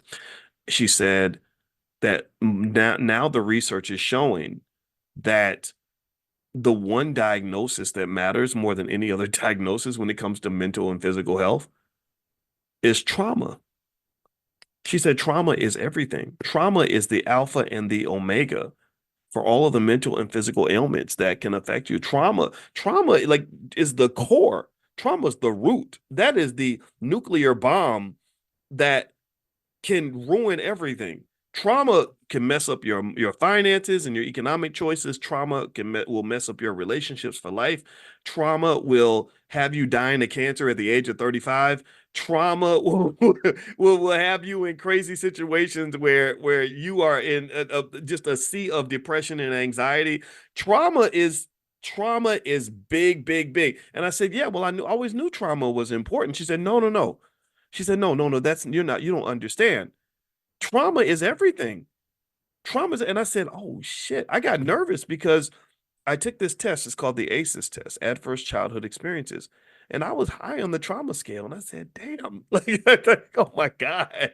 And I'm still working through it. Sometimes I'll have trauma responses to things and I have to mitigate that because trauma's tough. In fact, what's crazy about trauma is that not only do most people not know that they have experienced it because they're just like, oh, that's just part of being black, but we don't treat it. We think that, things like getting therapy is for suckers and for white people and all that. And then what happens is that traumatized people infect other people. You re-traumatize other people with your crazy trauma responses. You get in a relationship, somebody says, how are you doing today? And you say, well, what the hell do you mean? Don't make me pull out my gun on you, you crazy SOB. You know what I mean? Or can you pass the ketchup? Why I got to have the ketchup? Can he pass the ketchup? Right? You know what I'm talking about. Like people that just overreaction, crazy trauma responses, or something goes wrong in a relationship. You see one tiny red flag and you sprint for the hills because you don't want to be hurt, right? Because you're so scared of being hurt again. There's just so many different, or you own some stock and the stock goes down 1%. And so you sell everything because you're so scared of losing money. You can just go down the list in terms of what trauma will do and how that will just cause us to mess up everything. So it's not just a matter of messing up your life. It's really a matter of it not healing. It is actually destroying your body because you're carrying all that around. Like you're really carrying around this really toxic energy, almost like a sick demon inside your body that you haven't released. And I would encourage everybody, if you can't find some process to deal with your trauma, I would encourage you to, one, get educated on it, on what it looks like, how it feels, how to identify it, and then two, start cleaning that out. You got to clear that stuff out. And I'm speaking to you as a traumatized person. I was very high on the trauma scale when I took the Adverse Childhood Experiences test, ACEs. I got a score that was so high, my wife said, "Ooh, if I'd known your score was that high, I don't know if I would have married you." And that made me more conscious of how I react to things. And just learning little things like, okay, boys, you don't have to go off. You don't have to cut the person off because this happened. Maybe you got to talk to them about it and work through it. And I'm like, well, I don't want to do that. I want to go nuclear. I want to end everything. Right. And it's like, no, but that's not the appropriate response. Let's talk through the conflict. Let's figure it out because this person's important to you and you don't want to lose them. And so, long story short, I would encourage you to look into that. I will tell you that my just strongest belief is that undiagnosed, untreated trauma is the number one problem in the Black community in terms of us being able to not just confront white folks for what they've done to us, but also for us to do what we can to mitigate the issue. Because a lot of this stuff, some of this behavior, some of the stuff that we do with our money, for example, doesn't even make no sense. It don't make no sense. It don't make no sense that you're so eager to go give all your money away to people who don't even like you that much, and you give your best to people who hate you the most and all this other stuff. And so, anyway, to just give you kind of a template and a blueprint, if we were to take all the money, if you added up all the money we spend on things like fast food, car notes, and cell phones, the average American spends $1,200 a year on fast food, approximately. The average American spends about $5,500 a year on car notes. That number has actually gone up, but let's say it's $5,500. The average American spends about $1,200 per year on cell phone bills. Well, if you were to add that money up, and let's say that you still bought your food, you still got your car note, you still paid your cell phone bill, you didn't get rid of any of those things, but you simply made a decision. You made a decision to say, I'm going to love myself as much as I love that man over there. I'm going to love my kids as much as I care about the car dealer. I'm going to love my family and my future and my generational wealth as much as I care about the people who sold me the cell phone. As much as I care about Apple and Verizon, I'm going to care about us. And let's say that you just took the amount, that money, that $7,900 a year that the average American spends on fast food, car notes, and cell phone bills, and simply said, I'm going to invest the same amount for my future that I spend on my present, that I'm spending on these material items. Well, if you did that and you simply follow things like the $5 a day plan, which you can find at blackwealthmasterplan.com, it's totally free, blackwealthmasterplan.com. So feel free to go take a look at that.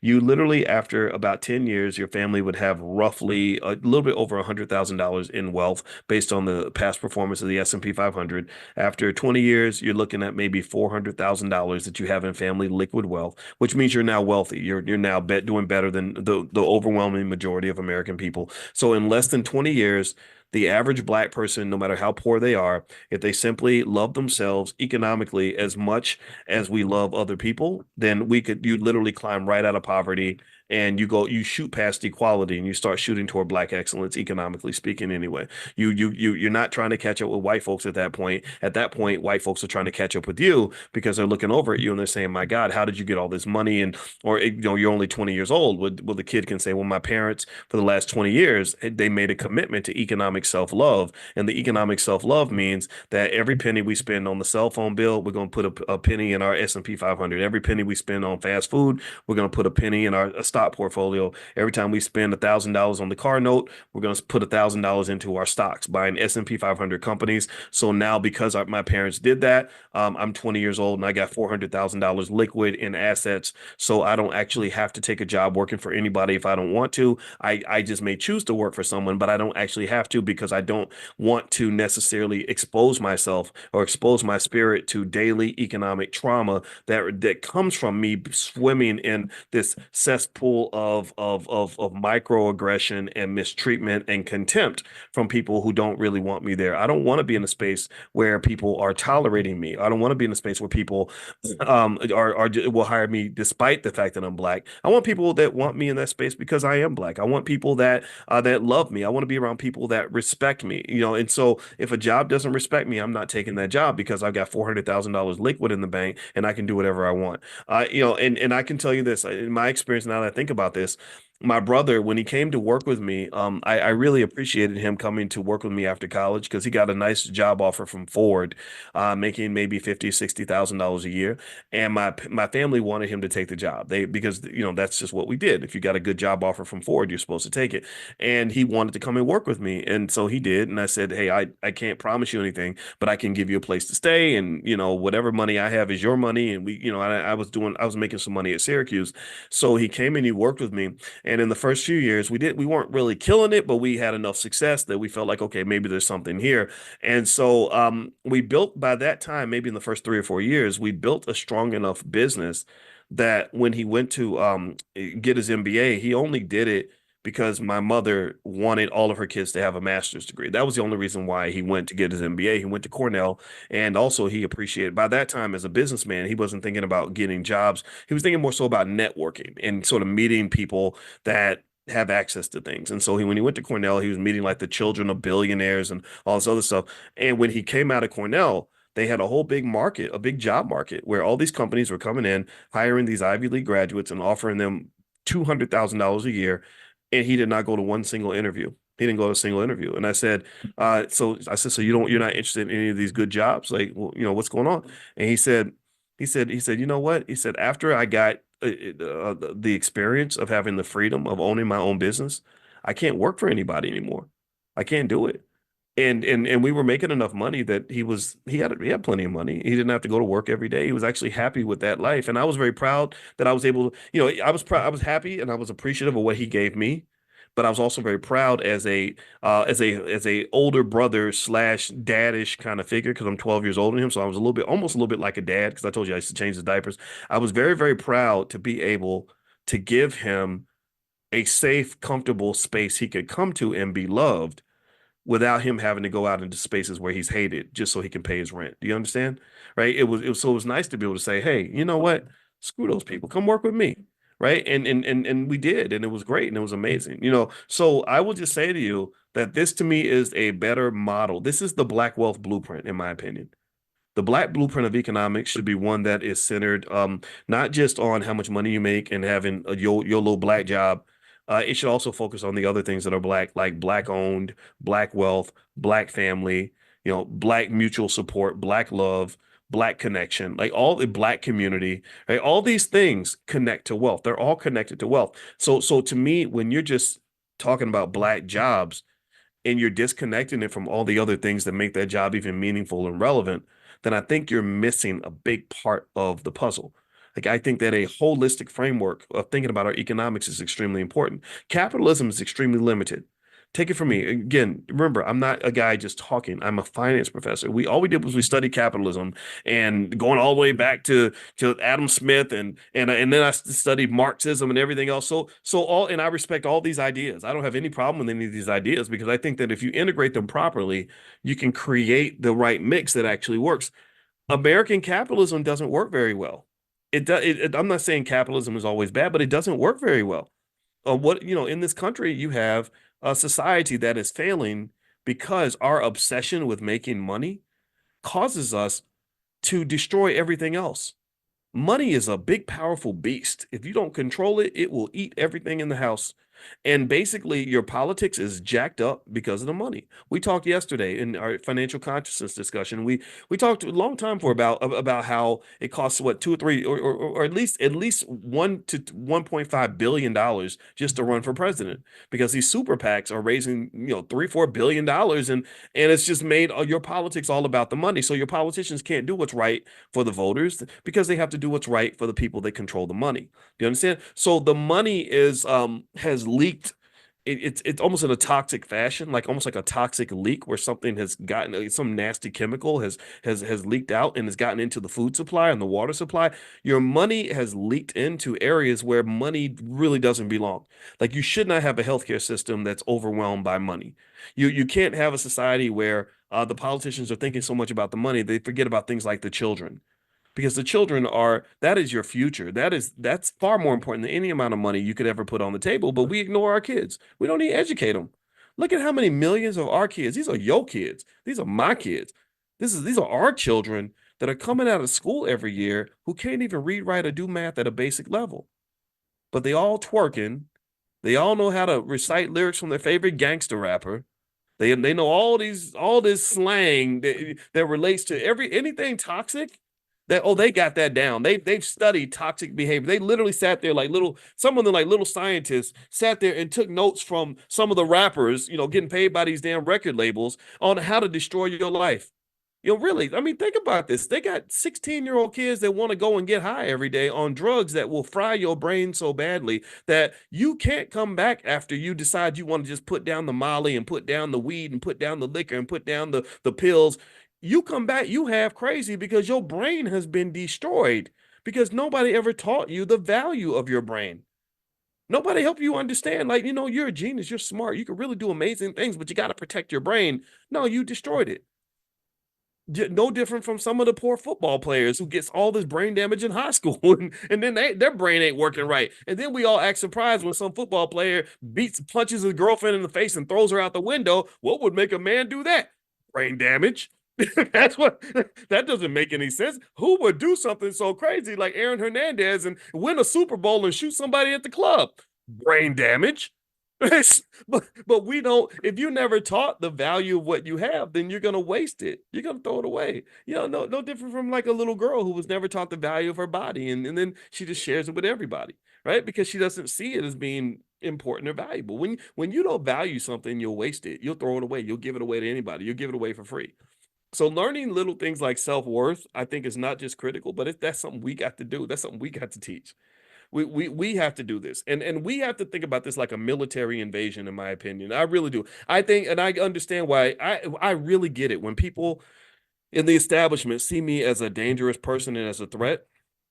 I don't like it. I get mad about it because I think I'm a nice guy, but I actually kind of get it. I understand, because I am a threat to you. I'm a complete threat to you because I see through every single freaking thing that you're doing. And I also understand exactly what the remedy is. I understand exactly what needs to be done. And I'm committed to that 100%. I'm 10 toes deep in this. So yeah, I kind of get, I don't, I feel I don't like it. Like, I wish we could be friends, but I understand. If I'm in your shoes, I understand empathy so well that if I'm in your shoes and I'm profiting from the mass exploitation and destruction of the Black community the way you are, I would hate me too. I would have me killed. And believe me, I'm not scared to die. I let that go 10, 15 years ago. So just so you know, if this is ever my last conversation with you, just take everything I've said, the 20,000 videos I've done to this point, and that's what we'll just have to live off of for the next 50 years or whatever. Because like Biggie said, ready to die. Like I ain't none of that stuff scare me. It's because at the end of the day, what you got to understand is that some of this stuff does not make sense. Some of what they're doing to you and doing to your children, what they're taking from you, makes absolutely no sense. It is patently unfair. It is absolutely horrible. And the reality, true, too, at the end of the day, is we have to ask ourselves, why do we tolerate this? Why do I tolerate the idea that you can take my damn kids, my precious, beautiful children who represent my future, and you can destroy that little boy's brain to the point where he becomes a walking tornado and a destroyer in the community? You have made him into a ticking time bomb, into a nuclear warhead. He's going to go through life ruining people's lives, killing other black people, destroying other black people. Like you programmed him like a zombie. And this zombie virus is all throughout. It's all throughout what they call the culture. And part of that disease they're spreading is the disease of trauma. If you've ever seen like a really unhealthy, mentally unhealthy black person and how they behave, and let's say you juice him up with a lot of money and a lot of power, like some NFL player who's 6'5", lots of muscles, very handsome, has $10 million in the bank, and he's famous, and but he's not well trained on how to use that power in an appropriate way, in a beneficial way. What's he gonna do? Well, he's going to go around and do destructive things. He's going to go around and bully people, beat them up. He might go get a bunch of girls pregnant, give a bunch of girls STDs. He's going to have a bunch of kids and that he splatters all over the country that aren't being taken care of, that don't receive the love of a father. So those children end up becoming menaces to society, some of them, right? I knew a guy. There was a guy who was sucked into the culture. This was personal. I knew someone who knew someone. It's kind of like that. And so there's this guy who was in the culture, and he was every stereotype you can think of, weed, liquor, women, drugs, he was a dope dealer, whatever. And this guy, because the sex and the drugs and the irresponsible choices kind of come together in like this little, almost what you might want to call the Negro self-destruction package that's heavily marketed through hip hop. Um, he ends up doing a lot of interesting things in his life. So he becomes a drug dealer. He doesn't get a good education in the school system, so he doesn't have any. He feels like he has no other options anyway. He's killed a few black people, and then on top of that, he got about 27 girls pregnant. He had 27 kids. Let me say, I don't know if he got 27 girls pregnant. Let's say it's 27 kids, literally 27 kids by about 19 or 20 women. Okay, so all these women, and so what's coming with that obviously is not just the trauma, but the STDs, right? That clearly you have sex with that many people unprotected. We know what's coming from that. And then in the middle of it all, he goes out and gets killed. He gets murdered because his life catches up with him. All the people you're killing, the people you're dealing with, and the situations you're in leads to his death. So then in the aftermath of this black man's death are 27 abandoned children who've been financially abandoned. They've been emotionally abandoned. They're out in the streets or out in the culture. Their mothers don't have anybody helping out. And so what's happened is you've taken a virus, and you've multiplied it. It's multiplied by at least 27. So again, not to say all these kids are doomed. I'm not saying that at all. Somebody may intervene, but if no one does intervene, then now you've taken something that was coming from one person and now it's coming from 27 different sources. Do you understand? And what this really does is it just makes it really hard to be black. And I think it creates a space where this racist partnership just creates this framework where sure, yeah, white people are doing a lot of this stuff. They're participating systematically. They've been doing it for a long time, but then we become partners in our own self-destruction, and then it just becomes very difficult to do really anything positive because you're surrounded by people that are sort of connected to this negative set of ideas, this unproductive, unhealthy framework of what it means to be black. And so I personally think that this is a battle, and I think that we have to be serious about it. I think that we can make it very, very simple. We can go back to those basic three areas I mentioned before: health, wealth, and relationships, and ask ourselves that question: what does it mean for a black child or a black person to be mentally and physically healthy? What does it mean for that person to be to have healthy relationships and to want healthy relationships with other people and to be able to identify and build healthy relationships? And then what does it mean for that person to understand the importance of financial security? Because your financial security affects the other two areas. If you are financially secure and financially capable, you can have healthier relationships because you can get married. You don't have to argue about money. Your kids need a pair of shoes. You can just buy them. You don't have these goofy conversations that are happening all over the internet where people are mad because there's some women who don't want to go to the Cheesecake Factory, or they want the man to spend $50 on a date, and guys are saying, "Oh, that whole crazy. What's wrong with these women wanting $50?" And I'm not making fun of those guys. I get it, right? If somebody's trying to take you for all your money, that's wrong. But I'm like, you know what? A financially secure man doesn't care. Like if he likes a woman, he's gonna spend $50. When I got a chance to go out with my wife, I didn't care if I spent $50, $60, or $200. I was just happy to be with that woman, and I was thinking about other things. Do you understand? But when you're talking about a scarcity mindset, when they put you in a space where you have been taught to fight for scraps because ain't nobody got nothing, then yeah, $50 becomes something where people are getting killed over $50, or entire relationships are being destroyed over $50, or children that would have been born aren't born now because you didn't have the $50 to take their mom on a date. God gave you the keys to the kingdom. He opened a wormhole of possibility where you would have this amazing family and this amazing experience and an amazing future, but you can't even go through the wormhole because the cost of admission is $50 and you ain't got $50 in the bank. I'm not making fun of that. I promise you I'm not. What I'm saying to you is what does drive me crazy, one of my pet peeves, is when we don't take a moment to try to look at the bigger picture. We can't, because nobody taught us the bigger picture. Nobody sat and just said, let's look at this thing real quick.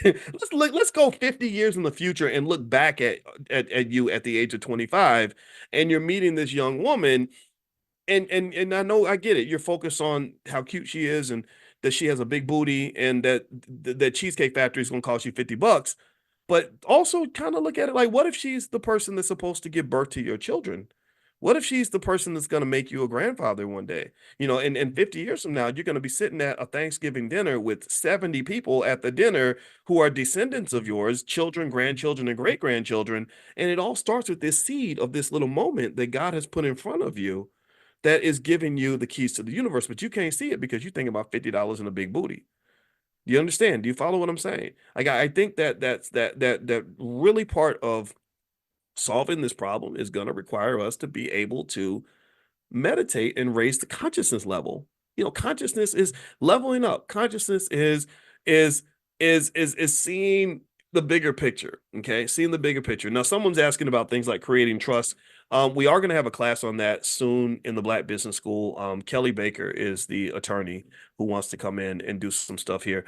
In financial consciousness training, we're going to focus on this. This is what we do here. But if you want special topics, we have all the special topics in the Black Business School. So feel free to go to theblackbusinessschool.com and you can take a look. And there's plenty of stuff there. Stock options, stock market, stuff like that. And we do have some stuff on trusts already, but we're actually going to revamp some of that soon. So I'll keep you guys posted. Okay, I'm done talking. I don't have anything else to say. I just want to sort of say, when you talk about Black wealth and you understand the power of Black wealth and realize that wealth is your greatest form of power in America, I think the question would be, who's going to do the job? Right? Who's gonna change the trajectory? Who's going to change the narrative? Who's going to have the conversation? And I'm trying to contribute to it. That's my way of doing it, imperfectly, I'm sure, but I'm trying. And I would like for you to have those conversations in your own family. And so one of the most important things to remember, though, when you go in that family, is I need you to go into that conversation, is I want you to enter the conversation with a sense of pride, meaning that even if you don't have a nickel, I don't care if you don't have a nickel in your bank account. If you are a person who is intelligent, a person who works hard, a person who's trying to grow, a person who's trying to be good and supportive to others around you, you have not just a lot of value that you're bringing to a discussion, but you also have potential and value that you may not even recognize. You may not even recognize what your contribution is going to look like. Only God is going to know that. And what I mean by that is, let's say that you're Martin Luther King Sr. not junior, senior. And you're just you're a father, you're doing a couple of things, but you're not, you're not at nationally famous or anything, but you're raising you're raising your kids, you're taking care of your wife, you're having everybody sit down for dinner every day, you're talking about positive things, you're making sure your children get a good education. Martin Luther King Sr., I bet, did not have any idea really what seeds he was planting when he was sitting there talking to Martin Luther King Jr. every single night at dinner. Do you understand? He didn't know how important his job was. He just simply did his job and did it to the best of his ability. And that's what led to one of the great leaders, the history of the world. Do you understand? Or Muhammad Ali's father, Cassius Clay Sr. I think his name was Cassius. I got to double check that. So Muhammad Ali's father, same thing, right? So you don't know what seed you're planting. You don't know what person you're influencing. You don't know when the fruits of your labor are going to apply, or even if maybe it never happens. But still though, I think that there's some value there when we all do our job, because think about it like this: if Martin Luther King Sr. had not done his job, there would be no Martin Luther King Jr. If he just said, well, I ain't nobody, I ain't important, I'm just gonna be a baby daddy and just go get girls pregnant and abandon my kids, and well, then you've just killed off this big wormhole of possibilities that would have existed. I like the word wormhole because wormhole sort of creates space. It creates access to an alternative dimension, right? So you have this wormhole of possibility that God opened up for you, and you just walk right past it. And remember, when we talk about the word poor, what does poor stand for? Poor. Poor stands for passing over opportunities repeatedly, passing over opportunities repeatedly. So I would argue that if you were to make the statement that the Black community is wealth poor, which is somewhat accurate relative to other groups in America, I would say it's not just because of what's been taken from us. It's also a result of us passing over opportunities to get some of that back. Do you understand? Every single day, you have an opportunity to build your empire, build your kingdom, build your wealth, take yourself to the next level, whatever that looks like. Don't let those opportunities pass by. Go grab it. Okay. All right. Now let me share with you guys. I mentioned to you all I'm doing that special training tomorrow, Black Wealth 101. And also at the end, once you're done and you go through all the content, and it's a self-contained sort of class. You get lifetime access for $299. And once you're done, you can actually get a certificate from me, from the Dr. Boyce Academy. I'm going to share this link with you. The cost is $299 for lifetime access. Those of you that are in the class, you can actually get access for $155. So what I'm going to do is I'm going to put the link in the chat for those of you that want to join. I'm going to do a live training on 8 major variables, 8 major financial diseases that you want to be able to identify and avoid. And that's going to be tomorrow, Sunday at 3 p.m. If you can't make Sunday at 3 p.m., that's okay. All the materials, all the slides, all the recordings are yours for life. So that'll be yours. And I'm putting this link in here. So if you hit that link, that'll take you directly to the checkout page. But if you want to know what some of the topics that we're going to cover in Black Wealth 101, it includes things like debt-itis, emergency fund deficiency syndrome, investophobia, credit card dependence disorder, impulse buying disorder, things like that, the spend luxury syndrome, underinsurance syndrome, etc.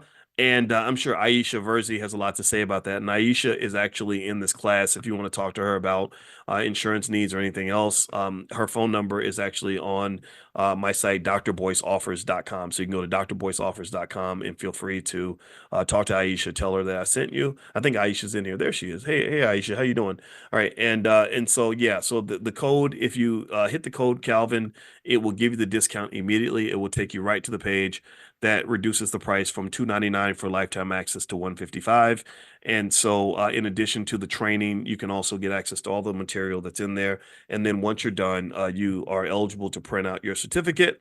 And that is a certification to say that you went through Black Wealth 101, because I believe that we are our own educational system, and I believe that we should be educating ourselves and each other. And so that's what I'm doing with that. So I hope that works for you guys. I hope that makes sense. I hope that you're interested.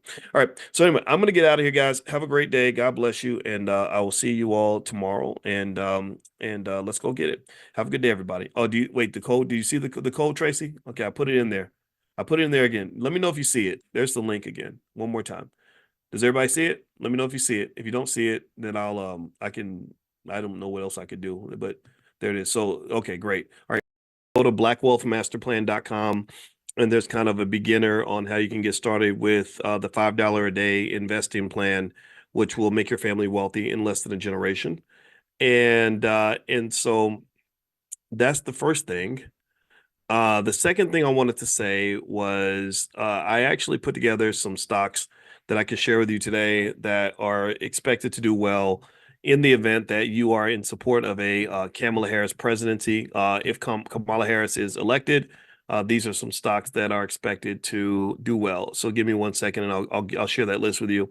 And also, if you log in at theblackstockmarketprogram.com, theblackstockmarketprogram.com, you can find the list of what Dr. Boyce is buying for this particular week, and also other curriculum material that you can take a look at.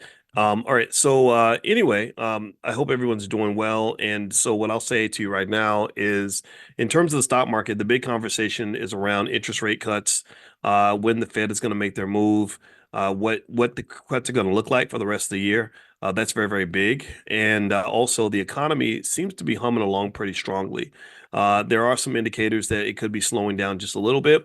But for the most part, economists are really impressed and surprised that we were able to have what they call a soft landing, which is basically where you haven't you recover from inflation, but you don't get hammered by an economic downturn trying to control inflation. Because typically, what can happen is that when you're fighting inflation the way we had to fight inflation during the pandemic, in many cases, you'll see some sort of an economic decline or even a collapse as a result of that, because you have to pretty much slow down the economy in order to slow down inflation. Well, they've kind of pulled it off. They did a really good job of striking a nice balance between the two, and I'm super impressed by that.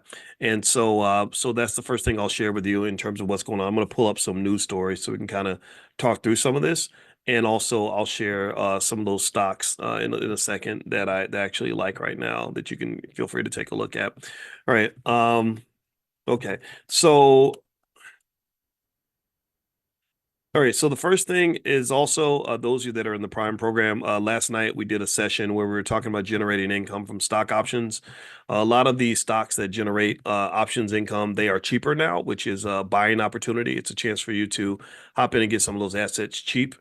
So you may want to, if you got some extra cash laying around, this might be an opportunity to dig in and buy some of those assets and generate some cash. I generated my income on Monday. Every Monday, I sell my stock options, and it works really well. It's a great way to make money. If you are interested in that kind of thing, you should go to drboyceprime.com. That's drboyceprime.com. So what I'm looking at right now on CNBC is that it looks like the headline is that the S&P 500 fell, but actually it didn't fall. Right now, at least the Dow anyway, which is not the same as the S. Okay, the S&P 500 fell, but the Dow went up a little bit. Let's look at the S&P. The S&P is down a little bit less than 1%. And they're claiming that this is sort of preparing for mega tech cap earnings. So a lot of the mega tech stocks are about to release their earnings. And these earnings are going to be a barometer for how the economy is doing. It says here that the S&P 500 fell Tuesday, dragged by lower by declines in mega cap tech stocks as investors brace for quarterly reports. The broad index shed 0.5%, blah, blah, blah. The earnings season has been solid so far. One of the more than 230 S&P 500 names that have reported, of the 230 that reported, 80% have beaten their expectations. So that's really, really good. That's a great earnings season. We are seeing a broadening in earnings growth. So he says, according to Edward Jones Principal, senior investment strategist Mona Mahajan, he says, we do think, or maybe it's a she, Mona, it's probably a she. We do think that with tech earnings, the bar is high. If we get any whiffs of a cooling in AI spending, we could see the stocks pull back a bit, but we've already gone through a decent correction. So Mahajan added that the soft landing narrative remains intact, as I mentioned to you earlier. In her view, that's a her, okay, and that a potential rate cut from central bankers coupled with moderating inflation could lend to a strong backdrop for a continued broadening of the market as traders look to areas outside of mega caps. So what that means is that basically A lot of the growth in the market up to this point have been concentrated in a few mega cap companies. Now they're starting to spread out. A lot of these stocks that I've mentioned to you all every week in what Dr. Boyce is buying, those are actually seeing significant gains because now the wealth is being spread around a little bit. A lot of these small cap companies are starting to actually do what many people thought they were eventually going to do.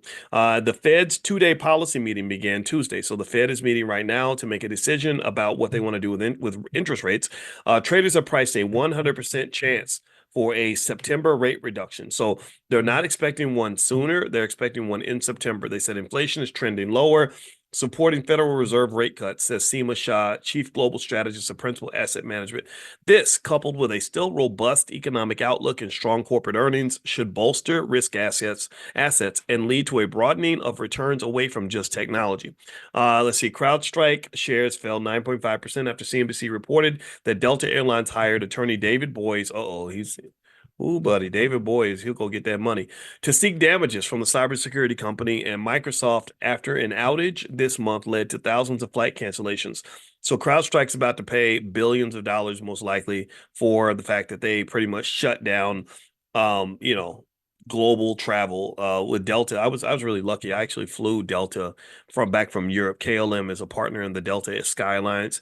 And so I got lucky though. My flight wasn't delayed or anything, but it was pretty terrible. And so if some of you were asking me, do I think CrowdStrike is a good buy because the stock is cheaper? I don't think so. I think CrowdStrike is going to have some problems. I think that they've lost credibility for a very long time.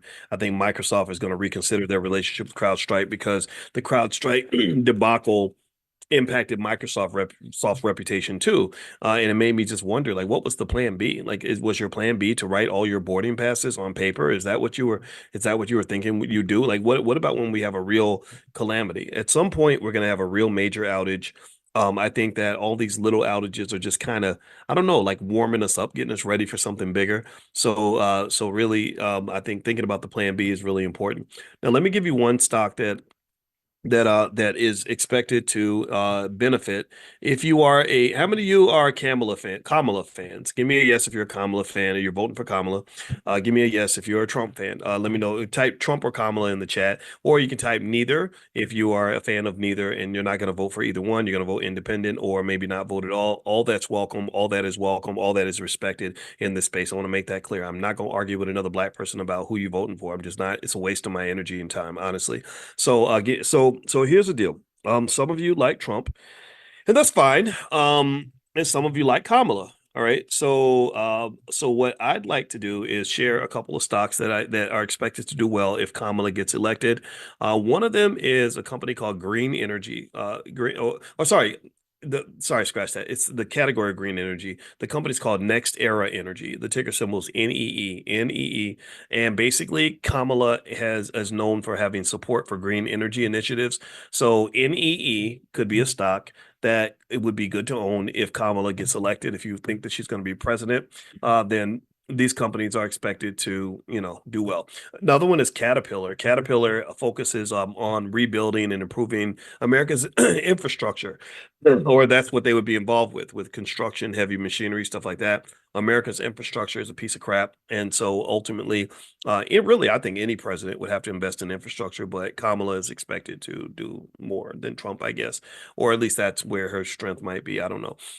Also, if you are a Trumper, the defense stocks, defense, oil, and gas are two categories that are expected to benefit if Trump gets elected. So Lockheed Martin, LMT, ticker symbol LMT, Lockheed Martin.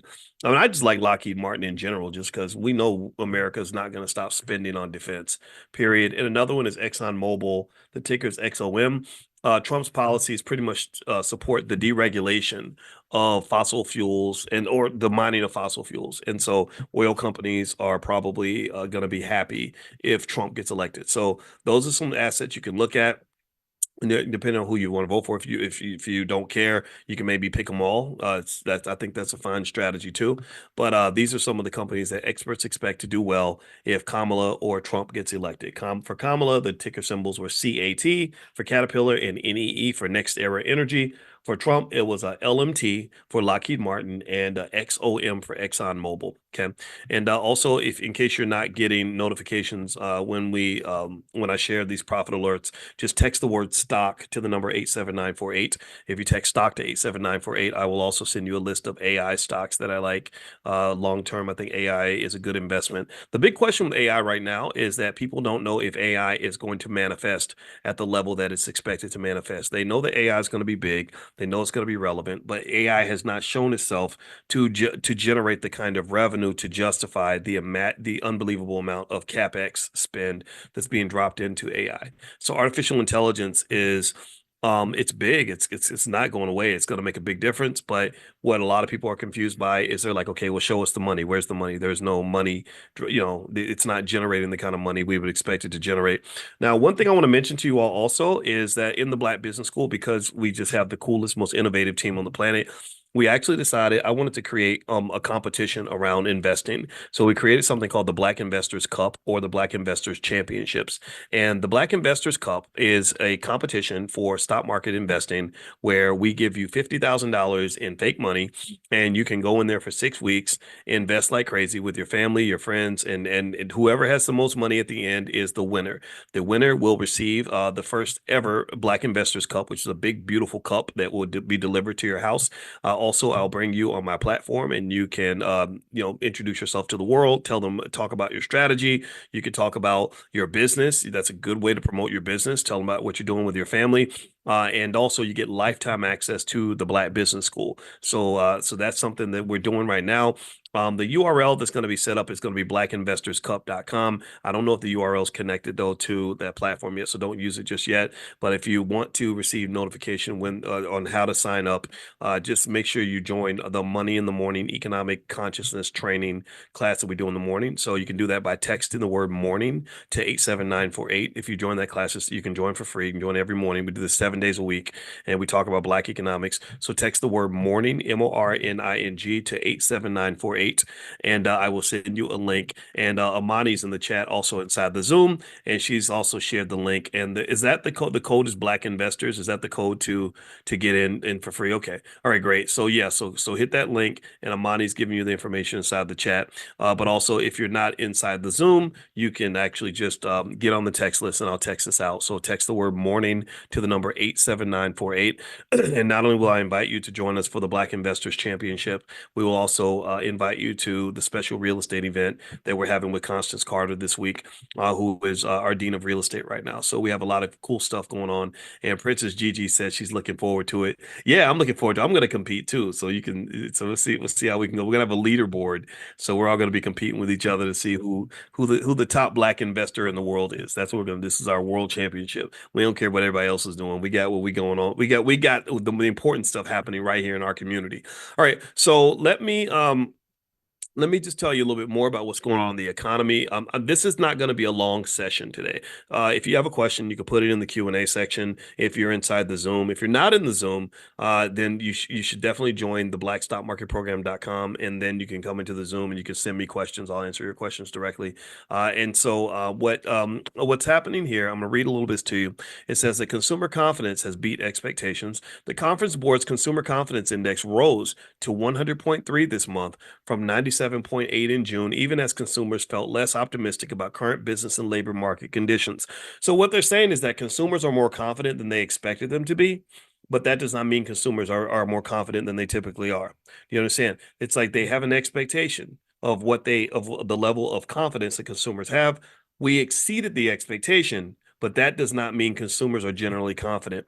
And so it says here that even though consumers remain relatively positive about the labor market, they still appear to be concerned about elevated prices and interest rates, uncertainty about the future, things that may not improve until next year. Conference Board Chief Economist Dana Peterson wrote, expectations for future income improved slightly, but consumers remain generally negative about business and employment conditions ahead. So consumers are negative. They're just not as negative as they expected.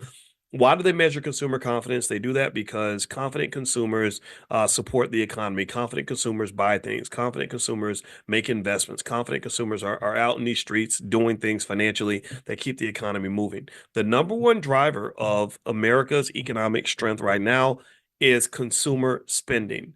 Consumers in America spend unlike anywhere on earth. So this is a double-edged sword. I don't believe you want to be a constant consumer. I think you should also be an investor and a saver and prepare for a rainy day.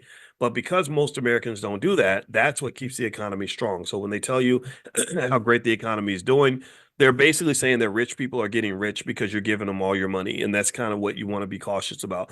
Also, job openings edged lower in June while hiring slumped. So job openings were a little bit lower in June while the hiring rate hit its highest level, excluding COVID impacted data in nearly 11 years. Okay, so they're hiring more people than they have in 11 years, but there are slightly less jobs available. Available total jobs is 8.18 million, a decrease from 8.23 million in May, according to the Labor Department's Job Openings and Labor Turnover Survey released Tuesday. Economists surveyed by Dow Jones have been looking for 8.1 million. The ratio of openings to unemployed workers is around 1.2 to 1. So there's 1.2 jobs available for every one person seeking work. While the openings number was little changed, the hiring level dropped. It tumbled by 314,000, taking the rate as a share of the workforce down to 3.4%.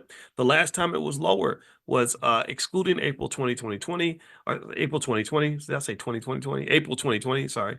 And the mass COVID-related layoffs was October 2013. So this number is lower than it's been in a while. That's very concerning. So the hiring level is dropping. Companies, so we talked about consumer confidence, how confident consumers are to spend money, but we're not talking about corporate confidence. How confident are the CEOs for hiring? So what they're basically saying, which is interesting, very concerning to me, is that they're not feeling confident about the future. They don't feel safe enough to hire. Economics is like love. If people don't feel safe, then they don't trust. And when they don't trust, they don't make their move. If a man does not trust that a woman is interested in him, he may not make a move. He may not ask her out. If a woman does not trust that a man is a good person and that the relationship is going somewhere good, then she's not going to make a further investment in that relationship. Do you see? So economics is a relationship. When corporations don't have trust and they feel unsafe about the future, they don't make investments. They don't hire people. They don't spend on capex. They don't do the things that an investor might do. They kind of pull back a little bit, just like in a relationship. When you're not sure, you kind of pull back some. So what's happening is that we could be on the verge of a recession eventually because people are starting to pull back. So what the Fed is going to do is when they see that we're pulling back and the recession is happening, they're going to start pumping little injections of economic energy into the economy. They're going to pump liquidity in by reducing interest rates and increasing the money supply. And that's their way of kind of pumping up the economy a little bit, like a flat tire. You pump it up with air. That's what they're going to do with the economy. That's what the interest rate cuts are going to represent. Let's see here. Let me answer a couple of your questions if you have any questions in the Q&A. Let's see. Would you look at SoundHound AI? SoundHound AI. Let me look that one up for you. Let's see here. SoundHound AI. SoundHound. I think I've seen that stock before, and I don't think I liked it, to be honest with you, but let me double check. Let's see here. SoundHound. SoundHound. That's fun to say. SoundHound. SoundHound, the ticker symbol's SOUN. The price is $4.85. So far this year, the stock's gone up 127%. That's why it's probably gotten so much attention. It's a young company. The analysts like it. 83% of the analysts think it's a buy. That's a good sign. Let's see earnings. They're losing money, which means they're probably struggling for liquidity a little bit. I mean, I don't hate it. I wouldn't necessarily buy it, but if you want to add it to your portfolio, there's not. I can't tell you that would be a mistake because thousands of other people would agree with you. So I would say that if you were to, let's see if there's more information about this company. There's no reports here. Looking here. I would be really careful about buying stocks just because everybody else is talking about them, though. A lot of times when a stock makes a major move, it gets a lot of media attention. When it gets media attention, people rush to invest in the stock. I would just be really careful about doing that. But I don't see any reason why. I mean, why not? Why not? If you got a few, 500 extra bucks, why not buy 100 shares? Maybe the stock will make a move. There are analysts who do like it, so something to think about. The Black Investors Cup. Thank you for asking that question, Joni. It starts on August 19th. I think that the last date to register is August 10th, so you'll have about a 10-day window to sign up. I'm going to get that link sent out to you guys today or tomorrow to the text list. Make sure you're on the Money in the Morning text list. So text the word morning to 87948 and I'll send that to you. Michael says, where should we start as beginners and how much should we invest? Well, one way to start as a beginner is if you go to theblackstockmarketprogram.com. There's 30 days for free that you can evaluate going to the program. It's been around about 7 or 8 years. It's very, very popular. It will take you from beginner to advanced investing. We have so much stuff that we cover in there. So you can feel free to take a look at that. Also, if you go to the drboycemethod.com, I did a Black Stock Market weekend that was very popular. A lot of people like that. So I broke down the Dr. Boyce Method, 11 steps to sort of picking the right stock for your portfolio. So feel free to go to the drboycemethod.com, the drboycemethod.com. That's a good place to start. The amount that you start with, there's no minimum in my view. Maybe $5 or something. That's the minimum, if you, I guess, but even less than that can be invested. I don't think you should think of investing as something that only rich people do or only educated people do. It's something that everybody should do because you're already doing it. You're already investing. You're just not investing money. And also remember, you're not. You don't say you can't make yourself rich. Because you've already made several people rich. If you pay your cell phone bill on time, then that's an annuity. If someone's taking that money, they're investing it somewhere, and someone's gotten rich off that annuity that you've created for them. If you pay your rent on time, that's called an annuity. You're paying an annuity to your landlord. They're investing that money and they're buying more property with your rent money. That's what they're doing with it because it's growing. They're investing it. If you are paying your car note on time, that's an annuity you've created for the car dealer. So what you've done basically is you've killed yourself. If you're broke and you pay your bills on time, what you've done is you've killed yourself financially and made everybody else a beneficiary except your own family. The car dealer is a beneficiary of your financial death. Your landlord's a beneficiary of your financial death. The Gucci store or the Apple store is a beneficiary of your financial death. And I hope that doesn't sound overly grim, but that's what I visualize because you got these pipelines of money because you're making money, you're working hard, you're generating energy, right? You're generating energy. So the question is, where's that energy go? If I've got a big generator in the back of my house, think about this. And that generator is running 24/7 like you are. You're getting up every single day, going to work. We're going hard. And that generator is running and all this power is coming into the house, but the house is still cold. The house is still cold.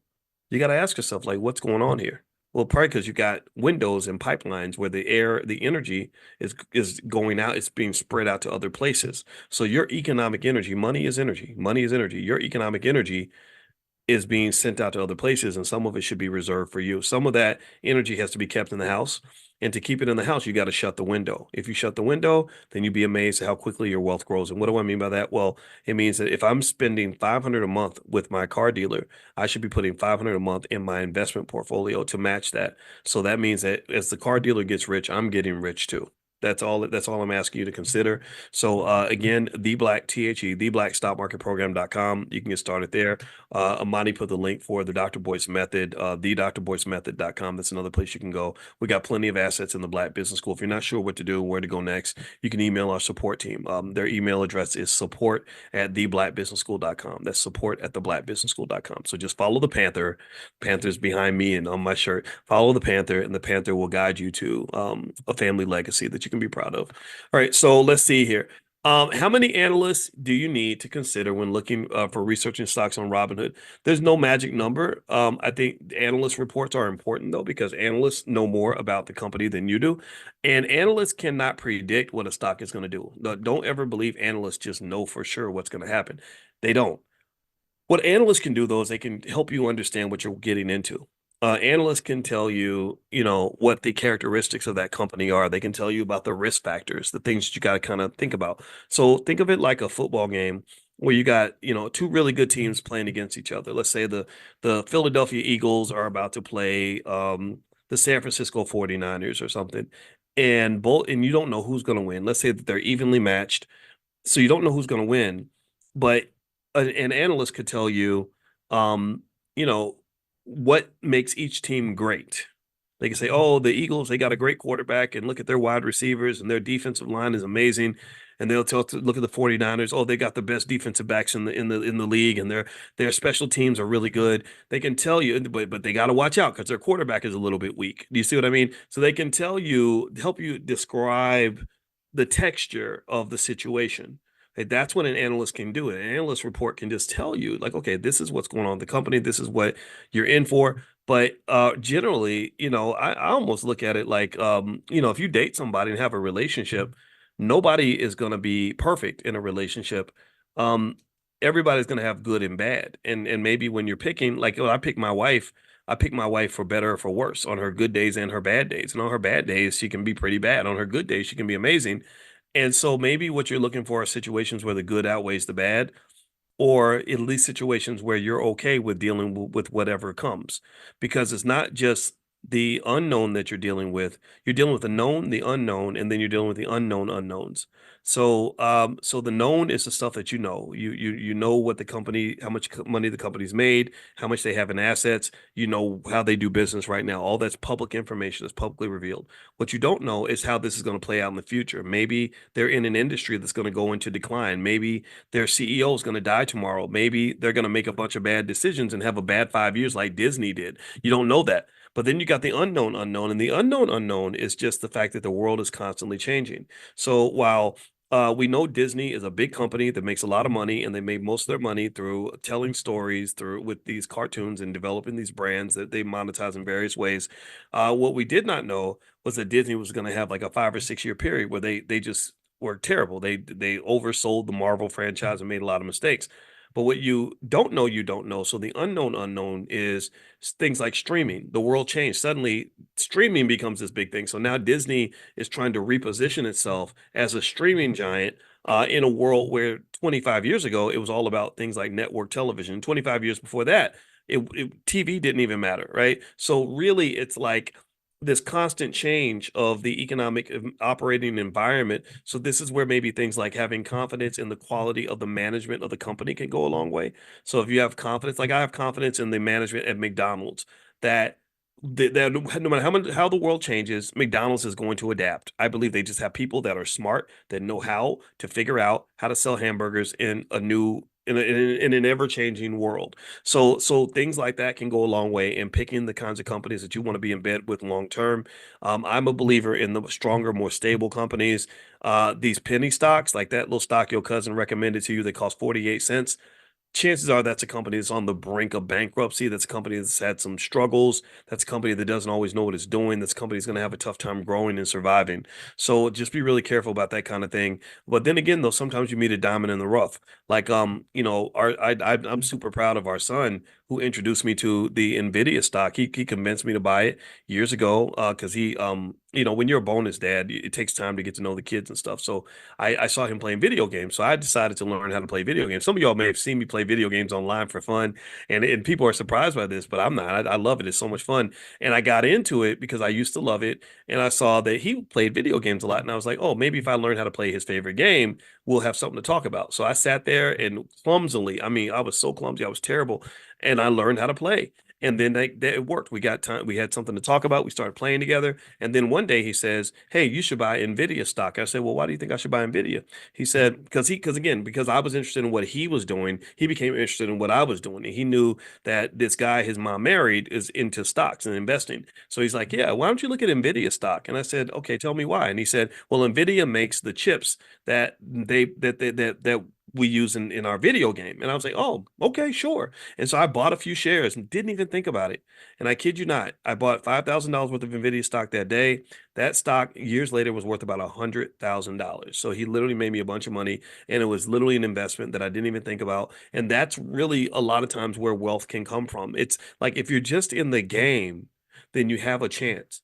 If you're not in the game, then you have no chance. Do you understand? If you're not in the game at all, if I had just said, well, I don't invest, I don't mess with the stock market is for white people, it's for rich people. It's nothing but just a big scam, and I'm going to just take my money and spend it at the liquor store or something like whatever. Like then I would have missed out on that. And the word poor stands for passing over opportunities repeatedly. So don't do that to yourself. Just get in the game, participate, make investing a habit. It should be part of your culture. Investing has to be a critical part of your culture. Some of the things that are in your culture don't even belong there. They shouldn't even be there. So, but wealth building, getting money, having money, taking care of family, taking care of your descendants, making sure your woman is good, your kids are good, your spouse is good, your family's good.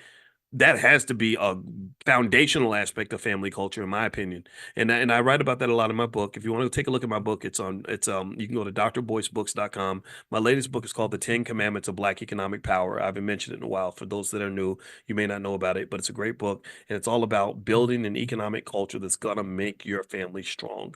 And so feel free to go to drboycebooks.com if you'd like to take a look. And it's a bookstore. It's got a lot of stuff for your kids. We've got love and money, all kinds of stuff there. So anyway, guys, I'm gonna go. I'm gonna let you guys go. I wanted to come in and just have this quick chat today. And so I mentioned the stocks earlier. I'll mention the stocks again in case you came in late. If you like Kamala, like, if I say Kamala, just don't think I had a friend who got real sensitive. And she said, "It's not Kamala, it's Kamala." And I was like, I'm not trying to insult her, I promise. I just thought it was Kamala. But Kamala, if you like Kamala, the stocks that are expected to do well in a Kamala Harris presidency are Caterpillar, CAT, and Next Era Energy, NEE. CAT and NEE. Type that in the chat, please, so others can see it. And then also for Trump, if you are a Trumper, which is fine, you could be a Trump supporter and be in this space. I told y'all I'm not gonna fight with nobody about who you voting for. That's your right, and I don't think anybody should take that away from you, and nobody should bully you. I don't believe in voter intimidation or voter suppression, because that's what our ancestors fought against, is the right to be free. I want you to have freedom. Okay, so I hope that's okay. But if you are a Trump supporter and you like Trump, a couple stocks expected to do well if he gets elected are Lockheed Martin, LMT, because Republicans, they like the defense and everything, and then XOM, ExxonMobil, because Trump has made it very clear that he wants to relax the restrictions on drilling rights. Other areas with Trump would be crypto. He's proven himself to kind of be a friend to crypto. He's trying to position himself that way. And then another area, he has a company, Donald Trump Media, DJT. DJT could do well if he gets elected. In fact, after his assassination, the stock shot way up. But I actually shorted the stock because I felt like it was going to come back down. And the company is not a very good investment, in my opinion, long term. Like Lockheed Martin and Exxon, solid companies. They know how to make money. They've been doing it for a while. DJT doesn't know how to make a lot of money. It's a lot of fluff and stuff. But if he becomes president, guess what? That fluff gets replaced by substance, because you've got the power of the presidency behind your company. That's going to make you some money. So if you want to go take a look at it, feel free to do that. I'm just here to deliver the information. All right. So anyway, I'm going to go. Two things. Number one, Constance Carter's real estate training is going to happen Thursday night at 8:30. I will send you guys a text link to join. Make sure you're on the text list. Text the word morning, MORNING, to 87948. Text morning to 87948. And then also number two, the Black Investors Championship is going to start on August 19th, not September, August 19th. The last date of entry is going to be August 10th. And everybody in the Money in the Morning class, the fee is $69 to join the competition, but the fee will be waived if you take a free, use the free access for Money in the Morning. So if you are a member of the Money in the Morning class, where we do economic elevation every morning, 7 days a week, it's completely free to join. You can get in for free. We will have the fee waived for you. So text the word morning to 87948, and I will put you on the Money in the Morning list. If you can't do it that way, you live in another country, just go to drboyceelevate.com. That's drboyceelevate.com. Okay, guys, I gotta go. I'm gonna be busy next week. I'm going to Egypt on our group trip. We're all doing a group trip in the Black Business School to Egypt. I'll invite you guys on the next one if you want to join us. It'll probably be South Africa. So have a good day, everybody. God bless you. Hey, good morning, everybody. Good morning. Good morning. Good morning. So great to see everybody. I hope you're doing well. Come on in. Welcome to Money in the Morning Financial Consciousness Training. My name is Dr. Boyce Watkins, in case you're new. And the goal is every single morning, 7 days a week, we discuss the art of economic elevation and just what that looks like, what it means to elevate your finances, what it means to become the absolute best you can be from a financial standpoint. And also, if you want to get text notifications when we start, and I send them out a couple of times a week, just text the word morning, MORNING, to 87948. Text morning to 87948, and I will send you a reminder, like a kind of a wake-up call to kind of get you started, so that you'll know that we are about to do the thing. So anyway, how's everybody doing? I am actually in Amsterdam. I'm at the end of was about a 10-day European tour. I had to do a daddy-daughter business trip, and it was amazing. And let me just tell you, so many cities in in Europe are so beautiful. Let's see, I'm trying to remember all the cities we went to. We went to a bunch of them. Let's see, we had Dubrovnik, which is part of Croatia. And a lot of people think about the war when they think about Croatia. A lot of terrible things happened there, but actually it's a really beautiful place and it's really recovered from the war. And it's one of the most beautiful places you've ever seen. In fact, they actually shot Game of Thrones there. If you're a Game of Thrones fan, you'll remember King's Landing. That's where Dubrovnik was. It was King's Landing. And then we also went to Brussels, which has this square. I've never seen anything that beautiful in my life. There's like this town square that's 1,000 years old. And I mean, it's amazing. I can't explain how beautiful it is. You just got to go see it. I think you're not gonna regret it. Luxembourg, saw Luxembourg. That's a beautiful city. What's another one? Gosh, I think Basel, where they have Art Basel. That was really cool. And now it's Amsterdam, and now we head back home.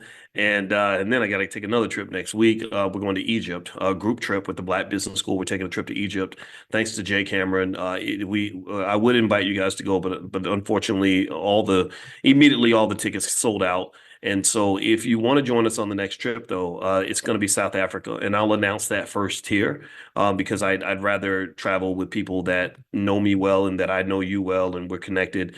So you guys will get first dibs if you want to join us in South Africa. We're probably going to make that available at the All Black National Convention, which is going to happen October 25th through the 27th in Chicago, Illinois, which is actually Lombard, Illinois, which is a suburb of Chicago. So give me a quick yes if you guys can hear me okay. I am traveling, so I want to make sure that my Wi-Fi is okay. Give me a quick yes in the chat if you can hear me. How you doing, James Keller? I see you. Jamila Cook, Travis, Stephen, Pilar, Mia, Claudia, John Peacock. Good to see you. Jackie Myers, Sharon, Josephine Rainwater, Juanita, Rochelle. I see you in here. Sheila. Good to see you. Della Montez, Clarence, Rebecca Lee.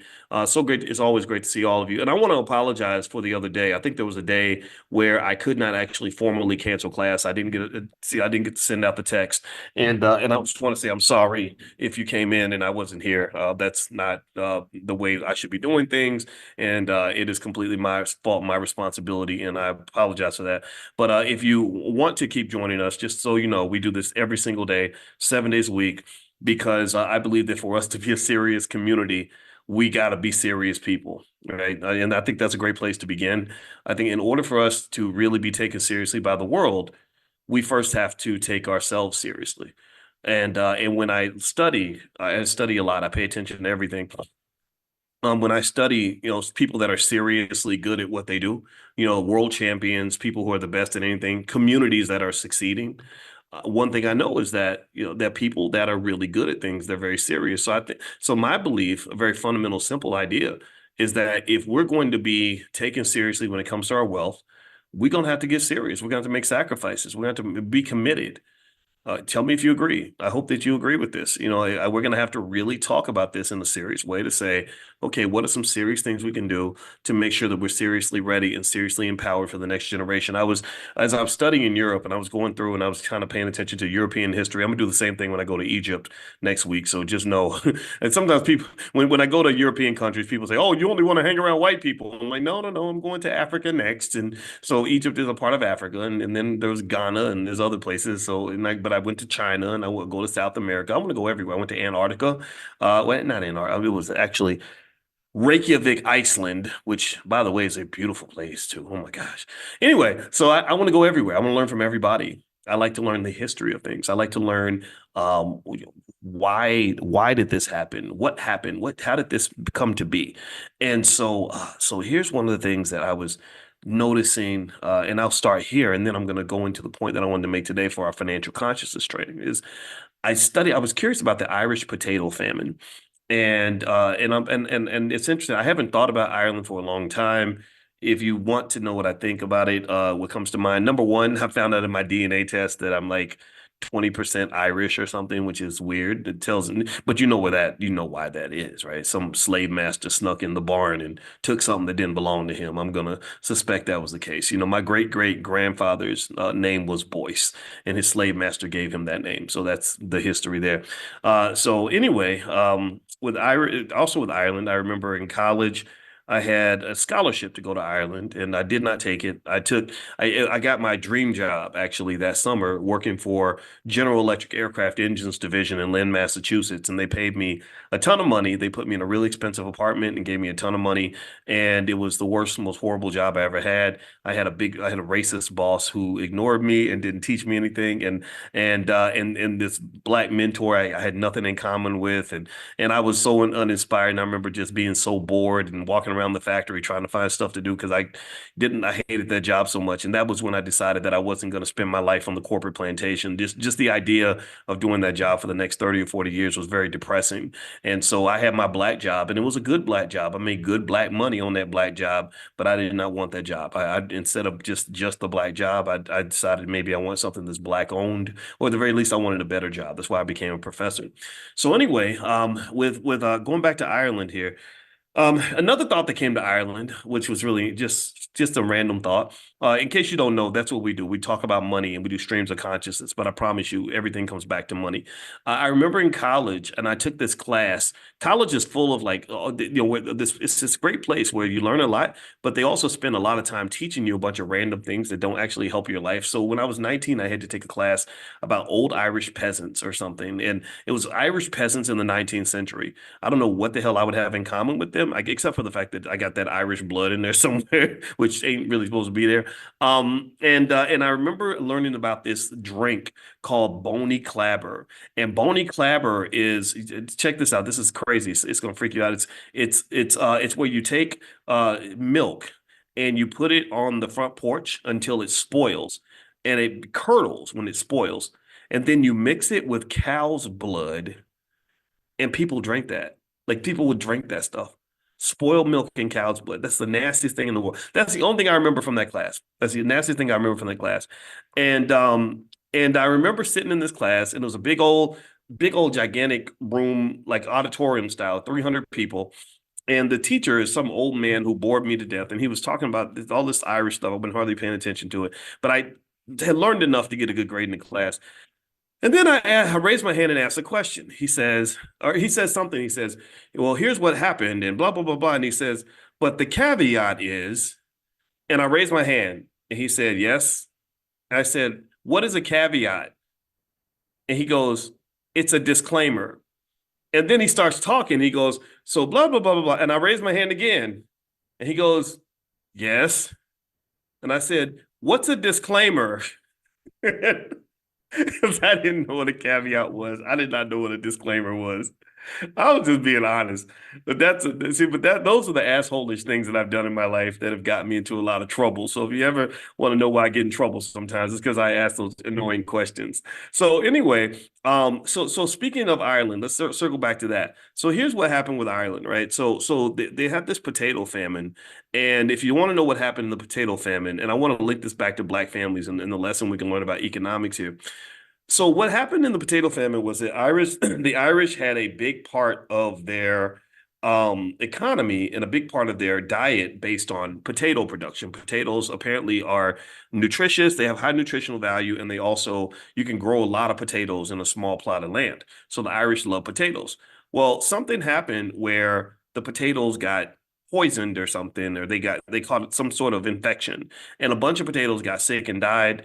And the British, who were kind of the colonizers of Ireland to some extent, they kind of were to the Irish what white people are to us.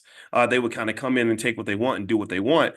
And so they came in and they took the good potatoes and left the Irish with the bad potatoes. And this led to the Irish potato famine. And 1 million people died from starvation because there were no potatoes. There's nothing, no food to feed anybody. And 1 million people left to go to other countries like the US, Canada, stuff like that. I think that's why you have so many big Irish communities in the United States. Like in Chicago every year, they literally have so many Irish people there that they literally pour something into the lake, into the river to make it green, right? St. Patrick's Day is a big deal in Chicago and other cities around the country. So anyway, I thought about this and I was just talking to my daughter about it. And I said, this is really an interesting, sad reality about life. And the reality that I'm picking up from this is that don't nobody really care about you that much in this world.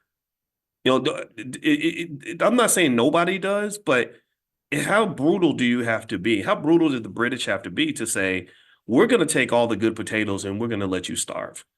We're going to come to your community and we're going to take all the good stuff. I'm going to leave you with the bad and just wish you the best. And so this led to the Irish actually getting really pissed off at the British, which they should have. I'd be mad too. You know, walked up in my house, took all the good food out, and let me and my family starve. Oh, we're never going to be friends. I'm not voting for you in the next election. That's for damn sure. And so that this led to the Irish fight for independence, and they still have issues with the British to this day, as they should. So I started thinking about the Black community, and I started thinking about how many times they came into our space. Tell me if you get what I'm saying. Let me know if you're following this. How many times people have come into our space and cherry picked what they wanted and left us with the shit? How many times do they come up in the projects and say, we don't want him or her, but oh, Tyrone, he's 6'8", 240 pounds and can dunk a basketball. We'll take him. We'll take this one. And, you know, or come in and saw us when we were inventing hip hop in the South Bronx in the 1970s and said, "Ooh, we can make money from this. We're going to come in. We're going to take your music and take your culture, but we're going to leave everything else behind.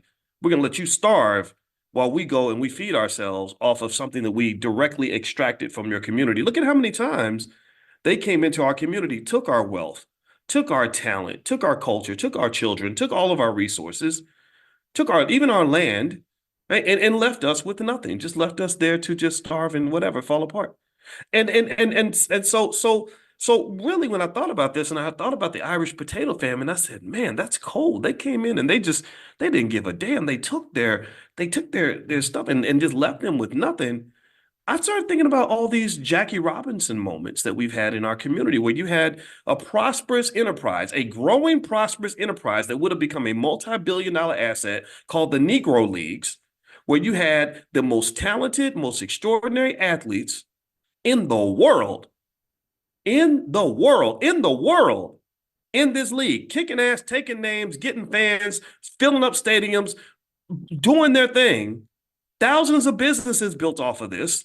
Thousands of people are eating off of this, just like the Irish eating the potatoes. They were getting their potatoes from the economic growth that was coming from this sports league. And they came in and they took what they wanted. They took their Jackie Robinson, they took a couple other players, and then the Negro Leagues were just kind of left to die. So they came in, they took the good, like the British did with the Irish. They came in and they took the good potatoes and said, we got to eat first, and then left us with whatever was left us with the crap. And if you don't understand the analogy, I hope you get my analogy. I know I'm a little weird, but these are things that form in my brain when I'm looking at, because here's the thing, oppression is universal. Pimping is an international phenomenon. Exploitation happens in multiple languages across multiple societies all throughout the world, all throughout history. And so there are universal lessons that can be picked up by studying the history of other cultures in addition to our own. You ain't unique. You ain't the first group of people to get colonized. You're not the first group of people to get screwed. You're not the first group of people to have somebody mistreat you or hate you or take your stuff. What I think has to be understood and what we got to learn, and going back to what I was saying in the very beginning, is that maybe this also means you got to get serious. Maybe this means you also have to be able to defend yourself.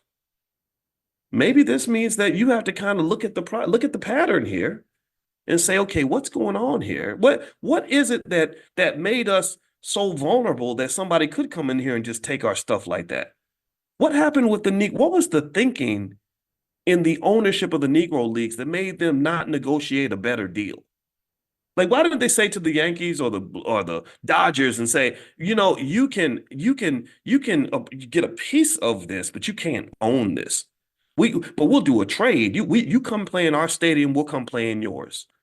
You bring we'll ship a player or two over to you, but you ship a player or two over to us. Whatever.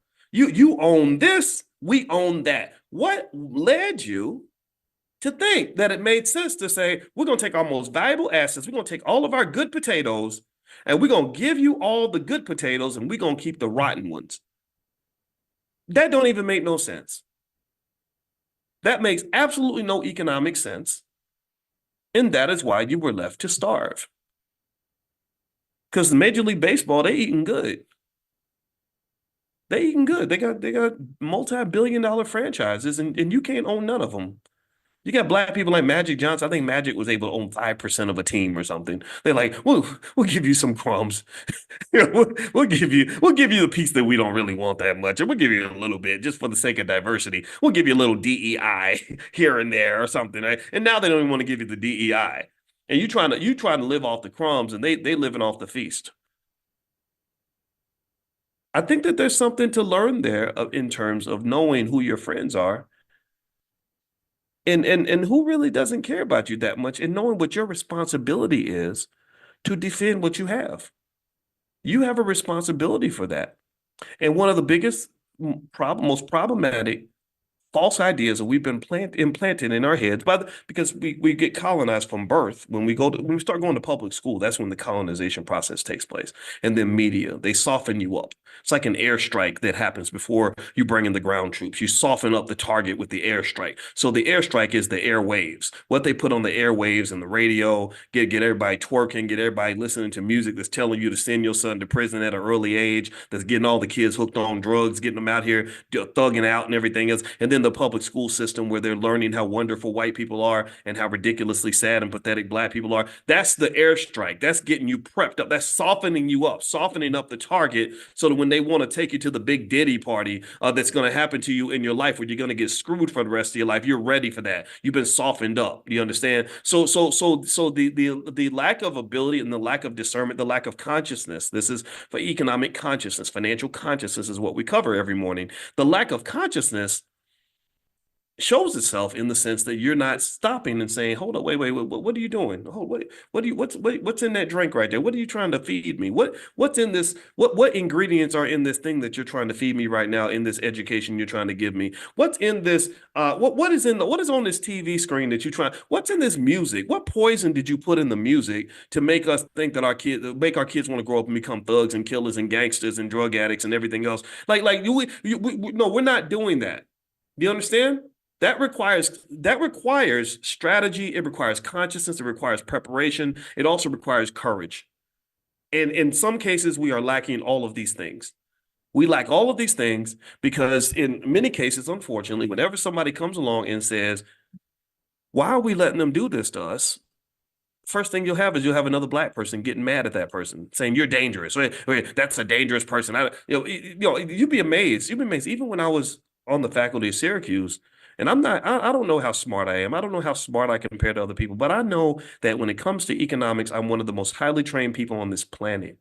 And I remember when I would say certain things and say, well, this don't make no sense. Why would we let them do that to us? You'd be amazed how many black professors were scared to even be my friend. They were scared to be my friend because they knew that the colonizers were going to kick them in the ass if they did. If they got seen hanging with me, if they saw that they were associated with me, they knew they would get in trouble for that.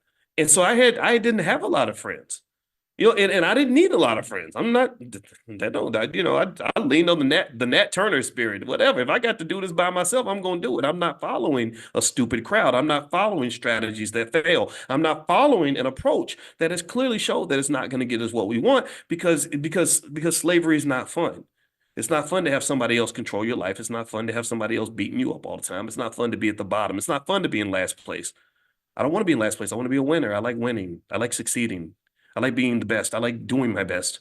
Even if I'm not the best, I want to do my best.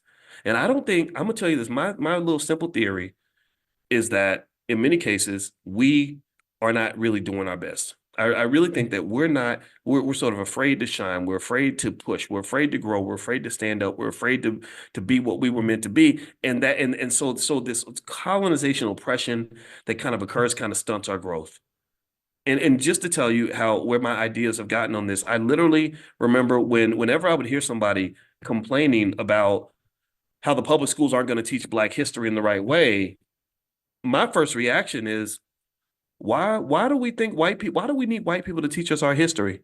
Give me a yes or no. Give me a yes or no. I have this.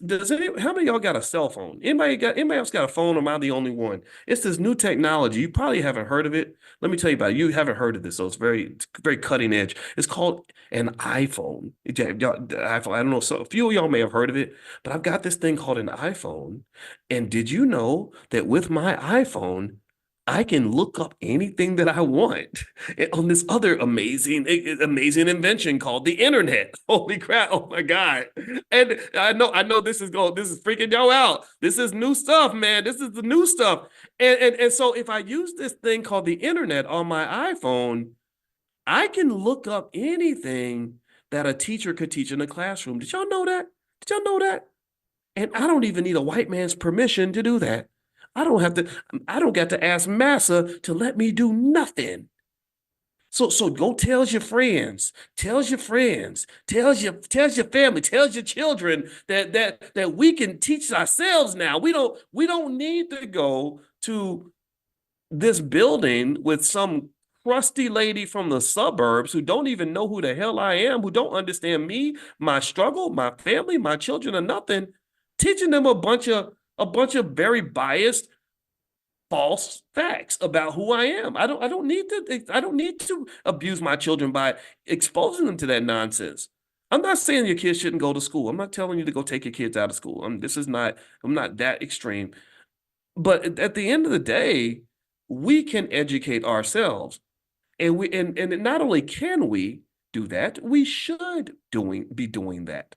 We should do that. Do you understand? We should do that. Not because, I'm not saying take your kid out of school. Don't think some of y'all are doing homeschooling, and I applaud you. I think that that's a great solution. But don't think I'm telling you like, oh, you're a sellout for sending your kid to school. I'm not here to judge any of that. So let's just do we understand each other, please? Because I don't want people to take what I'm saying and make it into an extremist argument.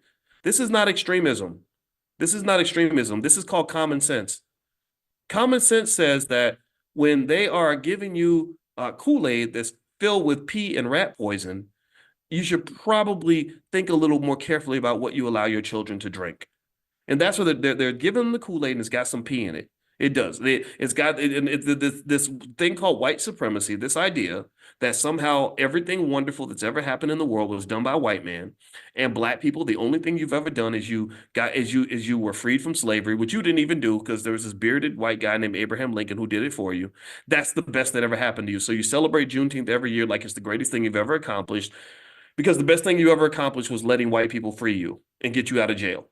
And so now to this day, we still carry the same mentality. We carry the same mindset that says, yeah, we can make progress, but we need their help. We need them to do this for us. We need them to open doors for us. And that bred the whole industry of these anti-racism speakers that pretty much go to big white universities and they don't really talk to a lot of black people. They talk mostly to white people and explain to white people how to treat black people better because you are defined as this relentlessly oppressed minority group who has no fate or no ability to control their own fate.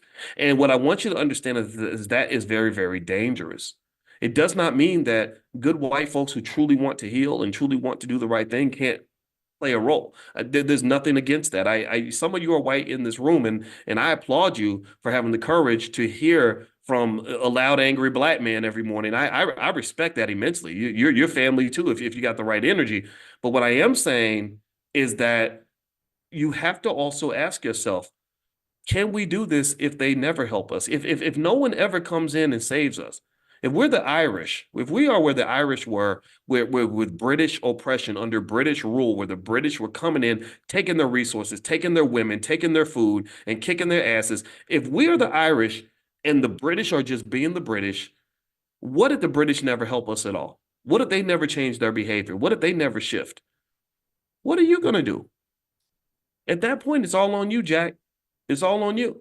Do you understand? Like this whole time, every experience I have, because I think a lot, it can be transformative. You never know what day I might come in here and have a whole different set of ideas because of something I experienced. And let me just tell you a little something.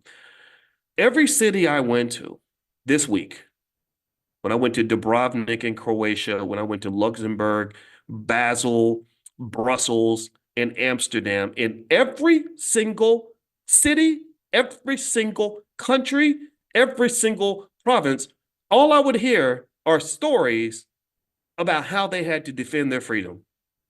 Every single place.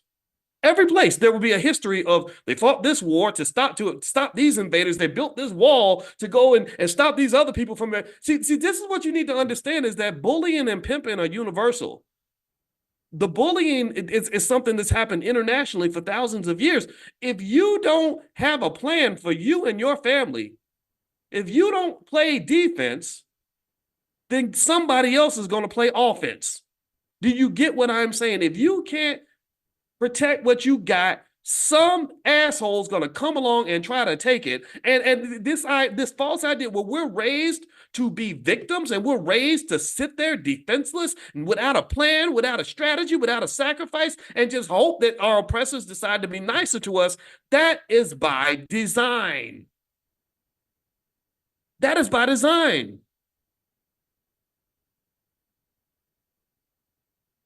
Elon Musk is an interesting guy, right? I don't love him or hate him. I think he's smart, but he's also a racist. And the reason Elon is a racist is because he grew up in apartheid. That's why he says those stupid things on his Twitter. Again, I don't hate him because I don't take it personally because I don't care what white people think about me. That's not how I evaluate my self-worth. One thing that they used to do during apartheid was, did you know, how many of y'all knew this? And I'm not an expert on apartheid. So those of you who know more about it than I do, forgive me if I say something wrong. But I remember reading how during apartheid that if you had a son of military age, and I guess that's like between 18 and 40 or something, 35 or whatever, if you had a son of military age, they needed to know where your son was at all times. If they came to your house or somebody in the village told them that your son disappeared and just left town for a while, you could go to jail for that. They will come get you. They might kill somebody in your family or lock up your mama because your son is not, nobody knows where your son is at. Do you know why they did that? Does anybody know why? Can you guess why? Because they did not want young, angry Black men to go get military training that would allow them to fight back. Did y'all know that? They wanted passive men. They wanted feminine men. They wanted weak men. They wanted the wusses. Because you can control a wuss. You can control a weak little pathetic man who don't fight back or a man who doesn't have the skill to fight back. But you can't really, it's hard to oppress a warrior. Because warriors are different. Warriors have strategy. Warriors have tactics. Warriors ain't scared to die. They're ready to die. They're ready to go down for what they believe in. So it's hard to oppress a warrior. It's easy to oppress a punk. So do you think that it's a coincidence that we suddenly have this rise in the feminization of Black men all throughout this society? Has anybody been to Atlanta and see how many, and no disrespect, this is not anti-nobody. I'm not trying to hurt nobody's feelings, but you go to Atlanta, you can't help but notice how many brothers want to walk around in mini skirts with high heels and wigs on. You think this is an accident? You think this kind of was part of the plan? What do y'all think? So here's the deal.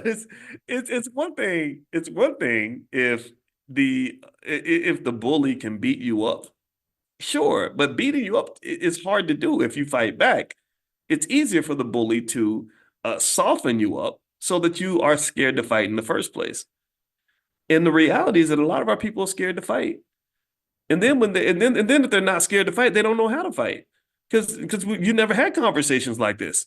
You never sat down with your father or your mother and had them explain to you that preparation is the key to success.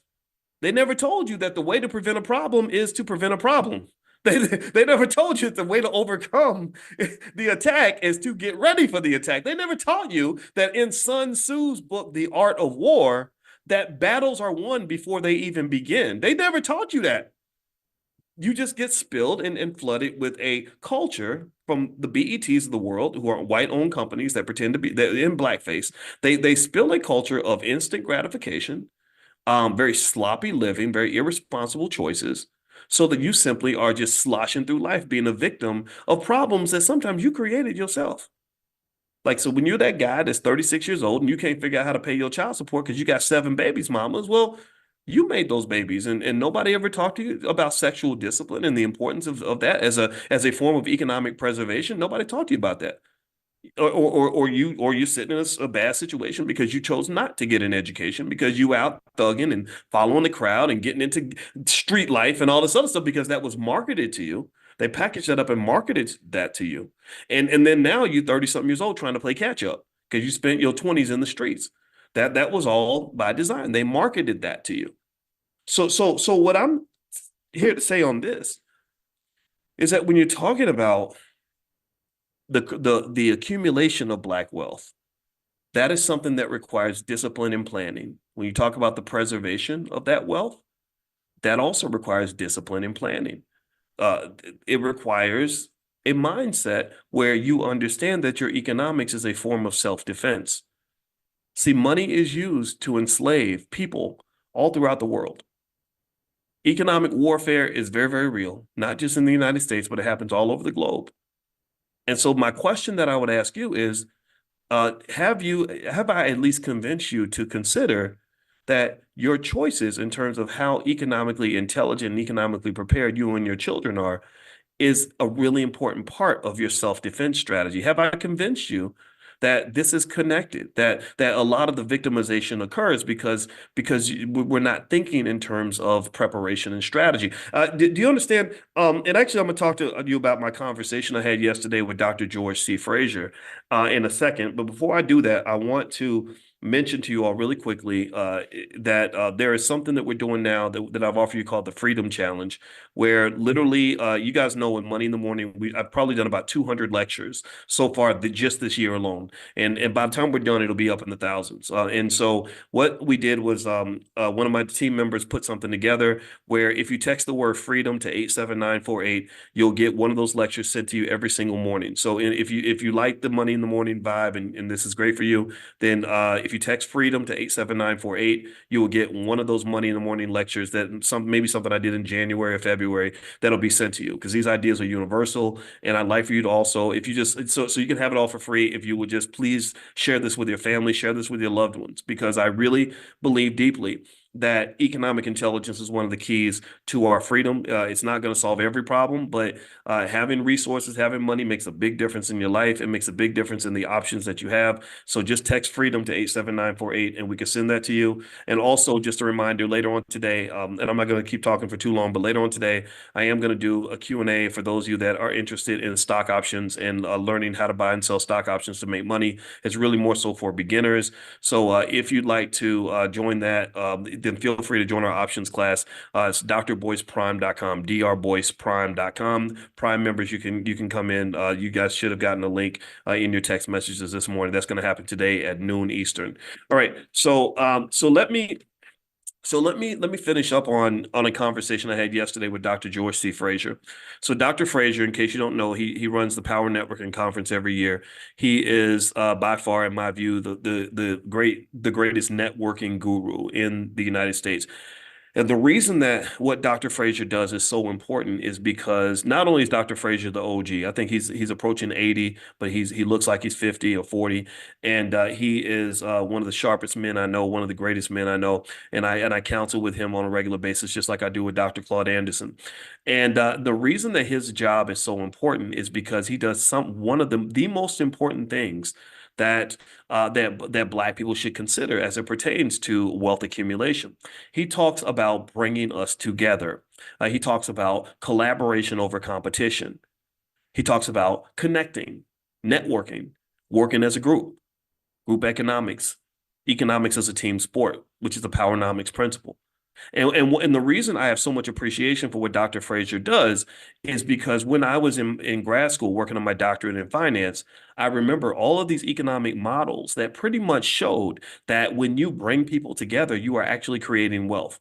There are legitimate, real economic models that basically show when you bring people together, you're creating wealth, because when you bring people together, what you're doing is you're creating trade. Do you understand? So when you talk about places like right now I'm in Amsterdam, and Amsterdam had a company, I think it was called the Dutch East Indies Company or Dutch East India something company, and this was the first corporation ever created. It was worth today in today's dollars, it would be worth about $10 trillion. Apple's worth about 2 trillion. This company would be worth about $10 trillion. And one of the things I noticed when I studied, see, when you see something that's winning, you see something that's successful, you study it. So I studied this company, and I believe it's the Dutch East India Company. Forgive me if I got the name wrong. I got to go look that up again. But anyway, one of the things I noticed that was really interesting is the way this company came into fruition, came to existence, is basically you had a bunch of scattered companies all trading spices. Again, trade. Trade was a form of wealth. Trade brought people together. There's a big river where people would gather on the river. That's why rivers were an important part of any country's economy. So they were all doing all this trade individually, and they said something that's very logical, very natural, that even an animal can understand. They said, instead of all of us scrambling and doing our own thing, competing with each other, crabs in a barrel taking each other out, why don't we come together and do all this as one group? And why don't we engage in group economics? And that's what they did. So they formed a company that became arguably the most valuable company in the history of the world, one of the most valuable. They again, I got to double check to see if the valuations are correct. But from what I have seen, this company was worth 5 times more than Apple in terms of its power and its impact. And so what Dr. Frazier does, and this is why y'all need to study this man. He's an American treasure. He's more important to me than Donald Trump. He's more important to me than a Joe Biden can ever be. He's more important than pretty much any non-Black person I've ever studied in my life. Definitely for the purposes of what we're trying to do. The reason you should pay attention to this man is because he's giving you the keys to the kingdom by helping you understand the very same philosophy that led to the creation of the most valuable company in the history of the world, or one of the most valuable. He's explaining that if you embrace the right ideas that lead to collaboration with family, collaboration with friends, collaboration with other people that have similar interests, you can accomplish a whole lot more than you can by competing with that Negro across the street, or competing with that lady that's on the other Black person on your job. Collaboration is far superior to competition. And so when you take this and you blend this with other things that we talk about, like in the Black Business School, we have the first ever Black Financial Therapy Department. The reason we created the Black Financial Therapy Department is, I said, we have so much undiagnosed, untreated trauma in our community, so many generational curses, so much fear, so much anger, so much hostility, that it keeps us from being able to collaborate. Because in order to collaborate, you need trust. In order to collaborate, you need to calm your ass down and resolve disputes in a peaceful way. In order to collaborate, you can't get into this whole gangster mentality that's being promoted to us, where we're constantly trying to beat each other out. I mentioned to you all the difficulty that I had trying to partner with Kanye West, because everything he did was about trying to dominate me, and I just don't respond well to that. That was a very difficult conversation. So collaboration, that's one of the keys. That's one of the things. So here's the thing. I told Dr. Frazier, and we didn't just talk about that. We talked about one other thing, and I'm gonna bring this up in a minute. Is I said, so to me, the point of education is not just so you can go to school, get a bunch of degrees, and get a good job. To me, the point of education, in the middle of the type of oppression that we are faced with, in the middle of the type of economic bullying that we experience, in the middle of the challenges that we experience, I said the goal of education is to prepare you to have the skill set that you need to accomplish a specific goal. If you can't figure out what is at the end of that tunnel, if you're going into education blindly just saying, I'm going to go study a bunch of books because somebody told me to, then you're missing the point. What you're supposed to do is actually do what they call in mathematics. They call this dynamic optimization. You start at the end. You say, why? Why am I doing this? What is this going to help me do? And then you work your way backward to figure out what you need to do. So to me, here's what I'm thinking. I said, okay, so we started talking about family. And one thing Dr. Frazier brought up, and this is the conversation we had last night while I was in Amsterdam. He was on the phone with me. He said, and then we both agreed, he said that when you look at wealth across different communities, he said East Indians have the highest wealth in America. And I could have sworn he said that their marriage rate is like 95% or higher. And then when you go down to Asian communities, which are right up there too, they have a very high marriage rate. And then he talks about white people, other communities. He said, then when you get to the very bottom of the economic list, pay attention now. Let me know if you're following me now. I hope you're following me. He said, when you get to the bottom of the wealth race, you got Black people. Well, the marriage rate has been declining for 40, 50 years. The ability to keep a family together has cost you $10 trillion in economic value. And I said, yeah, I get what you're saying. I just sat there and listened. I didn't say a single word when he was talking because I said, you know what? I'm smart enough to know that when the teacher's teaching, you shut up and listen. And I listened. I listened to every word. I hung on to every word. And I think I was so quiet. I think he thought I wasn't paying attention, or maybe I was getting bored. And I said, no, I'm not bored. I'm meditating on every word that's coming out of your mouth because I got 1,000 things that I'm thinking about, but I want to let you finish all this because I really want to hear all this. Then I'm going to tell you how you were correct on every single point. I mean, I want you to process this. Did y'all know the lowest median net worth in America is that of a single Black mother with children? Did y'all know that? She has the lowest median net worth in America. And right there with her is the single Black father that's got a whole bunch of babies, mamas, and is giving all his money to the child support court. When your families break up, when your families fall apart, that is an economic win for those who are extracting and plucking resources from the Black community. It's a win for them because now all 5 of y'all are out there scrambling. All 5 of y'all are paying rent to a different landlord. All 5 of y'all are working for a different master. All 5 of y'all are out here buying consumer products with your extra money. And there's no coordinated collaborative effort to accumulate wealth that is going to be collected and preserved within the family unit. There's nothing. There's no plan for that. There's no conversation around that. That's a foreign idea. It's a very foreign idea to say, how do we build wealth for our family? It's a common idea to say, how am I building wealth for the landlord? Or how am I building wealth for the store down the street? How am I building wealth for my boss? I love my boss. So here's what I said to Dr. Frazier. I'm gonna go back to this point. As I said, okay, first off, I think Black people should be educating Black people. I don't apologize for that. I don't care how evil it sounds to some people. Some people, that's a foreign concept. They can accept the idea that white people would educate us, but they can't understand why we'd want to educate each other. That's just what a Negro teaching Negroes, like, that's not appropriate. Why? But it's appropriate for you to teach me? Is that what you're saying? That's cool. That's the standard. But when I say, no, I want to teach my kids. I want to teach my people. I want people like I want my people teaching me. Well, that's radical. You're dangerous. You're talking dangerous. What's dangerous about that? I get it because I'm blowing up your spot right now. I'm undermining your economic interest because you're so accustomed to, in a very entitled way, taking everything from me. You're accustomed to taking all my money. You're accustomed to taking all of our votes. You're accustomed to taking our children. You're accustomed to taking our resources. You're accustomed to taking our land. You're accustomed to taking all of our time. I get that. So sorry. That's just not happening now. Because here's the thing: what you got to understand about wealth, all wealth really is it's an accumulation process. All wealth really is gathering a bunch of stuff and piling it up in one place. That's all it is. That's what it means to be a rich person or a rich family or a rich entity or a rich corporation, is basically you got a whole bunch of shit and you just piled it all up and it's all yours. You went and you found it and you pulled it all together and then you protected it. That's what you did. That's how you got wealthy. That's when someone's rich, that's what they did. They figured out, where's the money at? Oh, it's over here and it's over here and it's over here. And they went, just like you go pick cherries or strawberries in the field. They picked up the wealth, except they're picking up dollar bills or whatever. And then they got them all together. And then when people tried to come and take it, they defended it. They said, no, you can't have this. This is mine. So what I'm asking you is, what accumulation have you done for your family?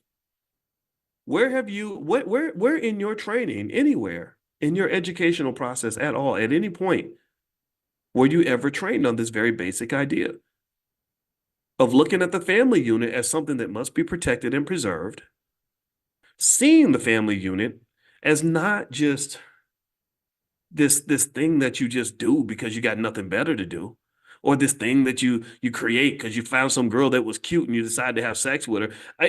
What about thinking about the family unit as an economic vehicle and realizing that this is absolutely essential. This must be protected because this thing will protect you, because the family unit, when it's well organized and structured and everybody has the right skill set and everyone's collaborating and working toward a common objective, can be a massive economic engine that then leads to the defense of both your family and to your community as a collective, because all a community is a collection of families.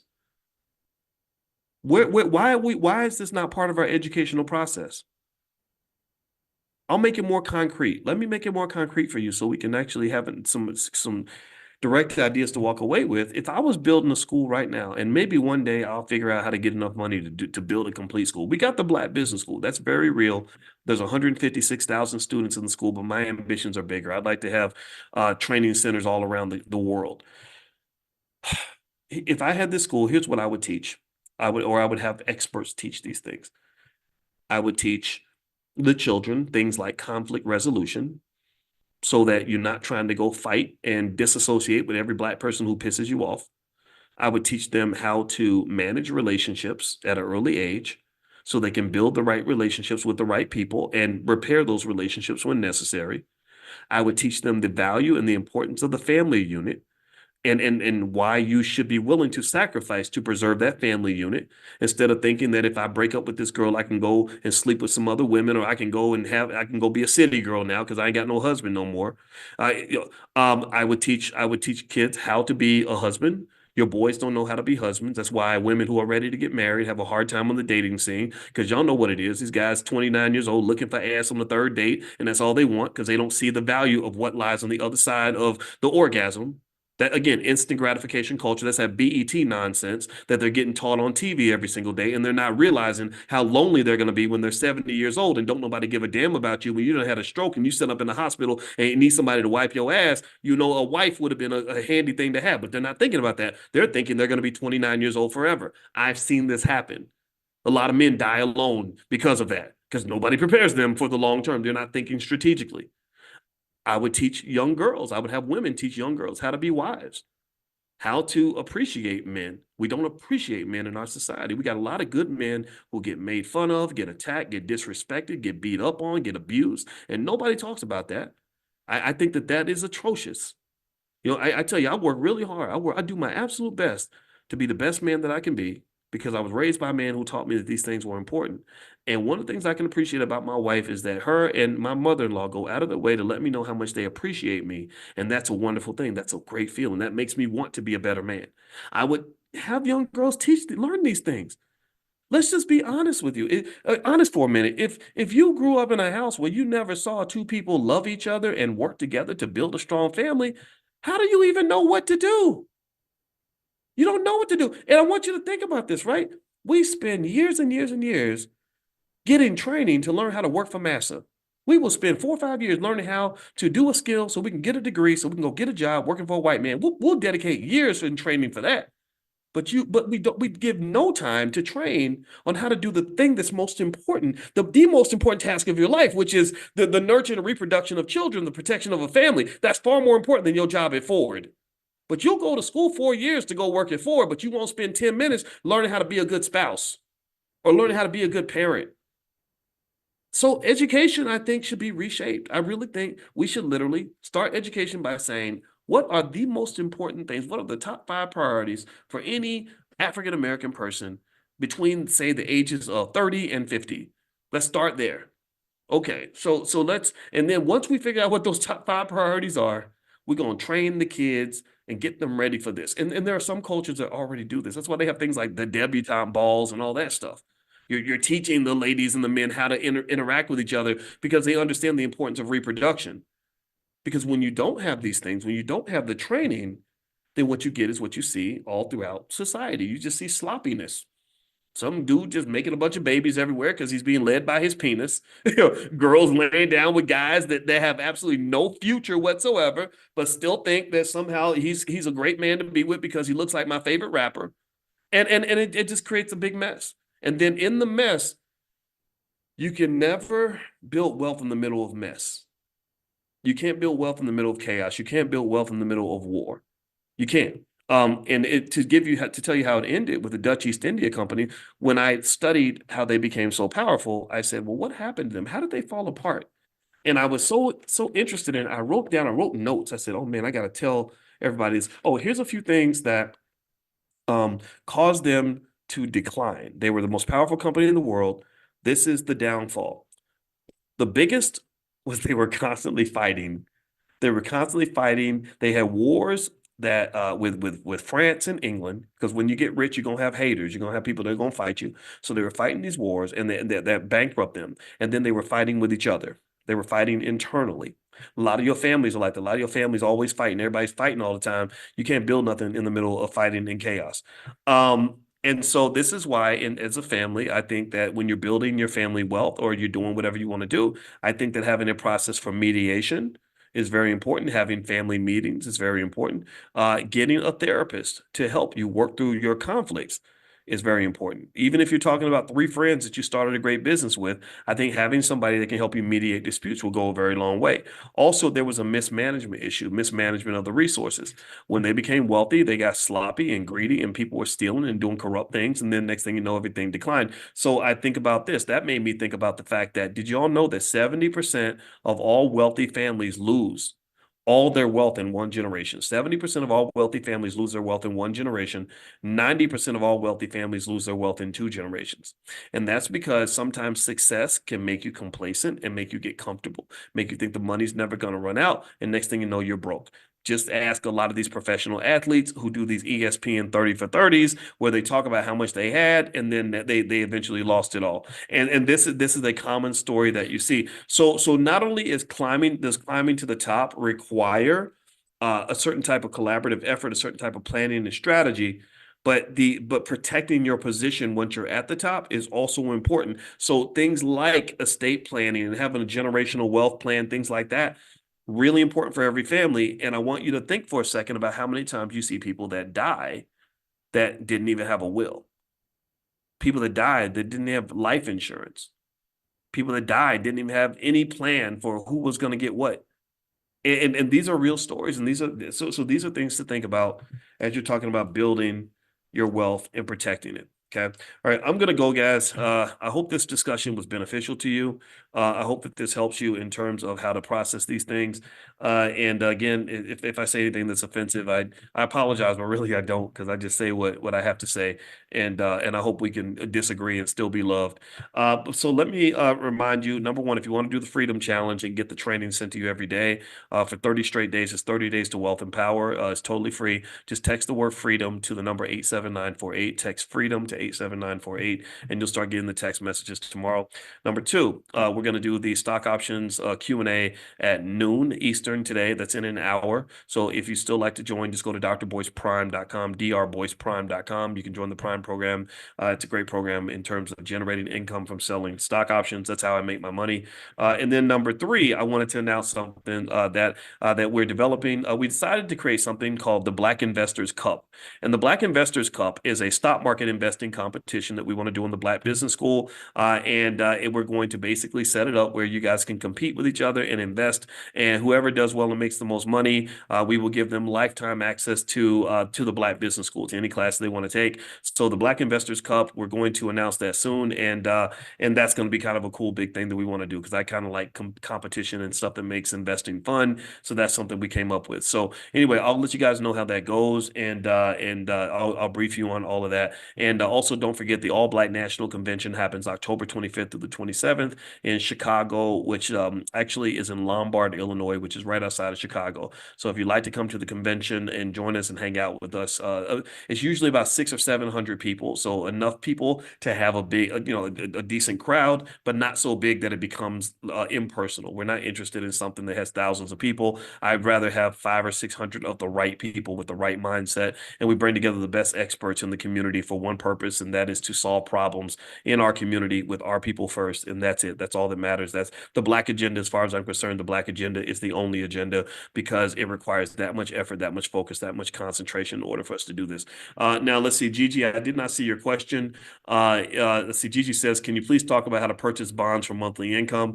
You know what, Gigi, that's more so for a stock market class. So you can bring that into class at noon, or you can bring that into Stock Market Tuesdays, and we could talk about that. I didn't, this class is more so to talk about financial consciousness and economic elevation from a broad perspective. The specifics of any type of investing is not something that we really do in this particular gathering. I like to keep things focused, okay? But there is plenty of information. If you go to theblackbusinessschool.com, theblackbusinessschool.com, you can log in. There's plenty of classes on how to pretty much do anything that you'd like to do. All right, guys. So have a great day. God bless you, and I will see you all soon.